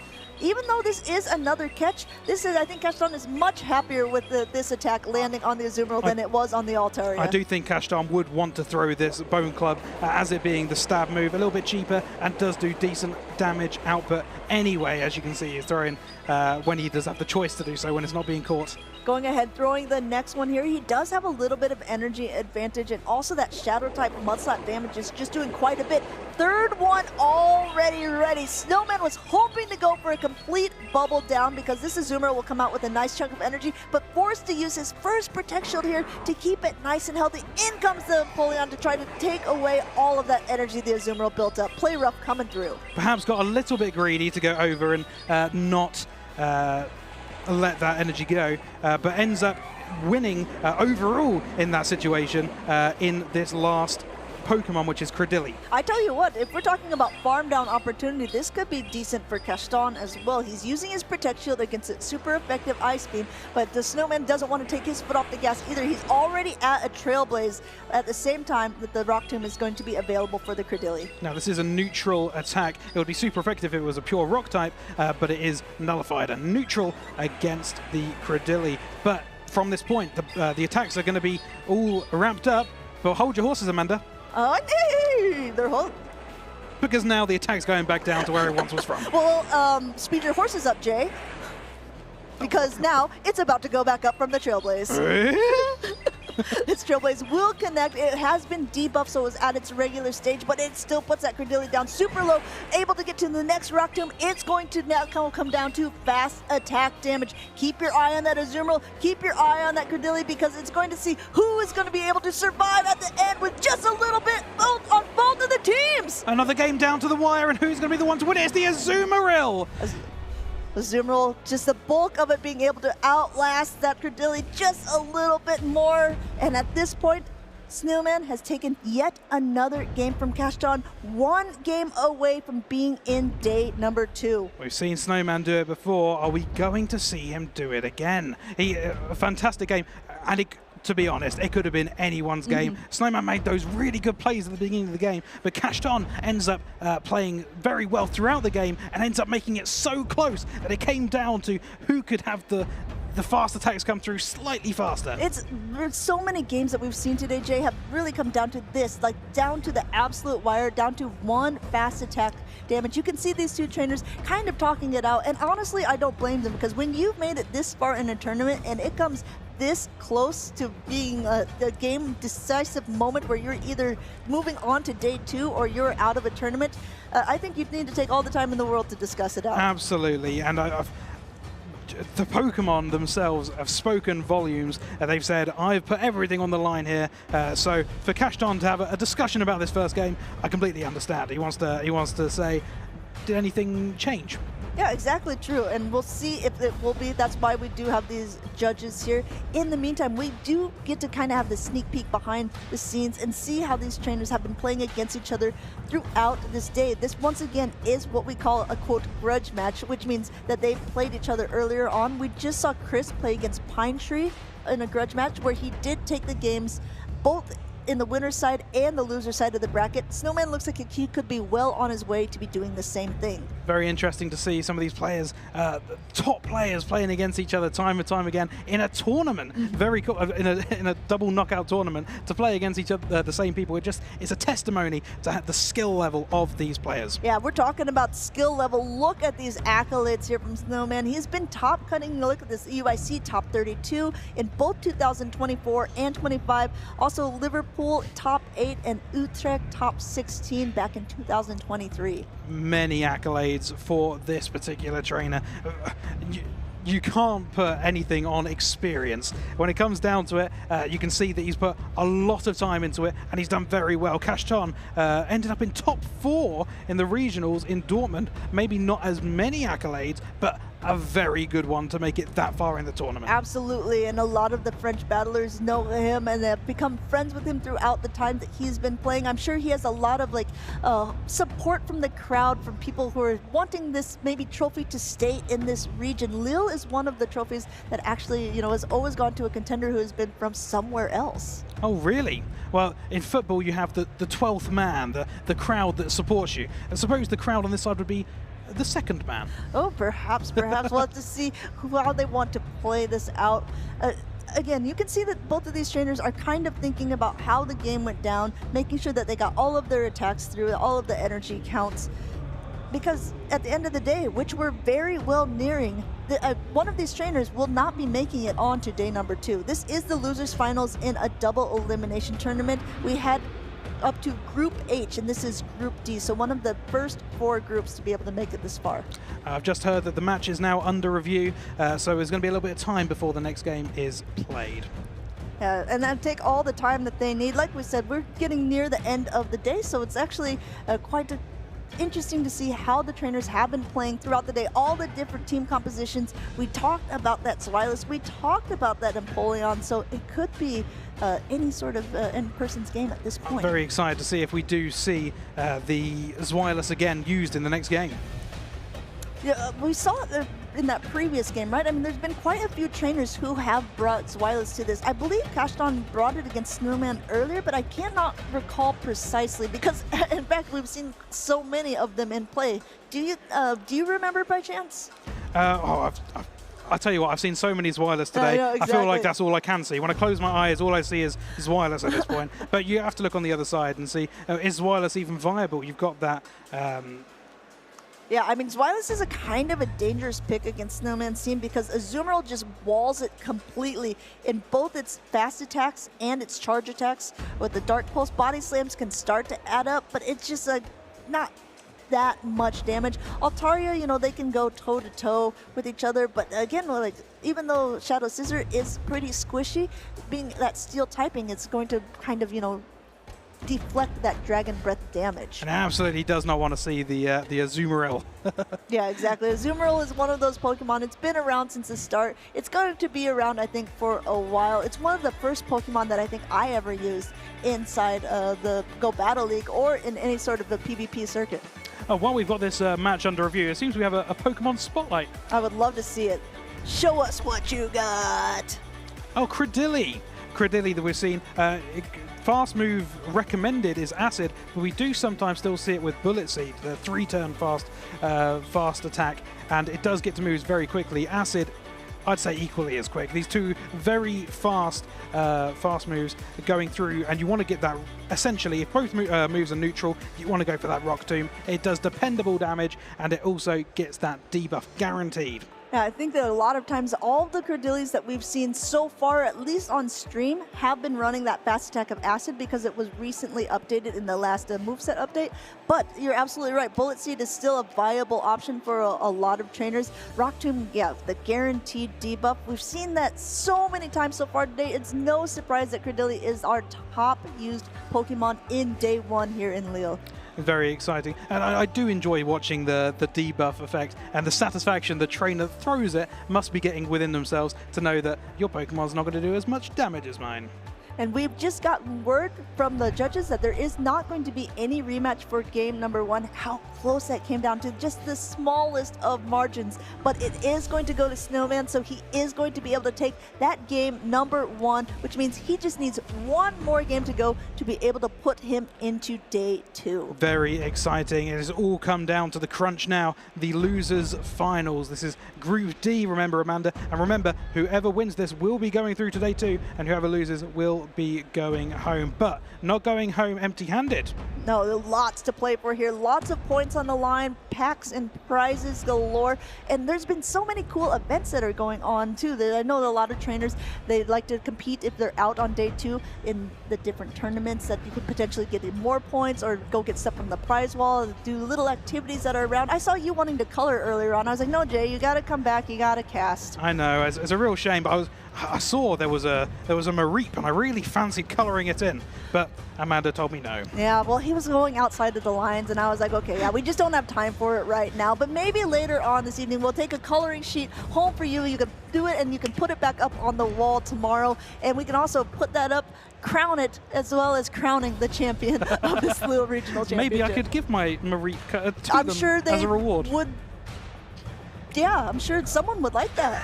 People would like that. You can put it on the fridge. Yeah, people could. Someone maybe somewhere good. Okay, it looks like the game is just about to start here. Game number 2. Remember, Snowman is 1-0 up after the review was nullified. Ooh, and this is looking great for him too. That scissor immediately into that Cordillera and a quick swap out into that Marowak here. Trying to catch again a Bone Club like he did game number 1, but Cashton being a little bit more patient with the throwing and going for that heavier hitting Rock Slide. Now, Altaria is very bulky. It can take this. It can take this. Cashton very vigilant this time, where a catch was made last game. It could have had the detrimental effect. In fact, it probably did have the detrimental impact on the win there in that last game. But this time, Cashton says, no, I'm not letting that go. Go ahead, the Sky attack enough to knock out the Marowak. It was at another attack here. Now coming back in with the Cordillera. Smart play by Cashton. Honestly, either Pokemon could have done well against the Altaria, but he saw from the beginning that that Scissor does not want to face it with the Cordillera, at least Cordillera without 0 energy. So just continuing to farm up. We might even see an aggressive farm down. Is that even possible? He might have to throw,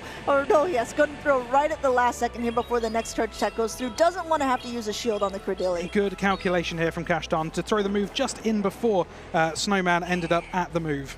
Going ahead, coming right back in with that Scissor here. Now this is shadow damage, just going to be doing a lot. That Cordillera is low. Will it be able to hang on? Cashton lets it go down, and he will be able to throw this Rock Tomb. Just about, and even though this move is resisted, it does so much damage into a shadow Pokemon. You're going to see it. Oh my goodness, it was enough to knock it out. Enough to squash that bug, and now both of them swapping into their essentially last full Pokemon here. We have a Napoleon up against that Furret.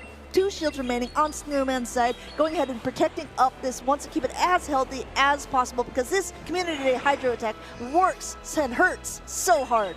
Here we see the Furret throwing the grass type attack. Now this isn't a super effective attack as you would expect on most water type starter Pokemon, but the steel typing of Empoleon means it's a neutral move. But big for the Furret, the move is now buffed up, meaning every subsequential move that Furret throws from here out will be 1 stage buffed. Yeah, going ahead and just using the last protection. Cashton needs to be able to get to an attack before the 2 Swifts are available. Going for that last one here. No Protect Shield remaining. Looks like Snowman might be out of luck here as this Furret is connected. It's still able to hang on by just a thread here, but it's able to get knocked down, and Cashton takes game number 2. Another very close game. 2 moves were held by the Furret in the Dying Embers there. If the fast attack of Sucker Punch was able to knock down the Empoleon, perhaps both those moves been thrown through, would have taken the shield and then taken the win afterwards. Yeah, completely close games. We saw that there was just a very, very low health Cordillera in the back that had knocked out the Scissor. Very quick fingers by Cashton being able to completely swap out to save that for later, because we saw both that Furret and the Empoleon go down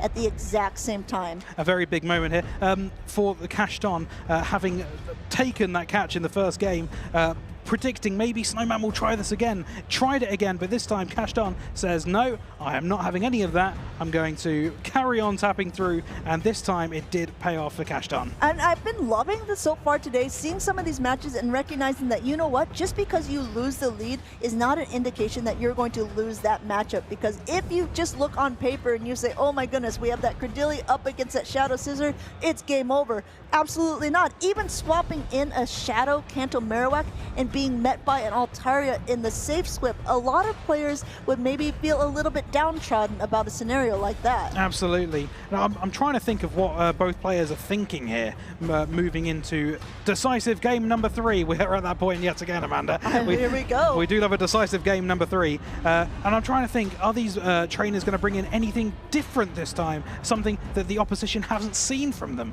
Because you've got to remember that these two have played each other before. Is anything outlandish going to happen in this last game to maybe throw off the opponent? The only thing I could potentially think of that could be doing some damage from Snowman's side is that Unovan Sunfist, but it really only has the target in that Empoleon. But Empoleon, for Cashton's side, is coming every single game. So do you take that risk? Do you take that potential rock, paper, scissors scenario, because if you don't find that Napoleon, you're kind of out of luck. Oh, we're about to find out as the teams have been locked in.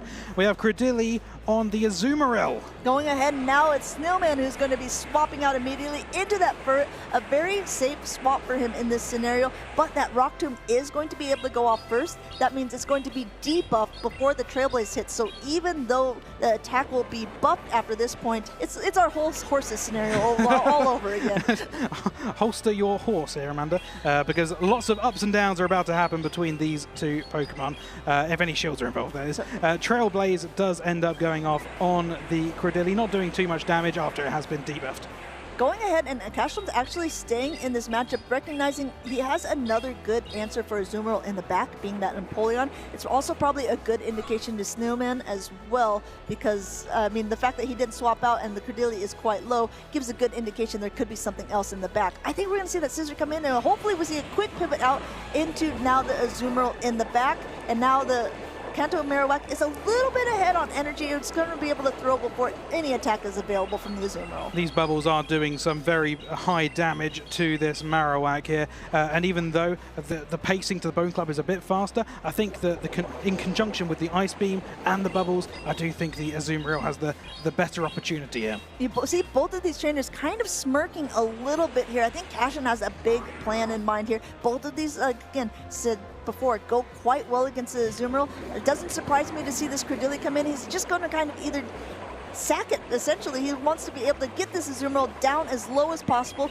because he knows having two shields to hide behind with Napoleon could be really great against this Scissor in the back. At this point, Cashton has seen the entire team of Snowman, and he knows exactly what he wants. We've got to bear in mind, at this point, both trainers are still sat on two shields, so this is anyone's game. And Shadow Scissor, of course, wins charge attack priority as a very high attack. First one not even shielded up by Cashton because he knows he's at an attack.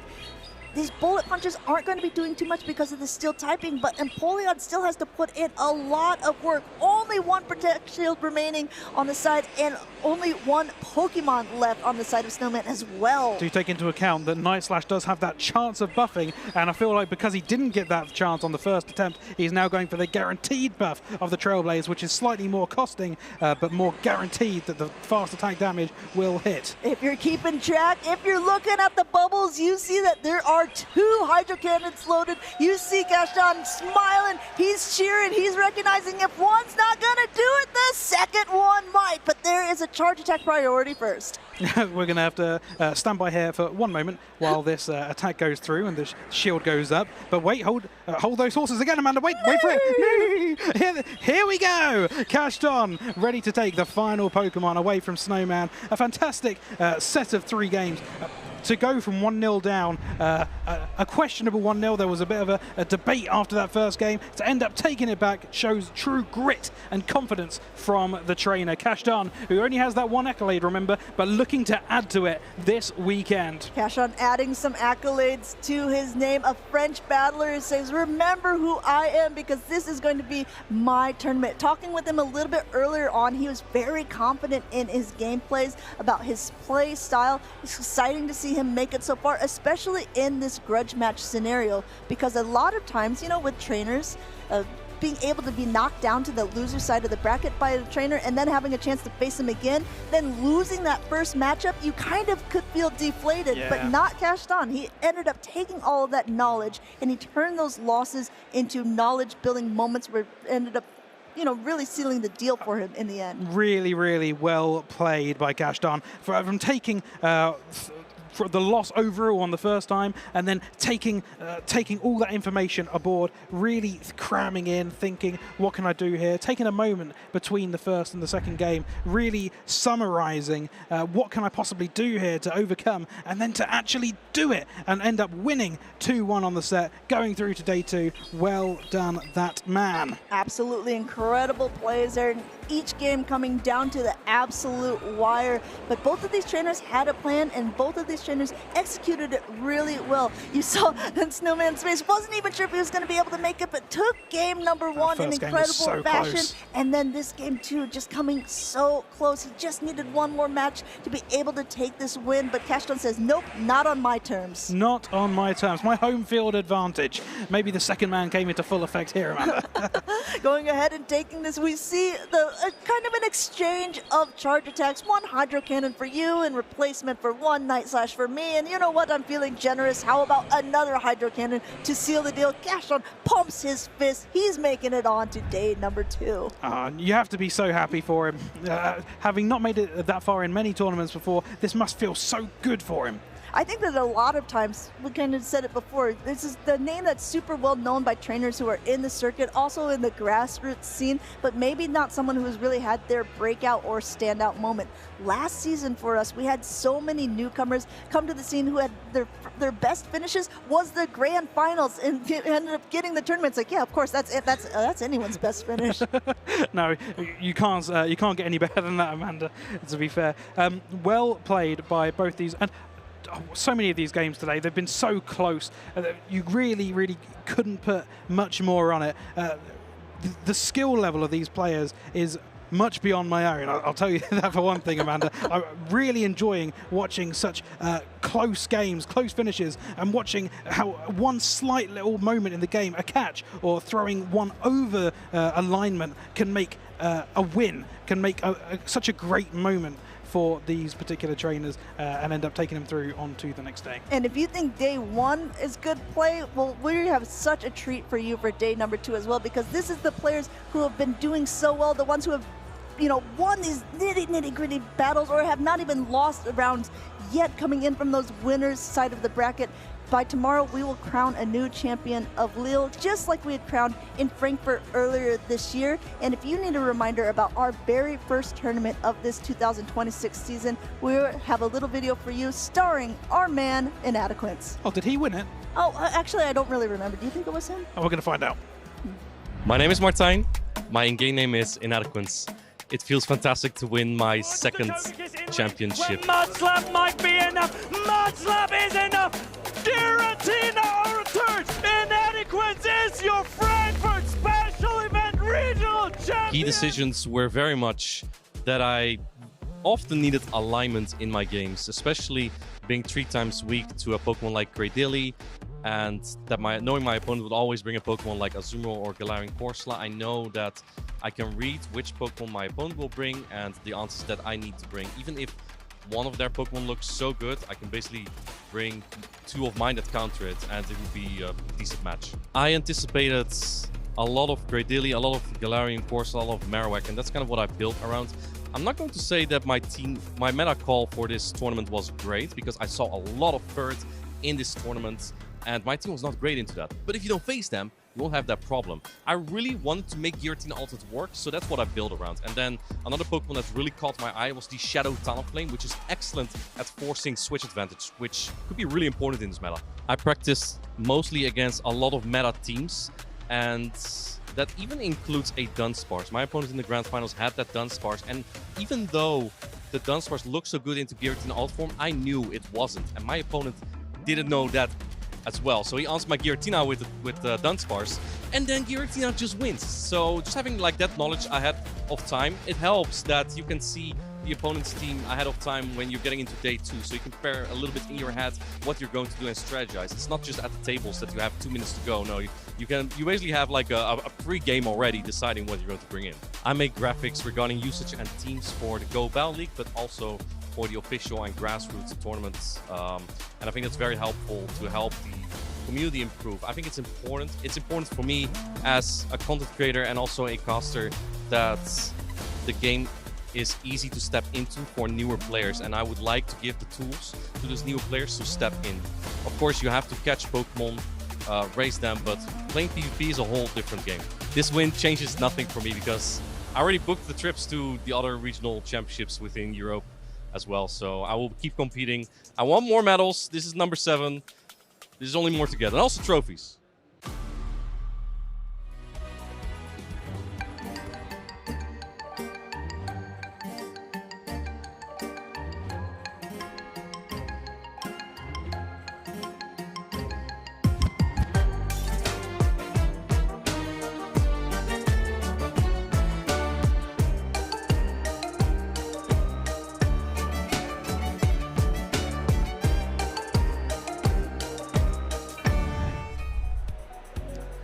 That was a really inspiring story of an inspiring trainer.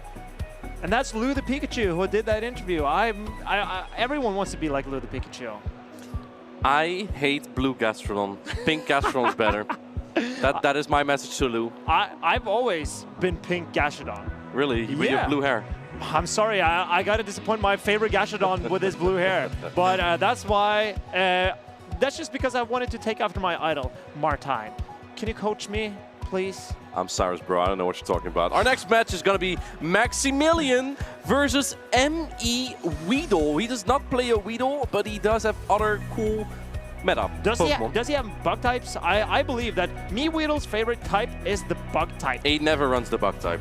Well, maybe he should start running some more bug types. I remember he won the Senior World Championships with a Raquinid. He did, actually. He did. I'm not making it up. So he's a bug fan for sure.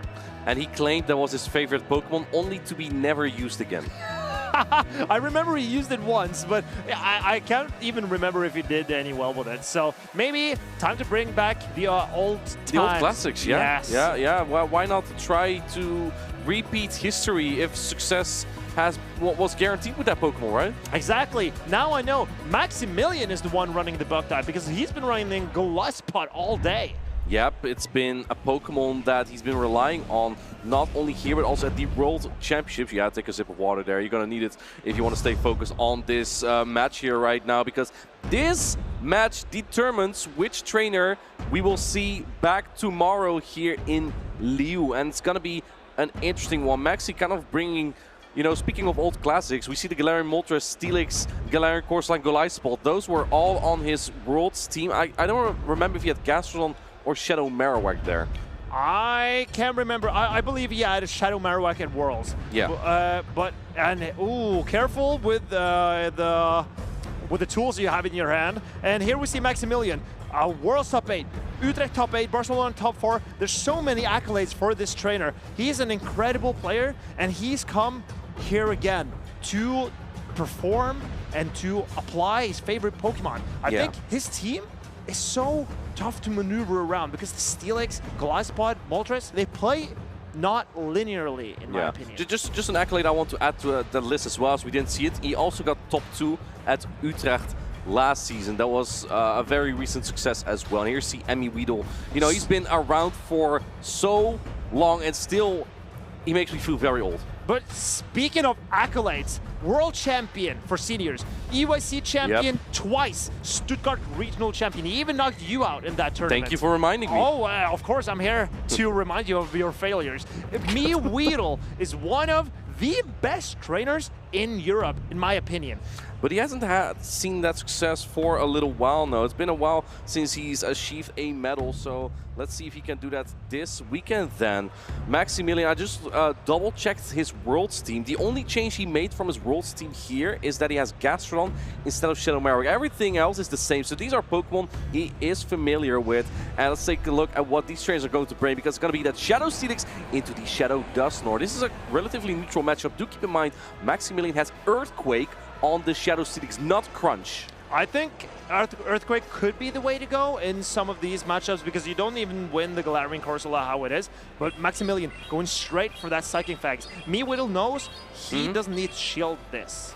Yeah, you don't need to shield this attack as it does not do that much damage. Do you see the bait here? Yes, he's going for the bait. M.E. Weedle making a very bold play here. And no, he no shields it. Wow, what a goal! Maximilian is the master of no shielding unnecessary base.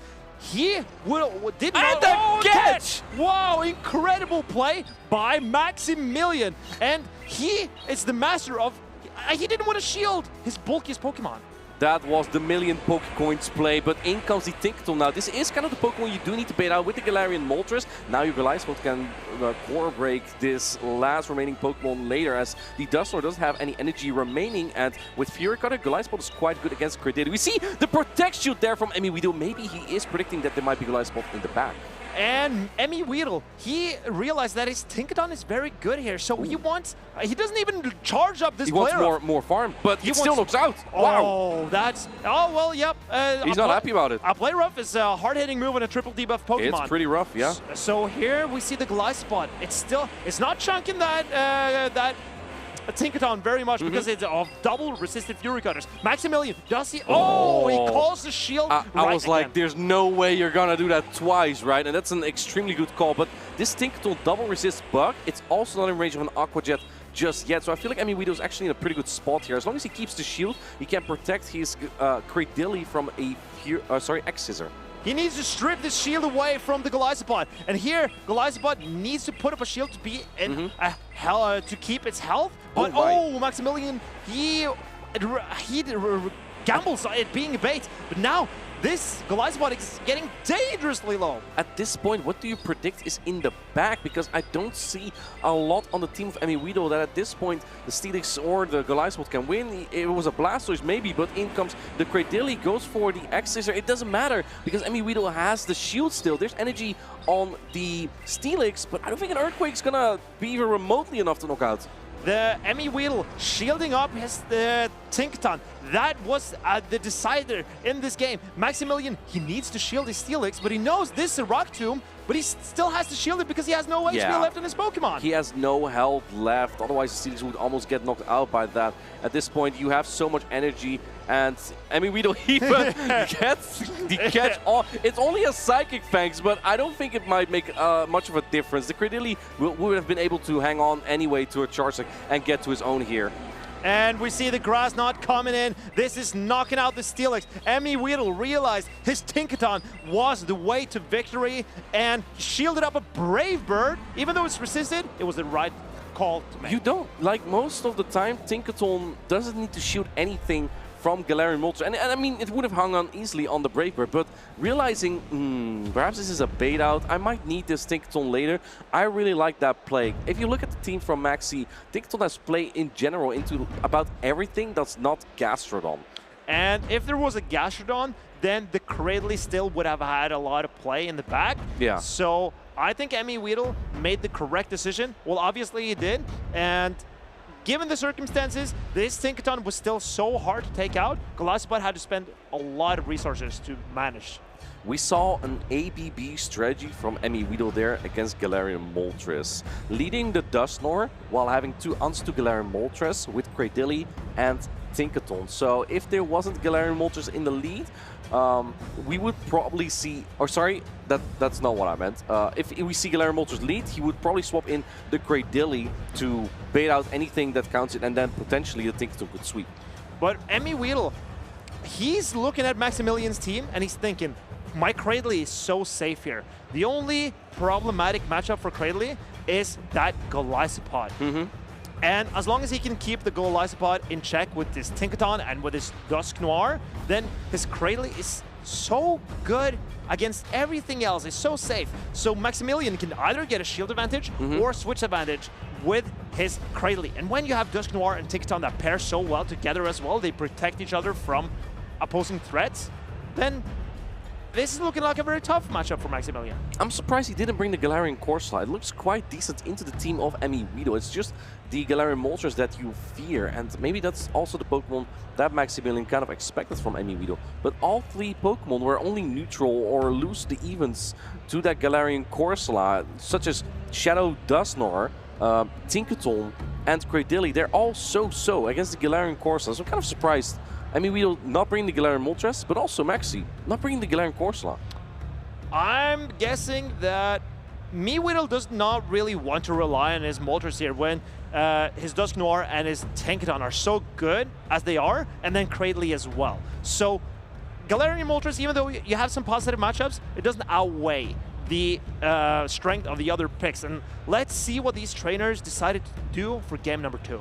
Game number 2 is about to start. Golisopod from Maximilian on the left into the Shadow Dusknoir. Emiwido doubling down on this lead.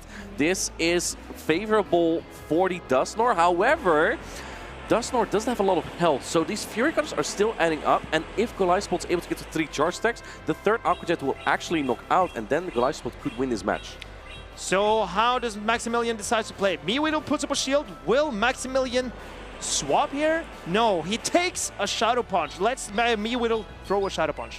Shadow Punch would do a lot of damage. Maxi knows, so he puts up the Protect Shield, making sure that he can get to another charge attack here. And you will be able to get there right before the next Shadow Punch. This Goliath's getting really low though, but I don't think that 3 Astonish will be enough to knock it out, so you likely will be able to get to another attack here. Swapping into the Galarian Corsola immediately and getting out the Cradily is interesting here. I mean, Weedle probably predicting that something either is in the back here or he wants to get out his Pokemon weak to Goliath out of the way.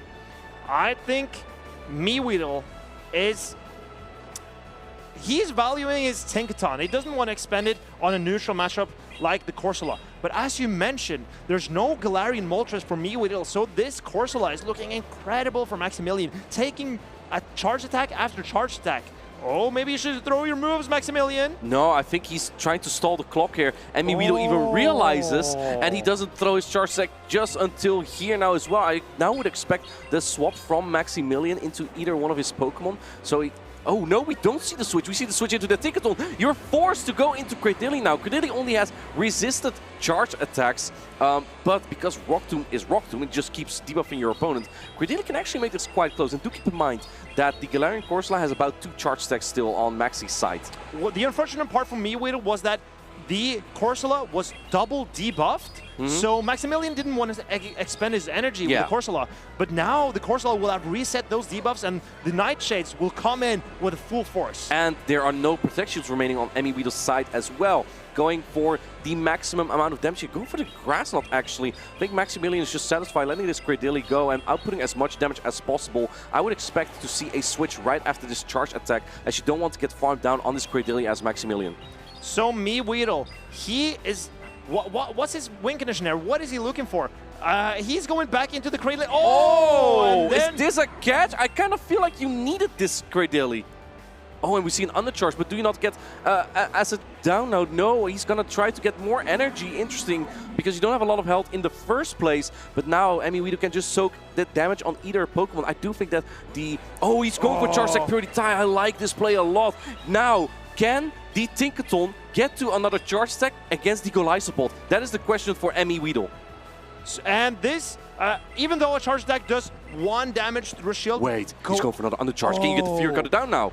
Maybe the... but he doesn't undercharge enough. So now the Tinkaton can get some more energy, but the Golisopod, is it dry? How much energy does the Golisopod... Wait, I don't think this knocks out though. Oh, he's going for the Bulldoze. Maximilian knows this is not a play rough. But... The thing is, this is a weak move. There's a 50% chance that you get a drop here. If you get that, can the Fairway knock out? And Goliath Maximilian gets to the move! It was 50% chance for Weedle to win this game, but Golisopod hangs on, barely gets to an Aqua Jet, knocks out the Tinkaton. Incredible game between these two battlers. Wow, they're both playing out of their mind there. Weedle just kind of doubling down on the Pokemon he already relied on. And again, this time Maximilian brought that Galarian Corsola. Weedle didn't bring the Galarian Moltres again. And Galarian Corsola was such a wedge there for Maximilian to set up the other Pokemon. There's not that many terrible matchups for Corsola. Yeah, it's only the Moltres. Yeah, and Moltres, but I think Moltres is also fine into Maximilian's team. It's just the Steelix that is annoying. Well, the Golisopod is also annoying for Moltres, actually. Yeah, Golisopod, if you can land 1 Fury Cutter and then you start using Protect Shield, you will actually Fury Cutter down the Galarian Moltres entirely. It's quite devastating. So, Weedle will have to play to a shieldless scenario to make the Fly able to land on the Golisopod for Moltres to have a shot at winning that matchup. So it's a risky bring for Weedle, because if the Golisopod gets out of hand, it can really go to town on Weedle's team. The energy is just so flexible. There are very few Pokemon that resist both water and bug, and it makes Golisopod such a good Pokemon. I think for that reason we see the Tinkaton a lot from Weedle just to catch that Golisopod over and over. Maybe Weedle wants to... it's a great mystery what he will decide to do. But I think controlling that Golisopod will be very important for him. So we are getting ready for the battlers to lock in. I suspect we will still see Tinkaton from Weedle. Absolutely. And let's see how Maximilian decides to adjust. Well, we're about to find out. We're getting ready for decisive game number 3. We have the Shadow Steelix into the Tinkaton. This is a relatively neutral matchup that is generally favorable for this Shadow Steelix. Now, do keep in mind, this Shadow Steelix has Earthquake. It can fade away this Tinkaton in one attack from the battlefield. That leaves MeWeedle with a decision to make. Will he risk taking an Earthquake on his Tinkaton? But he gets a debuff on his Bulldoze. Ooh. And that will make this Bulldoze do even more damage. But the thing is, this is Charge Security time. I don't think we do shields now. No, because now the Steelix is so low, he can come in with his Dusk Noir and get a juicy farm down if he wants. Yeah. He decides to no shield, and Maximilian decided to go for the Psychic Fangs. Oh, that's a great call by MeWeedle. And can Steelix make amends here? It's going for another Psychic Fangs. I don't think Maxi minds, because as long as this Pokemon's out of the way, Goliathspot looks really good in the back, but because Maxi didn't bring any Galarian Moltres, Dusknoir is really free. But we don't see MeWeedle swapping into the Dusknoir because he is afraid of that potential Galarian Moltres in the back. Look at how close this gets. Straight Psychic Fangs. At first he was afraid, he was petrified. Oh. And Maximilian's now the petrified one. He shields up a play rough from the Galarian, from the Tinkaton. That is an interesting play, because I feel like if you see Tinkaton in the back, the Gastron in the back is probably not going to do that well. So switch advantage is probably not worth that much for Maximilian area. He needs to leverage his Golisopod. But now, is the Cradley going for a farm down in the Steelix? This is so brave, but still so clever, because the Steelix with his resistant Thunder Fangs aren't doing that much damage to the Cradley. But look at where the energy goes from this Cradilly. Everywhere! And look at the team of Maxi. You got nowhere to go against this energy, and this Cradilly almost has 2 charges. Can he get to another? Oh, he gets another Psychic Phase. That's actually pretty nice for Maxi. And now, maybe MeWeedle... No shield! No shield! Will he let this... He's going to put it all on the Dusknoir.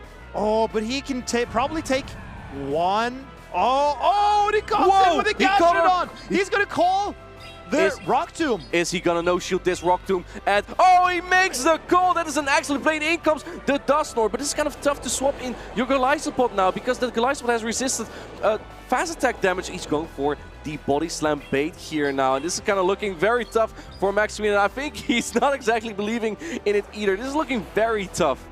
And here comes the Golisopod, but the Dusknoir has so much energy after getting the farm against that Gastrodon. And the Cradley also has a charge attack stored in the back. I think it's one off a charge attack, but regardless, I think this Dusknoir is just going to get an entire farm down for MeWeedle. This was kind of risky because it could have been charge security time. I think that the Gastrodon otherwise will be able to get to a charge attack here. You have to use a Protect Shoot here, but I think that this Dusknoir is just going to astonish down, going for the X's here. I think Maxi was hoping to catch the Cradilly swapping in, and MeWeedle kind of surprised by that, because now he snuck that fast attack, and you totally get the entire Astonish down here. Dusknoir is only one off a charge attack. MeWeedle knows, fist pumping to the crowd. Dynamic Punch is coming in on this Gastrodon. And you can see him popping off, because this Dynamic Punch is enough to knock out this Gastrodon. MeWeedle is Dynamic Punching the air, and in relief, because he is so pleased with going through to day number 2 here in Lille. He didn't need the Galarian Moltres at all. Galarian Corsola was hardly even brought by Maximilian, and Mind Games just really came into play in this match, because I feel like MeWeedle was like, I don't really need to catch a Galarian Corsola. I need to catch the Golisopod. That is the real threat, and he did. He brought the Tinkaton every single time. And he also brought the Dusknoir. The Ghost type can resist the Bug type damage from the Golisopod, and that made Dusknoir such a safe Pokemon for MeWeedle to bring. Because when he was bringing the Tinkaton to scare away that Galarian Moltres, not a lot left on Maximilian's team to punish that Dusknoir. I think it was, especially if you look at the core of Tinkaton and Galarian Moltres, it was just kind of really hard to break. You mean Tinkaton and Dusknoir, right? Yes. Yes. And that, see, Golisopod is incredible if it avoids those two, but those two were coming every game. So maybe leaning into the Golisopod was not the play for Maximilian. But that's only hindsight, because if MeWeedle brought the Galarian Moltres, we would be having an entirely different discussion right now. It could be he say, she say, what if, what not, but Weedle, he found the recipe for success. And that was to lean into his core of Tinkaton and Shadow Dusk Noir. We spoke about it at the start of the day. I think Shadow Dusk Noir has looked very good today. Well, the thing is, it also actually hasn't been a lot on like a Galarian Moltres. The one worst case scenario where it was, I can remember earlier on the day, was when shields were pulled earlier in the match and then Dusknoir was able to land a dynamic punch on a Furret. That's super effective. That does a lot of damage. And then suddenly that matchup isn't bad anymore. But let's say shields are up, Dusknoir struggles. It just gets farmed down. It only deals ghost-type damage in that scenario. So really it just is a Pokemon that you can decide how you want to set it up. If you want to pull shields and you have Dusknoir in the back, maybe your opponent has a Furret. Getting those shields down might be really advantageous. And even though Dusknoir is a shadow Pokemon, it's still, it has very high defenses still. So its HP pool is not the biggest, and it's shadow, very low actually. Exactly, and it's still a shadow Pokemon, but the defenses are still so high that Dusknoir is a deceivingly tanky Pokemon. I think that it can still take a few hits. Well, it's situational because let's say it's reverse, right? Then you have way more HP to take resisted Fury Cutters. And that is why Golisopod is still kind of fine in Shadow Dusknoir, even though Dusknoir resists all the bug-type damage. Because imagine if Dusknoir that has, say, 100 hit points, if it had 200 but low defenses instead, then the Fury Cutters wouldn't have done that much. Because if it does 200 is more than 100. It's that easy. But Dusknoir, having that small HP pool, that makes one-turn moves really chunk it down. We clipped a moment from that earlier battle. Let's take a look real quick at what happened there earlier. So I wanted to take a look at what Maximilian is trying to do, because we were wondering after this Shadow Punch, Maximilian will throw his charge attack immediately, because here he shields and he's now spent his final shield, and he's scared of the Cradley. Here it will appear here for Weedle, coming in and sniping him with a Rock Tomb. That's why Maximilian will press his Exeter immediately to pressure the Cradley in the back. But what ends the timer wasn't up yet. The timer was not up yet. So Maximilian, he mistimed the timer a little bit, and that led, I'll show you, that led Weedle to sneak an entire Astonish through when Maximilian... Yeah, and he was surprised by that. Yeah. You'll see Weedle be surprised by Maximilian, who is pressing the charge attack button immediately. And here you see... Yeah, look, see, he's surprised. He's super surprised. And there you see, you saw the Astonish come through. If you watch this part of the screen right here, watch the Dusknoir, it does an entire Astonish when the Golisopod presses the Exeter and gets an entire fast attack through. And Astonish, being an attack that takes 3 turns, it makes... It makes a difference. It makes a big difference. But so Maximilian, he wanted to safeguard from a combination play, but it ended up costing him instead. Yeah, no, that's a great point that you make there, and just like on a higher level explanation, right? Because for some players this speaks for itself, but if you're not familiar with these mechanics, it really is just mathematics. You don't want to line up those fast attacks. So if you have like a 2-turn versus a 3-turn fast attack, you don't want to do 3 fast attacks ending up at 6, and then your opponent also lands at 6 turns. If you then throw your charge attack, that means the other person will sneak an entire fast attack in. Exactly. What but that was Dusknoir doing Astonish. Okay. But now we see 2 players who are not astonished because they are running Astonish themselves. It's 2 Galarian Corsola. There's also 2 Shadow Steelix, 2 Furrets on each side, and both of these Shadow Steelix are both running Earthquake. That sounds like a horrible mirror matchup. I would not want to play that. You know what? Tell me. I'm hoping that they both go straight Psychic Fangs. When Breaking Swipe was, I believe it was 35 energy and I believe was 100% chance to debuff. Yes, I believe it was at the time. I was wondering if a Mind Joke and Paula would maybe just go straight Breaking Swipe in the mirror and just see how they go. They didn't, unfortunately. But this matchup is so exciting because these are 2 players both itching for that win. a Mind Joke. Really? He has been top 4 at several events, top 8, so many events, but still, that championship win eludes him. But he believes that this is the tournament that he can get his win. And Tomahawk UK. Who was that again? I can't remember exactly, but he has been a finalist 3 times. Yeah, but silver looks really good on him. Absolutely. But see, this championship title, the winner, being the champion, is still out of his reach. But maybe this could be the tournament. But then he needs to defeat a Mind Joke. So this battle here is such a high intense matchup between these two. Two players that are so hungry to get further, because both of them haven't had success in a little bit here, and yeah, only one of them can advance, right? It's only Clodsire business. This is the losers finals, and one of these trains will make it to the top 16 that we'll see on day 2. I think the Shadow Talonflame from a Mind Joke is a very interesting pick here, because it will delete the Scizor. It's got a neutral matchup into the Corsola. It's possibly very good into the Golisopod. In the two-shell scenario, I believe you just it's quite down. good, yeah.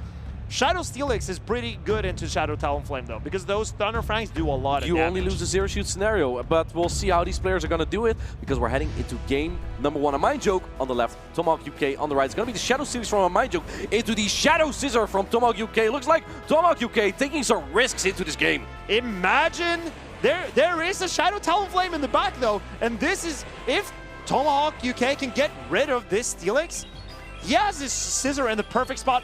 As long as it's not on the Talonflame, it's in the perfect spot. I think a Mind Joke is hoping that Tomahawk UK will swap out, but he's not swapping out. Tomahawk UK not taking any chances. There could be that Shadow Talonflame in the back, so this is likely your better spot for the Shadow Scizor. Oh, Even sees the boost there. Now this Shadow Scizor will win the zero shield scenario. A Mind Joke probably will let this go to get... Oh no, he decides to save the Steelix, because maybe the Steelix can put in some work in the back. Yeah, I like that play actually, because if you see the Scizor in the back, you know it's going to be tough to align Talonflame. It could very well be Azumarill. Scizor and Azumarill make a really good core, but this third with energy is going to be a little bit tedious to deal with. And it looks like a Mind Joke is not exactly accepting that. He swaps into his own now. And this is also very awkward for Tomahawk UK, because now your own third is debuffed. It's going to be almost in Swift with a few Sucker Punch range. But can you bring in your Azumarill? It's weak to Trailblaze. I don't think you want to bring in your Azumarill here. You shield up this Furret. Threaten a Mind Joke's Furret with your own energy, and then maybe you can consider the Azumarill, because you resist the Sucker Punches. Yeah, let's take a look here. Another Swift coming through. I think a Mind Joke might also put up a Protect Shield here, but he does hang on here. He does have a Shadow Talonflame, which is quite fragile, and he actually does let it go. Do we see a catch here from Tomahawk UK on the Azumarill? No, we don't. In comes the last Swift here. Tomahawk UK is letting go. He's putting the last hopes on that Azumarill, and I think that's the right call, because there's a Shadow Talonflame from a Mind Joke in the back. And this was the correct play from Tomahawk UK. Can the Azumarill deal with this Shadow Talonflame? Most likely. He gets there to the Ice Beam 1 turn before the fly from a Mind Joke. This fly is going to deal a lot of damage though. I'm not sure if it's exactly already gained from here, because there's still a little bit on that Steelix that might be able to get to a charge attack later. I don't think the third can do a lot anymore. You're going to use protection here. I think this is kind of risky, because if this was a flame charge bait, the next fly would do even more damage. But that would be super risky from a Mind Joke. I think fairly safe gamble, but still a gamble. The Azumarill, can it close out this matchup? I believe the Azumarill can bubble down this Talonflame, or I am don't I think wrong? so. You have to throw your energy. Have to throw. And Tomahawk UK throws it immediately. Can this Steelix put in some work still for a Mind Joke? Bubble's super effective, but so is Thunderfang. You can still boost a little bit, or sorry, drop the defense a little bit of the Azumarill, but there's not so much energy anymore. I don't think you can get to the Psychic Fangs. I think you get there barely. Oh, you barely get there. I don't think this is enough. Let's see. But it could be close. The Furret is going to land a few Sucker Punches. Does this Azumarill have a charge attack now? No, it's still one bubble away from a charge attack. And Furret, but he gets there! Azumarill hangs on with a single HP! The damage from the Sucker Punch, it didn't register, and now this Azumarill takes out the Furret just on a sliver of HP. Tomahawk UK takes game number 1. What a match! It went back and forth, back and forth. When we saw the Talonflame against the Azumarill, I really expected Tomahawk to be in such a good position. But Talonflame, the Shadow variant with Fly, it actually put in quite some work still. It did, and Steelix reaching that Psychic Fangs, it really made the Azumarill sweat. Yeah, I think that we are just kind of looking at something obvious here, because the Ferret on the safe switch from Tomahawk UK, right? If you lose the lead, the safe switch is the Pokemon you then swap into the in replace of your lost lead. So Ferret is just so safe because with an energy advantage, it's not even that bad into the Florges. Florges is kind of the main answer a Mindjoke has to opposing Ferret, so I'm not surprised with that at all. And on the other side, Tomahawk UK has Scissor, but even Scissor is so fragile, it doesn't even do that well into Ferret. It can still lose that. I believe both of these trainers want to run Ferret here. And Tomahawk UK, he will know that Ferret is a Pokemon he needs to be aware of. So, but I'm very surprised by a Mindjoke willing to risk the Shadow Steelix Mirror, because that it feels like a horrible matchup. Whoever lands the Earthquake will win that matchup. They have double resisted fast attacks and Thunderfang on a ground type. Maybe he wouldn't play it even out. Maybe he just swaps in the Ferrets. We will never know what the plan would be, or he really is willing to play the bait game there. I'm curious to see if both trainers are now going to play that Shadow Steelix. And let's see if we can get 2 Ferrets, 2 Steelix, some Scissor and Talonflame action. Here we go. We have, from a Mindjoke, we have the Galarian Corsola. A terrible lead, but a great lead for Tomahawk UK. Now, a Mindjoke goes into a safe switch. That is the first, but because you're behind, Tomahawk UK can now go for a Swift and potentially then swap out. He does have his own Steelix in the back. Will Tomahawk UK match with his Steelix here, or will he stay in with his own Ferret? He matches, he goes into his Steelix, and now Ferret will start boosting up, but it's getting kind of low already. Yeah, and Shadow Steelix is quite bulky, so 2 Trailblaze is not going to be enough just yet. Tomahawk UK not only will likely be able to keep switch advantage, he's also not really forced to throw any to put in any shields here. So Tomahawk UK will debuff this Ferret and come out with some energy, because it will farm it down. Ferret gets to a Trailblaze, but this is not enough to knock out Steelix. Tomahawk UK trusts in its Shadow Steelix to hang on through this move, and it does. It does very easily there. Corsola comes back in, but I think you're going to get hit by that Psychic Fangs here. It's going to drop the defense of this Galarian Corsola. I don't think that Galarian Corsola is going to stay into this matchup anyway. We're likely going to see a Mindjoke swap into his own Steelix, and then I think that the play for Tomahawk UK is to swap in his Galarian Corsola so he can keep the alignment with the Ferret on the opposing Galarian Corsola. But no, he stays in for a little bit. I would have swapped immediately. Oh, okay, but he leaves with a charge attack. That is pretty clever by Tomahawk UK. But now, he needs this Corsola to deal with the Steelix. We're going for it. He's going for the Earthquake. Previously, a Mindjoke went for the Psychic Fangs. Does Tomahawk UK call this? And he lets it go. It's going to do a lot of damage. Oh, it does heavy damage. But Tomahawk UK knows this Corsola from a Mindjoke cannot really touch his Ferret in the back. Yeah. So as long as he can keep shields for that Ferret, he's trusting in the Ferret to win this game for him. This is looking very dire for a Mindjoke, as the Psychic Fangs won't even knock out just yet, so you would have to put in 2 Protect Shields here. Keep in mind, Tomahawk UK also already has a Swift loaded on his own Ferret, so if you take too much Astonish damage here, you might even be getting that range there. In comes the Ferret, he swaps, and now going for the Psychic Fangs. This is actually getting a little bit weird here, because if Tomahawk UK decides to... he calls it! That's a crazy play, actually! If he used 2 shields here, then this Ferret would have been in Power Gem range. And Ferret has no quick way of taking out the Corsola, because Corsola, it needs to land... Ferret needs to land a lot of Sucker Punches to take out this Corsola, but this Trailblaze boost on these Sucker Punches will help out a lot. Trailblaze doesn't do a lot of damage, like you said, but neither do the Astonish. I think that this Ferret can just safely get to another Trailblaze. It's actually at the Trailblaze right now. Tomahawk UK still has a Protect Shield. There goes his final Protect Shield. How will Tomahawk UK decide to play this? Is he going for the farm down? Is he throwing energy? He's throwing energy into the Corsola. He wants to Sucker Punch the Shadow Steelix down. Now his Ferret is double boosted from the Trailblaze with Steelix. Hardly has any health left. It doesn't matter. Tomahawk UK flies on the wings. Well, not of the Galarian Corsola, but on the Hawk. And he goes to phase 2. And he's so relieved. And a mind joke of being a good sport, congratulating his opponent. Of course, he's disappointed. This was not his tournament either. But Tomahawk UK, he is still in the run to win this tournament. Did you know that he has a pet called Tom? That's where his username comes from. And I think that Tom is watching right now can be very proud of Tomahawk UK. You also may know him as Farid to get further here. And, you know, I think he kind of needs that because that's been a while. It's, but I think Tomahawk UK will cherish this moment. He has put in, he said that he hasn't put in as much work as he would like for this tournament. I don't believe him. He puts in a lot of work. But he likes to put up the act. Yeah. And I'll let him have it. An actor maybe, or he wants to be. And he does a fine job. I'll believe him. I'll believe him.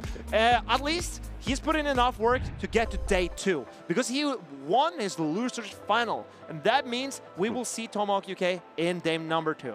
2 thumbs up from these trainers. Only one could make it to day 2 here in this exciting final between 2 veterans. Yeah, I mean, Ferd was definitely the star of the show here. It's proven to be such a safe Pokemon again.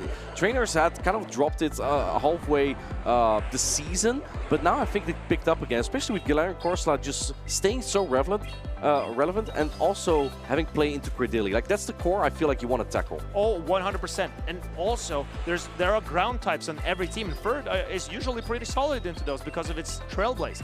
So, a mind joke maybe had to rely on Florges to deal with Tomahawk's Ferd, but that could be risky against Scizor, against Shadow Steelix. But that's kind of the problem from Florges, because if you're behind one fast attack, the Ferd will actually outpace you, and it actually is not even that bad of a matchup for the Ferd anymore. And I think that's why a mind joke went with the Galarian Corsola lead in game number 2, because there was like, you know what, he's not gonna lead Ferd. If he leads Ferd into Florges, that's a devastating lead for the Ferd on even energy. So he will have Ferd always in the back.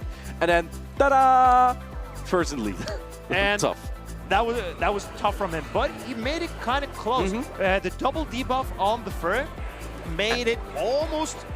And the call on the Psychic Fangs from Tomahawk UK, that was kind of bold. If that was an Earthquake, but it's so tough to go for the Earthquake there when you have like no health remaining and your opponent has 2 shields. You'll be like, they gotta be using shield at some point. But if you go for the Earthquake in that position, you win. You win. You do win. Maybe the only win condition actually was to go for the Earth. You know what?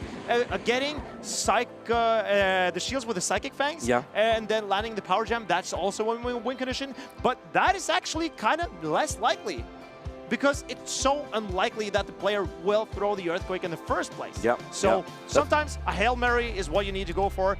But Tomahawk UK, he sniffed out and he found the right play, and now he's on to day 2. Shield play and energy play is so important in Pokemon Go. And at the LAIC, we're going to have an entirely different meta where I think that's even more relevant to manage your shields and energy. To get you a little bit excited, we're going to show you some of the LAIC. Do not miss out on it. It will be later in November. We'll be right back with you.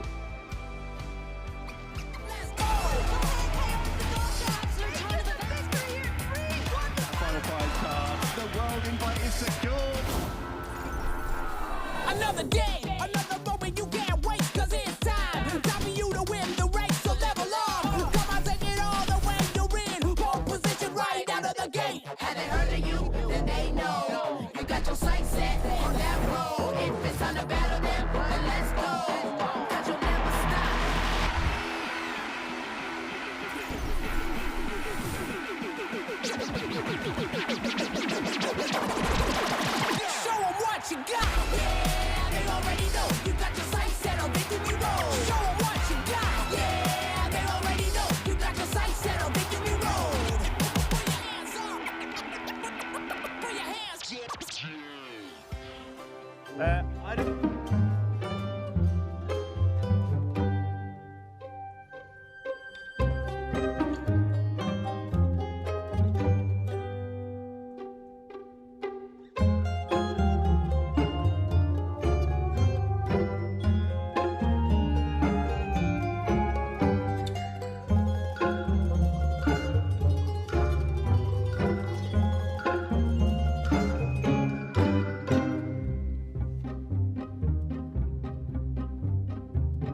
Well, we just got done blasting off again. All of their plushies now.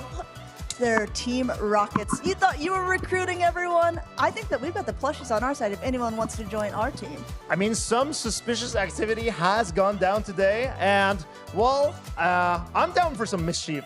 Yeah, I tell you what, there has been some suspicious activity, but there's been some phenomenal activity as well with all of the players who have competed here in Lille.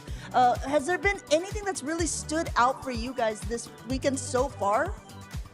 Yeah, I think Tomahawk UK finally making it again to day 2. I've been giving him a hard time for a little bit, but I'm glad for him that he now has made it. Our fellow co-caster, not casting today, but you may have seen him at other events. And yeah, good for him that he's finally done it with Furret. Furret has been outstanding.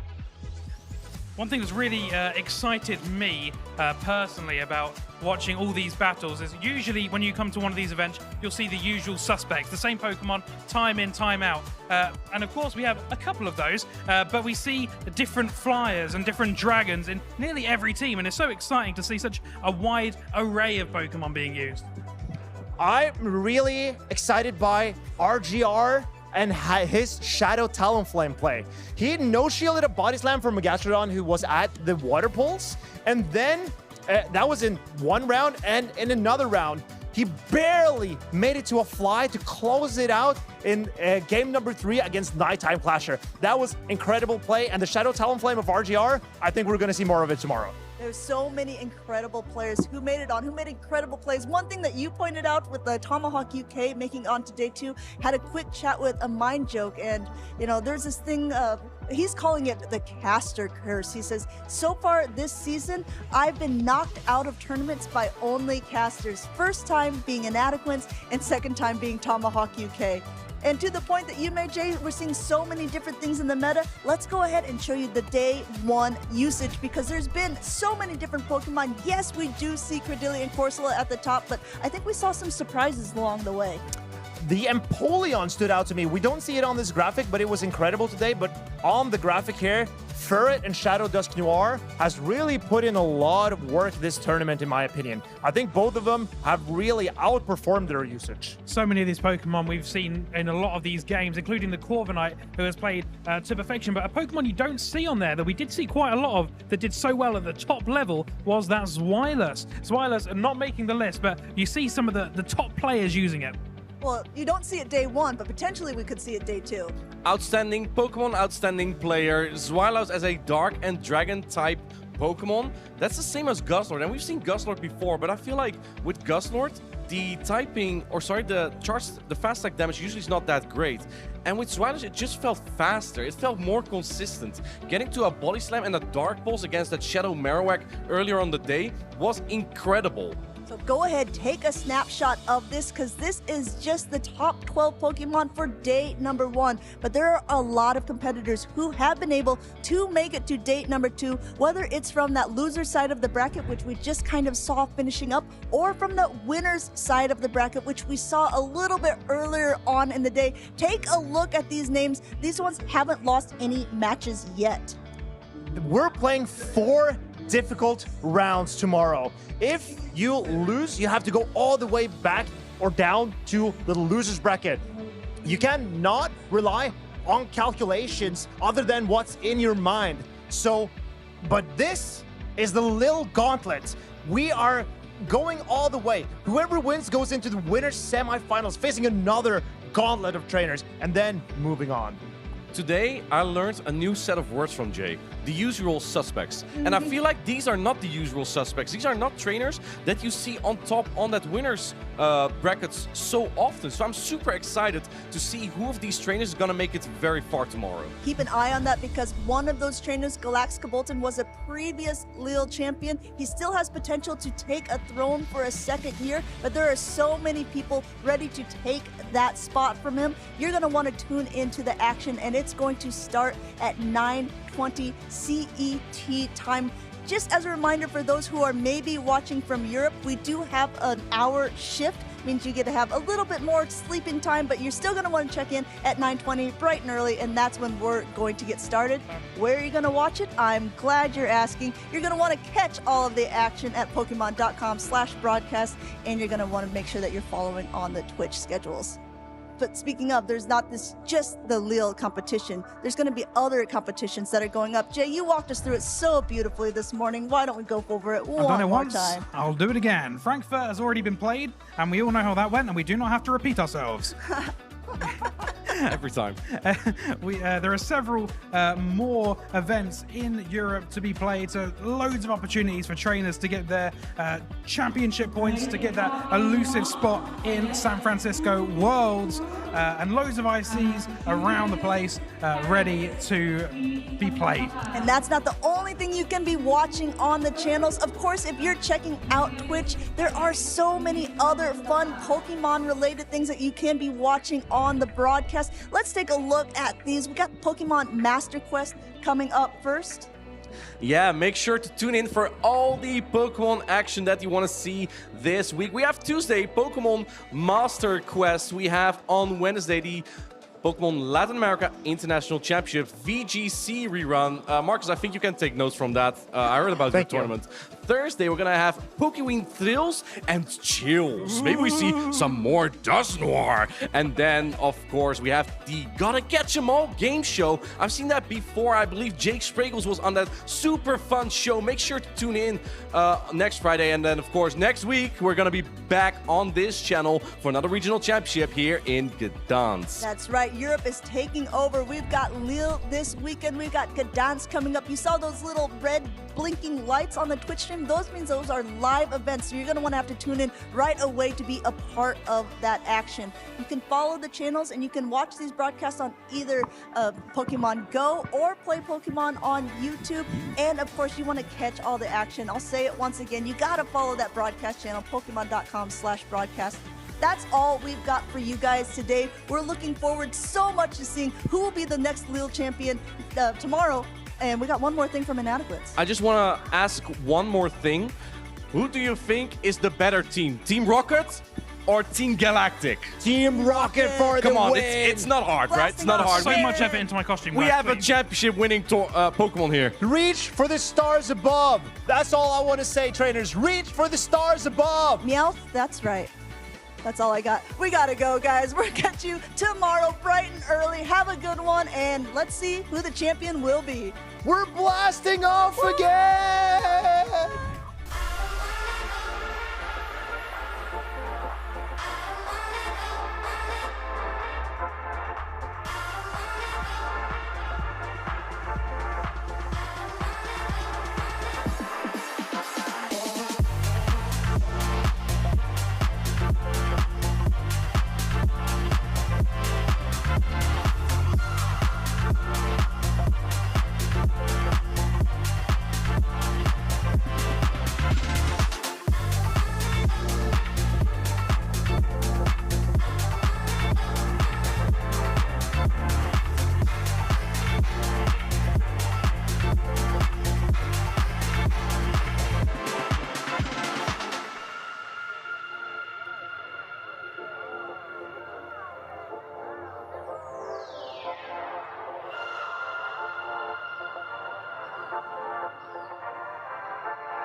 Bye.